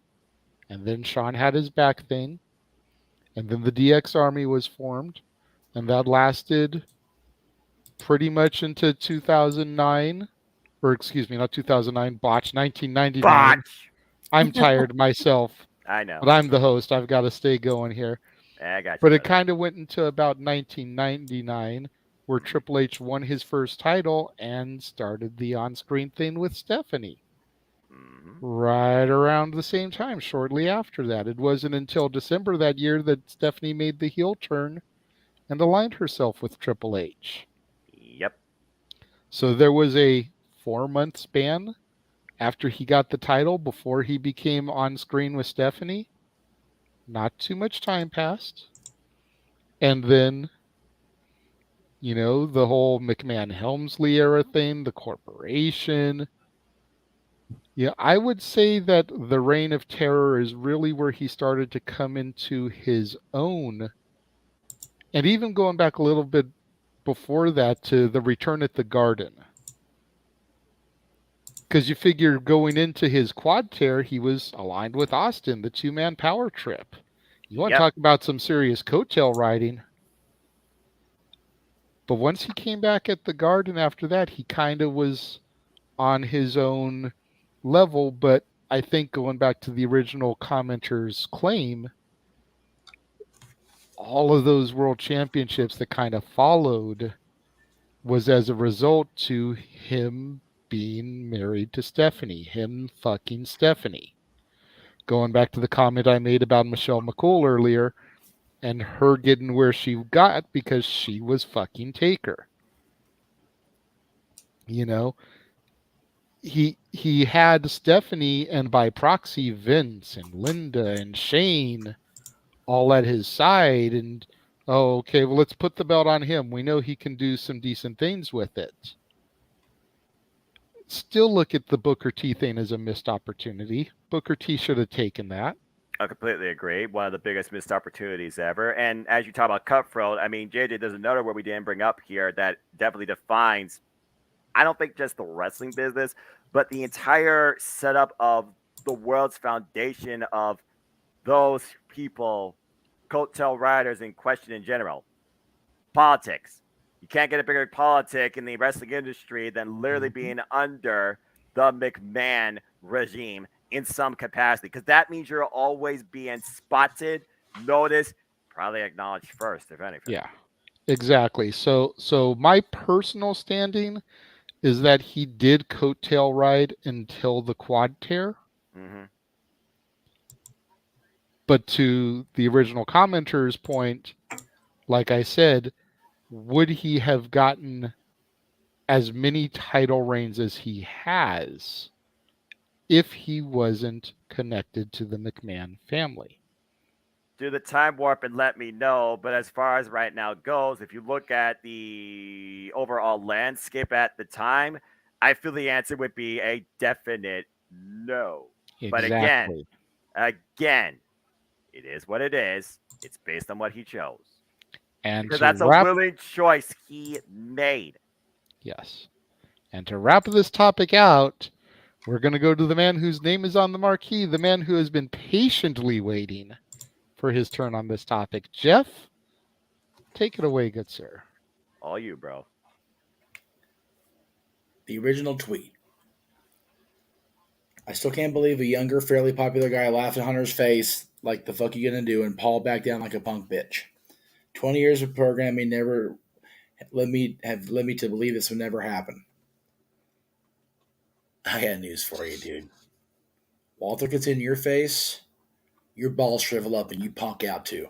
Okay? Number one. First off, motherfucker went over 65 minutes tonight in the Rumble and it looked like he wasn't even ready. He wasn't even near done yet. Me no fucks with him neither. Number one. Triple H only got where he is because 23 years ago he cheated on China. Wrong. With the boss's daughter. Walter would legit kill him and Hunter. That part is true. Correct.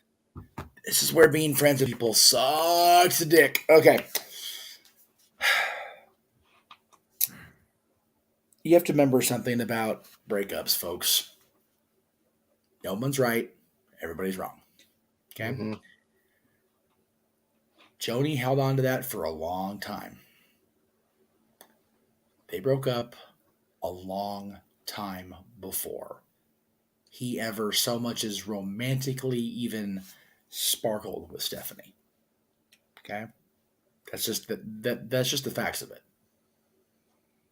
They were long done. Huh. Now, Joni's claims toward the end of her run that perhaps the McMahons were trying to keep her out of that top spot, out of a need to protect Stephanie. Part of that, I think, is Joni being bitter critter, but I don't think she's entirely wrong because, again, it's her opinion on things. Whether the facts were what they were, I wasn't in Connecticut, I was in the office, I don't know. Correct. I just know what I observed. But no, Paul did not cheat on Joni with Stephanie. So right off the top, he's wrong. I ain't crying, stupid troll. Carry on sucking him off like Steph does. It's China that cried all the way to an early grave. They wouldn't let her back in while she was alive, but they milk her memory now she's gone. Okay, I'm going to stop right fucking there. Okay. Oh, boy. Joni's life post 2002 was fucking chaotic. Okay? It was a 14-year whirlwind, and that's the nicest word I can use. Okay? Joni made very poor decisions throughout her post-WWE life. Okay? If I'm in a corporate setting and I see a talent who is allegedly trying to get back in good graces, making these decisions, and rallying off about how the company screwed her in the process, do I want anything to do with that person? No, I don't. Do I feel bad for my ex-fiance? 100%. Do I feel that I wish I could do more to pull her out of the tailspin? Yes. You know why I know that? Because I was in the tailspin with her a lot of the time. Saw it unfold in front of me. Okay? By the time Joni got herself right enough to even be back in the discussion of being back in the graces with the company, her body and her brain were already starting to check out. That's not Paul's fault. That's not Vince's fault. That's not Stephanie's fault. Now, next thing. What was the next? Really quickly, before you go to the next part of the comment, do you feel that there are at least partially responsible, though, for the way things had gone down with her upon her exit from the company. So here's where the benefit and the burden of hindsight come in, Jay, because hindsight is what it is. Yes. Joni found herself asking for Stone Cold Steve Austin money in 2001. Yep. And that's been confirmed by everybody at this point, including JR, who was in charge of that. Yep. If you look at early 2001 and you look at where she was on the card at that point, nobody was sniffing Austin money except maybe even The Rock. Mm-hmm. Hunter wasn't there yet. He was in the main event scene, but he wasn't the main event. It was yet. The Rock. The Rock was in the main event of WrestleMania in 2001.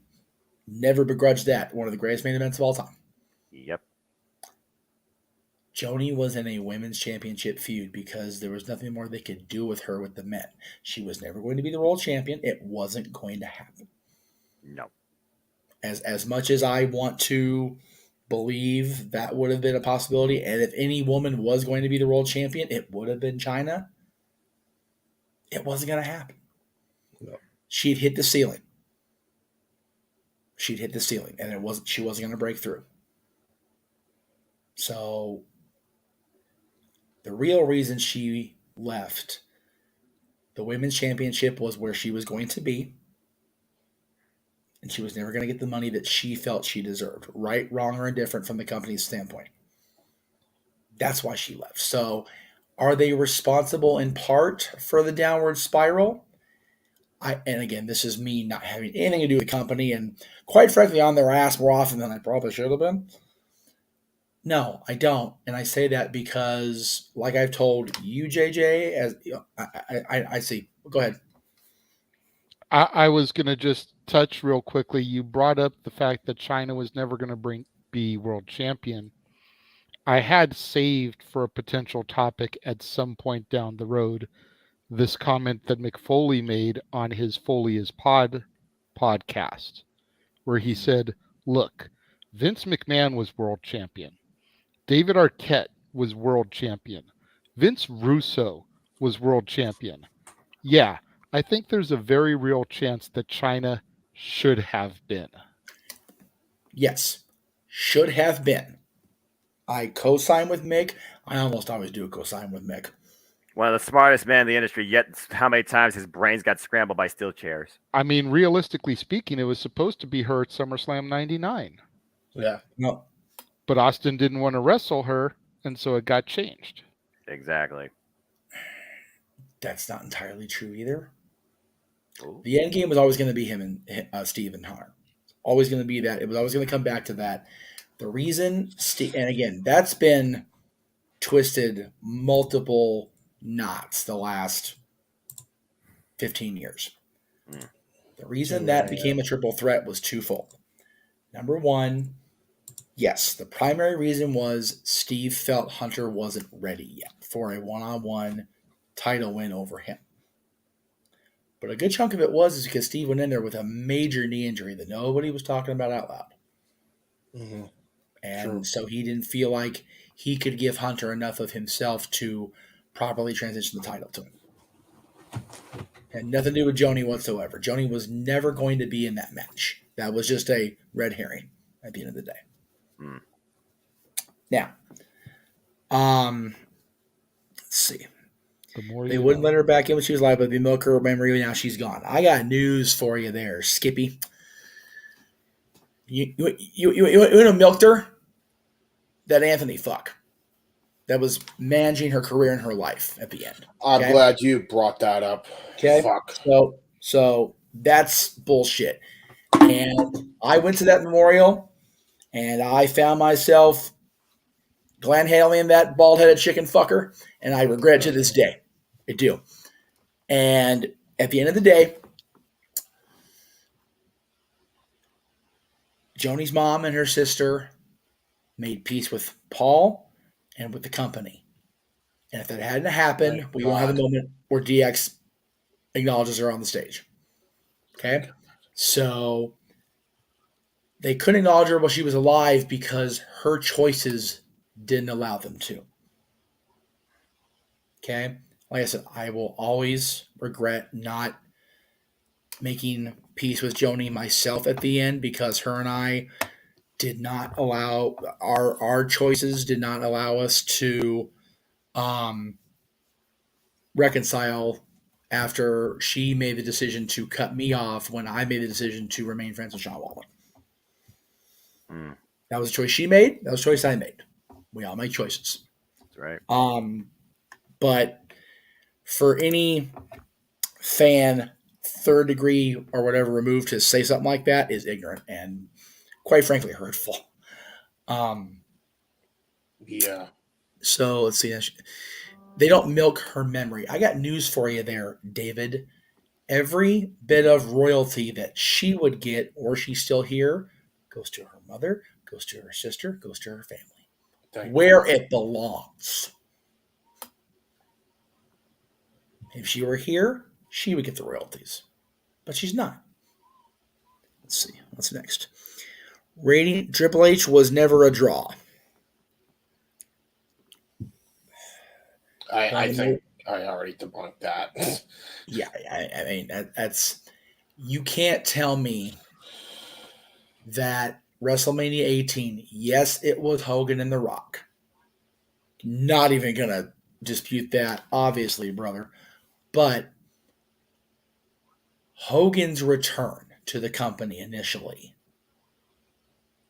was pale in comparison to that Pop at the Garden when Hunter returned. Exactly. Like by leaps and bounds. The only reason Hulk got back to where he got back to was because they were in Bizarro Land for WrestleMania. I say that and I mean it. Toronto, if they do WrestleMania in the lower 48, I don't think that happens. I really don't. And that's me, Hulkamaniac number 1, bleeding out red and yellow and black and white at the end of the day. But I believe that. And which champion got sacrificed to the red and yellow altar after WrestleMania for Hogan to get the belt back? Hunter. That's right. Do you think Triple H liked that? Did he do it anyway because he knew the old man wouldn't do anything else? Mm-hmm. But Triple H buried him. Buried Hogan completely. No. Triple H's entire 2002 momentum until he dropped Shawn through that glass window of that car halted faster than a 12-year-old boner. Oh, we hit the Hulkamaniac wall. Damn. That's not Hunter's fucking fault. Then it goes to Taker because, Hogan can't carry the belt for more than a month because he's 50-something or whatever at that point. So that's also ignorant. Ratings dropped when he had his title literally handed to him and kept a death grip on it for 3 years, burying everyone and opening Raw with the same 20-minute promo every week about being that damn good. I was going to say, I think the one part of his statement that you can't argue is opening Raw with the same promo. Oh, God. To be fair, John Cena did that. Promos began in the year 2000 before this, but he's not wrong. No.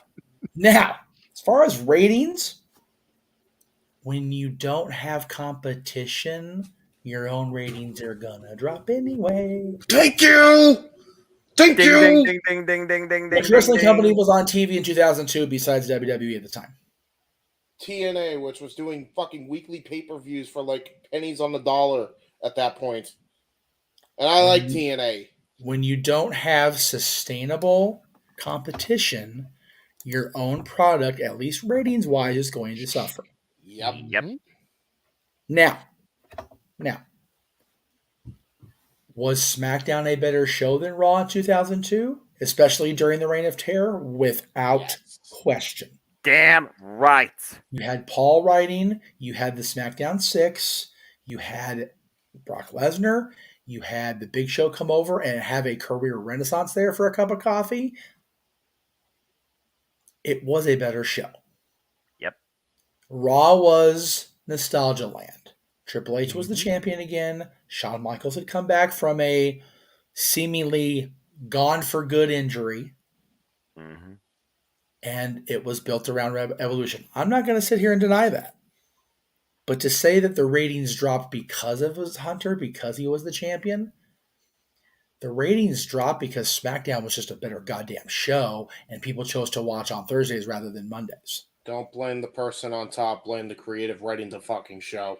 So if you want to lay that shit at Hunter's feet, go down to $7 Productions, where the biggest movie star in the world, who may still be at WWE WrestleMania yet, has his best friend writing his stuff for him, and tell Brian Gewirtz he's a bad writer and a bad creative guy. And when he shows you the pile of money he lays on every night, you can still suck his dick. Very good. Okay, now. Damn. Wow. Now. I just want to point out before Jeff continues, he didn't even want to be on the show tonight. I did not. I had to convince him earlier in the day to be on the goddamn show. And I'm so just think about all this gold Yeah, that we would I'm have missed very out glad on. you're here, Jeff. We all are. I'm learning. Please. Everybody seems to forget that my career started by ragging on Triple H and the storyline that he was involved in. It wasn't his fault. He was booked into it. So any chance I get to defend Triple H against transgressions that aren't even really transgressions, I will stay on a soapbox and pass out drunk from doing so. I don't give a fuck at this point. All right, let's see. Again, a 20-minute promo. I can't even fucking argue that. Yeah. We all agree. We all agree. That's the one most accurate part of that statement. Go ahead, James. However, I gotta point out in Triple H's defense, Jeff, that yes, he did that when the ratings went down. He also did that when the ratings were at the highest point in the Attitude Era. He never changed. He stayed consistent. He stayed his way, and John Cena did it for over a plus decade, just in a different shirt color every freaking year. Fruity Pebbles. All right. And again, I will always defend John, because John not only had to be WWE champion and the face of the company for 10 years, but he also had to do Make-A-Wish. He also had to do this media. He also had to do this thing and that thing and that thing. Triple H as the champion was just a goddamn champion. That's what he did. And that's all he did. Yeah. John Cena was the workhorse. Let's just put it out there. If John Cena's any more of a workhorse, they'd have fucking hired him as a Budweiser Clydesdale, dragging a bull behind him. Yeah, don't give him ideas. I mean, he did get a shirt based off a beer level. Stronger than goddamn Clydesdale. He might as well be. All right. Anyway, and ratings and attendance dropped to the lowest ever after he became EVP in 2013, not last year. Yeah, nothing to do with Vince McMahon. Come on. All right. We're not going to talk about the guy that truly was still running the company from behind the scenes. You can put whatever fancy talent you want on somebody. Hunter was EVP of talent, which is talent relations, live events, which is booking the actual live events, and creative. You can be head of creative and have a big long fancy nameplate on your desk and a big long title on your door, with the old man still running creative. Bullshit. Not Hunter. Also, there's scripted sports entertainers and there's legit hard men fighters. Walter would kill Triple H from any era. All Triple H ever did was ride other people's coattails before he cheated. Again, you're wrong. On China to marry the boss's daughter. He buddied up to the top dogs in the company upon arrival. When they all left, he went after Steph. Okay. I don't know David Sean Dixon from Adam, so I'm not going to assume I know anything about his love life, nor am I going to say anything about his love life. Right. I will speak about mine and mine alone. Let me get comfy again. Here we go. You got real. Did Hunter target the click to buddy up? No. Nope. Target. He was at a rental car thing at the airport to get his own little bitty little 2-seater piece of shit to drive to the next town. And the click van pulled up. You're with us. You sit there and tell Shawn Michaels and Diesel and Razor and the 1-2-3 Kid, I'm good. Bull fucking shit, you're telling them you're good. You're getting in that van and you're having the story time along for the ride because you're absorbing the knowledge. There is no bigger fan of wrestling than Triple H at that point. And he wants to know all the things. Ultimate opportunity presented before him. You pass up opportunity, you are a bloody fucking fool. Exactly. So there's that. Let's see. Now, I wasn't there, so I don't know. but I'm pretty sure that Kevin Nash and Scott Hall did not leave WWE for WCW because Triple H put a gun in their head and said, I want the company go. Pretty sure that didn't happen. Nope. I'm pretty sure it was a lot of Ted Turner money that went, I'm going to go over here. Mm-hmm. Yeah. I'm also 99% sure, not 100%, because I never claimed to know it, be all knowing, that Triple H did not go into the Garden, go into Boston, go into LA, go to these different towns and tell people, do not root for Shawn Michaels as champion. He's my friend. I don't want you to root for him. I want you to bury him as the champion. That way I can supplant him. Get the fuck out of here with that crap. And by the way, I'm going to make sure I go into the Garden and help say goodbye to my friends. That way I make sure I'm the one that gets buried because these two are leaving and he's the world champion. So they're untouchable. I'm going to make sure I stick my own ass out there. That way you all can rape me and keep me down for 6 months. Get the fuck out of here with that. He got punished. And the only reason the kid didn't get it, Sean, is because he was on suspension for drugs. Yep. And by the way, sorry to throw my friend under the bus, but fuck me, man. And by the way, to add to your point, Jeff, also, Triple H was punished because they didn't have anybody else they could punish. Exactly. So they threw it on Hunter.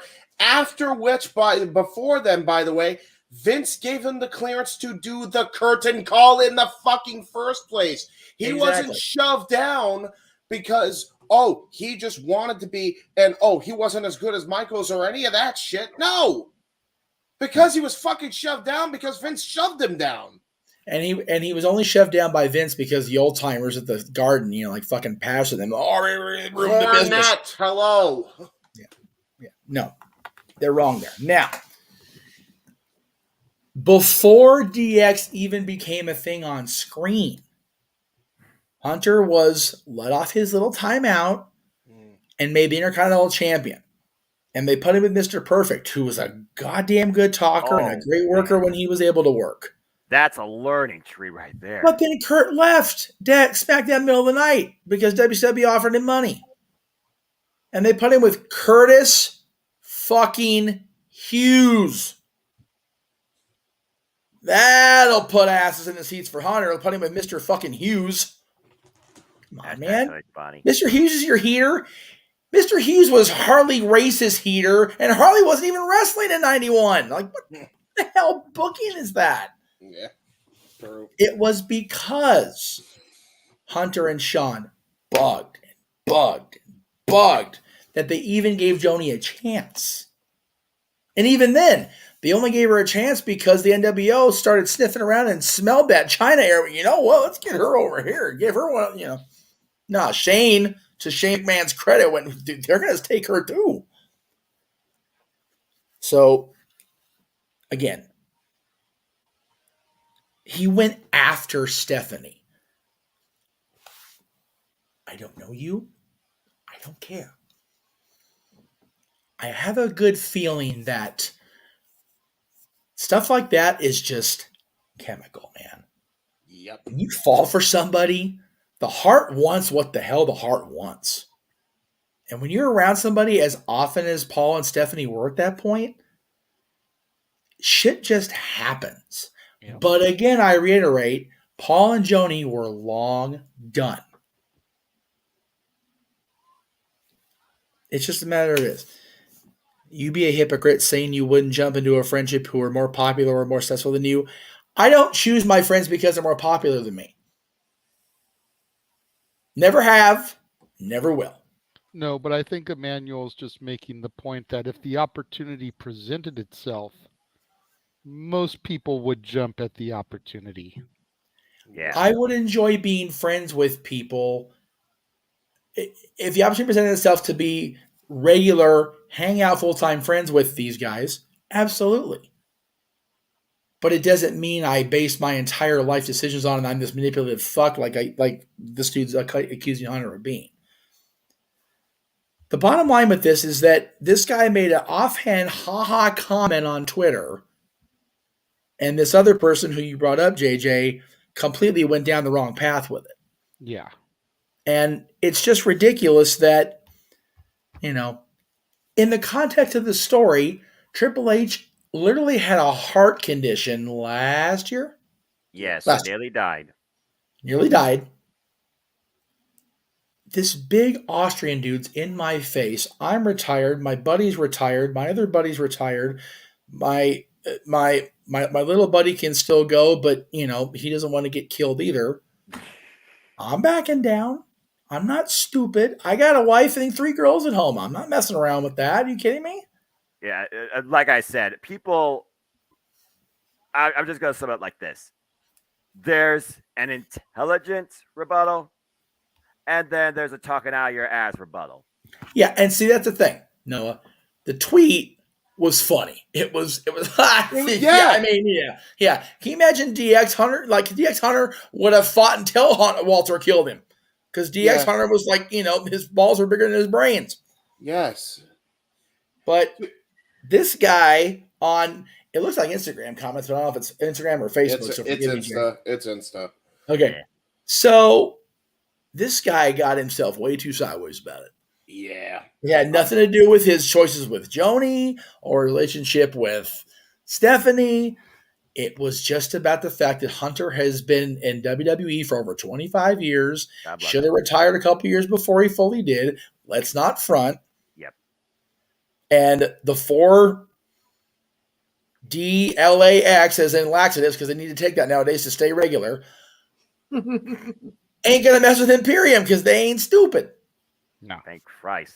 Which, by the way, I think that was the joke of the initial Insta post, by the way, because I think the idea of the post, which I think flew over this motherfucker's head, I got it immediately when I saw it, was, 20 years of booking by Vince McMahon would show me that this would have never happened. Yeah, because Triple H would have fucking fought him regardless if it made any sense, and it would have buried Walter in Raw 25. That's what happened to FTR. Seriously. This is why people got pissed off about FTR, because Raw 25, the click buried them, quote unquote. And at that time, yes, kinda did. Which is why the guy made the comment that he made, because it was the complete opposite. He actually put Walter over. Yeah, you can't have it both ways. You can't be mad for FTR and not be mad for Walter. Like, what the actual fuck, folks? It was a fucking ha-ha. Yeah, it was a ha-ha, and that's the thing. Social media is so devoid of the recognition of ha-ha that I spend, 20 minutes of my own damn self talking about this shit. Yeah. Because I know JJ, I completely took over. I wanted to break that guy's comment down thing by thing. That way to show he's wrong. He allowed himself to get wrong for the wrong reasons. Yep. Stay informed, kids. And for the record, to add to your point, and we can wrap this up afterwards, because I want to add a few points that to help your. Make sure it's okay with the host. Is that okay, JJ? I'm trying to wrap this segment up, so yes, go ahead. So number one thing I want to point out, if anybody is going to know anything about that entire situation, and even and he even doesn't know the full freaking story, but if anybody is going to know, it's the man right down to my bottom, because he was the closest with Joni for a long time, for a very long time, right? Number one. Number two, I think you mentioned Anthony, dickhead. I'm glad you mentioned him and not me. Don't go too far, though, because I really don't want to do a lawsuit or whatever. But this, all I will say, and this is the same reason why I'm glad Mia Khalifa is where she is now as well. Right. I am very thankful for OnlyFans being a thing for this very reason. Yep. Because if porn is going to be a thing, it is better for it to be managed by the person doing that line of work than it be managed by some jackass who doesn't know the person from a hole in the wall. Even if they think they do. Even if their intentions are in the right place in the beginning. Right. So that I had to put there because China is very much a case of that, even if she did make the decisions to get there, which I think gets lost but on people when they freaking discuss shit like that and they just say, "Oh, China, it was all China's choice." Yeah, it was all China's choice, but it wasn't exactly all China's fault either. Just trust and believe. When that documentary came out, that was a companion to the dark side, and people got to see the real story behind him. I just went, yep. So that said, I think the general moral of the story with this, to wrap it up in a bow, God damn it, don't take shit too seriously. Right. It's not that deep. It's wrestling, and you're only ruining the enjoyment for your freaking selves. Exactly. Stop and doing bringing it. everyone else down that chooses to view it, let alone break it down to actually put you in your place, you mindless damn idiot. And this is the reason why I stay off social media. Hey, you know what, Jeff? Thank you for breaking that down the way you did. That has to be clipped as an entire clip. Because holy crap, the views that would get, I guarantee. If people ever want to know the full story, Jeff just told it. Pretty much. I've held out on that for a long time. I'm not gonna lie. I feel like there's a sense of relief, not only from you, Jeff, but honestly anybody watching this forum, to really take a take from you.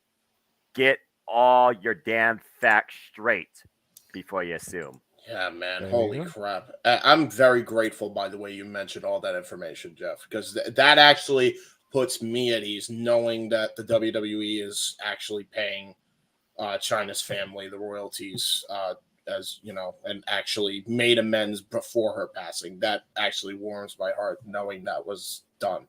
Her sister and her mother wouldn't have been at the ceremony if that wouldn't have been a thing. Thank God. Yeah, This just goes to show that people can grow over time.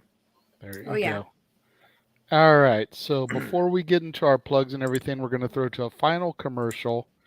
Jeff showed the trailer during the watch along of the upcoming watch alongs, and now he has an updated trailer to run.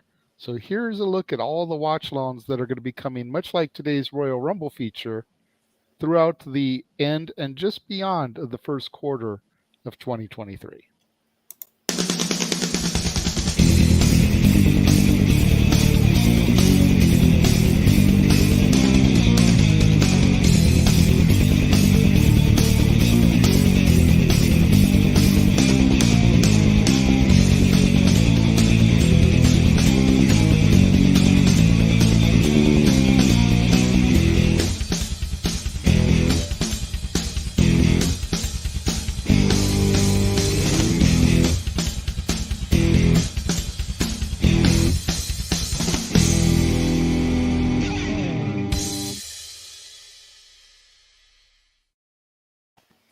So there you go. As you saw in that little video package and on the little ticker that Jeff's been doing at the bottom, the next time we will be providing watch-along coverage will be a week from technically yesterday, as it's now past midnight here on the West Coast, as WWE NXT, not Noah's NXT, presents Vengeance Day.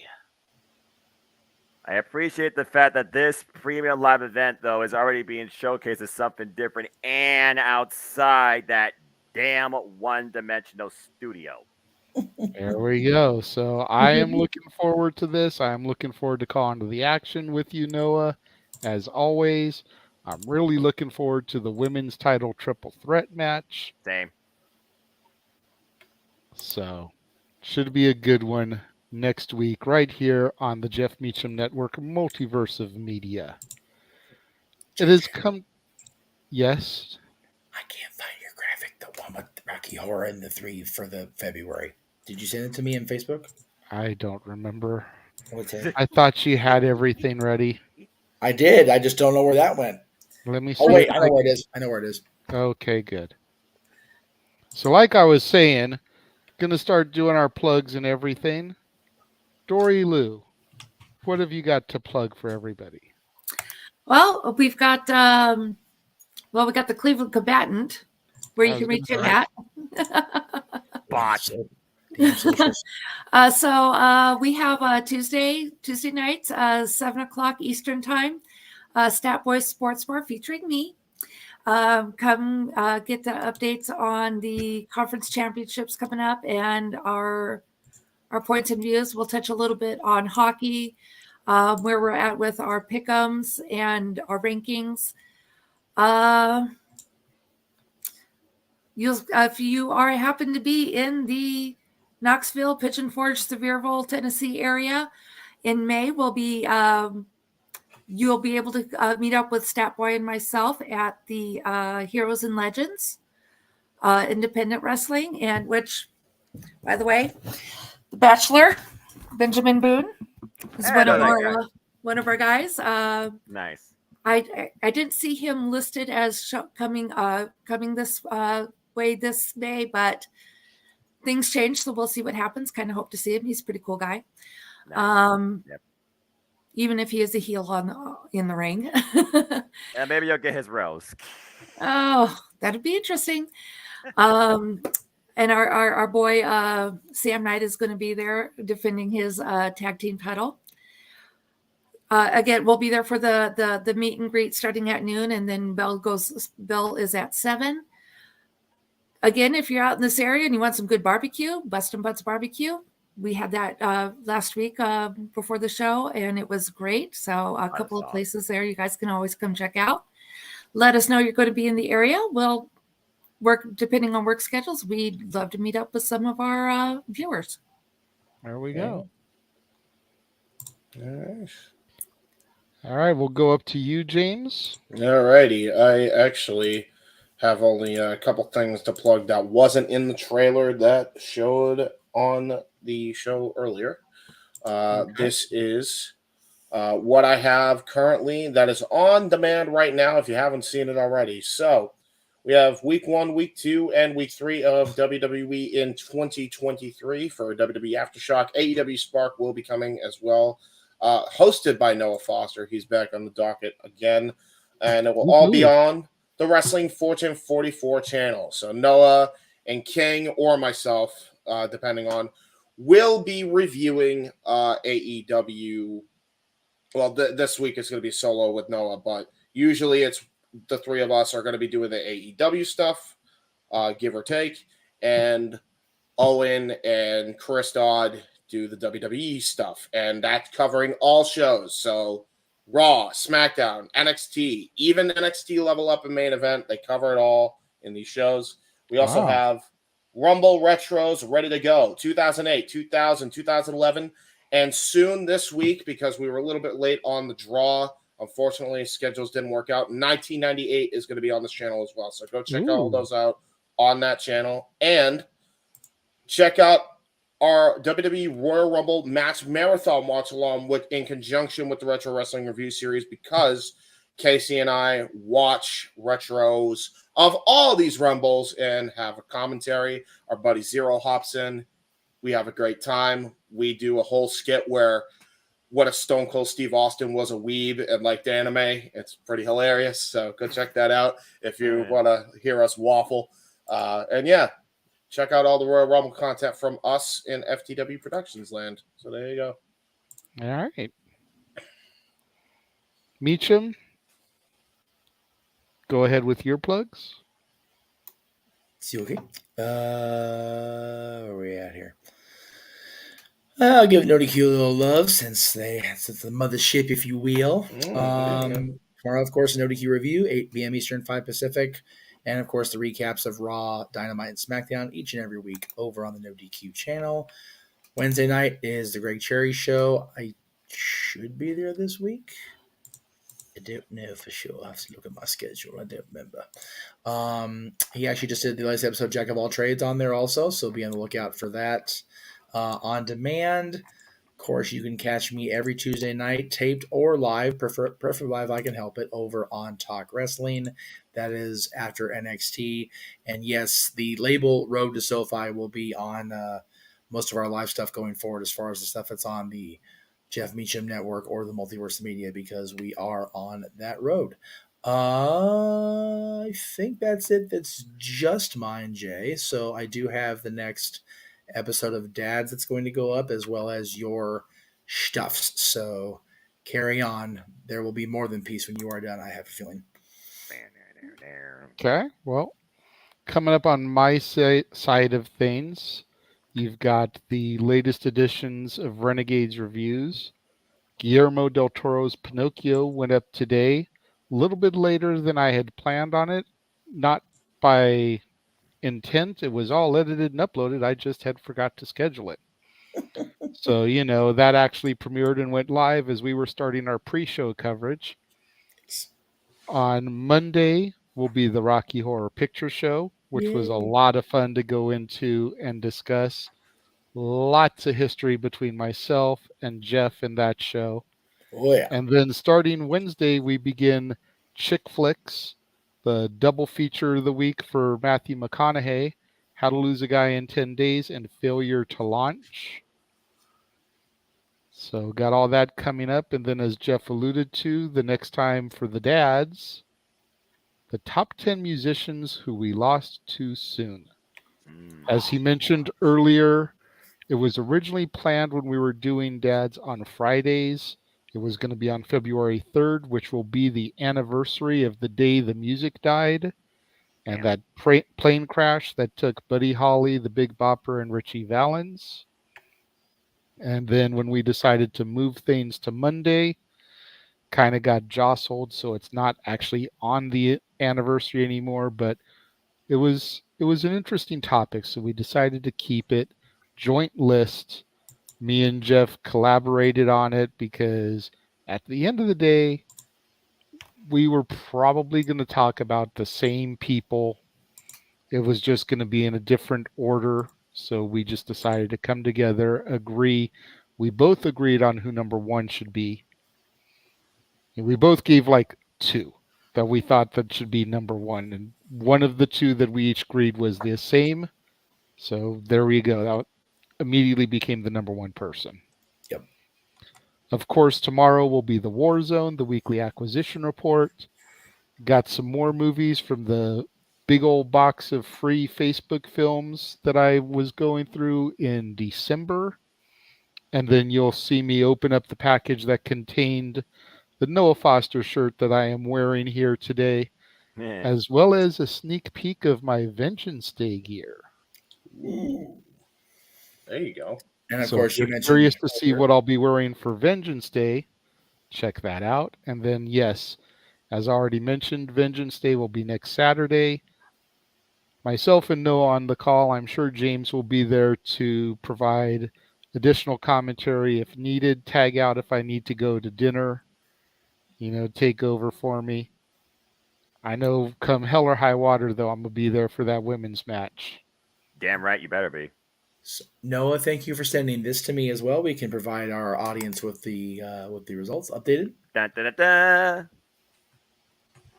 Congratulations, Mikey T, Jeff Meacham, JJ Williams, Big G. You caught the right number for the men's Royal Rumble match. Number 30. Well done. Oh, Nobody wow. got the win. There we go.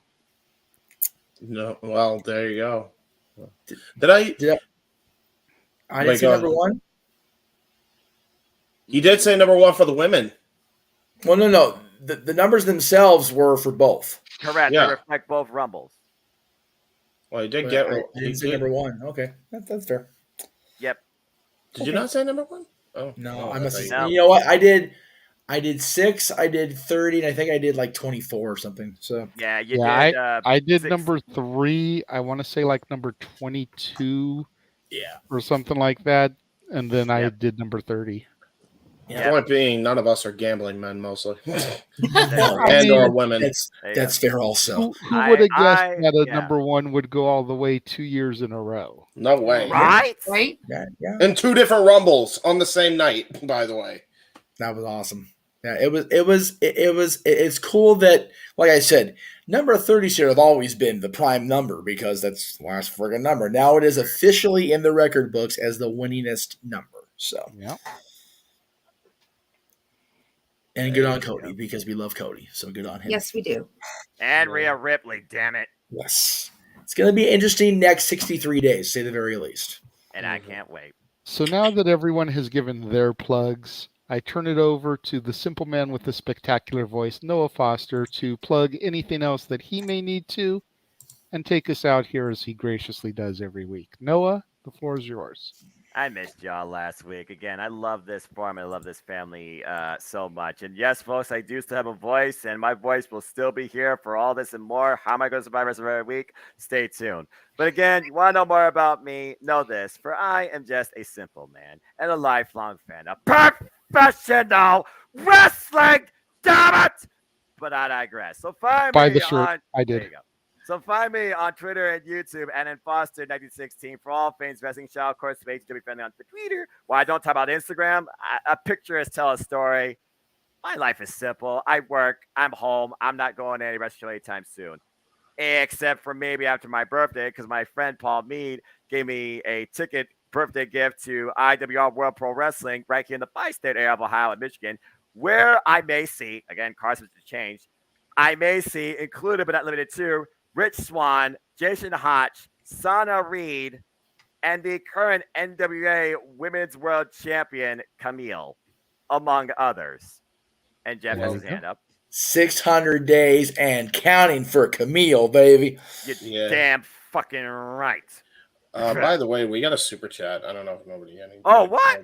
Yeah, $2 super chat from Emmanuel. He says, "Was Austin when Austin won his first Rumble? Was that planned?" I don't know how to answer that one because I don't know much about it. That would have been 97. 97. Again, 97, the first quarter was kind of a cluster because the plan was always to get back to Brett and Sean at WrestleMania. Right. And then Sean got hurt his knee and lost his smile, so everything went into chaos. Yes. Yeah. So the answer is we don't know. It was 25, 26 years ago, so we don't know.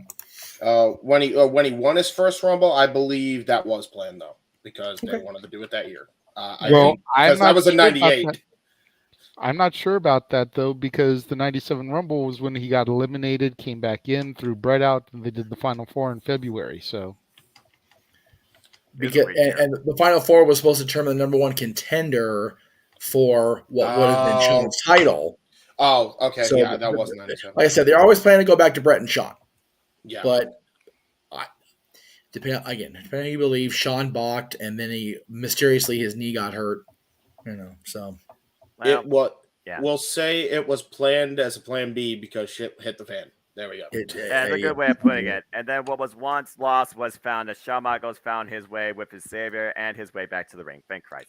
But yeah, if people are in the bi-state area of Ohio and Michigan and you stop by Monroe, stop by that wrestling show, go to IWR Wrestling, see if you can get tickets. Thank you, Paul. I'm looking forward to that. But yeah, as everyone alluded to, you'll get my voice back once again right here across the Championship Multiverse Media Saturday for NXT Vengeance Day, not Takeover, premium live event, NXT Vengeance Day, where again, most look forward match is the women's triple threat for me. Although I am curious to see how Braun Breaker handles being inside a steel cage with Grayson Waller and what sort of effect can come, along with so much more. I'll also be bringing my voice across our good friend Jeff Chadwick representing Meltdown Wrestling League. I don't know if I'm still the world champion. Stay tuned for prediction results on that on Facebook. I'll be with them on their forum literally today, East Coast time, Sunday night. The Wrestling Roundtable, so stay tuned for more on that.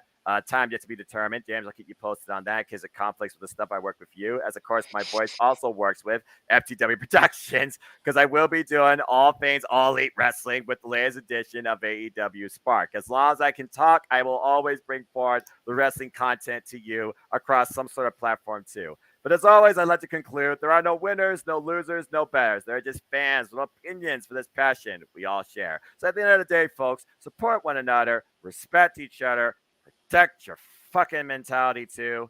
And again, treasure your families. And just enjoy life and enjoy professional wrestling. It's as simple as that.